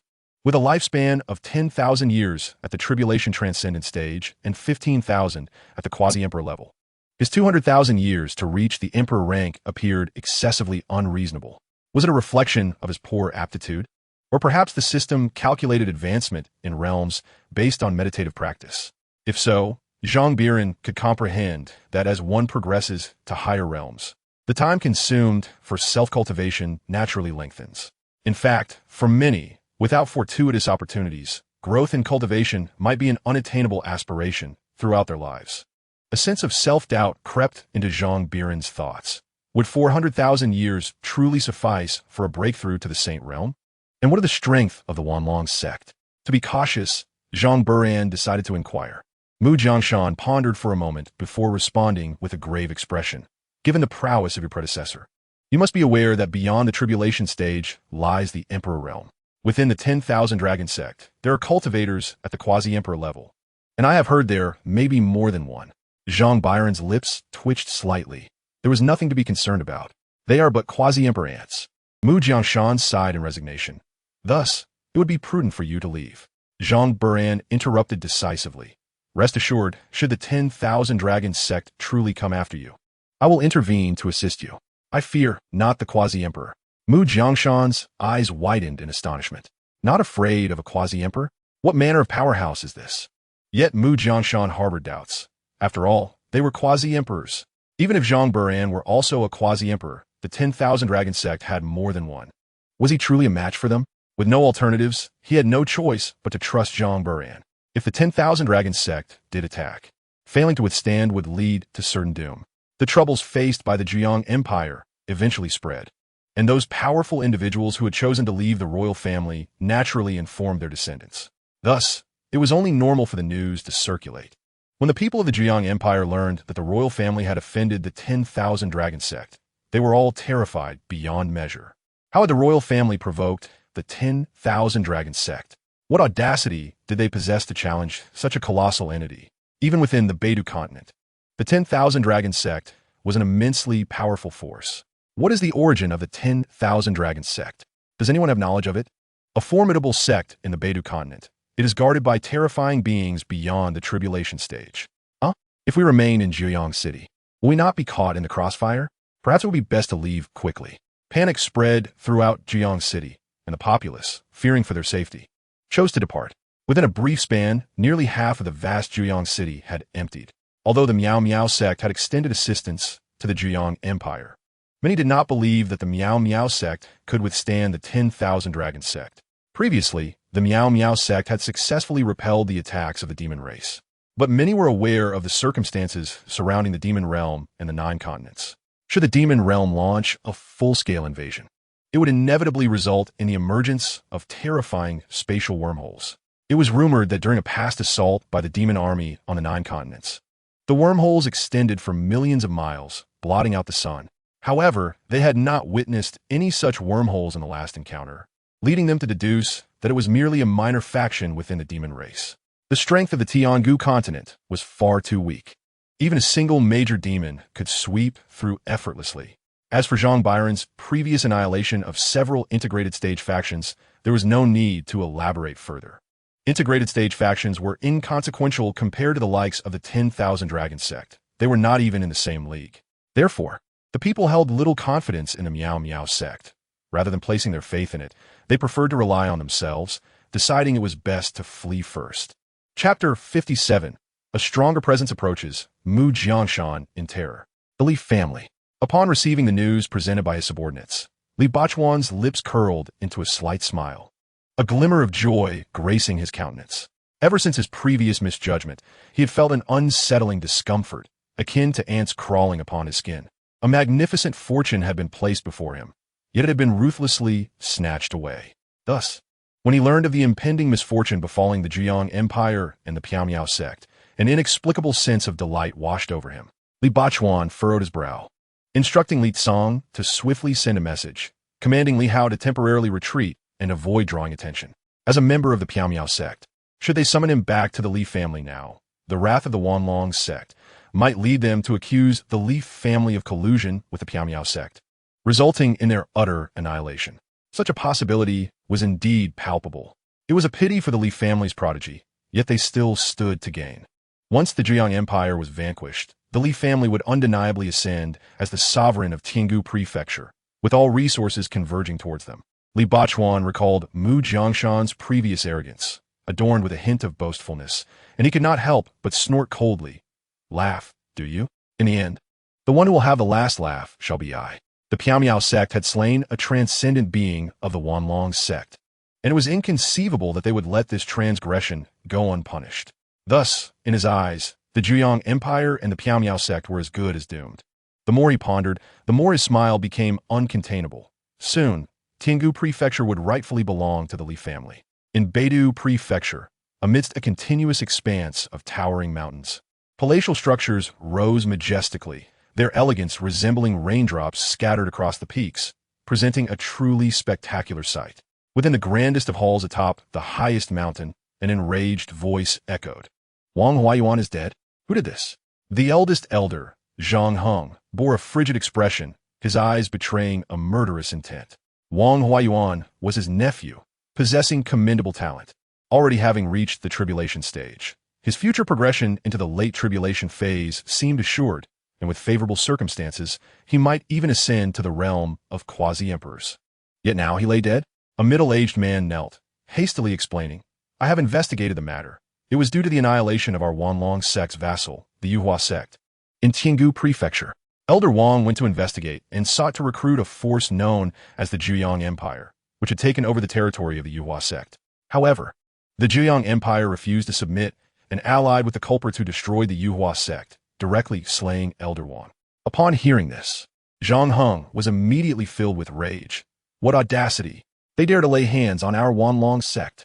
He abruptly rose, his demeanor dark as night, wishing to crush the Piaomiao sect and the Zhuyang Empire into oblivion. The middle-aged man, witnessing his fury, quickly interjected, Elder, should we not report this to the sect master? Suddenly, an ethereal voice resonated, echoing in their ears. The demise of Elder Wang is already known to the sect. I entrust you, the eldest and second elders, to journey to Tiangu Prefecture and deal with the Piaomiao sect and the Zhuyang Empire, to set an example. A venerable elder of the Wanlong sect, amidst the tribulations of ascension, was slain outside, and should this matter be taken lightly, it would render the sect vulnerable to future contempt. Though not the most formidable within the Wanlong sect, the elder was a pillar of strength. The loss of any such figure would be a significant blow. An aged figure soon emerged, casting a gaze laden with malice toward Zhang Heng. To dare to slay an elder of the Wanlong sect. What audacity from that trifling place of Tiangu Prefecture. Moments later, two streaks of light vanished in the blink of an eye. In the secluded mountains behind the Wanlong sect, a youth of remarkable countenance slowly opened his eyes, a stunningly beautiful woman resting atop him. Hesitant, she spoke, Sect Master, the strength of the Miao Miao sect remains uncertain. Is it truly wise to approach them so recklessly? The Wanlong sect was no mere minor force. Their willingness to act against them suggested they possessed some means of support. The youth smirked derisively. Fear not, for I am not one to act without foresight. My scouts have investigated the Miao Miao sect. They are a newly emerged power, and their leader's strength is likely no more than mid to late stages of tribulation. The first and second elders are both near-royal level cultivators. Even if he possesses some tricks, it will only lead him to doom. The woman's face brightened with a smile. Your considerations are thorough. It seems I have been overly cautious. Zhang Tianwei cast a cold glance towards Tiangu Prefecture. As a premier force in the northern Dipper state, the Wanlong sect was not to be trifled with. If any random adversary could slay their elders, how could they maintain authority, instill fear in the wicked, or assure the peace of their own ranks? Thus, the Miao Miao sect and the Zhuyang Empire must be eradicated. In the Zhuyang Empire, Mu Jiangshan paced anxiously, knowing the Wanlong sect had undoubtedly received news and would soon retaliate against his empire. Although it was not the Zhuyang Empire that had attacked Wang Huayuan, they would undoubtedly bear the brunt of the wrath. Moreover, Mu Jiangshan found himself unable to flee. Despite many in Zhuyang City choosing to escape, approximately 1/10 remained, including numerous members of the royal family. As the emperor, how could he abandon his post? He was the sovereign of this empire. Suddenly, two terrifying presences pierced through the void, enveloping Zhuyang City in an instant. The suffocating pressure, rife with fury and murderous intent, transformed the entire city into a quagmire of despair. The populace felt their breaths grow heavy, their bodies rendered immobile. Mu Jiangshan's eyes widened in terror. This aura was certainly beyond the tribulation stage. This was above tribulation. The Wanlong sect had dispatched near-royal powerhouses directly. It was over. Complete devastation loomed. Despair filled Mu Jiangshan's gaze as he realized that it was not merely one near-royal, but two, a testament to the Wanlong sect's resolve. Numerous eyes in hiding around Zhuyang City were glued to the scene, feeling the overwhelming pressure and gasping in shock. It appears that the Zhuyang Empire is destined for annihilation today. The overwhelming pressure is truly terrifying. Merely encountering it sends chills down my spine. Is this the might of the top power hailing from the Beta continent? Alas, when the Piao Miao sect eradicated the demon race to save my entire clan, I would have readily offered my assistance in the face of minor troubles. However, the colossal Wanlong sect is a formidable entity I cannot afford to offend. A person shook his head in resignation. He could not provoke the Wanlong sect. The void yawned open, revealing the figure of Elder Zhang Heng, his countenance marred by fury as he bellowed. Which wretch dares to slay my kin from the Wanlong sect? Step forth and face your demise. Chapter 58. Apologies and Remorse. The overwhelming pressure surged forth, causing the very heavens and earth to tremble. Merely the release of his aura manifested numerous rifts in the void within a 100-mile radius. Unleashing a torrent of chaotic power, a figure hovered aloft, hastily bowing in deference. I pay my respects to the elder. This incident was instigated by the Zhejiang Empire colluding with the Piao Miao sect. As he spoke, he gestured towards the royal position of the Zhejiang Empire below. Mu Jiangshan's expression shifted dramatically. Zhang Heng cast his gaze downward, his eyes filled with fierce determination. He raised his hand to strike down, intending to eliminate most of the royal family first. Naturally, he could easily eradicate these ants, but he needed to ascertain the whereabouts of the Piao Miao sect. Yet, his hand suddenly halted mid-air, a chilling aura enveloping him, causing his heart to race with trepidation. Zhang Heng's spirit felt as if it had plummeted into an abyss. His hair stood on end, his eyes wide with terror. Who is this? The Emperor? Or perhaps the Emperor's sovereign? A profound fear surged within him. The previously seething rage felt doused by a bucket of icy water, leaving him bone-chillingly cold. The presence of such an intense, deathly crisis could not emanate from a mere practitioner at the quasi-emperor level. No wonder the adversary dared to kill an elder of the Wanlong sect during the tribulation phase. It turns out they possess such terrifying strength. Zhang Heng was filled with dread. He never anticipated encountering such formidable power within the Tiangu continent. The laws of the heavenly path here are weak, generally capping at the Mahayana level, making further ascension exceedingly difficult, which is why strong practitioners seldom venture here. Additionally, the frailty of the heavenly laws precludes the emergence of any true talents. If the Piao Miao sect were truly powerful, they would never come to the Tiangu continent to recruit disciples. Given this line of reasoning, he never considered that he might encounter practitioners stronger than himself in the Tiangu continent. Had he known in advance of such a formidable being, he would never have dared to seek trouble here. What difference would that make from courting death? Zhang Biran was meditating within the royal palace.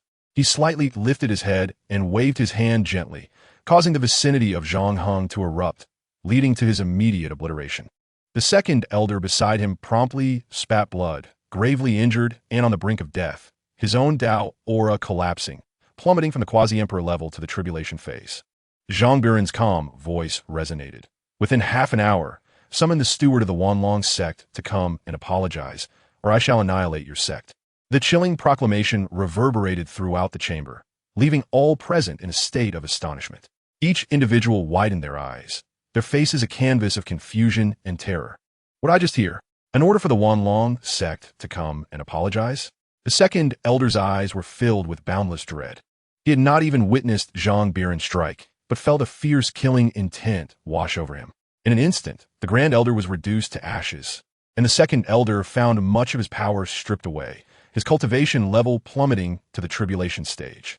Although there might be a chance to return to the quasi-emperor level in the future, the path forward had been severed, and he would never again surpass his former realm. Blood flowed uncontrollably from his 7 orifices, nearly causing him to lose consciousness. Yet, the second elder resolutely maintained his composure, hastily sending a message to inform the sect master of the grave situation. This was a calamity. They had certainly provoked a formidable opponent. He understood full well that Zhang Biran's strength was fearsome. If not handled properly, the entire Wanlong sect could face obliteration. At the Wanlong sect, a stunning woman approached Zhang Tianwei, holding a token in her hand, a smile gracing her lips. Sectmaster, the second elder has sent a message. Zhang Tianwei chuckled lightly. I had thought that the Misty sect and the Zhejiang Empire possessed some strength.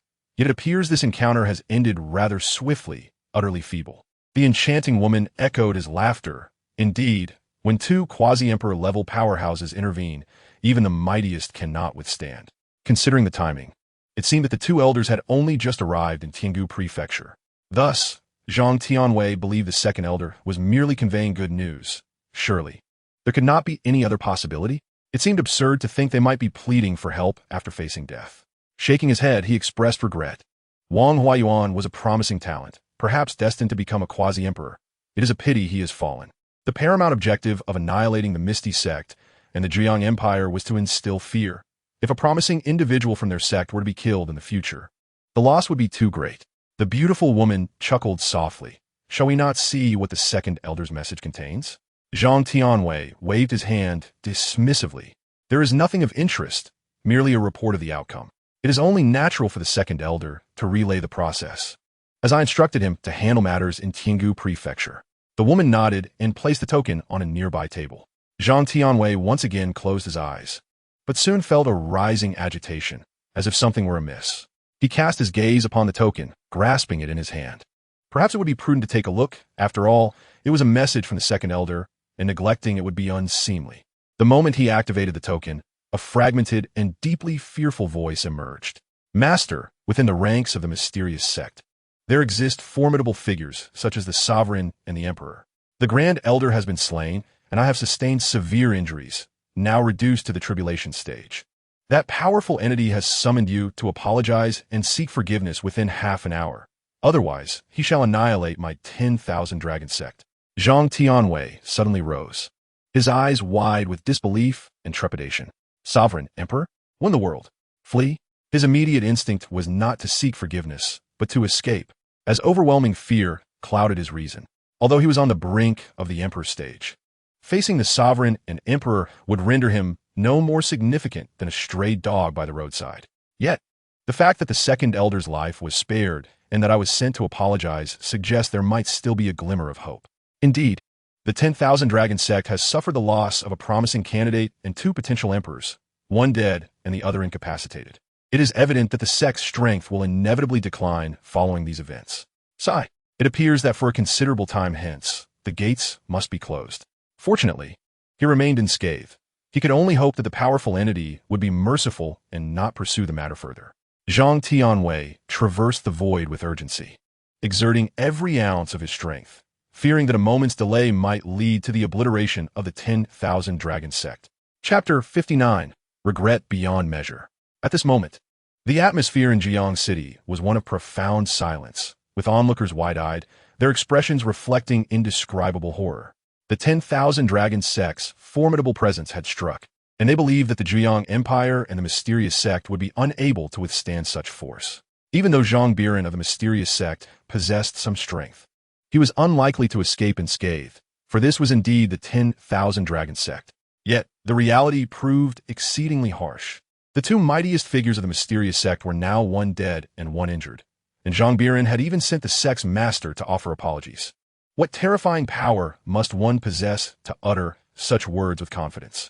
Although there exists a considerable distance between Beidu state and Tiangu state, any being of the transformation stage could traverse into Beidu state directly. It was merely a matter of time. Thus, a few individuals recognized who had come from the 10,000 Dragon sect. Were those not the Grand Elder and the Second Elder of the 10,000 Dragon sect? It was said that these two were experts at the brink of the Emperor's stage. Yet, even so, could they not withstand the might of the mysterious sect? This was indeed terrifying. The crowd began to re-evaluate the mysterious sect. Perhaps previously it had been engaged in minor skirmishes. And though Zhang Biran had eradicated several integration stage forces in Tiangu state, no one truly considered the mysterious sect to be formidable. After all, the integration stage was simply too weak. At least for the Wanlong sect, the situation was akin to that of mere ants. However, upon witnessing Zhang Biran's true prowess today, they came to realize just how terrifying the Miao sect truly was. Simultaneously, they found it utterly laughable that, following the conclusion of the Dragon Pursuit conflict, the four major factions had banded together to besiege the Miao sect. A swarm of insects attempting to rob a genuine dragon was a thought that elicited uncontrollable laughter. This also illustrated the wisdom of the Li family and the Zhejiang Empire, who wisely chose not to confront the Miao sect. Otherwise, the premier forces of Tiangu Prefecture would likely have met with total annihilation. Within the palace, Mu Jiangshan's eyes widened in disbelief. a look of horror impossible to conceal upon his face. Was this truly the end? He felt an almost surreal sensation, having prepared himself for impending doom, only to witness a monumental shift in circumstances in an instant. Before long, a figure pierced through layers of void, swiftly reaching the skies above Jiang City. It was Zhang Tianwei, who had rushed with all his might. Observing the severely injured second elder, whose body swayed perilously, as well as the great elder, whose remaining aura had been utterly extinguished, Zhang Tianwei was nearly convinced that the second elder's words were indeed true. The absence of any signs of battle suggested that the conflict had concluded swiftly, with one elder dead and the other gravely wounded. The strength of the assailant must have been extraordinarily formidable, likely that of a monarch or an imperial-level powerhouse. Zhang Tianwei hastily bowed his hands towards Jiang City, his tone fraught with trepidation. I am Zhang Tianwei, the lord of the Wanlong sect, here to offer my apologies for the transgressions of the elders within our gates. I implore you, senior, to grant your understanding. With a wave of his hand, 3 high-grade spiritual veins materialized in the air. Our Wanlong sect is willing to offer these 3 high-grade spiritual veins. I beseech you to temper your wrath. His words were steeped in fear. His posture bent at a 90-degree angle, presenting a picture of utter humility. The sound of gasps echoed around him. Was this truly the head of the Wanlong sect?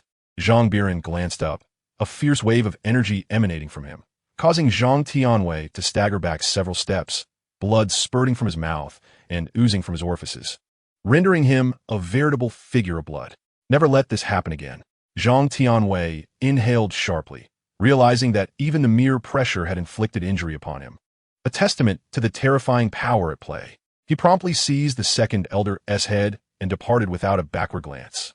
Though he appeared severely battered, his essence remained intact, and with a period of recuperation, he could recover. In contrast, the second elder was in dire straits, with his essence damaged. He would either have to start anew or forever remain trapped at the first level of Quasi-Monarch. Zhang Tianwei felt a sense of helplessness. Having previously considered Wang Huayuan's death a loss, now he wished he could devour Wang Huayuan alive. How had this wretched individual provoked such a formidable enemy, resulting in such grievous losses for the Wanlong sect? Zhang Tianwei's arrival was swift, as was his departure, leaving many who had once believed in the inevitable destruction of the Zhejiang Empire now grappling with complex emotions. Especially for those formidable individuals who chose to depart from the royal family. Regret now gnaws at their insides. Had they foreseen such an outcome? A demonstration of loyalty at that time would have surely secured their reinstatement. Alas, it is too late to utter any words now. These individuals have swiftly returned to Jiang City, extolling various praises in hopes of re-entering the royal fold. In essence, the royal family symbolizes a faction. It is not solely governed by the Mu clan, although they form its core. There exist other families of different surnames as well. Seizing this opportunity, Mu Jiangshan has initiated a slight rectification, permitting those with adequate abilities to return, while those who have indulged in personal gain or lack competence are barred from rejoining the royal family.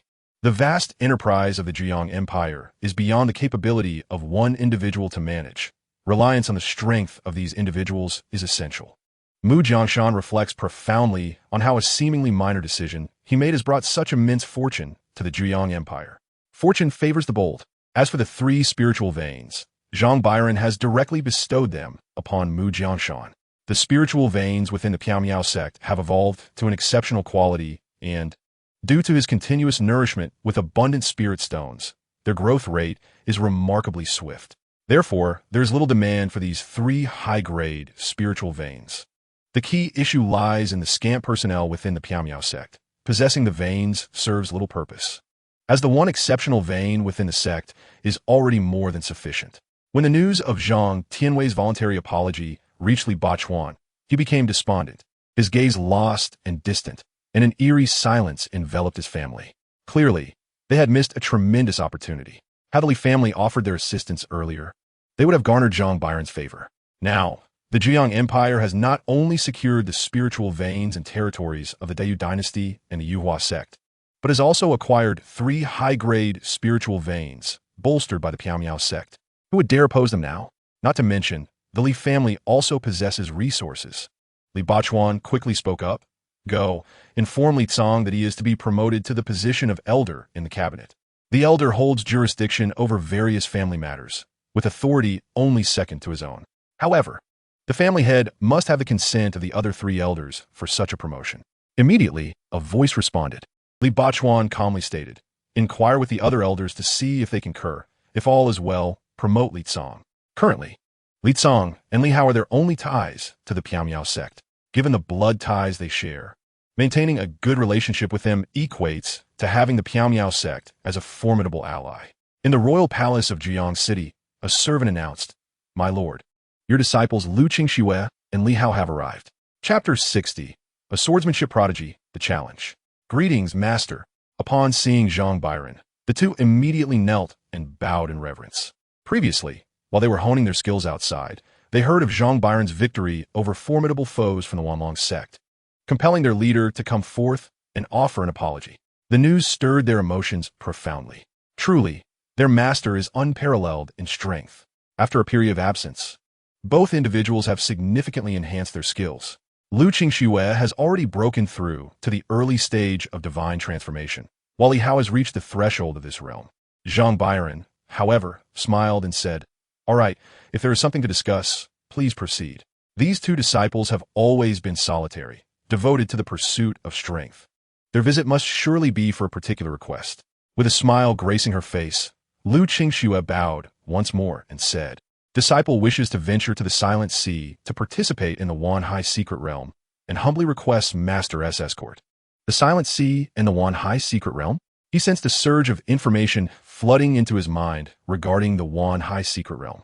In the past, even the former quasi-emperor, Zhang Biran, would not have been able to grasp such depth of understanding. However, as his cultivation has grown stronger and his alignment with the Tao of Heaven has deepened, he has gradually become capable of perceiving more information. This explains why some powerful beings can even sense criticisms directed at them. All things in heaven and earth are like threads, intricately woven together. As one's realm ascends, they draw closer to the source, enabling them to glimpse the information contained within these threads. The Silent Sea lies between the Tiangu and Beidu states, a territory dominated by the demon race, teeming with formidable demons. The Wan Hai secret realm was left behind by a human cultivator in the Silent Sea.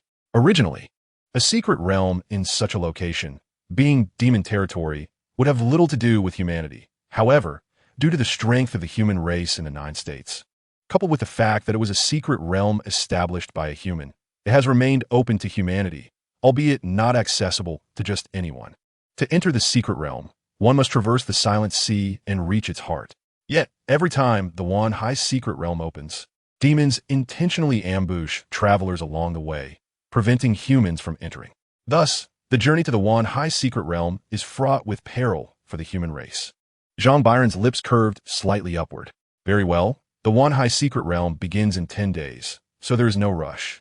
Let us rest in Zhiyang City for the time being. I shall accompany you both tomorrow." Naturally, the 2 had no objections. Lu Qingxue sought out Mu Yao and wandered through Zhiyang City. Mu Yao, however, showed little interest in the Wan Hai secret realm, for her temperament leaned away from conflict. She preferred to avoid disputes whenever possible. Zhang Biran then sent a message to Luo Yongchun, inquiring if he wished to participate. Luo Yongchun quickly responded and made his way towards Zhiyang City with great haste. How could he miss such a gathering of prodigies? After attending to these matters, Zhang Biran closed his eyes, consuming 200,000 years of cultivation to elevate his realm. Instantly, his cultivation began to ascend. From the 4th level of the Emperor realm, he reached its pinnacle within mere breaths, and even that ascent had not ceased. His realm continued to grow, the laws of heaven and earth gradually clarifying, as an overwhelming power radiated from within. In that moment, he felt as though he had become the sovereign of heaven and earth, capable of encompassing the entirety of Tiangu state within his gaze. Yet, within a mere breath, that sensation swiftly faded. Was that truly the realm of the sage? Zhang Biran breathed heavily. Alas, despite 200,000 years of cultivation, he still fell short, unable to break through to the quasi-saint level. Another 100,000 years of cultivation would surely suffice. His gaze sharpened, transforming into a resplendent golden hue as the innate rhythm of the Tao swirled within him, radiating a luminous aura. In that moment, Zhang Biran appeared extraordinarily divine, akin to a sage traversing the mortal realm. At the quasi-saint level, he sensed a monumental transformation within both his spirit and flesh, believing that with a mere gesture, he could rend the entire Tian-gu continent asunder. A sharp intake of breath escaped him. If the quasi-saint was already this formidable, how terrifying must the legendary imperial realm be? Meanwhile, within Zhuyang City, Lu Qingxue and Mu Yao strolled arm in arm, their faces adorned with radiant smiles. Both were exceptionally beautiful, and their mere presence created a captivating spectacle, drawing countless gazes. However, Lu Qingxue had previously gained fame in Zhuyang City, and many recognized her, ensuring that none dared to approach them. Some men stood at a distance, gazing with a reverence that bordered on worship, as the disparity in their statuses rendered any impure thoughts unthinkable. Lu Qingxue was like a celestial being from the heavens, far beyond their reach. Suddenly, an overwhelming sword intent swept into Zhuyang City, prompting many to frown in curiosity, eager to discern the identity of the audacious intruder. It was Degu Jiujian, who had come to Zhuyang City, seemingly drawn by Lu Qingxue. Indeed, Li Yuan had long sought to challenge her. Yet, many regarded him with disdain, thinking it shameless of a mid-stage void refining swordsman to pursue a duel with someone who, as they perceived, was merely at the initial stage of spirit transformation. Such audacity was unprecedented. The notion of a mid-stage void refining cultivator seeking a contest with a novice spirit transformation practitioner was met with incredulity. As Lu Qingxue continued her leisurely stroll, a fierce and sharp aura surged forth, heralding Li Yuan's arrival. His piercing gaze scrutinized her, narrowing as he inquired, "Are you Lu Qingxue?" Lu Qingxue furrowed her brow slightly and replied, "I am." Upon hearing this, Li Yuan's face lit up with delight, and a fervent battle intent ignited in his eyes. "Let's duel." Many onlookers expressed their disdain. Indeed, Li Yuan's audacity was laughable. A mid-stage void refining cultivator challenging a novice spirit transformation practitioner was quite ridiculous. Li Yuan was a renowned prodigy within Tian-gu continent, a dedicated swordsman who had devoted himself to the sword path. 5 years prior, he had comprehended the embryonic essence of sword intent, establishing himself as a top-tier genius among swordsmen. However, with Lu Qingxue's emergence, he had found himself largely ignored. Upon learning that Lu Qingxue had merely reached the core formation stage, yet had comprehended the essence of the sword, Li Yuan embarked on a relentless quest to challenge her. With an air of tranquility, Lu Qingxue questioned, "Why should I engage in a battle with you?" Li Yuan sneered, "The entire world speaks of your comprehension of sword intent. Yet I remain unconvinced. Sword intent represents the pinnacle of sword cultivation. Even if you possess the cultivation of the god transformation stage, it would be impossible for you to grasp such a profound concept, especially considering the rumors suggest you achieve this during your core formation phase." He was acutely aware of the arduous nature of realizing sword intent, hence his skepticism regarding Lu Qingxue's claims. Simultaneously, he yearned to test his mettle against the renowned prodigy of swordsmanship. Li Yuan further assured her, "Rest assured, I shall not exploit my advantage. I will suppress my cultivation to the initial stage of god transformation, and we shall compete based solely on our swordsmanship." Chapter 61. One Sword Victory. This was not an act of arrogance on Li Yuan's part. He had been dubbed a swordsmanship genius since childhood, possessing the highest comprehension among his peers. Those who once stood alongside him were now no match for his prowess. It could be asserted that he was the strongest among his generation. His mastery of swordsmanship rivaled that of many cultivators at the integration stage. He had not only grasped the embryonic form of sword intent, but also held confidence that upon breaking through to the integration stage, he would immediately comprehend sword intent. He could not fathom Lu Qingxue achieving such a feat at her tender age, nor could he believe she possessed the capability to defeat him in swordplay. Surrounding spectators began to murmur, casting doubt upon whether Lu Qingxue had truly comprehended sword intent. Although the rumors persisted, few had witnessed her prowess firsthand, and even those who had could not accurately assess the authenticity of her sword intent. With a disdainful smile, Lu Qingxue regarded Li Yuan and replied, "Very well. But there is no need for you to suppress your cultivation. Should you reach the void refinement stage, you might stand a chance of withstanding my sword. If you limit yourself to the god transformation realm, I fear you may not survive even a single strike."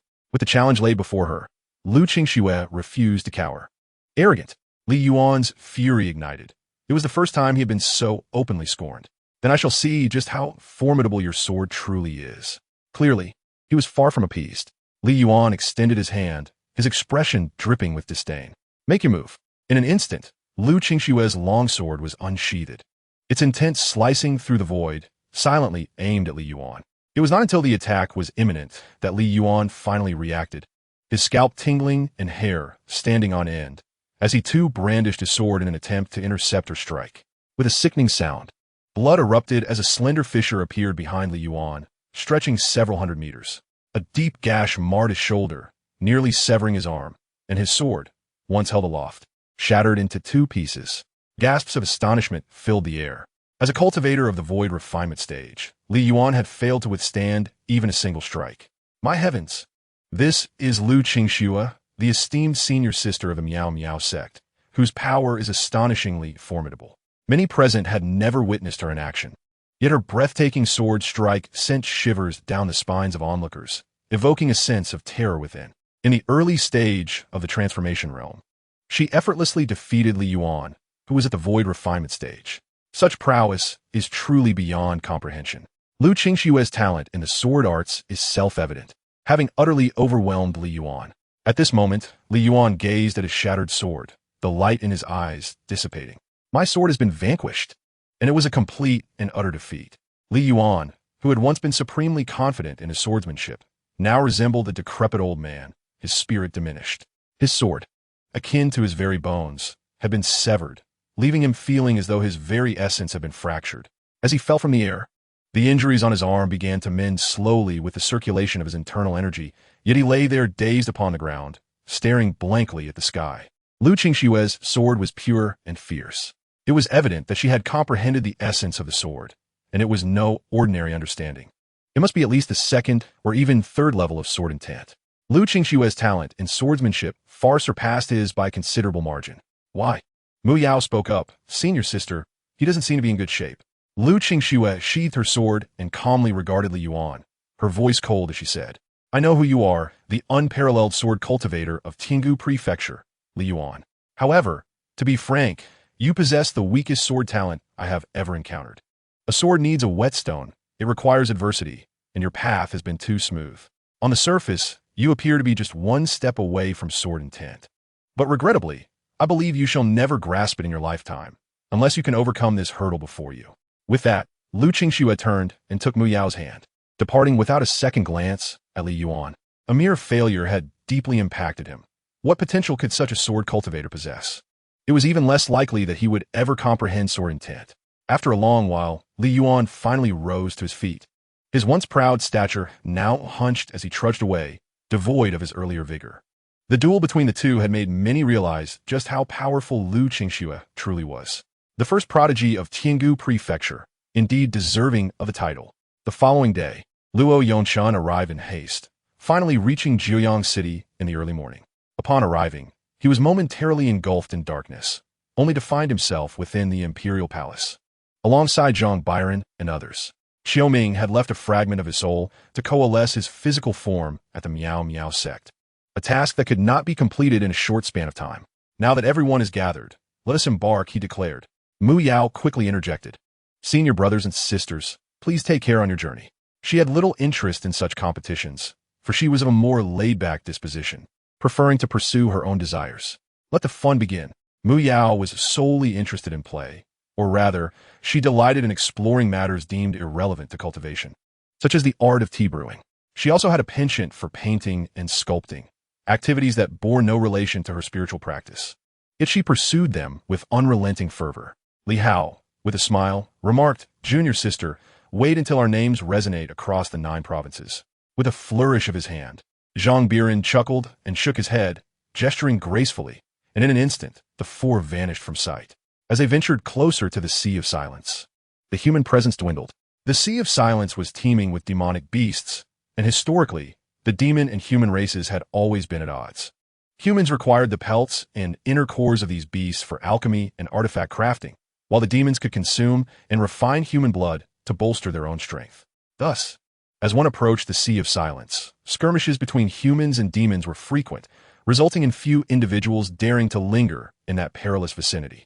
However, there existed a place known as Chaos Sea City, where 3 formidable beings of the Great Ascension stage, hailing from the northern Dipper continent, maintained their watch. Almost all who departed from Tengu continent would pass through this hub as a transit point. Within Chaos Sea City, there were designated escorts, provided one could pay. They would facilitate passage into the northern Dipper continent. Given the abundance of demonic beasts in the Sea of Silence, many cultivators of lower realms, unable to traverse the perilous expanse alone, would resort to hiring escorts with spirit stones. Furthermore, due to the city's proximity to the Sea of Silence, numerous mercenary groups had emerged, dedicated to hunting the demonic beasts. Many merchants also frequented Chaos Sea City to procure necessary materials. Approaching the 10,000 Seas secret realm, a considerable number of individuals flocked to Chaos Sea City. The threshold for entry to the 10,000 Seas secret realm was not particularly high. Any cultivator below the integration stage could enter freely, while those above would be eradicated on the spot. Although Emperor-level cultivators could not be slain within the realm, should they venture carelessly inside, the realm would collapse. The allure of the 10,000 Seas secret realm lay in its origin, as it was once governed by a being of Emperor rank. In the northern Dipper continent, the Emperor rank represented the pinnacle of power. How could one not be drawn to the legacy left behind by such a formidable figure? Thus, when the 10,000 Seas secret realm was unveiled, many would risk it all, eager to test their mettle. Yet most were woefully unprepared, often succumbing to the jaws of the demons before even reaching the entrance. Chapter 62. Abundant Fortunes, Another Disciple Awaits. Zhang Biran extended his spiritual sense, seeking individuals imbued with rich fortunes. For the Miao Yao sect was in dire need of more disciples. Soon, astonishment crossed his features. Indeed, there was one. His gaze fell upon a seemingly ordinary figure, whose furtive eyes darted about, as if evading some unseen threat. This individual radiated an aura of fortune, surpassing even that of Luo Yongshun by 2 or 3-fold, making him remarkably conspicuous in Chaos Sea City. It appeared that another disciple would soon join my ranks. Zhang Biran's interest peaked, and he did not rush to take action. Soon, the youth was encircled by a throng of individuals and fled towards the outskirts of Chaos Sea City. The pedestrians on the street merely observed with cold indifference, showing no inclination to intervene. Such occurrences were exceedingly commonplace within Chaos Sea City, and the citizens had grown accustomed to them. Zhang Biran spoke calmly, instructing, "You may amuse yourselves within the city for now." The three nodded respectfully and entered the city. They chose to stay together initially, intending to gather and partake in some food. Zhang Biran, however, followed the youth outside the city, concealing himself in the shadows. As the youth exited the city, he immediately activated his escape technique and sprinted into the distance. Yet, scarcely had he taken a few steps before a middle-aged man obstructed his path. "Yi Haoran, today you shall undoubtedly meet your demise. You dare to slay the vice-captain of the Iron Wolf Mercenary Corps and expect to leave Chaos Sea City alive?" The aura emanating from the middle-aged man was ferociously intense, revealing his peak transformation stage prowess. Yi Haoran, sensing the imminent danger, attempted to flee in another direction, but was swiftly confronted by another individual. Soon, a third and fourth person joined, trapping him in the midst of a gathering of foes. The weakest among them were at the initial stage of transformation. Yi Haoran narrowed his eyes. Wang Peng seeks his own death. He has no one to blame but himself. Besides, with just you few, I dare say it will be quite challenging for you to detain me today. At that moment, several formations manifested, enveloping the group. A formation? When did this little beast set it up? This is merely a low-grade, Earth-level formation. Gasps of astonishment erupted as they realized the gravity of the situation. Yehodan, skilled in formations, had secretly arranged this one while employing his escape technique. A chilling smile graced his face as he addressed his adversaries. "Gentlemen, do take heed in your next life." The formation began to pulsate, and ethereal long swords emerged, rushing towards the crowd with lethal intent. The assembly of transformation stage practitioners swiftly congregated, their faces filled with dread. They had not anticipated that Yi Haoran possessed an Earth-level formation. Damn it! How does this brat possess so many skills? Escape techniques, formations, talismans, puppetry, and even the art of disguise. Yi Haoran urged the formation forward, his eyes glinting with a frosty light. The Iron Wolf Mercenary Corps had long been a scourge, plundering other practitioners without remorse. They deserved no mercy. He struck ruthlessly, the atmosphere within the formation thick with murderous intent, as the faces of the transformation stage cultivators contorted in fear. "Quickly kill that brat. He is the master of the formation, eliminate him, and it shall cease to function. The group charged forth, yet Yi Haoran merely sneered. A sharp sword intent surged forth, piercing the bodies of the two who had rushed in the fastest. The others, witnessing this, halted in their tracks, unwilling to advance further. It's over. Are we truly to be slaughtered by this little beast today? As the few remaining individuals quivered in trepidation, a thunderous crash echoed, and the formation revealed numerous fine cracks, ultimately shattering completely.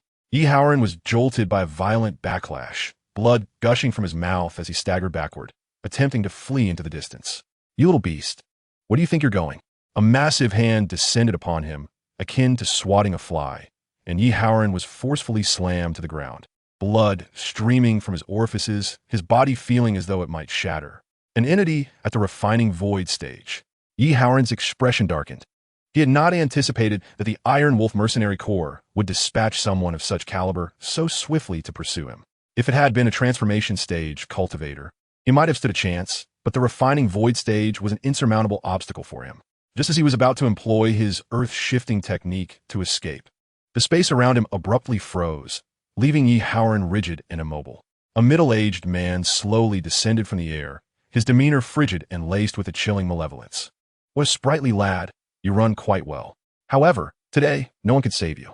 Yi Haoran gritted his teeth. Was he left with no choice but to resort to that last resort? As he prepared to unleash his trump card, the figure of Zhang Biran gradually materialized.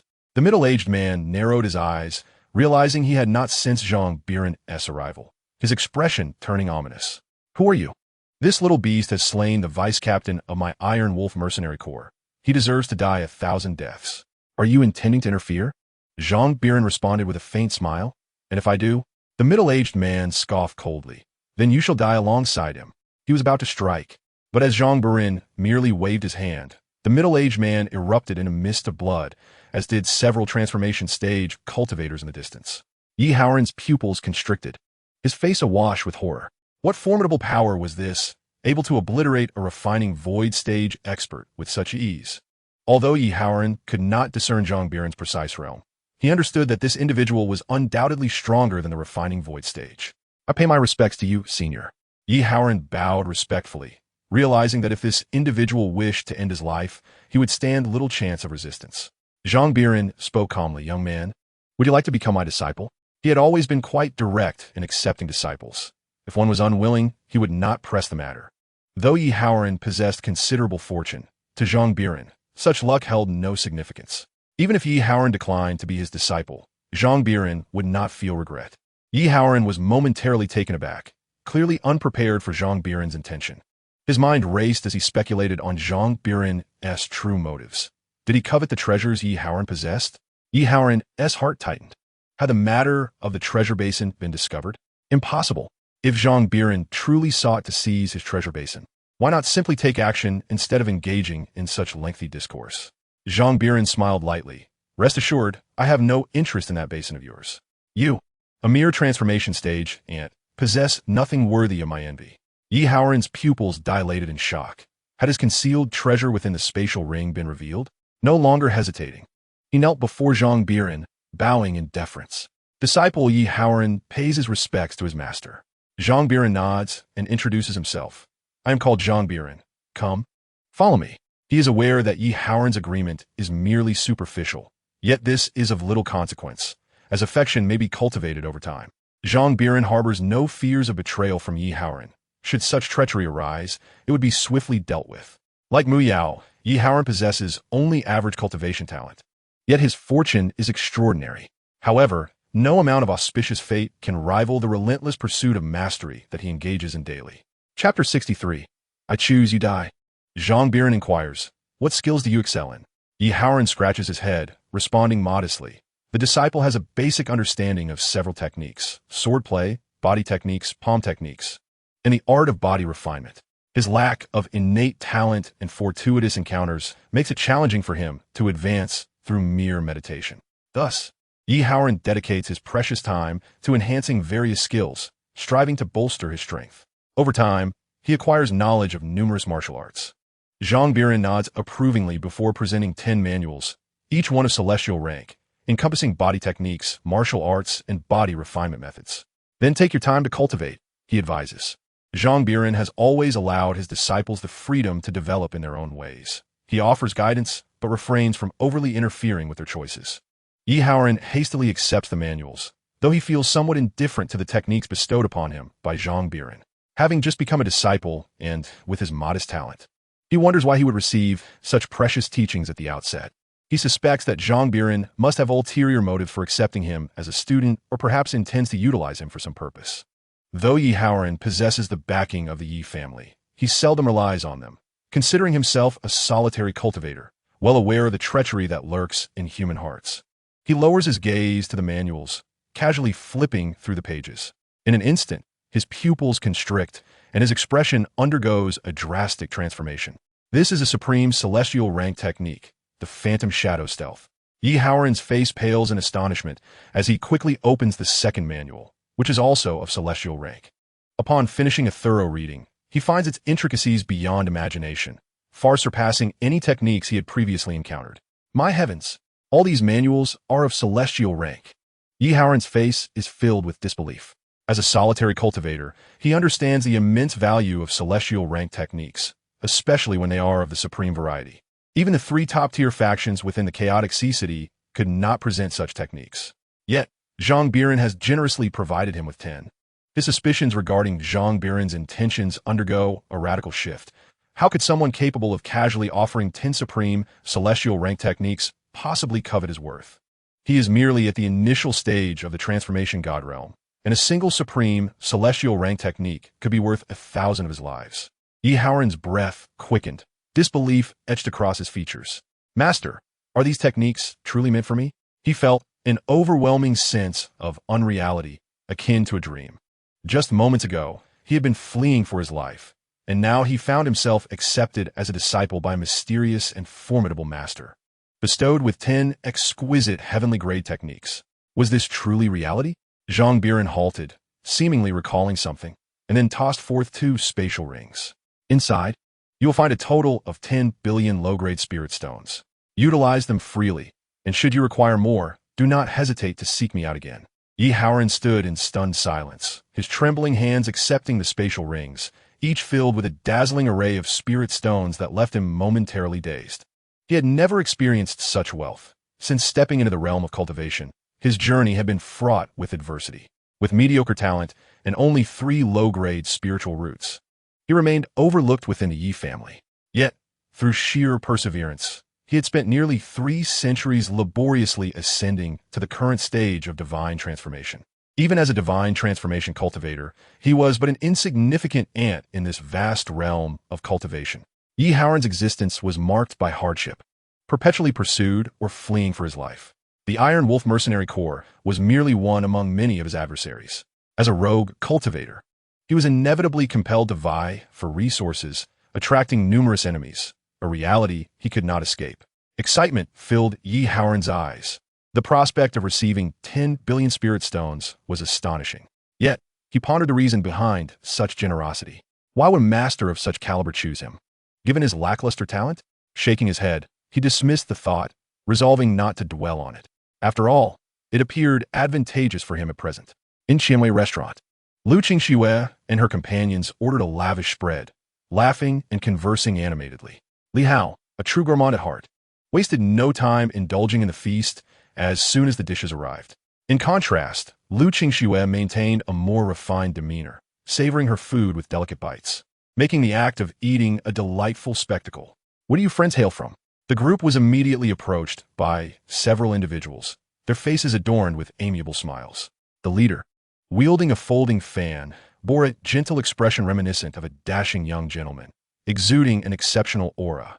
However, within Qianwei restaurant, many patrons observed as this individual approached Li Hao and his companions, their eyes glinting with amusement. Has young master Su found his next target? One whispered, the murmurs of recognition echoing among the diners, who soon returned to their meals, accustomed to such occurrences. Li Hao remained oblivious, his focus unwavering. Only Luo Yongchun rose, smiling as he clasped his hands together. We hail from the western region of Tiangu Prefecture. The Tiangu Prefecture is divided into 4 directions, and the Zhejiang Empire is located in the west. Yet, that is of little consequence, as long as one does not come from the Beidou Prefecture. Subao nodded slightly, his gaze sweeping over Luo Yongchun with increasing coldness, a faint smile curling at the corners of his mouth. No wonder, he remarked, you all seem unfamiliar. It is evident you're not locals. His eyes then turned to Lu Qingxue, filled with malicious intent and lewdness. Yet, as he approached slowly, a subtle smile played on his lips. Luo Yongchun sensed Su Bao's intentions. His eyes narrowed, the smile fading from his face, his expression turning indifferent. Su Bao arrived beside Lu Qingxue, stating, "My dear, you possess a beauty that inspires pity. Might I be a worthy match for you?" Lu Qingxue set her food aside, turning to him with a serious expression. "You are utterly inadequate." Silence. Su Bao's demeanor froze, his countenance chillingly cold, a detached smile lingering on his lips. Many had uttered similar sentiments before, deeming him mediocre, only to either be captivated by him or meet their demise. "Which fate do you choose, my lady?" His guards, standing nearby, wore sinister smiles as they began to encircle Lu Qingxue. Many within Qianwei Pavilion shook their heads, expressions filled with pity. It seemed this lady was doomed.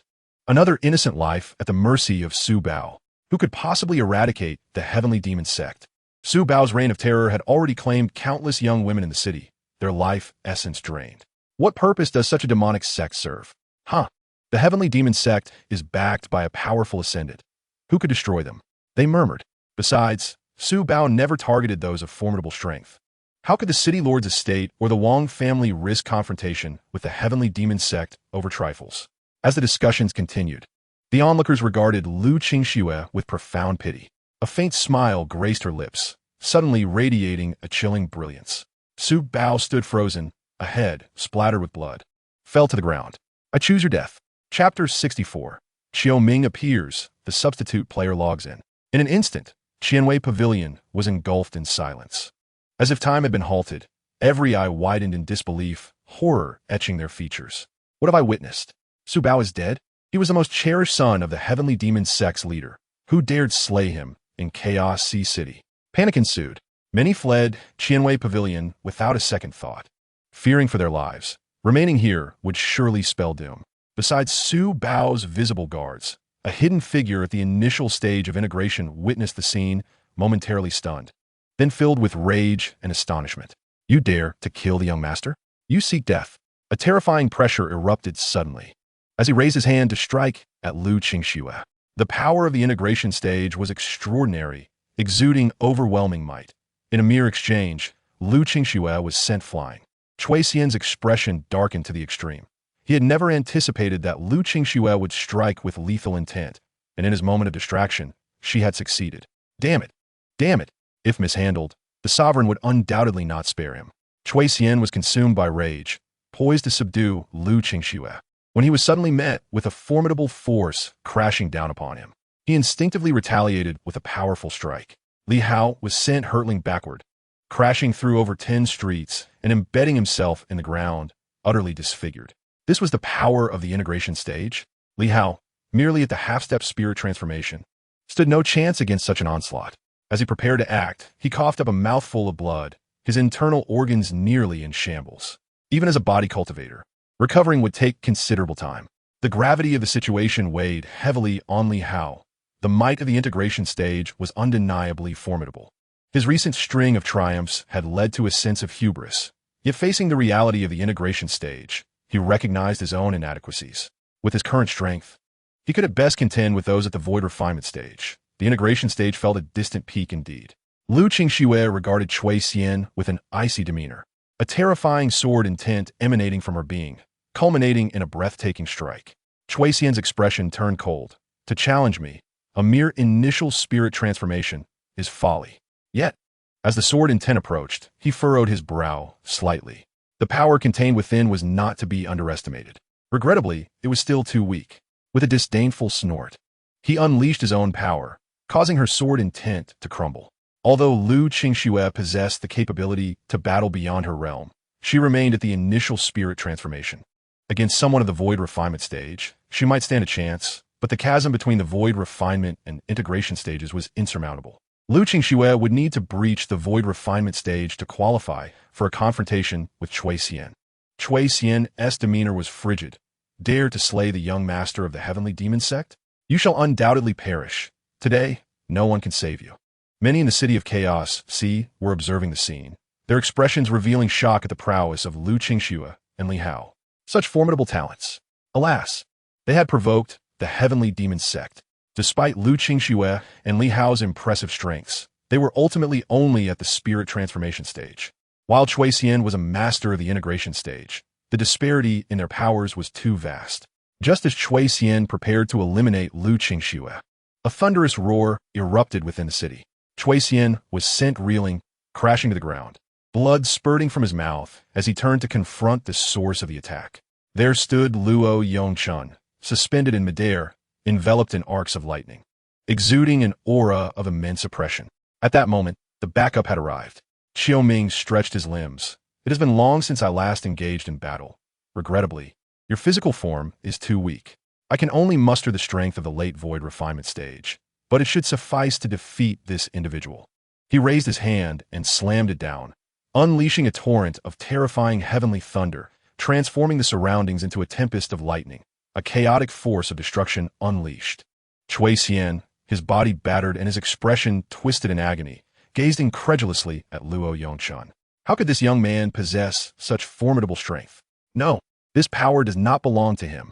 Cui Xian narrowed his eyes and charged at Luo Yongchun, refusing to believe that such external forces could be summoned indefinitely.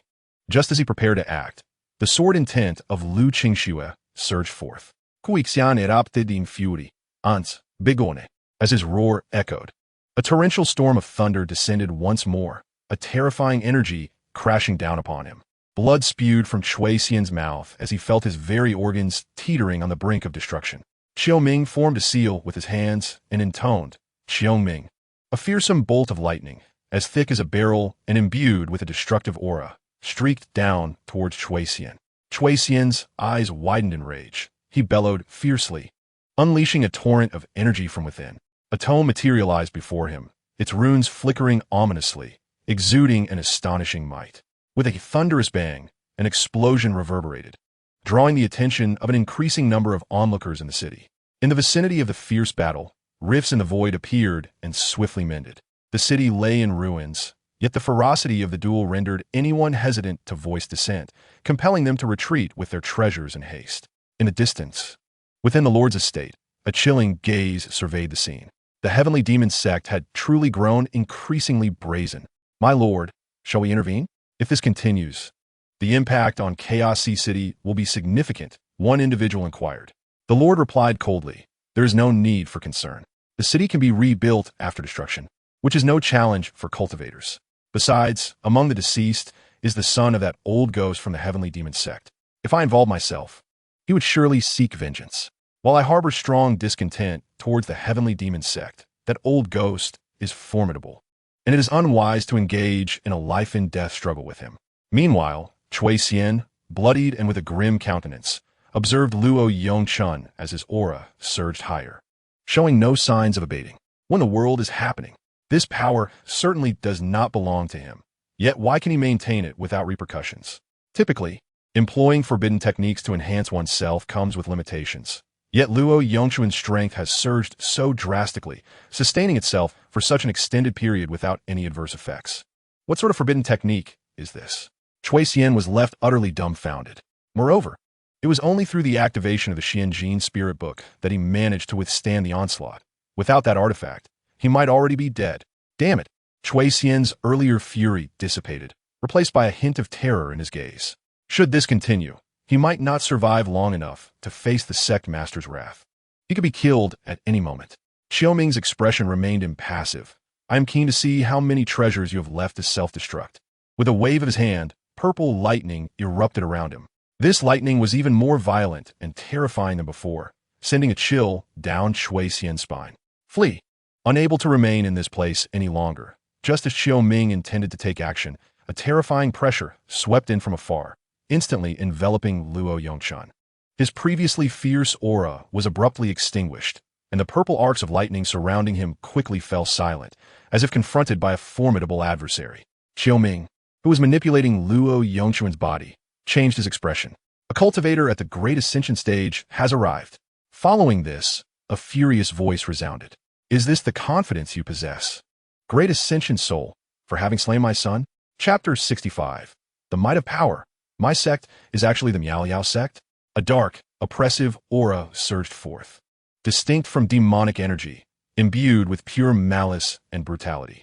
Due to their unique cultivation methods, demonic cultivators would eventually have their spiritual power tainted over time, culminating in this form. Typically, demonic cultivators are universally reviled. However, those like Su Zhe, who possess immense strength, are an exception. After all, in a world where power reigns supreme, who would dare to eradicate demonic influences? Even the City Lord's Manor and the Long family harbor considerable apprehension towards the heavenly demon sect, which explains why this demonic sect can navigate the tumultuous waters of Chaos Sea City unscathed. Its power is simply too formidable. Upon hearing this, the crowd displayed expressions of astonishment. This young man possesses a great ascension soul within him, which accounts for his terrifying prowess. Xiaoming's expression grew exceedingly grave. He could still contend with Cui Xian, who was in the early stages of body integration, but against this great ascension cultivator, he stood no chance. I can only flee. I am no match for a great ascension cultivator. Master, the young master was slain by that rogue. Cui Xian exclaimed upon seeing Su Zhe, hastily gesturing towards Lu Qingxue. This woman possesses formidable strength. Although she is merely at the God transformation stage, she can unleash the power of the void refinement stage. My subordinate was caught off guard and fell victim to this little beast's ambush, leading to the young master's demise. I am guilty beyond redemption. Terror was etched across Cui Xian's face. He understood that defending himself at this moment was futile, and only an apology could offer him a glimmer of hope. Su Zhe's gaze turned towards Lu Qingxue, his eyes bloodshot with murderous intent, causing the temperature of the surrounding environment to plummet. He comprehended why the Su fortress had met its end. The woman my son has taken a liking to obediently await your demise. Do you dare to resist? For killing my son, I shall ensure you endure excruciating torment. You still possess some beauty. How about I confine you, so that the men of the city can enjoy you? A cold, bloodthirsty glint danced in Su Zhe's eyes, tinged with a hint of madness, as his oppressive aura intensified to a terrifying degree. His presence grew increasingly brutal, akin to a fearsome beast poised to awaken. However, within Chaos Sea City, some were furrowing their brows, feeling an odd familiarity towards Lu Qingxue, yet unable to recall who she truly was. Impatient with idle chatter, Su Zhe raised his hand, aiming to seize Lu Qingxue and bring this culprit under his control. Lu Qingxue's expression was one of dread. She could scarcely contend with a cultivator at the body integration stage, let alone this great ascension practitioner. Senior sister, Ro Yongchun bellowed, and within him, Xiaoming gritted his teeth, unleashing the full force of his spiritual essence. At worst, he would succumb to slumber once more. He was prepared to fight to the bitter end. Just as Xiaoming readied himself for a desperate struggle, two figures emerged from the crowd of onlookers, striding purposefully toward him. Yi Haoran's face was a mask of terror as he and Zhang Biran, who had been watching the spectacle, witnessed Zhang Biran step forward unscathed. Master, what are you doing? Yi Haoran hurriedly followed, his expression rife with anxiety. It was evident to all that Su Zhe was on the brink of fury. Anyone who dared approach him would undoubtedly meet a grim fate. Without uttering a word, Zhang Biran raised his hand, sending a powerful shockwave that forced Su Zhe's hand, which had been reaching for Lu Qingxue, to recoil. He was sent hurtling backward, crashing violently to the ground, causing the very earth of Chaos Sea City to tremble. My disciples are not mere trifles to be toyed with. Disciples? Gasps erupted from the crowd, stunned by the realization that these individuals were, indeed, his disciples. Suddenly, someone in the throng recognized Zhang Biran's visage, their eyes widening in disbelief. I thought they looked familiar. Aren't they from the mysterious sect? Now Su Zhe was doomed. The heavenly demon sect was doomed. Even the colossal Wanlong sect would bow in deference to the mysterious sect, let alone the feeble heavenly demon sect. At last, the scourge of Chaos Sea City was about to be extinguished. A ferocious aura radiated from Su Zhe as he reappeared, his form cloaked in darkness, strange runes pulsating across his body, and his eyes darkened ominously. You seek death. Before he could finish his threat, Zhang Biran materialized before him, seizing Su Zhe with ease, as if he were but a fledgling chick held captive in his grasp. You are indeed correct. You are seeking death. In that instant, Su Zhe's gaze transformed, clarity piercing through his rage as he regained his composure, fear washing over him as chills coursed down his spine. What was happening? Before he could fully comprehend the situation, the essence of the sword surged forth from Zhang Biran's palm. Though Su Zhe appeared outwardly unscathed, his internal organs lay shattered, his spirit extinguished. He was as good as dead. The oppressive aura that once surrounded him dissipated, and Zhang Biran carelessly discarded him like a dead dog. Silence reigned, a deathly hush enveloping the scene. To him, those who had been watching at the late nascent soul stage were now wide-eyed, their expressions betraying their astonishment. The master of the heavenly demon sect, Su Zhe, had perished in such a manner. One might think a mere insect had been crushed. It was unfathomably terrifying. Yet, the life force within Su Zhe had indeed faded, leaving him irrevocably lifeless. With a wave of his hand, Zhang Biran caused the figures of his disciples to vanish from sight. He loathed being the subject of public spectacle. In another part of Chaos Sea City, the figures reappeared, and Lu Qingxue and her companions hastily bowed, exclaiming, "We pay our respects to our master." Zhang Biran smiled and nodded slightly, turning his gaze towards Yi Haoran before speaking. "Allow me to introduce. This is our newly accepted disciple, Yi Haoran." He then proceeded to introduce Lu Qingxue and the other two to him. At this moment, Yi Haoran was overwhelmed with astonishment, unable to regain his composure for a long time. Nevertheless, he clasped his hands in salute, saying, "Greetings, senior brother and senior sister." He had never anticipated that the seemingly unassuming master he encountered by the roadside possessed such formidable strength. No wonder he could casually produce 10 volumes of celestial-level martial arts. Yi Haoran swallowed hard, his emotions tumultuous. Lu Qingxue and the others nodded gently at him, establishing a mutual acquaintance. Zhang Biran gazed towards the tranquil sea in the distance and spoke softly. The tranquil sea is home to many ferocious beasts. If you wish to venture to the Wan High Secret Realm, you must train along the way. Li Hao immediately responded, "That is precisely our intention." Zhang Biran then turned to Yi Haoran, inquiring, "Will you accompany us to the Wan High Secret Realm? If you choose not to go, you may wait for our return, and I will take you back to the Piao sect." Piao sect. Yi Haoran suddenly snapped back to reality, his face a mask of shock. "You are from the Piao sect?" Luo Yongchun looked at him with a peculiar expression, as if to say, "Did the master not inform you?" Yi Haoran's eyes widened in realization as he smacked his forehead. How could he have been so oblivious? The names he had just heard, Lu Qingxue, Li Hao, and Luo Yongchun, were precisely those exceptional prodigies of the Piao sect. Yi Haoran had been so agitated earlier that he had failed to connect the dots. However, joy swiftly illuminated his features as he comprehended that he had indeed become a disciple of the Piao sect. It is worth noting that in the current Tiangu prefecture, the Piao sect was regarded as a godlike power, with countless individuals yearning to trace its footsteps and join its ranks, yet finding no trace of its mountain gates. To think that by mere chance he had become a disciple of the Piao sect. Chapter 66, The Peril of the Yi Family. In an instant, the last remnants of Yi Haoran's hesitation dissipated. The Piao sect was immensely powerful. They would undoubtedly not covet him. "Master, I wish to go to the Wan High Secret Realm as well," Yi Haoran declared without hesitation. Such a grand affair could not possibly exclude him. From the very beginning, he had intended to venture to the Wan High Secret Realm, which was why he had come to Chaos Sea City, hoping to find companions to form a team. The Wan High Secret Realm had few restrictions. Anyone who could enter would inevitably gain some benefit, although the risks were exceedingly high. However, lacking sufficient resources, Yi Haoran faced challenges in advancing beyond a refining void stage. Thus he was determined to strive for success. Such is the life of a loose cultivator. One must fight for their place. It can be said that every loose cultivator emerges from a sea of corpses and blood.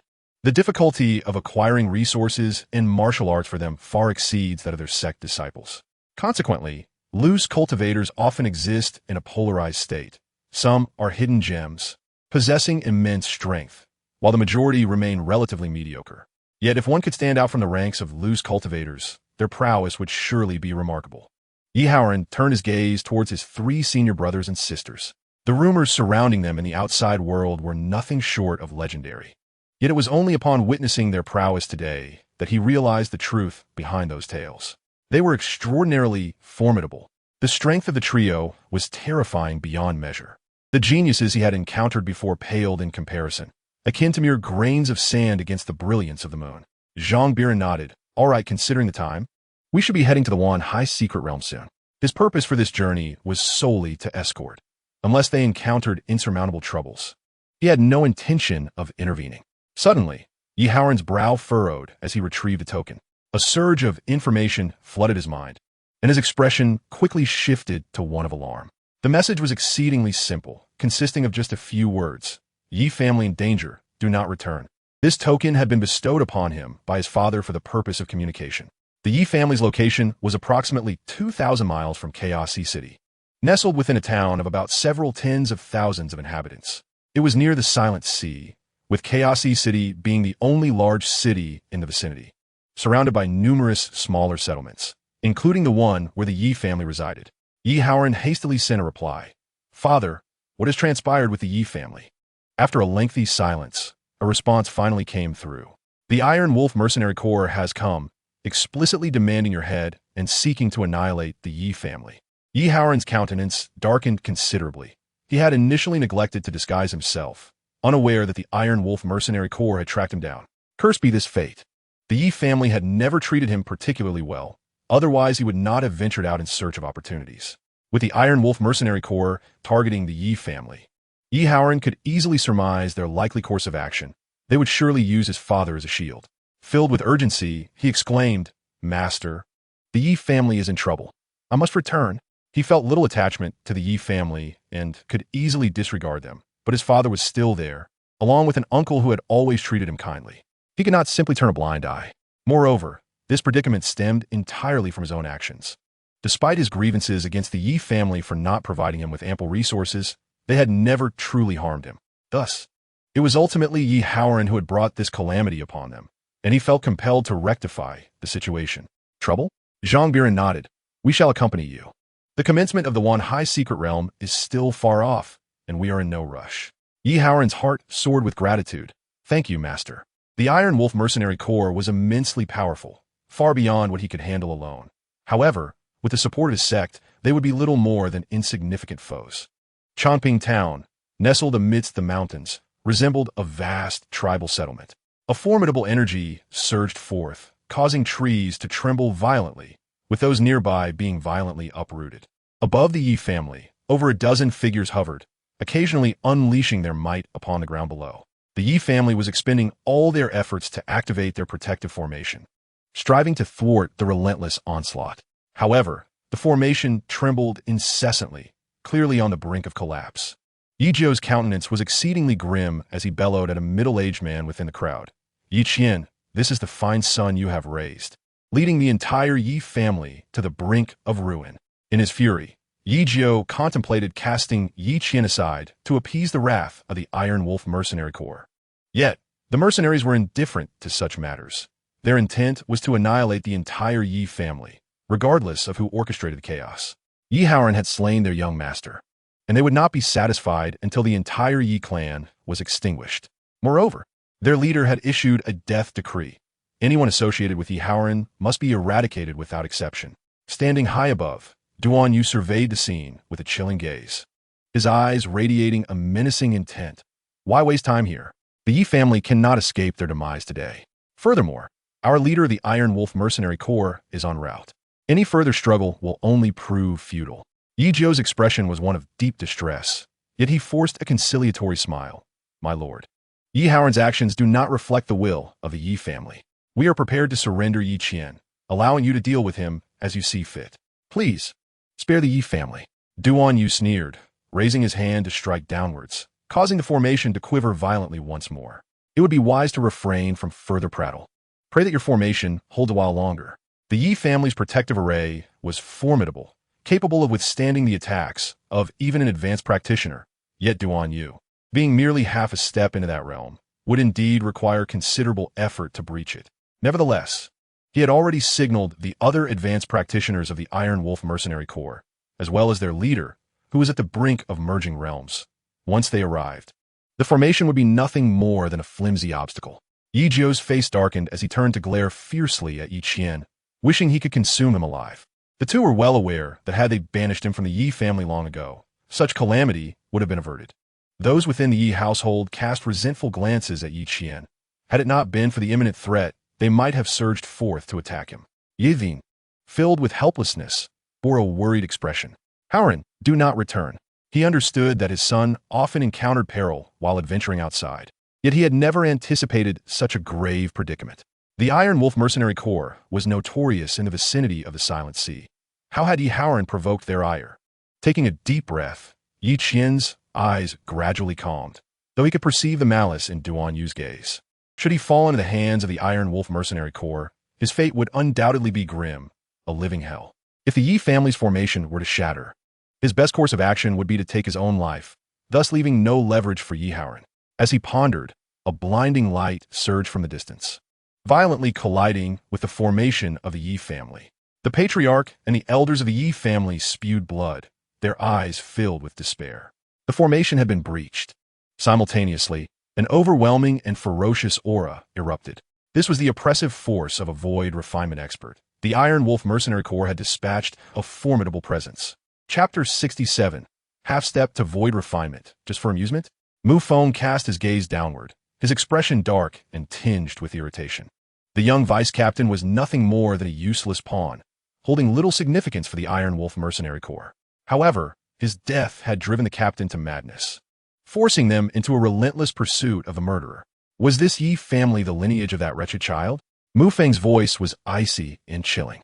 Duan Yu hurriedly clasped his hands in respect, saying, Elder Mu, this is indeed the family of Yi Howren, and his father, Yi Qian, is also within this household. Mu Feng's eyes glimmered with intensity as he abruptly raised his hand. Yi Qian, who had been prepared to take his own life, suddenly froze in place, unable to move an inch. Despair clouded Yi Qian's features as he realized he had fallen short of a void refinement expert. Had even his intent to end his own life been sensed? The overwhelming pressure emanating from Mu Feng enveloped the surroundings as he spoke in a chilling tone. Contemplating suicide? Not a chance. Tell me, who is the father of that wretched child?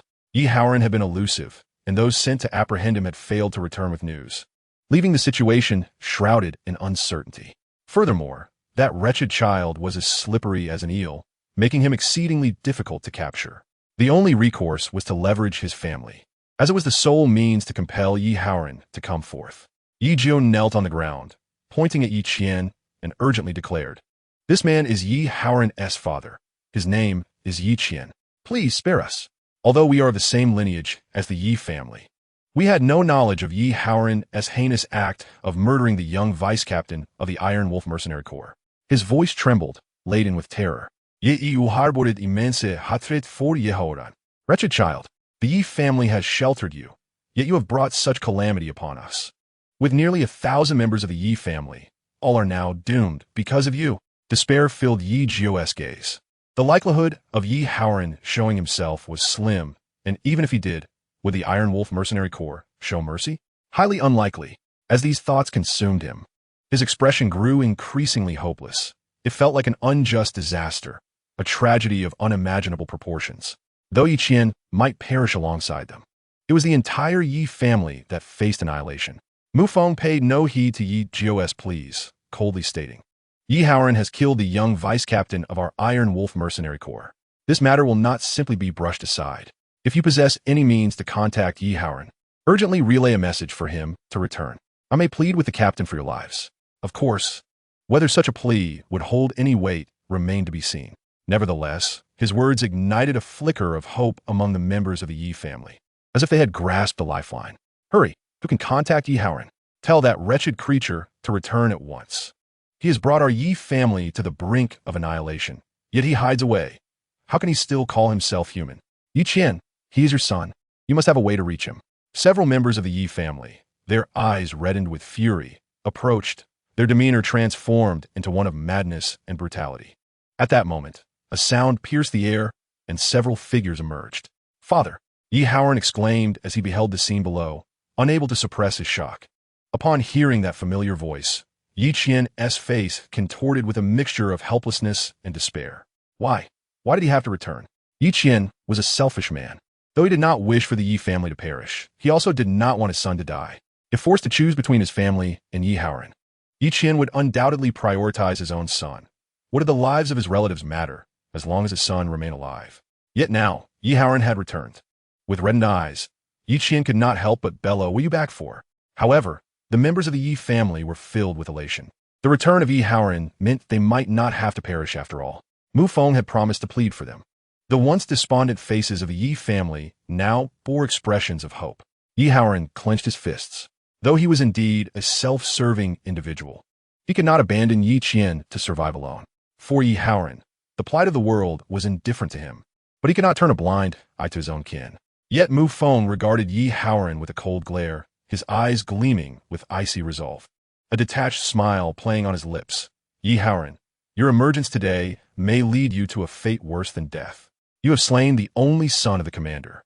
Should you fall into his hands, your future will render even the thought of death a luxury. He understood the commander's methods all too well. Having caused the death of a young commander, Yi Haoran's future was destined to be grim. He would suffer for hundreds, if not thousands, of years. With a frigid expression, Mu Feng commanded, Duan Yu, take your men and eliminate everyone in the Yi family, but spare Yi Qian. Leave both father and son for the commander. Panic swept through the Yi family. Yi Jiao cried out urgently, My lord, you promised to spare the Yi family. Mu Feng's lips curled into a faintly mocking smile. Did I ever promise that? I merely stated I would plead with the commander for your clemency. But I never guaranteed your safety. In an instant, the Yi family felt as though they had plunged into an icy abyss, a chill seeping into their very bones, leaving them feeling numb. Those among them who were more timid began to weep, while others hurled curses at Yi Haoran, plunging the entire Yi family into despair. Duan Yu scoffed coldly, raising his hand to strike at the Yi family. Suddenly, a figure blocked his path.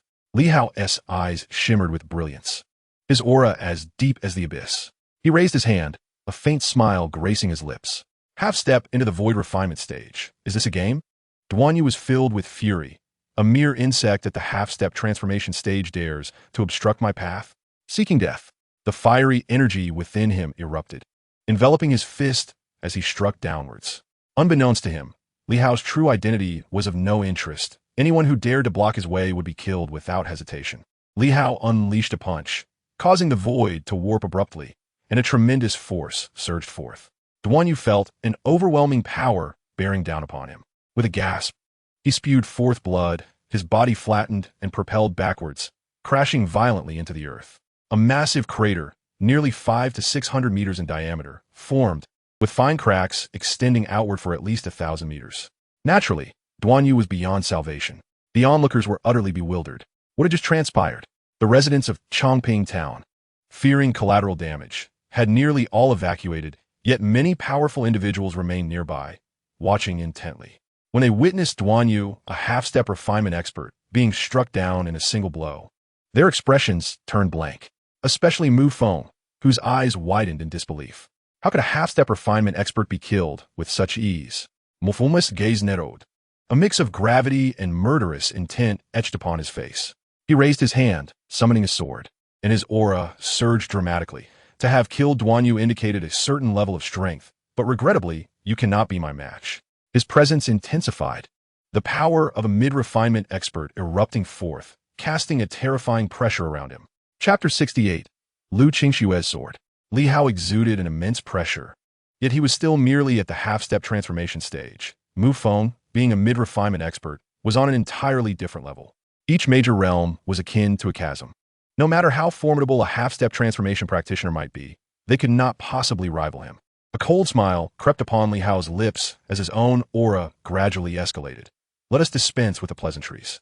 Mu Feng's eyes were filled with murderous intent as his sword struck like a cold, venomous serpent towards Li Hao's neck, a myriad of silver light flashing. The might of this attack was formidable, clearly indicating that Mu Feng was not treating this lightly. As a member of a mercenary group, accustomed to the bloodshed of battles, he understood well that even when facing a rabbit, a lion must exert its full strength. One must never let their guard down. Though he did not perceive Li Hao as a genuine threat, he chose to adopt the most prudent approach to eliminate him. Yi Haoran's face was fraught with anxiety. Senior brother, be careful. Mid-refinement is exceedingly powerful. As a beginner in the transformation stage, he was acutely aware of the strength of mid-refinement experts. It was undeniable that Li Hao possessed immense power. Otherwise, he would not have been able to kill Duan Yu. A half-step refinement expert with a single punch. Yet a half-step refinement expert was merely a stronger version of a transformation practitioner. The gulf between them and a true mid-refinement expert was still vast. Yi Haoran glanced anxiously at Lu Qingxue and Zhang Biran, only to find that his master and senior sisters displayed an air of remarkable calmness, showing no intention of intervening. This left Yi Haoran somewhat bewildered. Why were his senior sister and master not the least bit anxious? Did they truly believe that Li Hao would prevail? As this thought crossed his mind, his pupils involuntarily constricted, and his expression turned grave. Impossible. How could such a prodigious individual exist in this world? As a loose cultivator, he had always been diligent, fully aware that the hierarchy of cultivation realms was rigid, impossible to transcend. Yet, if Li Hao, a mere half-step into the transformation realm, were to overpower someone in the mid-refining void stage, he felt as if his entire worldview would shatter. Li Hao's countenance was solemn, his blood and qi surging within, the celestial aperture technique operating at its zenith, exuding a pressure as formidable as a mountain. He unleashed a punch, causing the void to collapse instantaneously, a terrifying force sweeping forth. Mu Feng's expression abruptly changed. The overwhelming power bore down upon him, forcing him to retreat several steps, his internal energy in tumult. What? The other members of the Iron Wolf Mercenary Corps were filled with incredulity, their faces etched with shock. Elder Mu Feng was actually at a disadvantage, despite being in the mid-refining void stage. Yi Haoran's eyes widened, disbelief washing over him. Is this real? He suddenly felt out of place amidst the extraordinary talents of the Miao Miao sect. In comparison, he seemed utterly mediocre. For Yi Haoran, even defeating someone in the refining void stage, let alone in the late transformation stage, without relying on hidden cards was inconceivable. He would need meticulous planning for any chance of success. Yet, for Li Hao, it was merely a matter of a single punch. Having cultivated the celestial aperture technique, combined with Zhang Biran's guidance and the sect's abundant resources, Li Hao's physical prowess was already formidable. Mu Feng narrowed his eyes, his expression chillingly cold. I underestimated you. Merely a half-step into the transformation realm, yet you can contend with me. However, even with your extraordinary abilities, you remain just a half-step transformation realm cultivator.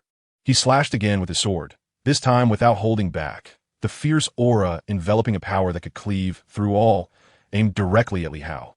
Li Hao gathered strength in his palm, executing the great wilderness capturing heaven palm, a colossal dark hand surging forth. The two forces collided, sending Li Hao flying backward, his chest a gruesome mess. Mu Feng fared somewhat better, retreating only a few steps, his internal energy in disarray. Witnessing this scene, the members of the Iron Wolf Mercenary Corps breathed a collective sigh of relief. This individual was indeed terrifying, yet he was up against Elder Mu Feng. Indeed, how could a mere half-step transformation cultivator dare to challenge Elder Mu Feng in the mid-refining void stage? It was akin to courting death. Although Li Hao was powerful, he lacked any extraordinary constitution. His ability to contend across realms stemmed solely from his profound techniques, the ample resources of the Miao Miao sect, and the guidance of Zhang Biran, which had laid a remarkably strong foundation for him. Yet, he had not yet ascended to the transformation realm. The half-step transformation into God is merely a more powerful version of the nascent soul stage. Thus, the disparity between Li Hao and Mu Feng is indeed one of significant realms. He is not akin to Lu Qingxue, who possesses exceptional talent, currently at the second level of sword intent, endowed with a supreme body and having attained the early stages of transformation into God, making it considerably easier for her to vanquish those at the void refinement stage. Blood continues to flow from Li Hao's mouth, while the sword intent rages within him, rendering him incapable of recovering from his injuries in the short term. Cursed fate! A hint of unwillingness flickers in Li Hao's expression. His strength is still too feeble, and he must become more formidable. Junior brother, allow me to step in. Lu Qingxue approaches slowly, her demeanor icy. Liu Nutz, laboriously rising to return to Zhang Biran's side, beginning to recuperate and mend his wounds. Zhang Biran glances over, nodding gently with a warm expression. You have performed admirably. Should you break through to the transformation into God stage, you will at least stand a chance against him. Li Hao silently nods, fully aware of this truth. Yet he yearns to grow stronger. However, he has already pushed himself to the limits, unable to attain a higher level. Unlike his senior sister, he lacks the enlightenment to find further avenues for improvement. Cultivation method? He practices a top-tier celestial technique. Artifacts? As a physical cultivator, his body serves as the most potent artifact, rendering others unnecessary. Zhang Biran observes him, understanding his thoughts, and softly remarks, if you wish to grow stronger, you require something that defies the heavens and alters fate, allowing your bloodline to undergo a metamorphosis. Although he possesses imperial-level techniques, Li Hao cannot cultivate them. The celestial top tier is his utmost limit. Only through the transformation of his bloodline can his power be augmented. Bloodline transformation? A spark ignites in Li Hao's eyes once more. He has heard that such items exist within the Wanhai secret realm, and he is determined to acquire one. Meanwhile, upon seeing Lu Qingxue approach, Mu Feng's face is filled with derision. Ha ha, what is this world coming to? How do some half-step transformations into God and early-stage transformations into God consider themselves formidable? Mu Feng's expression is rife with disdain. To him, there is no distinction between half-step transformation into God and early-stage transformation into God. They are merely insignificant insects. The members of the Iron Wolf Mercenary Corps also display their scorn. Elder Mu Feng is at the mid-level of void refinement. How dare a mere transformation into God challenge the might of void refinement? Mu Feng raises his long sword once more, a piercing aura emanating from within him. With a single strike, accompanied by an unparalleled force, he unleashes his attack. Lu Qingxue displays indifference, her expression calm as her pale fingers grasp the sword's hilt. With a swift motion, a brilliant white sword light erupts, piercing through layers of void. Puff! Mu Feng's eyes widen in shock, his vision spinning as his head swiftly detaches from his body in midair. In an instant, silence envelopes the world. Chapter 69. The Arrival of a Stronger Opponent. Half-step fusion King Yuan Hai. Is this truly the early stage of transformation in a god? Elder Mu, is he dead? The members of the Iron Wolf Mercenary Corps widen their eyes, their expressions devoid of any disdain or mockery, replaced instead by sheer terror. How could a mid-stage refinement void like Mu Feng be slain by someone merely at the initial stage of divine transformation? Moreover, it was accomplished with a single strike. Lu Qingxue's sword, unadorned yet imbued with extraordinary might, was worlds apart from Li Hao. While Li Hao possessed no extraordinary physique, Lu Qingxue was endowed with a genuine supreme body. Ranked 13th on the 9 provinces physique list, his supreme body, albeit recently awakened and at a nascent stage, already wielded an alarming power. Coupled with his comprehension of sword intent, battling across realms felt as effortless to him as quenching his thirst. Yi Haoran could not suppress the gulp that rose in his throat. This was their esteemed senior sister from the Miao Miao sect. The sheer terror of it all was overwhelming. He felt like a mere pedestrian before her. A practitioner at the initial stage of divine transformation, effortlessly vanquishing one at mid-stage refinement void. And all with a single sword strike. Li Hao could not help but smile wryly. At first, he could hold his ground against Lu Qingxue, but now the chasm between them had widened significantly as she had completely outstripped him. Even Xiao Ming, within Luo Yongchun, couldn't help but feel a profound sense of awe. A prodigy like Lu Qingxue was truly formidable. She was destined to become a top-tier powerhouse in the future. Just as the Iron Wolf Mercenary Corps was engulfed in terror, several potent auras surged forth from the distance, one of which erupted with particular ferocity. The captain and vice-captain had arrived. Salvation was at hand. At last, they had reinforcements. Despite being a mere practitioner at the initial stage of divine transformation, the captain a half-step into integration, and the vice-captain at the pinnacle of refinement void, could not possibly be bested. A sense of relief washed over the members of the Iron Wolf Mercenary Corps. With their captain and vice-captain present, they would surely emerge unscathed. "Where's the one who killed my son?" A thunderous roar echoed, reverberating throughout the land, causing the very earth to tremble. After sending a message, Duan Yu had rushed over at once. As Wang Yuanhai's figure materialized and he beheld the scene before him, a chilling murderous intent enveloped him. He saw both Duan Yu and Mu Feng lying in pools of blood. His son was not only dead, but the mercenary corps had also lost 2 formidable warriors. "Tell me, who did this?" Wang Yuanhai bellowed, his fury shaking the heavens and earth, unleashing a terrifying, oppressive force. Instantly, someone from the Iron Wolf Mercenary Corps stepped forward, pointing at Lu Qingxue and Yi Haoran, declaring, "This wretched beast is the one responsible for the death of our young vice-captain." Elder Mu Feng had intended to apprehend this vile creature, but this foul woman, emerging from nowhere, was the one who brought about his demise. What? 3 individuals had come. Captain Wang Yuanhai, Vice-Captain Zhao Rushishi, and another elder at the late stage of refinement void. Upon hearing this, disbelief washed over their faces. Lu Qingxue was merely at the initial stage of divine transformation. How could she possess the capability to slay Mu Feng? How could Mu Feng, a practitioner at the mid-stage of void refinement, possibly perish? At this moment, despair and helplessness clouded the faces of the Yi family members. The formidable warriors of the Iron Wolf Mercenary Corps had all arrived. What hope remained for them? The Yi family was destined for calamity. Yi Jiu's eyes were bloodshot as he helplessly sank to the ground, his expression forlorn. After Mu Feng's demise, he had intended to flee with the Yi family immediately. But before he could even set in motion, the warriors of the Iron Wolf Mercenary Corps had already arrived, leaving him no time to escape. Wang Yuanhai cast a dark gaze at Lu Qingxue, his eyes filled with a chilling intensity, then glanced at Yi Haoran, before coldly commanding, "Vice Captain Zhao, please apprehend this little beast. Yi Haoran, I want him alive." His voice was laced with barely contained rage. Yi Haoran had slain his beloved son. How could Wang Yuanhai simply execute him? He must ensure Yi Haoran endures every conceivable torment. "Captain, Yi Haoran's father remains within the Yi family." One of the Iron Wolf Mercenary Corps members quickly interjected, pointing towards someone within the Yi family. Wang Yuanhai's gaze shifted to Yi Qian below, a slight smirk curling his lips, his eyes gleaming with bloodlust. "Keep a close watch on him." He then turned his attention back to Lu Qingxue. "You have quite the audacity to meddle in the affairs of the Iron Wolf Mercenary Corps, regardless of who dares to intervene. I shall make them wish for life and death. My mercenary corps is numerous, and you possess an appealing appearance. I'm sure my brothers would be delighted to indulge themselves with you." Upon hearing this, wicked glimmers danced in the eyes of the Iron Wolf Mercenary Corps members. Lu Qingxue remained unflustered, retorting, "You cannot accomplish that." An aura of power began to rise within her, golden light flickering in her eyes, as mysterious runes surfaced upon her fair skin.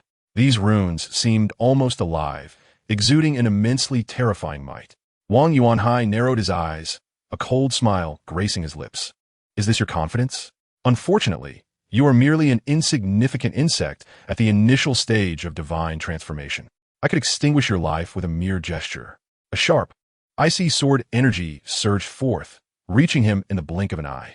As he felt the power contained within the sword intent, Wang Yuanhai's pupils constricted. Despite unleashing his own energy, he could not withstand it. A hand fell from the air, blood gushing forth. Silence. A deathly stillness enveloped the scene. The onlookers were left shuddering at the sight. Was this truly reality? A single strike from an initial stage divine transformation practitioner severing the hand of a half-step integration stage warrior? Lu Qingxue sneered, "Enough boasting. Next time, it will be your head." She surged forward, her figure vanishing in an instant, raising her hand to strike at Wang Yuanhai. In a swift motion, she appeared above Wang Yuanhai, an overwhelming and terrifying power radiating from her. Her physique resonated with thunderous energy, an infinite might coalescing around her. Her supreme form pushed to its utmost limits. The sword intent in her hand ascended to an entirely new level, unleashing an attack that even made Wang Yuanhai's scalp tingle. Damn it! Is this truly merely the initial stage of the transformation realm? Wang Yuanhai roared, brandishing a blood-red long blade with all his might. The ensuing shockwave surged forth, causing the surrounding space to collapse inch by inch. Both combatants retreated, with Wang Yuanhai's arm trembling as a flaw materialized on the crimson blade. Lu Qingxue surged forward once more, her martial spirit soaring. A wild and domineering aura radiated from her as the 8 Desolation sword technique activated, propelling her at an astonishing speed. Wang Yuanhai attempted to defend himself, yet his defenses crumbled in an instant. Blood erupted from his wounds. Disbelief and horror etched across his features. A deep gash, revealing bone, appeared across his chest, and his eyes widened in shock. How could someone at the initial stage of the transformation realm possess such terrifying strength? In just 3 exchanges, he had been defeated. The members of the Iron Wolf Mercenary Corps stood in stunned silence.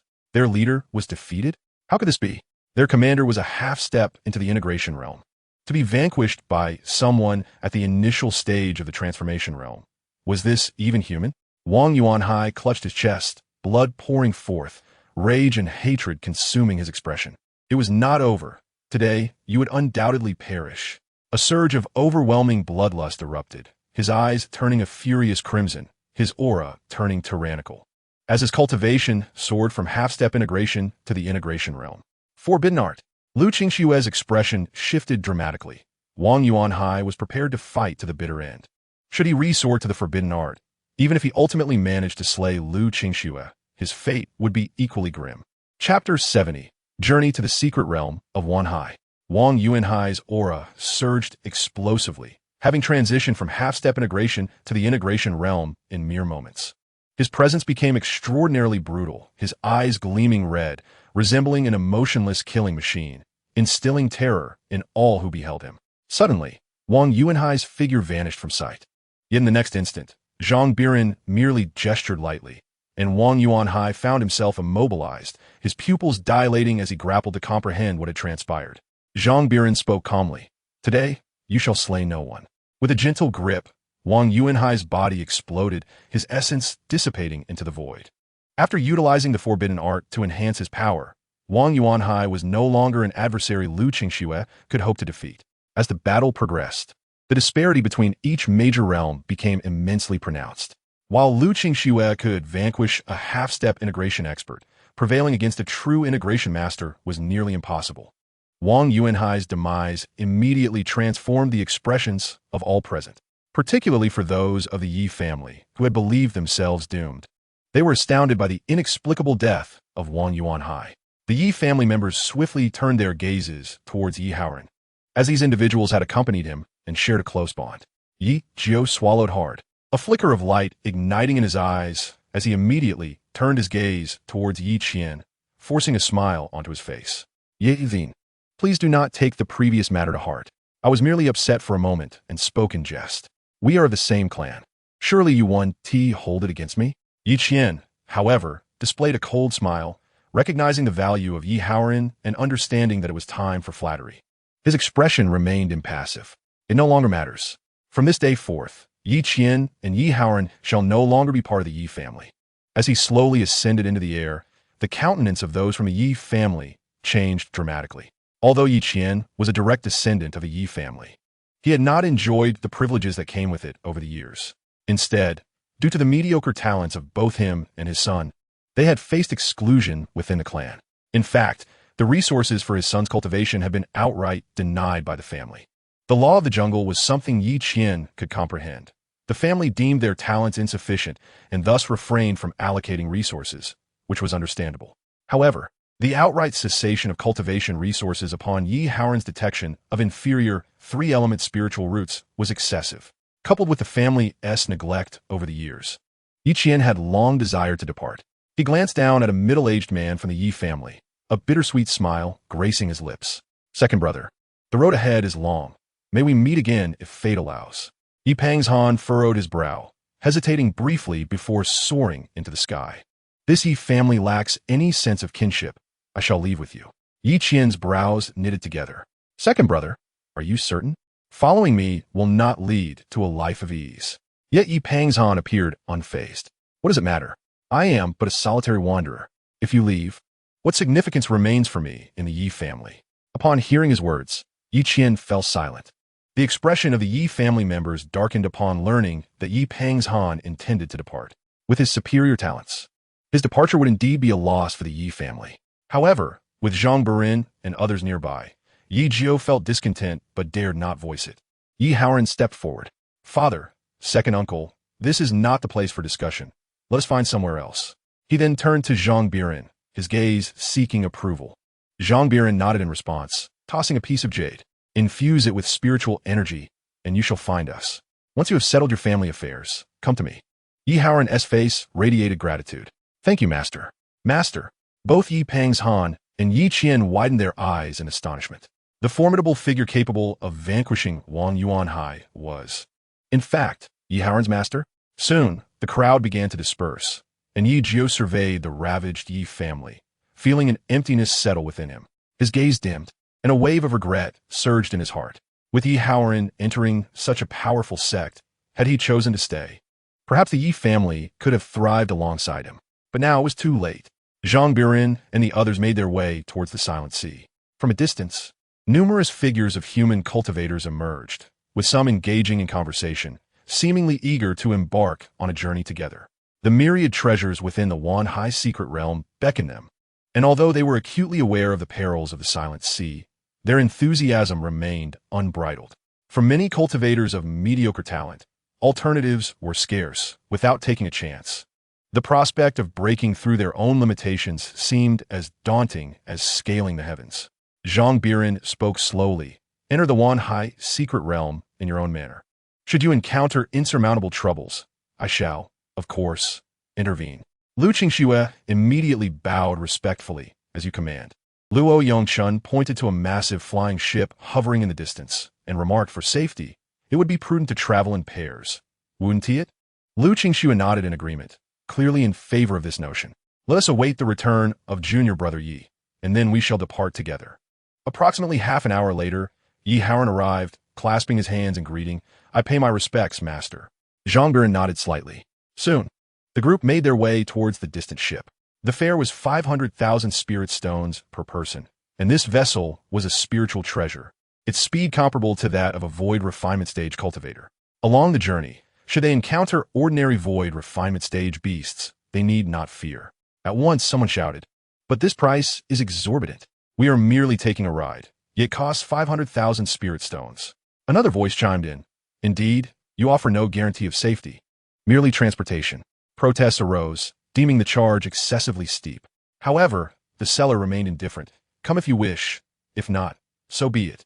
Do you truly believe that entering the One High secret realm is as simple as it sounds? The distance is considerable. And while major demons of the integration stage may not be inclined to slaughter humans, the number of void refinement stage beasts is not insignificant. I see only transformation stage cultivators among you. Should you forego the flying ship, merely reaching halfway would be a remarkable feat. These words plunged many into silence, as the truth of the matter was undeniable. Some independent cultivators gritted their teeth and eventually paid the spirit stones to board the ship. Lu Qingxue and her companions stepped forward, producing 250,000 spirit stones with a flourish. Their generosity immediately drew the attention of many. Yet the extraordinary aura of Lu Qingxue and her group deterred any thoughts of robbery. The ship had a limited capacity, and after waiting 2 to 3 hours, it was filled to capacity, racing towards the depths of the Silent Sea at an impressive speed, eliciting gasps of astonishment from the crowd. As they entered the Silent Sea, the surroundings grew increasingly tranquil. From a high vantage point, one could faintly discern enormous forms moving within the waters. The beasts of the sea dwarfed their terrestrial counterparts and were typically more formidable. Occasionally, one could witness battles unfolding below, as human cultivators met their demise at the jaws of the beast kind. Chapter 71. Terrifying Power, Xuan Meng's Defeat. The Silent Sea, after all, is the domain of the demon race, teeming with a plethora of ferocious beasts. Consequently, every time wandering cultivators attempt to venture into the mystic seas, most meet a grim fate, becoming fodder for the creatures lurking beneath the waves. Fortuitously, I have boarded this flying vessel. Had I ventured to the mystic seas alone, my chances of survival would have been dismally slim. Indeed, during my journey here, I witnessed several companions fall, for the Silent Sea is fraught with peril. This vessel is extraordinary. It seems we shall reach the mystic seas with ease. A sense of elation enveloped the passengers aboard the vessel, their spirits buoyed by the assurance of safety. Some wore expressions of residual fear, grateful for their decision to exchange spirit stones for passage. Otherwise, reaching the mystic seas alive would have been a daunting challenge. The speed of this flying vessel is astonishing. Even those in the void refinement stage would find it difficult to intercept, provided we do not encounter any formidable beings at the integration stage, which typically pose no significant threat. Although the Silent Sea is the stronghold of the demon race, the number of beasts that have attained the integration stage remains relatively scarce. Generally, at that level, they are not inclined to hunt the weaker human race unless compelled by circumstance, much like one would not bother to crush an ant unless truly bored. Suddenly, Lu Qingxue opened his eyes wide and turned to the side, sensing something amiss. In the next moment, a colossal water orb hurtled towards them from the distance, crashing down upon the vessel with tremendous force. A thunderous explosion reverberated through the air as the entire vessel was overturned, spinning several times before the protective wards were breached, rendering it incapable of maintaining its previous velocity. While it could still move, the speed had dwindled to a mere fraction of what it once was. What transpired? Why has the vessel come to a halt? The once jubilant atmosphere dissipated instantly, replaced by expressions of terror on the faces of the passengers. At the forefront of the vessel, a middle-aged man gazed into the distance. His countenance darkened by despair. His misfortunes seemed insurmountable. He had made this journey to the mystic seas at least 10 times. Yet this was the first encounter with a beast of the integration stage. Before them, several massive figures raced towards them with alarming speed. So many humans? A voice laced with mockery resounded as one of the imposing figures, a strikingly handsome young man clad in green robes, spoke with a chilling smile. Qing Miao surveyed the scene, taking in the myriad of panicked and fearful gazes directed at him. "Young master, shall we dispose of them all?" inquired a monstrous creature beside him, resembling a crab with its formidable crimson pincers, towering at about 30 feet in height. An overwhelming aura of dominance emanated from him. A beast of the integration stage. This is the end. The passengers aboard the vessel were gripped by sheer horror. How could they be so unfortunate as to encounter an integration stage being? Moreover, the bloodline pressure exuding from the young man was palpably potent, indicating he belonged to a well-established lineage within the demon race, marking a truly calamitous turn of events. The amalgamated beast of the integration stage must be escorting this young man. Qing Miao cast a glance towards the flying vessel, a glimmer of battle intent flickering in his eyes. "It has been quite some time since I last interacted with the human race. Perhaps I shall propose a game? One among you aboard this vessel, step forth to engage me in combat. Should you emerge victorious, I shall grant you your lives." On the vessel, the most formidable among them were 3 cultivators of the void refinement stage, 2 in the mid-stage, and 1 in the late stage. Upon hearing Qing Miao's challenge, the 3 were instantly elated. Qing Miao's oppressive aura was not overwhelmingly powerful, possessing only the cultivation of the early void refinement stage. Even with his formidable bloodline, defeating him should not pose a significant challenge. Xianmeng, the late-stage void refinement cultivator, stepped forward, first scrutinizing the integrated beast, then turning his gaze to Qing Miao. "My good sir, are your words indeed true?" The previously despondent crowd aboard the vessel felt a wave of relief wash over them at Xianmeng's emergence. A contest between a late-stage and an early-stage cultivator should, by all accounts, result in a decisive victory for the former. They understood that Qing Miao was certainly a prodigy among the demon kin, had he been in the mid-stage. Their confidence might have wavered. However, with Xianmeng being a late-stage cultivator, their chances of success seemed exceedingly high. Many silently encouraged Xianmeng, aware that the fates of all rested upon his shoulders. Qing Miao regarded him with a slight smirk, a hint of disdain evident in his eyes. "Very well." Xianmeng clasped his hands in a gesture of respect. "I beg your pardon." He dared not underestimate his opponent, wielding a pitch-black staff enveloped in flames. A rather formidable weapon. In the next moment, Xianmeng transformed into a blur, hurtling towards Qing Miao with tremendous force. The terrifying power erupted forth. The staff, being a weapon characterized by its weight and ferocity, imbued Xianmeng's strike with an overwhelming sense of violence. As he swung the staff, the very fabric of the air seemed to collapse. This strike contained an unimaginable force, aimed directly at Qing Miao's head. An opportunity. The human crowd aboard the vessel felt a rush of exhilaration at the sight. However, Qing Miao merely raised his gaze slightly, a profound scorn etched upon his face. He lifted his hand and struck back with nothing but his bare fists. Bang! A crisp, melodious sound resonated, as many expected Qing Miao's fist to shatter upon impact. To their astonishment, Xianmeng felt an overwhelming force emanating from the black staff, violently propelling him backward, his internal energy in tumult. How could this be? Xianmeng's eyes widened in disbelief. How could his full-powered strike be thwarted, and by bare hands no less? The humans aboard the vessel stared wide-eyed, their expressions shifting to one of growing dread, an ominous feeling washing over them. Surely not. Could Xianmeng truly be on the brink of defeat? Should he falter? The others would stand no chance against this individual. Regaining his composure, Xianmeng charged once more at Qing Miao, unleashing a torrent of terrifying power, expending all of his strength without holding back any longer. Upon the black iron rod, searing flames coiled like a malevolent specter. A resounding clash echoed, causing the ethereal figure of Qing Miao to momentarily falter. Yet, it was merely a fleeting moment of disturbance. Beyond that, he bore no further injuries. A slight smirk graced Qing Miao's lips as he taunted, "Your attack is rather feeble." He raised his fist, and struck directly at Xianmeng. Though the punch appeared unremarkable, it concealed an unfathomable force within. As it passed, the void itself seemed to collapse, revealing a pitch-black abyss, as if the world could scarcely withstand such terrifying energy.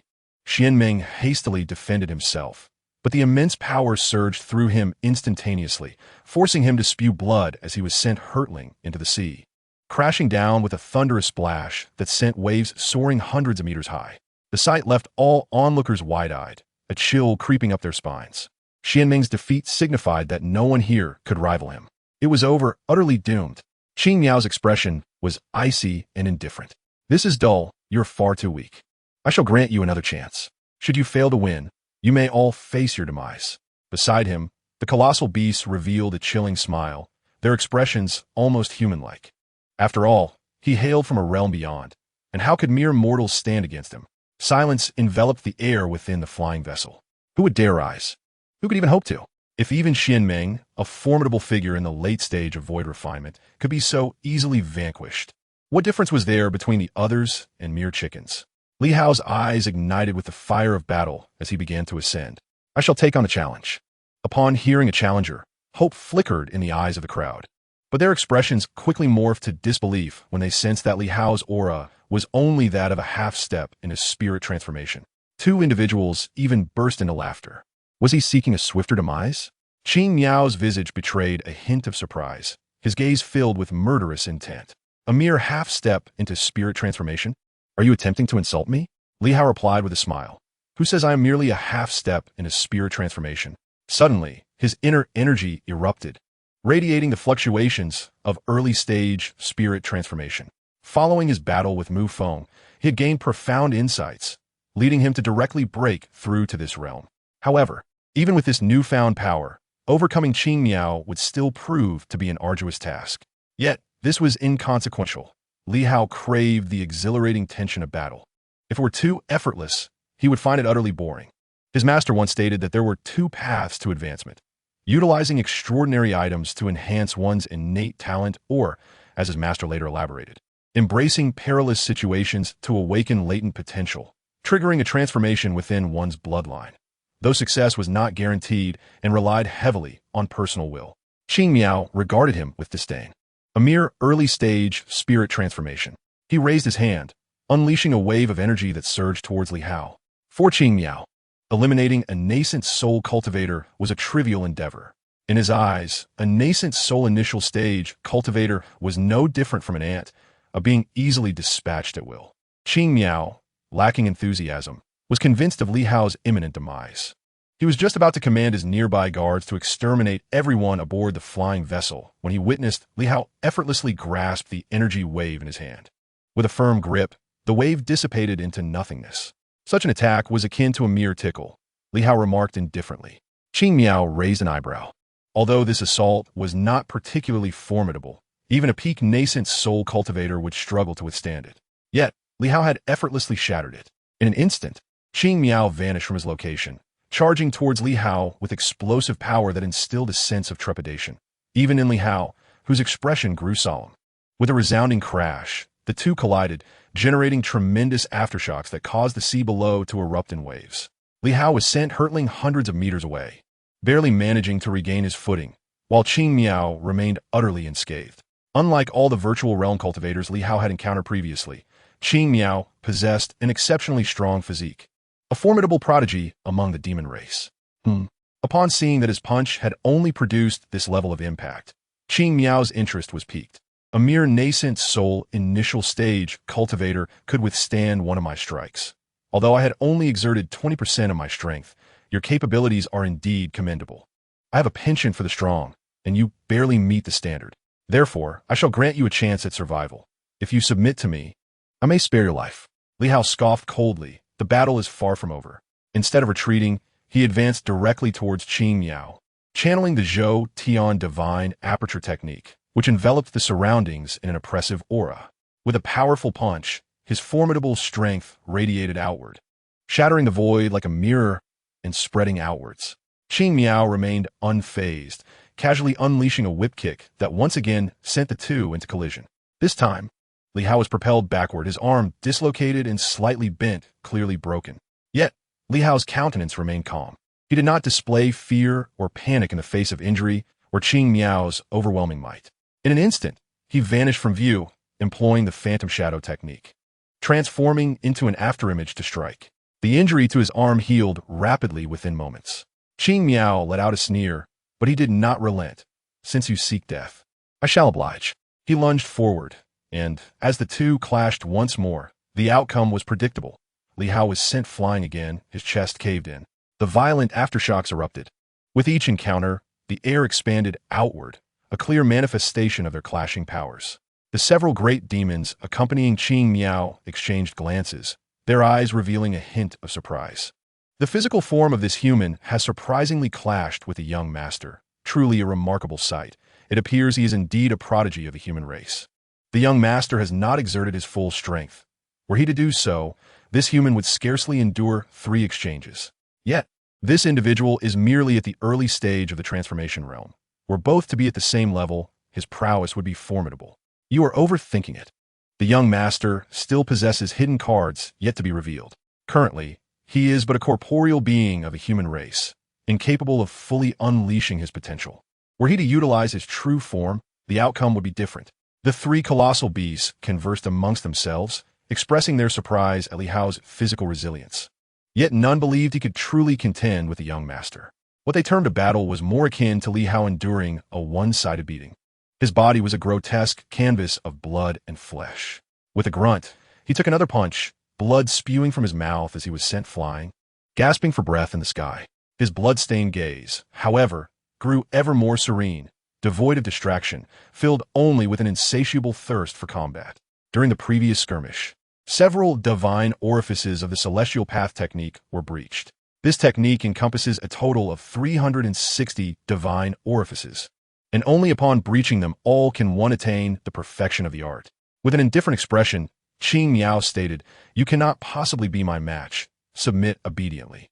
Li Hao offered no reply, vanishing from sight once more to unleash a flurry of punches, his vital energy surging within him, transforming him into a relentless machine of battle.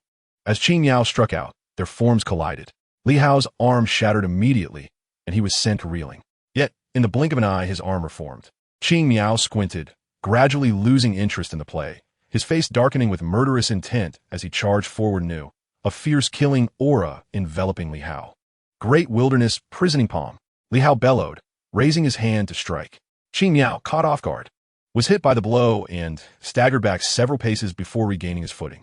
His eyes widened in disbelief, astonished that he had been pushed back by an ant at the early stage of the transformation realm. With a disdainful snort, Qing Miao retaliated with a palm strike. Li Hao was unable to withstand it, blood erupting from his mouth as he plummeted into the ocean below. Towering waves erupted, and the sea gradually calmed, as if Li Hao would remain forever submerged within its depths. Yet, after 2 breaths, Li Hao reemerged, his aura intensifying, radiating a peculiar rhythm. Epiphany.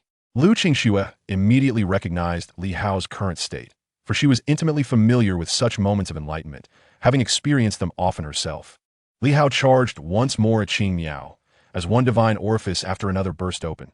Initially, he had breached 93 orifices, but through this fierce battle, he surged to 135. His vital energy became increasingly terrifying, and the surrounding spiritual power rapidly converged towards him. Qing Miao could hardly contain his mirth. Daring to use this young master to hone your skills. What audacity! You seek death. Chapter 73, Enlightenment, the Awakening of Li Hao. The azure mist no longer held back. A terrifying force surged forth, and Li Hao found himself utterly incapable of resistance, once again spewing blood as he plunged into the tranquil sea. This time, Qing Miao did not grant Li Hao a moment's respite. He dove into the ocean, pursuing him relentlessly. For a body cultivator like Li Hao, achieving a kill was indeed a formidable challenge, as his vitality was exceedingly resilient. Among the myriad paths of cultivation, body cultivators possessed the most tenacious lives, particularly in the later stages. The difficulty of slaying a body cultivator of the same realm was nearly insurmountable. Unless surrounded, it was nearly impossible to vanquish a body cultivator within the same cultivation level. Boom! A powerful wave erupted from the sea, a dull roar resonating through the waters, sending shivers down the spines of the human cultivators aboard the flying vessel. Was this truly merely the early stage of the transformation realm? Why did it feel even more formidable than Xuanmeng, who was in the late stage of the void refinement realm? It was not merely a sensation. It was a veritable truth. The ocean resounded with violent explosions, akin to relentless drum beats, causing trepidation in the hearts of those present, their palms clammy with sweat, expressions taut with anxiety. Li Hao's fate was intrinsically linked to their lives. If he were to fall, it would spell doom for them all. Suddenly, the waves surged again, and Qing Miao's figure shot forth, soaring into the sky, a trickle of blood seeping from his mouth, his eyes reflecting disbelief. Li Hao's silhouette emerged, his blood washed clean by the sea, yet fresh blood continued to flow from his wounds. He gasped for air, his skin ablaze, a fiery crimson hue enveloping him. With 180 acupoints opened, a small circulatory cycle formed, and his physical form underwent a tremendous transformation. His previously sunken chest expanded, restoring to its former state with every breath. Simultaneously, every fiber of his being trembled, a powerful bloodline, aura manifesting. Return ancestry. Qing Miao narrowed his eyes. Perceiving Li Hao's condition, among humanity, it was termed potential activation, yet in the demon clan, it was known as bloodline return to ancestry. This was because, in the land of Zhuzhou, humanity had descended from several potent tribes eons ago. Every human bore a trace of exalted blood. However, for the majority, their bloodlines lay dormant or subdued, only awakening under special circumstances. Li Hao's gaze flickered as he meticulously sensed everything within him. His body resonated with thunderous vigor, his blood akin to bubbling magma, exuding a fervent, violent aura. Qing Miao's expression grew increasingly grave. It was indeed the bloodline of the fire god. Many humans might be unaware of their history, but he was acutely informed. The fire god was among the top 5 terrifying powerhouses of ancient times. Flame patterns emerged upon Li Hao's skin, a terrifyingly high temperature radiating from him, as if he had transformed into a sun, emanating an appalling wave of energy. His physical prowess had increased nearly threefold compared to before, encompassing significant enhancements in both recovery and speed. Threefold. This was indeed a terrifying augmentation. Li Hao's lips curled into a subtle smile. Was this the manifestation of his latent potential amidst the life and death crisis? Just moments ago, Qing Miao had relentlessly pursued him, and Li Hao felt as though he were on the brink of death. After a series of relentless assaults, his physical form was nearly shattered. Yet at the crucial moment, he sensed an extraordinary force surging from the depths of his bloodline. Come again, Qing Miao sneered, his battle intent soaring as he transformed into a fleeting shadow, charging forth. The two clashed, and a thunderous explosion reverberated through the air. The divine channels within Li Hao surged forth, unleashing a ferocious power that emerged in waves.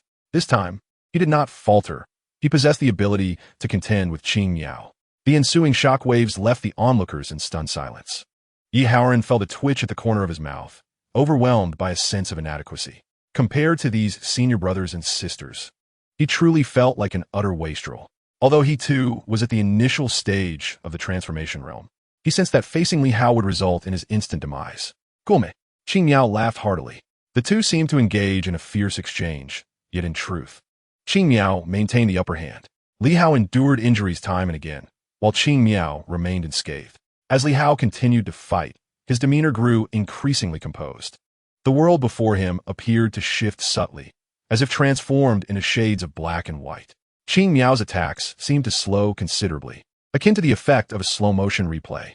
However, Li Hao remained oblivious to this change. His sole focus was on the battle and the imperative to defeat Qing Miao. Bang! With a powerful punch, several of Qing Miao's teeth were dislodged, and he staggered back, a look of astonishment on his face. Immediately following, Li Hao's fists rained down like a tempest. Qing Miao attempted to both attack and defend, yet he could distinctly sense a shift. Li Hao's strikes were now far more cunning, while his own attacks were easily evaded. In the distance, the lead demon's expression grew grave. This human was extraordinary. He had comprehended the pinnacle of martial arts, the domain. Domain? A nearby beast inquired with curiosity. The large demon, resembling a crab, pondered for a moment before responding. Martial arts is an ancient term. In those times, people sought ultimate martial prowess, and the domain refers to the unique abilities that arise from such mastery. akin to sword intent. It can also be termed as momentum, representing a leap in one's mental acuity. Several of the other demons appeared bewildered, evidently struggling to grasp the concept. The crab demon shook his head, seemingly disinterested in further discourse with those he deemed simple-minded. In truth, he himself did not fully comprehend these notions. He merely appreciated human culture and had therefore delved into these topics. Meanwhile, Li Hao was enraptured by this state. He felt as though everything in the world had become transparent. The flow of energy and Qing Miao's diminished attacks were laid bare before him. Bang! Another resounding impact echoed, causing Qing Miao to retreat several steps, his injuries now significantly aggravated, no longer exhibiting the ease and composure he had once possessed. Qing Miao's lips curled into a subtle smile, his fighting spirit surging ever higher. Quite intriguing. Once more. He bellowed, poised to launch another assault. Yet Li Hao suddenly rolled his eyes back and collapsed, succumbing to unconsciousness. Having exhausted his potential, his physical form had reached its limits, rendering him incapable of sustaining the battle any longer. The figure of Lu Qingxue materialized, and she spoke calmly. "If you wish to continue, I can accompany you."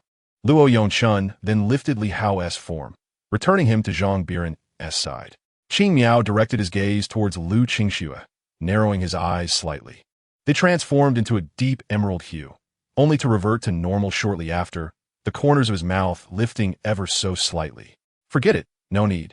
The sensitivity of the demon race's senses was acute, and from Lu Qingxue, he discerned a formidable aura that instilled a sense of threat within him.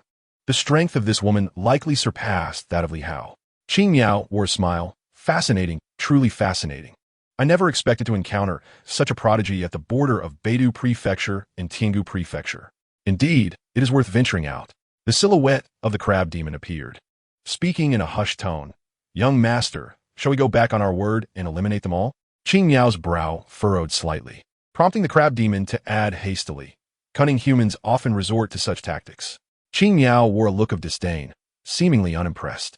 He turned to Lu Qingxue and remarked, "You intend to venture into the Wan High Secret Realm as well, correct? I hope we shall cross paths again." Chapter 74, Arrival. Zhang Biran observed the departing figure of Qing Miao, then gazed into the void with a hint of intrigue. A descendant of the Dragon Clan? How fascinating. The humans aboard the flying vessel were elated, their spirits soaring. "We have been saved. Remarkable. We shall not perish." Many hurried to express their gratitude to Lu Qingxue and Li Hao, even though Li Hao had already succumbed to unconsciousness. Xianmeng, who had been feigning death in the sea, emerged with an awkward smile on his face. As a cultivator in the late stage of void refinement, he felt a tad embarrassed to have been so easily defeated by Qing Miao. Fortunately, few noticed him. Their attention was fixated on Lu Qingxue and her companions. After Qing Miao had distanced himself, he paused and quietly inquired, "Is what you said truly the case?" A stooped figure materialized, his expression grave. "There is absolutely no error. Among those individuals, one is a saint." A saint. The several great demons accompanying Qing Miao were nearly paralyzed with fear upon hearing the elder's proclamation. They were all too aware of the immense power wielded by a saint, a being far beyond the emperor realm. Qing Miao's lips curved into a slight smile. "Very well, I understand. How amusing. This is certainly far more entertaining than the clan grounds." Meanwhile, Zhang Biran raised his hand, and a rich vitality began to coalesce within Li Hao's body, mending both his physical form and spirit. Li Hao gradually regained consciousness, his fingers trembling slightly, indicating the signs of awakening. Zhang Biran wore a faint smile, feeling quite pleased with Li Hao. This battle had unexpectedly awakened his bloodline and allowed him to cultivate the Zhou Tian divine secrets to the lesser Zhou Tian stage. Li Hao's strength had indeed experienced a remarkable transformation. Although his realm had merely ascended from the half-step transformation stage to the transformation stage, his overall power had undergone a revolutionary change. Even though Li Hao might not yet be capable of defeating Lu Qingxue, he certainly possessed the qualifications to engage her in battle. Zhang Biran closed his eyes, refraining from further words, while the human race aboard the flying vessel approached Li Hao, their faces filled with gratitude. Lu Qingxue glanced at the severely injured Xianmeng and calmly spoke. "Please expedite the repairs of the flying vessel." Xianmeng nodded in acknowledgement, not daring to refuse. He had thought he was doomed today. Qing Miao's 2 punches had nearly claimed his life, plunging his heart into utter despair. Xianmeng had even hidden beneath the sea, feigning death, which illustrated just how demoralized he had become. This incident left Xianming with immense trepidation, realizing that such ventures could no longer continue. If he were to encounter a fusion stage cultivator on a day of ill fortune, it would spell certain death. Although the profits from this business were substantial, the associated risks were equally severe, with the potential for fatal outcomes looming in the shadows. Fortunately, with Li Hao and his companions, along with the promise kept by the prodigy of the demon race, they had all managed to survive. Fearing further unforeseen events, Xianming hastened the repairs to the flying vessel's formation, disregarding any costs in his urgency. In less than half a stick of incense, time, the vessel was fully restored, transforming into a streak of light that vanished as it sped towards the Wanhai secret realm. As they drew closer to the Wanhai secret realm, the distant radiance became increasingly visible, revealing a series of palaces standing majestically above the tranquil sea. Yi Haoran gazed ahead in astonishment, his mouth agape. He had initially believed that the Wanhai secret realm was merely a small location or a modest entrance. Yet he was taken aback by its vastness. A rough estimate suggested that the Wanhai secret realm spanned nearly 1,000 miles, a fact particularly striking against the backdrop of the serene sea. In front of the Wanhai secret realm, a multitude of people and demons gathered, numbering close to 50,000, encompassing a range of strengths. Among the human cultivators, there were even a few fortunate Yuanying stage practitioners who were anxiously surveying their surroundings. Utterly awestruck, Zhang Biran and his companions received little attention amidst the throng. At the forefront of the Wanhai secret realm stood 4 individuals, accompanied by their guardians. These figures hailed from the pinnacle of powers in the Beidou prefecture, specifically from Tianyin Pavilion, Jiuxiao sect, Xinxiao sect, and Xinxin cult. The 4 most formidable forces in the region, each bolstered by sovereign-level experts. Not far away, within the demon camp, 3 men and 1 woman stood at the helm. The human race embodies the essence of the path, drawing all beings in the 9 provinces to resemble them, while the demon race cannot alter their inherent forms. Many among them strive to enhance their prestige by transforming into human-like appearances. Even in the depths of the endless sea, the dragons upon Divine Might Island conform to this trend. Moreover, the royal families within the demon realm also exhibit human characteristics. The figure of Qing Miao approached gradually, casting a cold glance at several demon prodigies, and spoke in a frigid tone, "Step aside." A pale-faced youth glared back, his eyes filled with a chilling intent. "Who dares to speak to me in such a manner?" In an instant, the youth's figure plummeted into the depths of the ocean, causing ripples that echoed ominously, as an overwhelming presence emanated from Qing Miao. The pale youth's guardian promptly stepped forward, stooped in posture, with silver scales adorning his face. Recognizing Qing Miao's identity, he hurriedly bowed, saying, "My lord, my young master was unaware of your esteemed status. Please forgive us." He knelt before Qing Miao, his demeanor fraught with terror. Qing Miao merely replied coldly, "Step aside." "Yes, yes, yes." The elder quickly sidestepped, and the other demon race members, witnessing this exchange, were filled with dread, fully aware of the elder's identity, a late-stage tribulation survivor from the Silent Sea's mysterious fish clan, who would address Qing Miao as my lord. Among the human race, many turned to witness the scene, their expressions grave, despite Qing Miao's cultivation being merely at the late stage of the void refinement. The fact that a late-stage tribulation survivor would refer to him as my lord underscored the terrifying nature of his identity. A formidable challenge had emerged. At that moment, Li Hao began to regain consciousness, his vitality surging as his previously weakened form rapidly restored itself.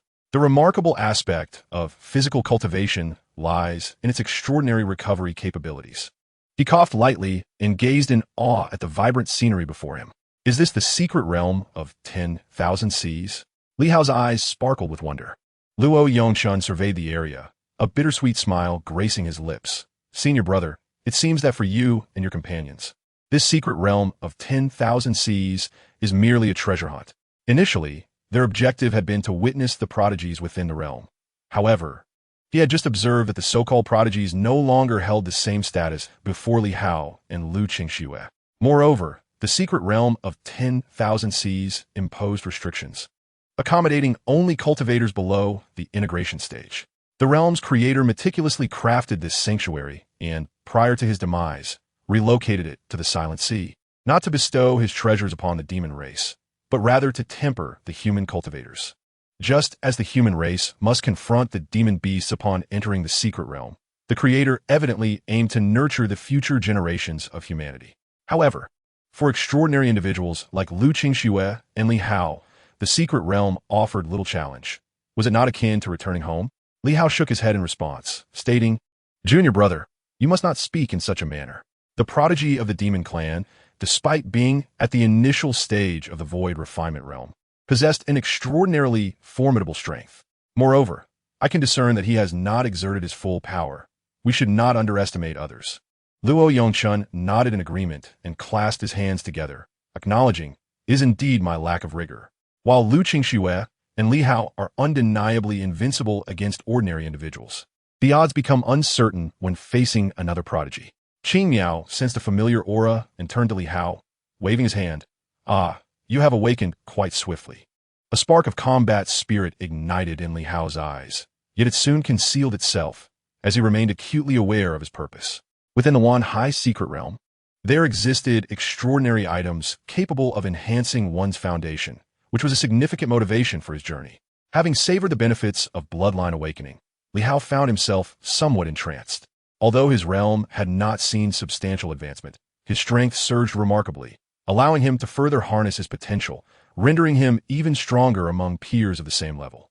Li Hao spoke calmly. "Once the Wan High secret realm concludes, let us have our match." Qing Miao's lips curled slightly upwards, agreed. Among the demon clan, many gazed at Li Hao with wide eyes, wondering who this individual was that could contend with such a prominent figure. Among the demons present, numerous strong beings were aware of Qing Miao's identity. To find a human capable of rivaling him was indeed a formidable revelation. Suddenly, a faint tremor resonated, and at the entrance of the Wan High secret realm, runes began to illuminate gradually, pulsating rhythmically. The Wan High secret realm was now open. Some individuals focused intently, rushing towards the entrance without a moment's hesitation. Following suit, countless others surged forward, fearing they might be outpaced. Observing the fervor of the crowd, a sneer erupted. "The Wan High secret realm does not reward those who merely rush in. Are you all so eager to meet your demise?" The Wan High secret realm is an expansive paradise, rich with treasures, yet is also home to numerous powerful puppets that lie in wait. This realm, a sanctuary of fortune, simultaneously functions as a colossal furnace. When puppets are damaged, they are absorbed and refined by the furnace, only to re-emerge after several decades. Thus, the periodic openings of the Wan High secret realm are explained. Within the Wan High secret realm, the landscape mirrors that of the terrestrial world, featuring majestic mountains, flowing waters, and an abundance of spiritual energy. It is rumored that a dragon vein and 3 exceptional spiritual veins lie buried within, contributing to the realm's unparalleled spiritual richness, allowing various heavenly materials and earthly treasures to flourish. Furthermore, the wealth left behind by the master of the Wan High secret realm comprises countless invaluable treasures. Previously, sovereign-level powers sought to seize these spiritual veins and treasures. However, the secret realm has established prohibitions such that should a strong individual intrude, the realm would self-destruct.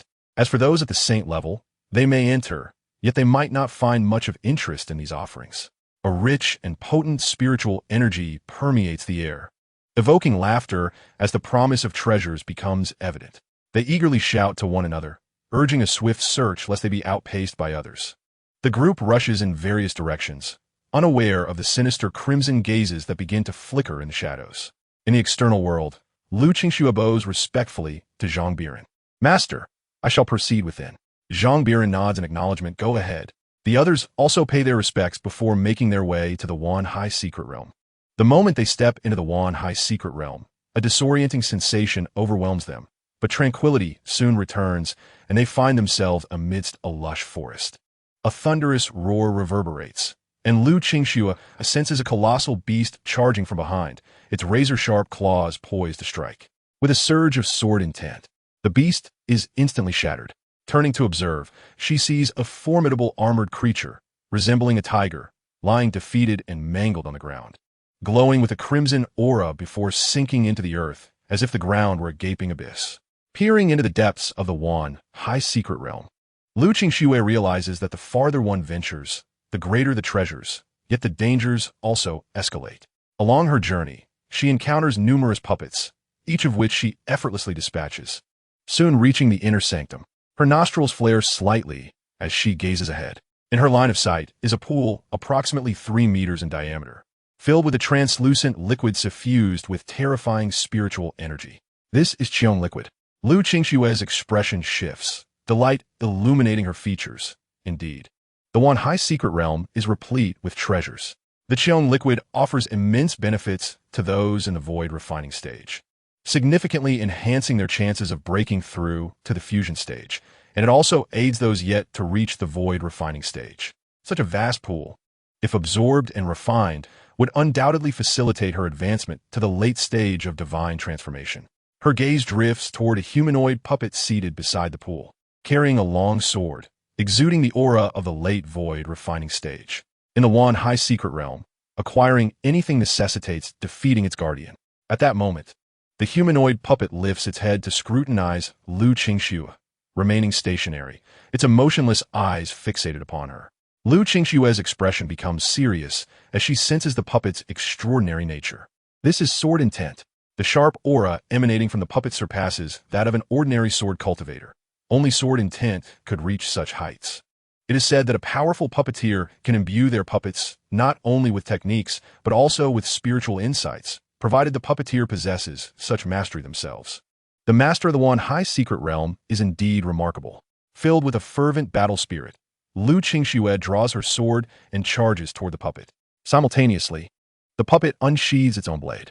In an instant, both figures vanish from sight, and a golden light ignites in Lu Qingshue's eyes as her aura surges dramatically. The collision was silent. The contest between the sword and knife cultivators was not earth-shattering. Two figures darted past each other, backs turned. Moments later, the humanoid puppet shattered into pieces, consumed by the earth. Lu Qingshue's attire at her abdomen tore open, revealing her fair skin. She inhaled deeply and waved her hand, changing into a new outfit. Subsequently, she made her way towards the Qiongya pool. But wait, at that moment, a thunderous roar erupted from afar, and several figures sped towards her. As the lightning dissipated, 5 figures emerged. Each bore a token of the Divine Thunder Sect, disciples from the transcendent forces of Beidou Prefecture. Chapter 76. A maid? Let us have a contest. The leading youth gazed at the Qiongya, greed flashing in his eyes. This is indeed the Qiongya. The Qiongya holds immense benefits for breaking through to the integration stage and can cleanse the physical body. It is a rare treasure. Yang Xiao turned his gaze towards Lu Qingxue, his eyes glimmering with fervor. The Qiongya and a woman, both are so exquisitely perfect. Lu Qingxue spoke coldly. I discovered it first. You should leave. Impudent. Do you know how to address young Master Yang? Do you even know who he is? A sycophant by Yang Zhao's side immediately reprimanded her coldly. Rare treasures belong to those with the strength to claim them. Since the Qiongya has no guardian, it rightfully belongs to the strongest. I advise you to depart quietly before you seek your own demise. One after another, the 4 spoke, eager to leave a good impression on Yang Xiao, the young master of the Divine Mist sect. As one of the 4 premier forces in Beidou Prefecture, the Divine Mist sect boasts a ruler-level powerhouse. Cultivating a favorable relationship with Yang Xiao would undoubtedly yield future benefits. Yang Xiao waved his hand, signaling them to silence, and they promptly complied. He then regarded Lu Qingxue with a gaze filled with fervor. Clad in white, she resembled a celestial being.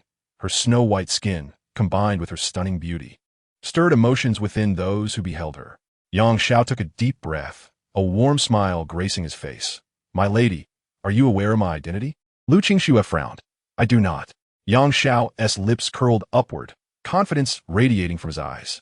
The pressure emanating from Lu Qingxue was not formidable. She possessed only the cultivation of the god transformation stage. Such a person, upon hearing of his lineage, would likely be eager to embrace him. I am the young master of the Divine Mist sect in Beidou Prefecture, destined to become the sect leader and among the most powerful cultivators of the younger generation. At the peak of the void refinement stage, merely 25 years old, Yang Xiao spoke with a smile, his demeanor tinged with arrogance, looking down at Lu Qingxue, hoping to see awe and excitement reflected in her gaze. Previous encounters with women, including those from the sect, had been akin. Each time they beheld him, they seemed eager to throw themselves at him. However, after Yang Xiao concluded his self-introduction, he noticed that Lu Qingxue exhibited no discernible reaction, maintaining her indifferent demeanor, which prompted a slight furrow of his brow. What is amiss? Why such a lack of response? Could it be a facade of modesty? Yang Xiao scoffed softly, indeed. No matter how exquisite a woman may be, she ultimately cannot resist my allure.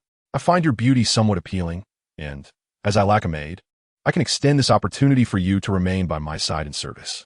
Moreover, this precious elixir is beyond your grasp. However, I shall reward you with something else of value. With an air of arrogance, Yang Xiao exuded unparalleled confidence, yet his demeanor left Lu Qingxue utterly speechless. Is he a fool? Or perhaps overly sheltered, lacking a clear understanding of himself? It was evident to Lu Qingxue that Yang Xiao belonged to that category of individuals who had traversed life too smoothly, never encountering adversity. Since young Master Yang has granted you an opportunity, why do you not hasten to accept? Remarked those accompanying Yang Xiao, their dissatisfaction palpable at Lu Qingxue's indifference. Lu Qingxue's gaze was laced with mockery. You believe you are worthy of my service? Yang Zhao's brow furrowed further, a hint of malice creeping into his expression. Do not be ungrateful. Countless women aspire to be by my side. To serve me would be a tremendous boon for you and your family. I perceive you are merely at the initial stage of the transformation. Yet if you accompany me, I can elevate you to the void refinement stage within 20 years. Yang Xiao made his final promise, genuinely intrigued by Lu Qingxue, whose icy demeanor exuded a divine aura. Unlike other women he had encountered, who were invariably compliant and eager to please, this was the first time he met someone so unperturbed upon hearing his name. Lu Qingxue replied coldly, I have stated that you lack the qualifications to be my master. Now be gone. What audacity, daring to speak thus to young Master Yang. Are you courting death? One of Yang Zhao's sycophants dutifully interjected with indignation. Yang Zhao's expression gradually turned frigid as he fixed a malevolent gaze upon Lu Qingxue. After a prolonged silence, he smirked slightly and proposed, Let us engage in a contest. Since you claim I am unworthy of being your master, should you lose, you shall serve as my maid. He donned a benevolent smile, convinced of his own charm. Rest assured, I shall not overwhelm you. After all, you are merely at the initial stage of transformation, and I will only exert 10% of my strength. Yang Xiao believed it necessary for Lu Qingxue to witness the chasm between them. Once she comprehended his might, perhaps she would realize the absurdity of her prior indifference. In Yang Zhao's estimation, Lu Qingxue likely hailed from a remote locale, utterly unaware of the illustrious history of the Divine Sky sect and his own prowess, which explained her blatant disregard. The four individuals beside Yang Xiao regarded Lu Qingxue with disdain. After all, Yang Xiao was a top genius of the Divine Sky sect, immensely powerful, possessing the imperial body, with exceptional talent and comprehension. It was inconceivable that Lu Qingxue could possibly defeat him. Was it not sheer bullying for young Master Yang to compete with someone at the initial stage of transformation? They felt that Lu Qingxue was somewhat oblivious to her own limitations. To be chosen as Yang Zhao's attendant was a matter of great honor. If Lu Qingxue had family backing her, it could elevate her status tremendously. Who would dare provoke her in the future? Lu Qingxue, slightly exasperated by the foolishness around her, replied casually, Fine. Yang Xiao smirked slightly. In that case, I shall allow you to make the first move, so it won't be said that I am bullying you. Nodding, Lu Qingxue's figure vanished instantaneously, transforming into a fleeting shadow as she charged towards Yang Xiao. With a single palm strike, a terrifying force surged forth. Yang Zhao's pupils constricted.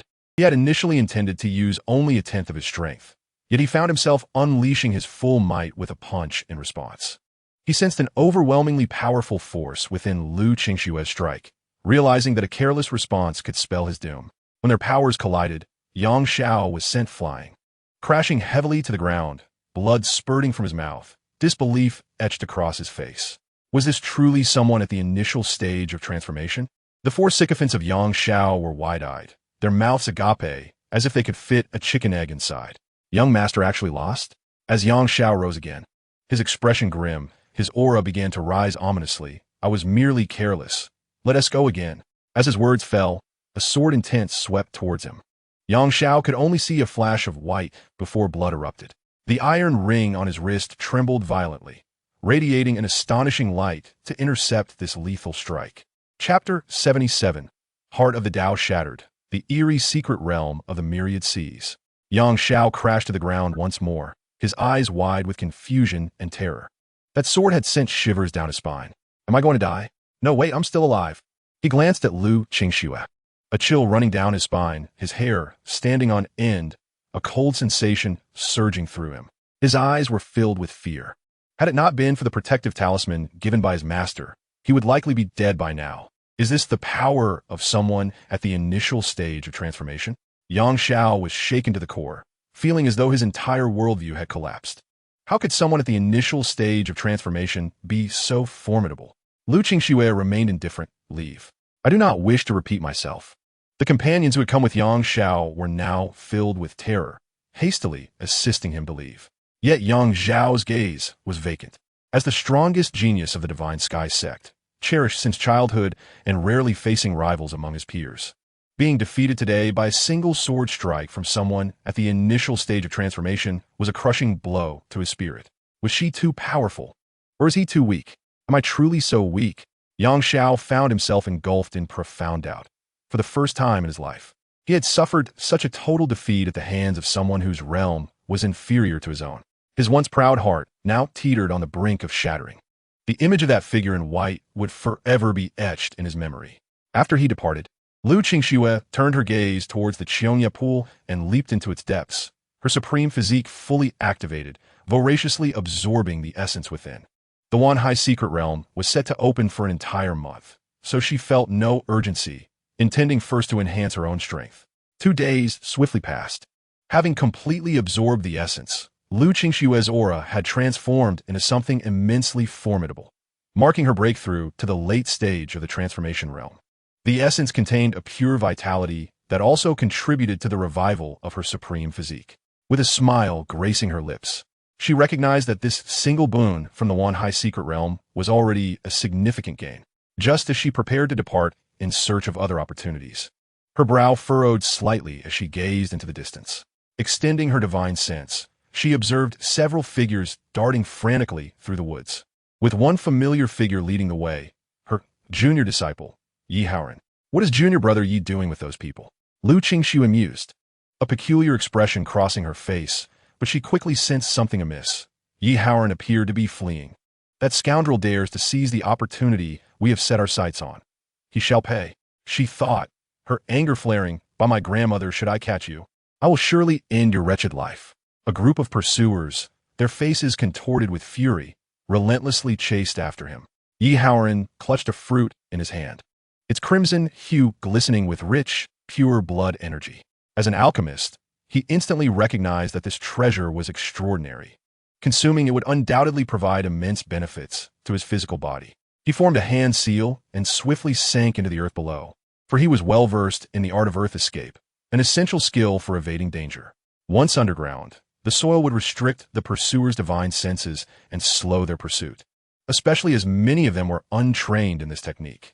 Just as he anticipated, the speed of his pursuers noticeably diminished once he burrowed underground, and if this continued, he would soon be able to shake them off. However, it was not long before Yi Haoran sensed something was off.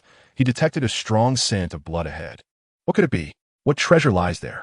With his brow slightly furrowed, he resolved to investigate. Upon reaching the source of the overwhelming blood energy, he was momentarily taken aback. Before him lay a cavern approximately 20 meters in diameter, filled with numerous corpses and a red array pulsating ominously on the ground. Yi Haoran's pupils constricted, his expression grave. Many of the bodies still bore a faint warmth, clearly having met their demise not long ago, and he recognized some of the faces among them. These are the cultivators who entered the Wanhai secret realm. How could their corpses end up here? Yi Haoran's expression changed drastically, a chill creeping down his spine as he beheld the gathering of these bodies, coupled with the corpse-devouring formation, which birthed a multitude of ominous thoughts. This Wanhai secret realm is indeed peculiar. Suddenly, the formation began to operate with urgency, seemingly sensing an intruder. Yi Haoran invoked the earth escape technique to depart, feeling the urgency to leave without delay.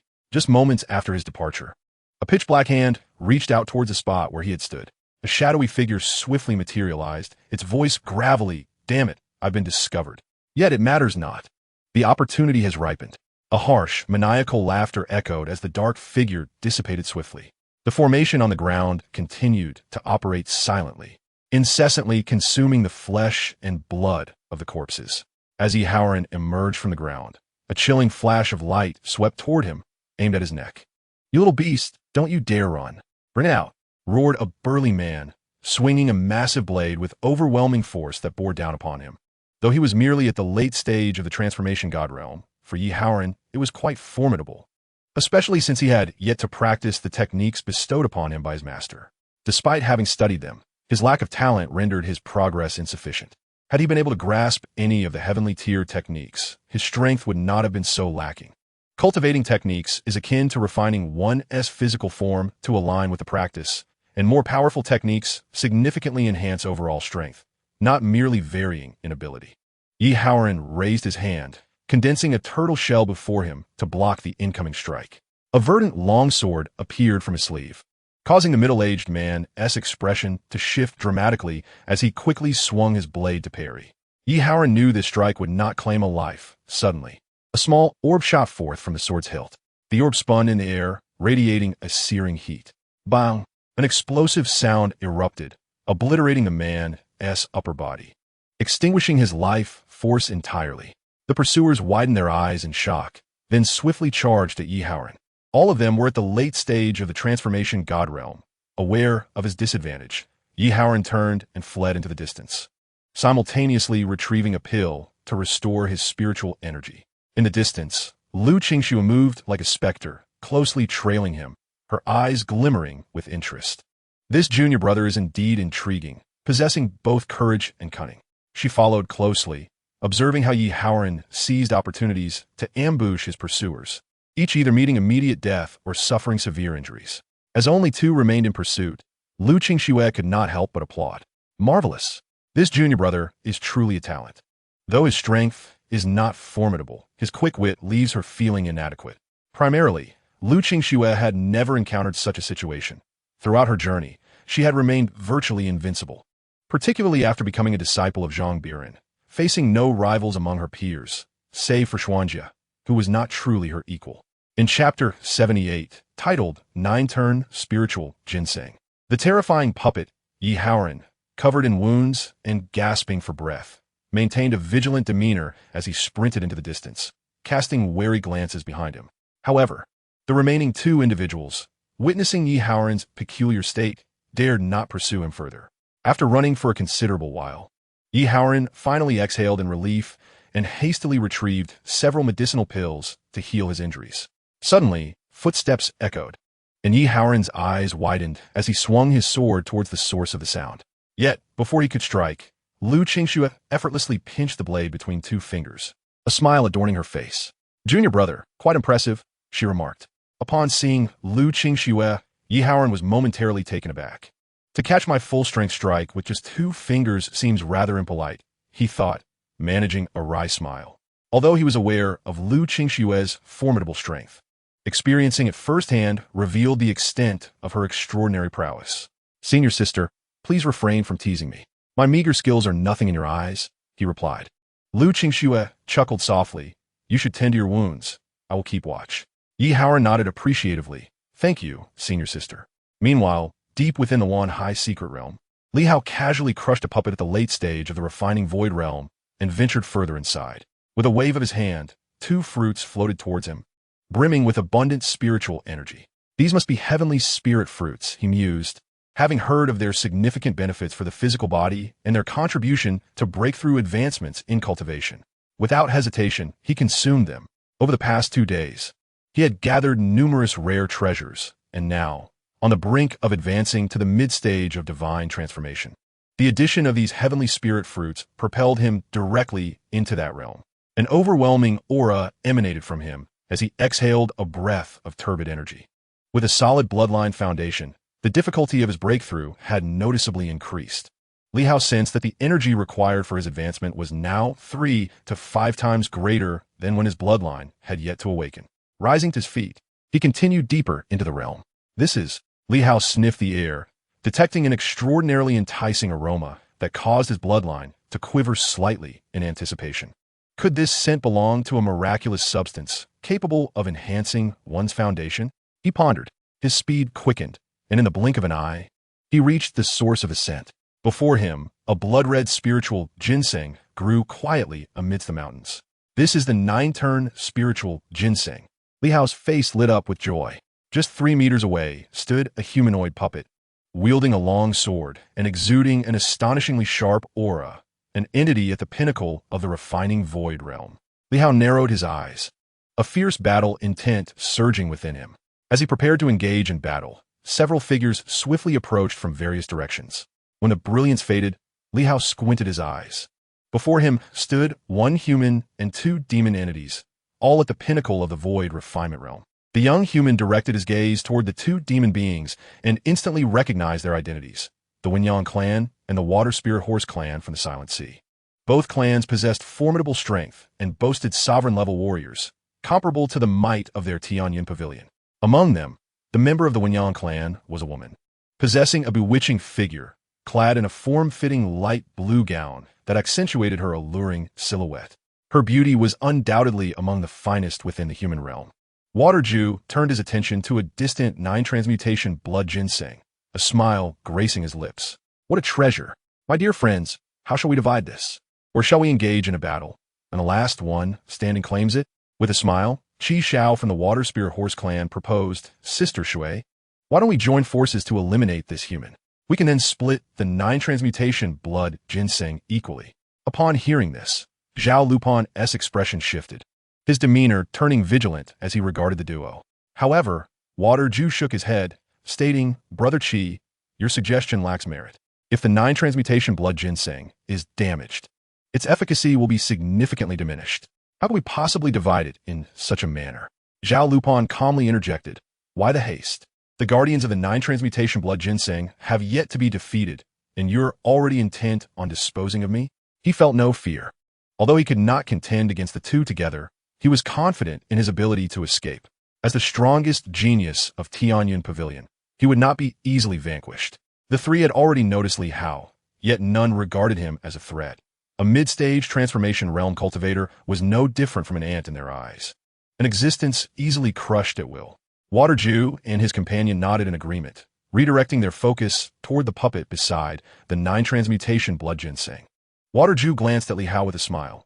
Young man, you should leave. Li Hao said nothing, merely casting a teasing look at the 3 before stepping back a few paces. His demeanor clearly indicated a reluctance to depart. Qi Xiao snorted coldly, but chose to disregard the insignificant ant. Li Hao remained unperturbed.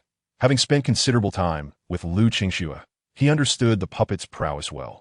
It was undoubtedly a formidable entity capable of wielding sword intent. Defeating it would not be an easy task. Qi Xiao, maintaining his composure, suggested, let us first eliminate this puppet. The others nodded in agreement, expressing no objections. In the next moment, the trio charged towards the puppet. The puppet seemed to sense their intent, suddenly opening its eyes wide, drawing its sword with a swift and fierce motion. In the blink of an eye, the puppet was upon them. Puff! Blood erupted forth as Qi Xiao suddenly spewed crimson from his chest, his pupils constricting in sheer horror. The puppet was astonishingly powerful. Before he could even react, a flash of sword light surged forth, aimed directly at his neck with blinding speed. The 3 of them were merely at the pinnacle of the void refinement stage, and, as prodigies, they typically held no fear even when faced with those at the half-step integration stage. They had initially dismissed this puppet entirely, never anticipating its overwhelming strength. A crack appeared in Qi Xiao's chest, and a beam of light enveloped him, prompting his instinct to flee. Yet, a strange aura descended upon him, locking him in place. The fluctuations of space were immediately suppressed, the source of this power emanating from the depths of the 10,000 Seas secret realm. As the long sword swept through the air, a head was sent soaring. Shui Ling's pupils constricted in disbelief. How could this be? Qi Xiao was dead? Her body was engulfed in a chill, and without a second thought, she crouched away. Zhao Lupan also sensed the formidable strength of the puppet, which seemed terrifyingly powerful, and neither of them harbored any desire to linger in battle. The sword-wielding puppet advanced towards Zhao Lupan with incredible speed. However, Zhao Lupan was on high alert. He reacted swiftly, raising his hand to strike with a golden palm that repelled the puppet, causing him to vanish like a fleeting shadow. Shueju, on the other hand, had little in terms of tactics. As a member of the demon race, her greatest asset was her physical prowess. Although every demon possessed their own innate skills, the One Yao clan was particularly unique, lacking offensive capabilities. In a state of terror, Shueju glanced at Li Hao, then hurriedly made her way towards him. She had no other recourse. She was no match for the puppet. Although entrusting her fate to Li Hao, who was at the mid-stage of transformation, seemed utterly absurd. She had no alternatives. But wait. Shuaiju's pupils widened as she scrutinized Li Hao's appearance, suddenly recalling who he was. Wasn't he the human who had greeted that esteemed individual outside the outer sea secret realm? Her speed intensified, and she hastily called out, "Fellow cultivator, save me. I possess a method to strengthen your foundation and elevate your power." Li Hao had initially intended to bypass her, waiting for her demise before acting. But upon hearing her words, a spark of interest ignited in his eyes. In the next moment, a terrifying force radiated from within him, and his figure vanished from sight, his fist descending with tremendous force.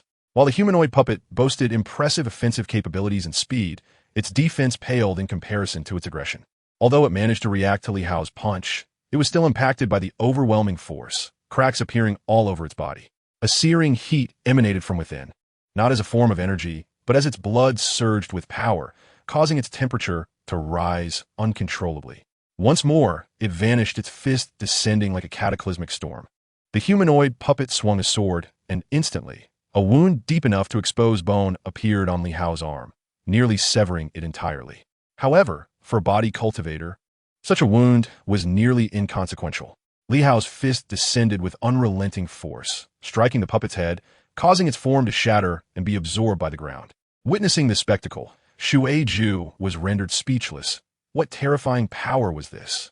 Could it truly be merely the cultivation of a mid-stage transformation realm? Li Hao waved his hand, first stowing away the 9-turn blood ginseng, then casting a cold glance at Shuaiju. "Speak, what is your method for enhancing your foundation?" Regaining her composure, Shuaiju gazed at Li Hao with a hint of fervor. After clearing her throat, she curiously inquired, "Are you not aware of the Wenyao clan?" Wenyao. Li Hao's brow furrowed slightly as he shook his head, indicating his unfamiliarity with this clan.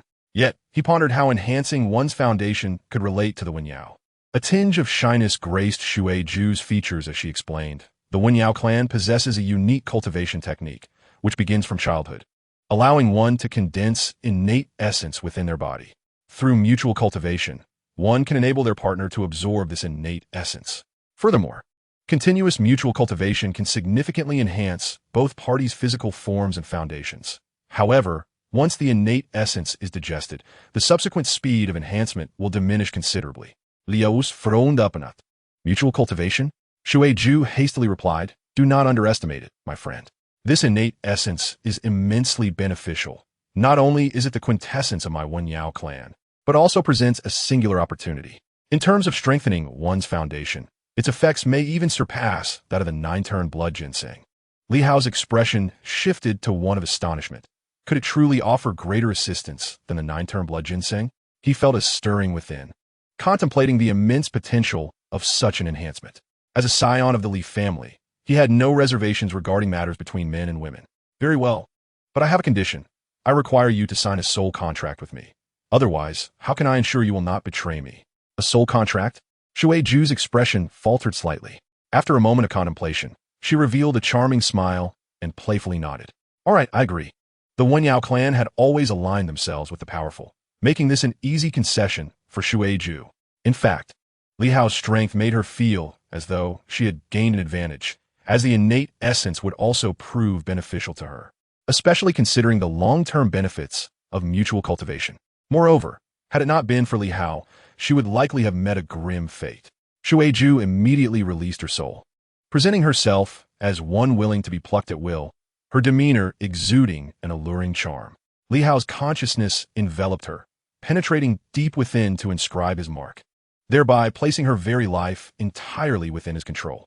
Li Hao then approached, effortlessly lifting her, and began to walk towards the mountains, where with a casual wave, an entrance to a cave materialized. Shuaiju's eyes widened in shock, her face flushing crimson. "Wait, we are still in the Wanhai secret realm.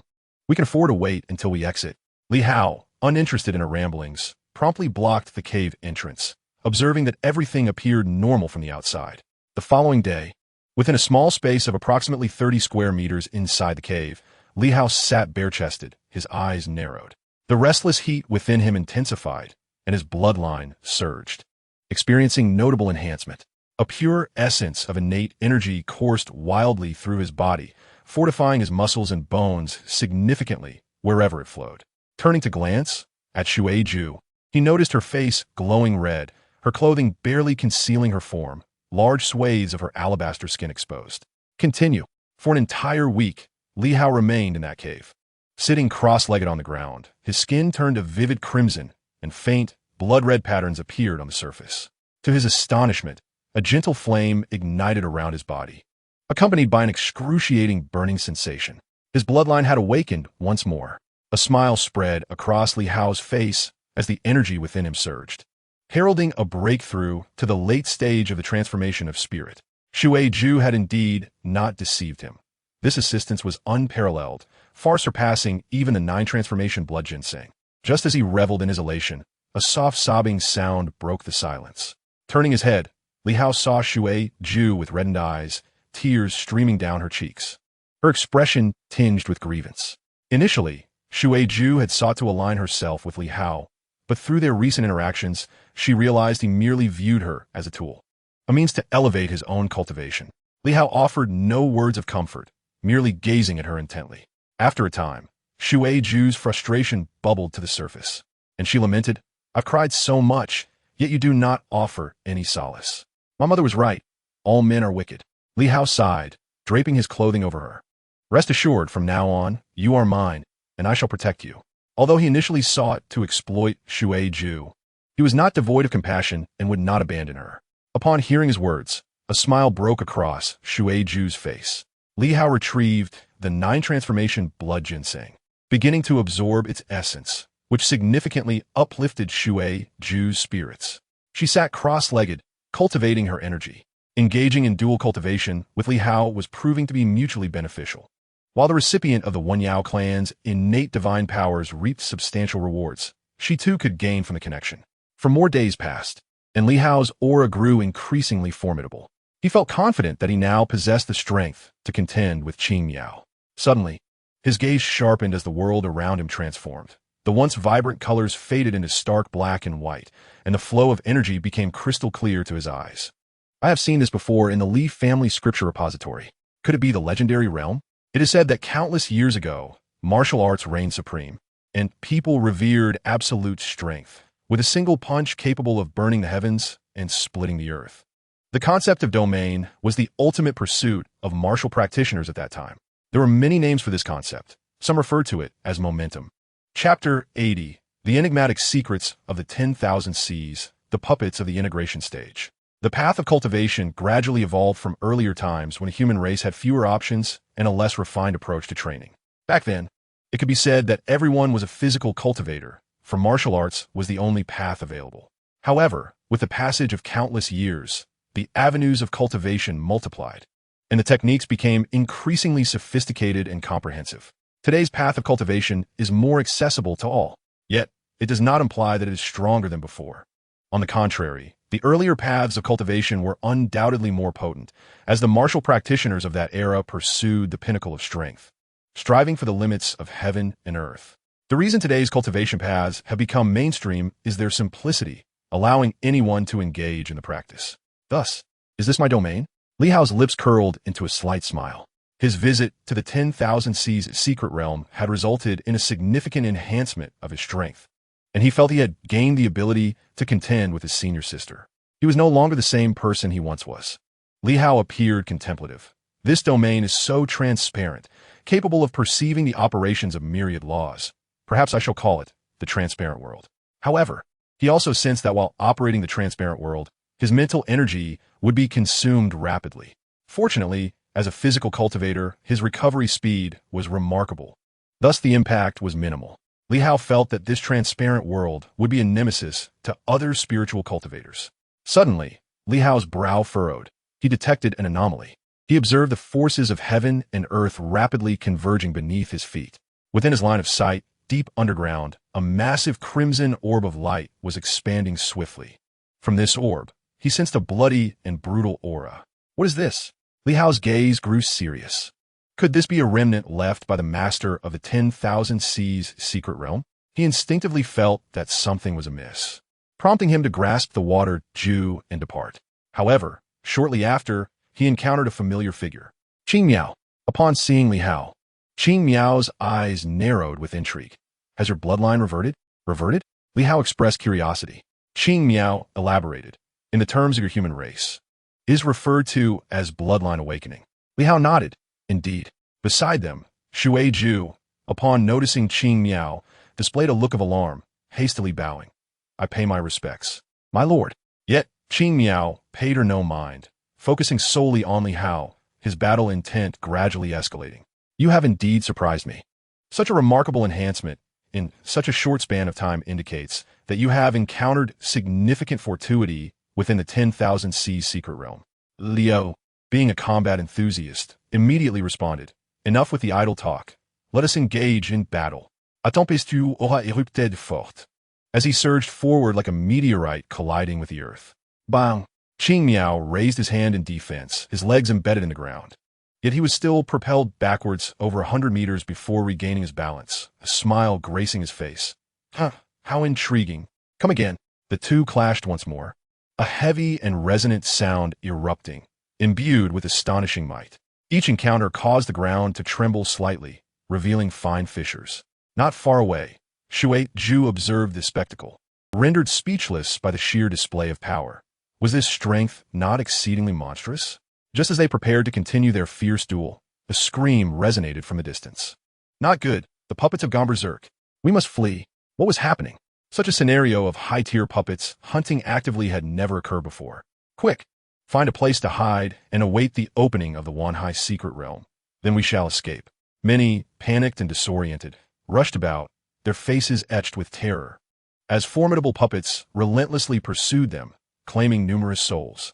Li Hao and Qing Miao halted, both wearing expressions of confusion. What was the meaning of this?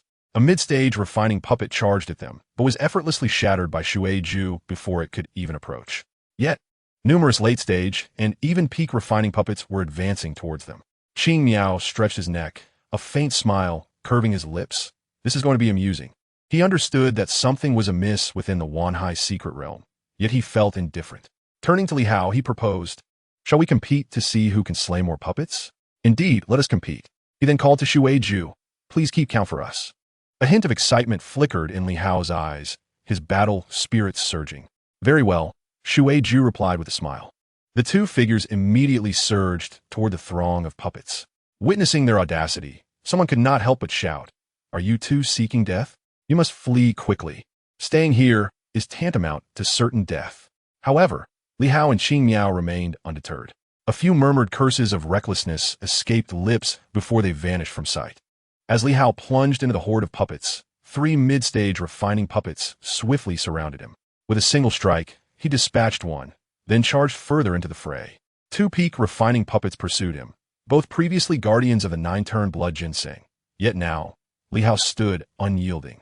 The energy within him surged to its zenith. In a matter of moments, the puppets were shattered. Yet, they seemed to be inexhaustible, swarming like a relentless tide of ants. Li Hao found himself at the center of this onslaught, as if he might be consumed at any moment. Come on, bring on, he bellowed in laughter. The overwhelming blood energy within him erupting, a searing heat enveloping his surroundings. A faint flame radiated outward, unlocking the world around him. His speed intensified, and his strikes became ever more precise. The puppets fell continuously, ultimately absorbed by the earth. The two figures appeared to be indefatigable, their punches relentless, displaying an unyielding vigor. For body cultivators, strength is their most abundant resource, especially at their current realm, where power seems nearly boundless. Unlike spiritual cultivators, whose abilities wane once their spiritual energy is depleted, body cultivators derive their might from their very flesh. Their physical form serves as their most formidable weapon. But what is the true nature of these two individuals? Their terrifying prowess is evident, one at the initial stage of virtual refinement and the other at the late stage of divine transformation. It seems they can effortlessly dispatch even the pinnacle of virtual refinement puppets as if they were mere vegetables. Is that not the individual we saw earlier? Countless gazes turned towards them, with many who had been fleeing now halting in their tracks, wide-eyed and filled with disbelief. It is utterly terrifying. Merely 2 individuals can obstruct all the puppets. Among them was Qi Xiao, who, upon spotting Li Hao, could not help but swallow hard. Was this human race truly so powerful? Suddenly, a suffocating aura erupted from a distance, rapidly closing in. The moment many sensed this aura, their pupils constricted in alarm. A composite stage puppet. How is this possible? Such entities have never appeared within the Myriad Sea's secret realm. Indeed, the Myriad Sea's secret realm prohibits cultivators above the virtual refinement stage from entering. Thus, a composite stage puppet should not exist here. Panic-stricken voices echoed as many floundered like headless flies, their faces etched with fear and unease. Bang! The aura of the composite stage surged forward, accompanied by a resounding crash, as the azure figure was sent hurtling backward.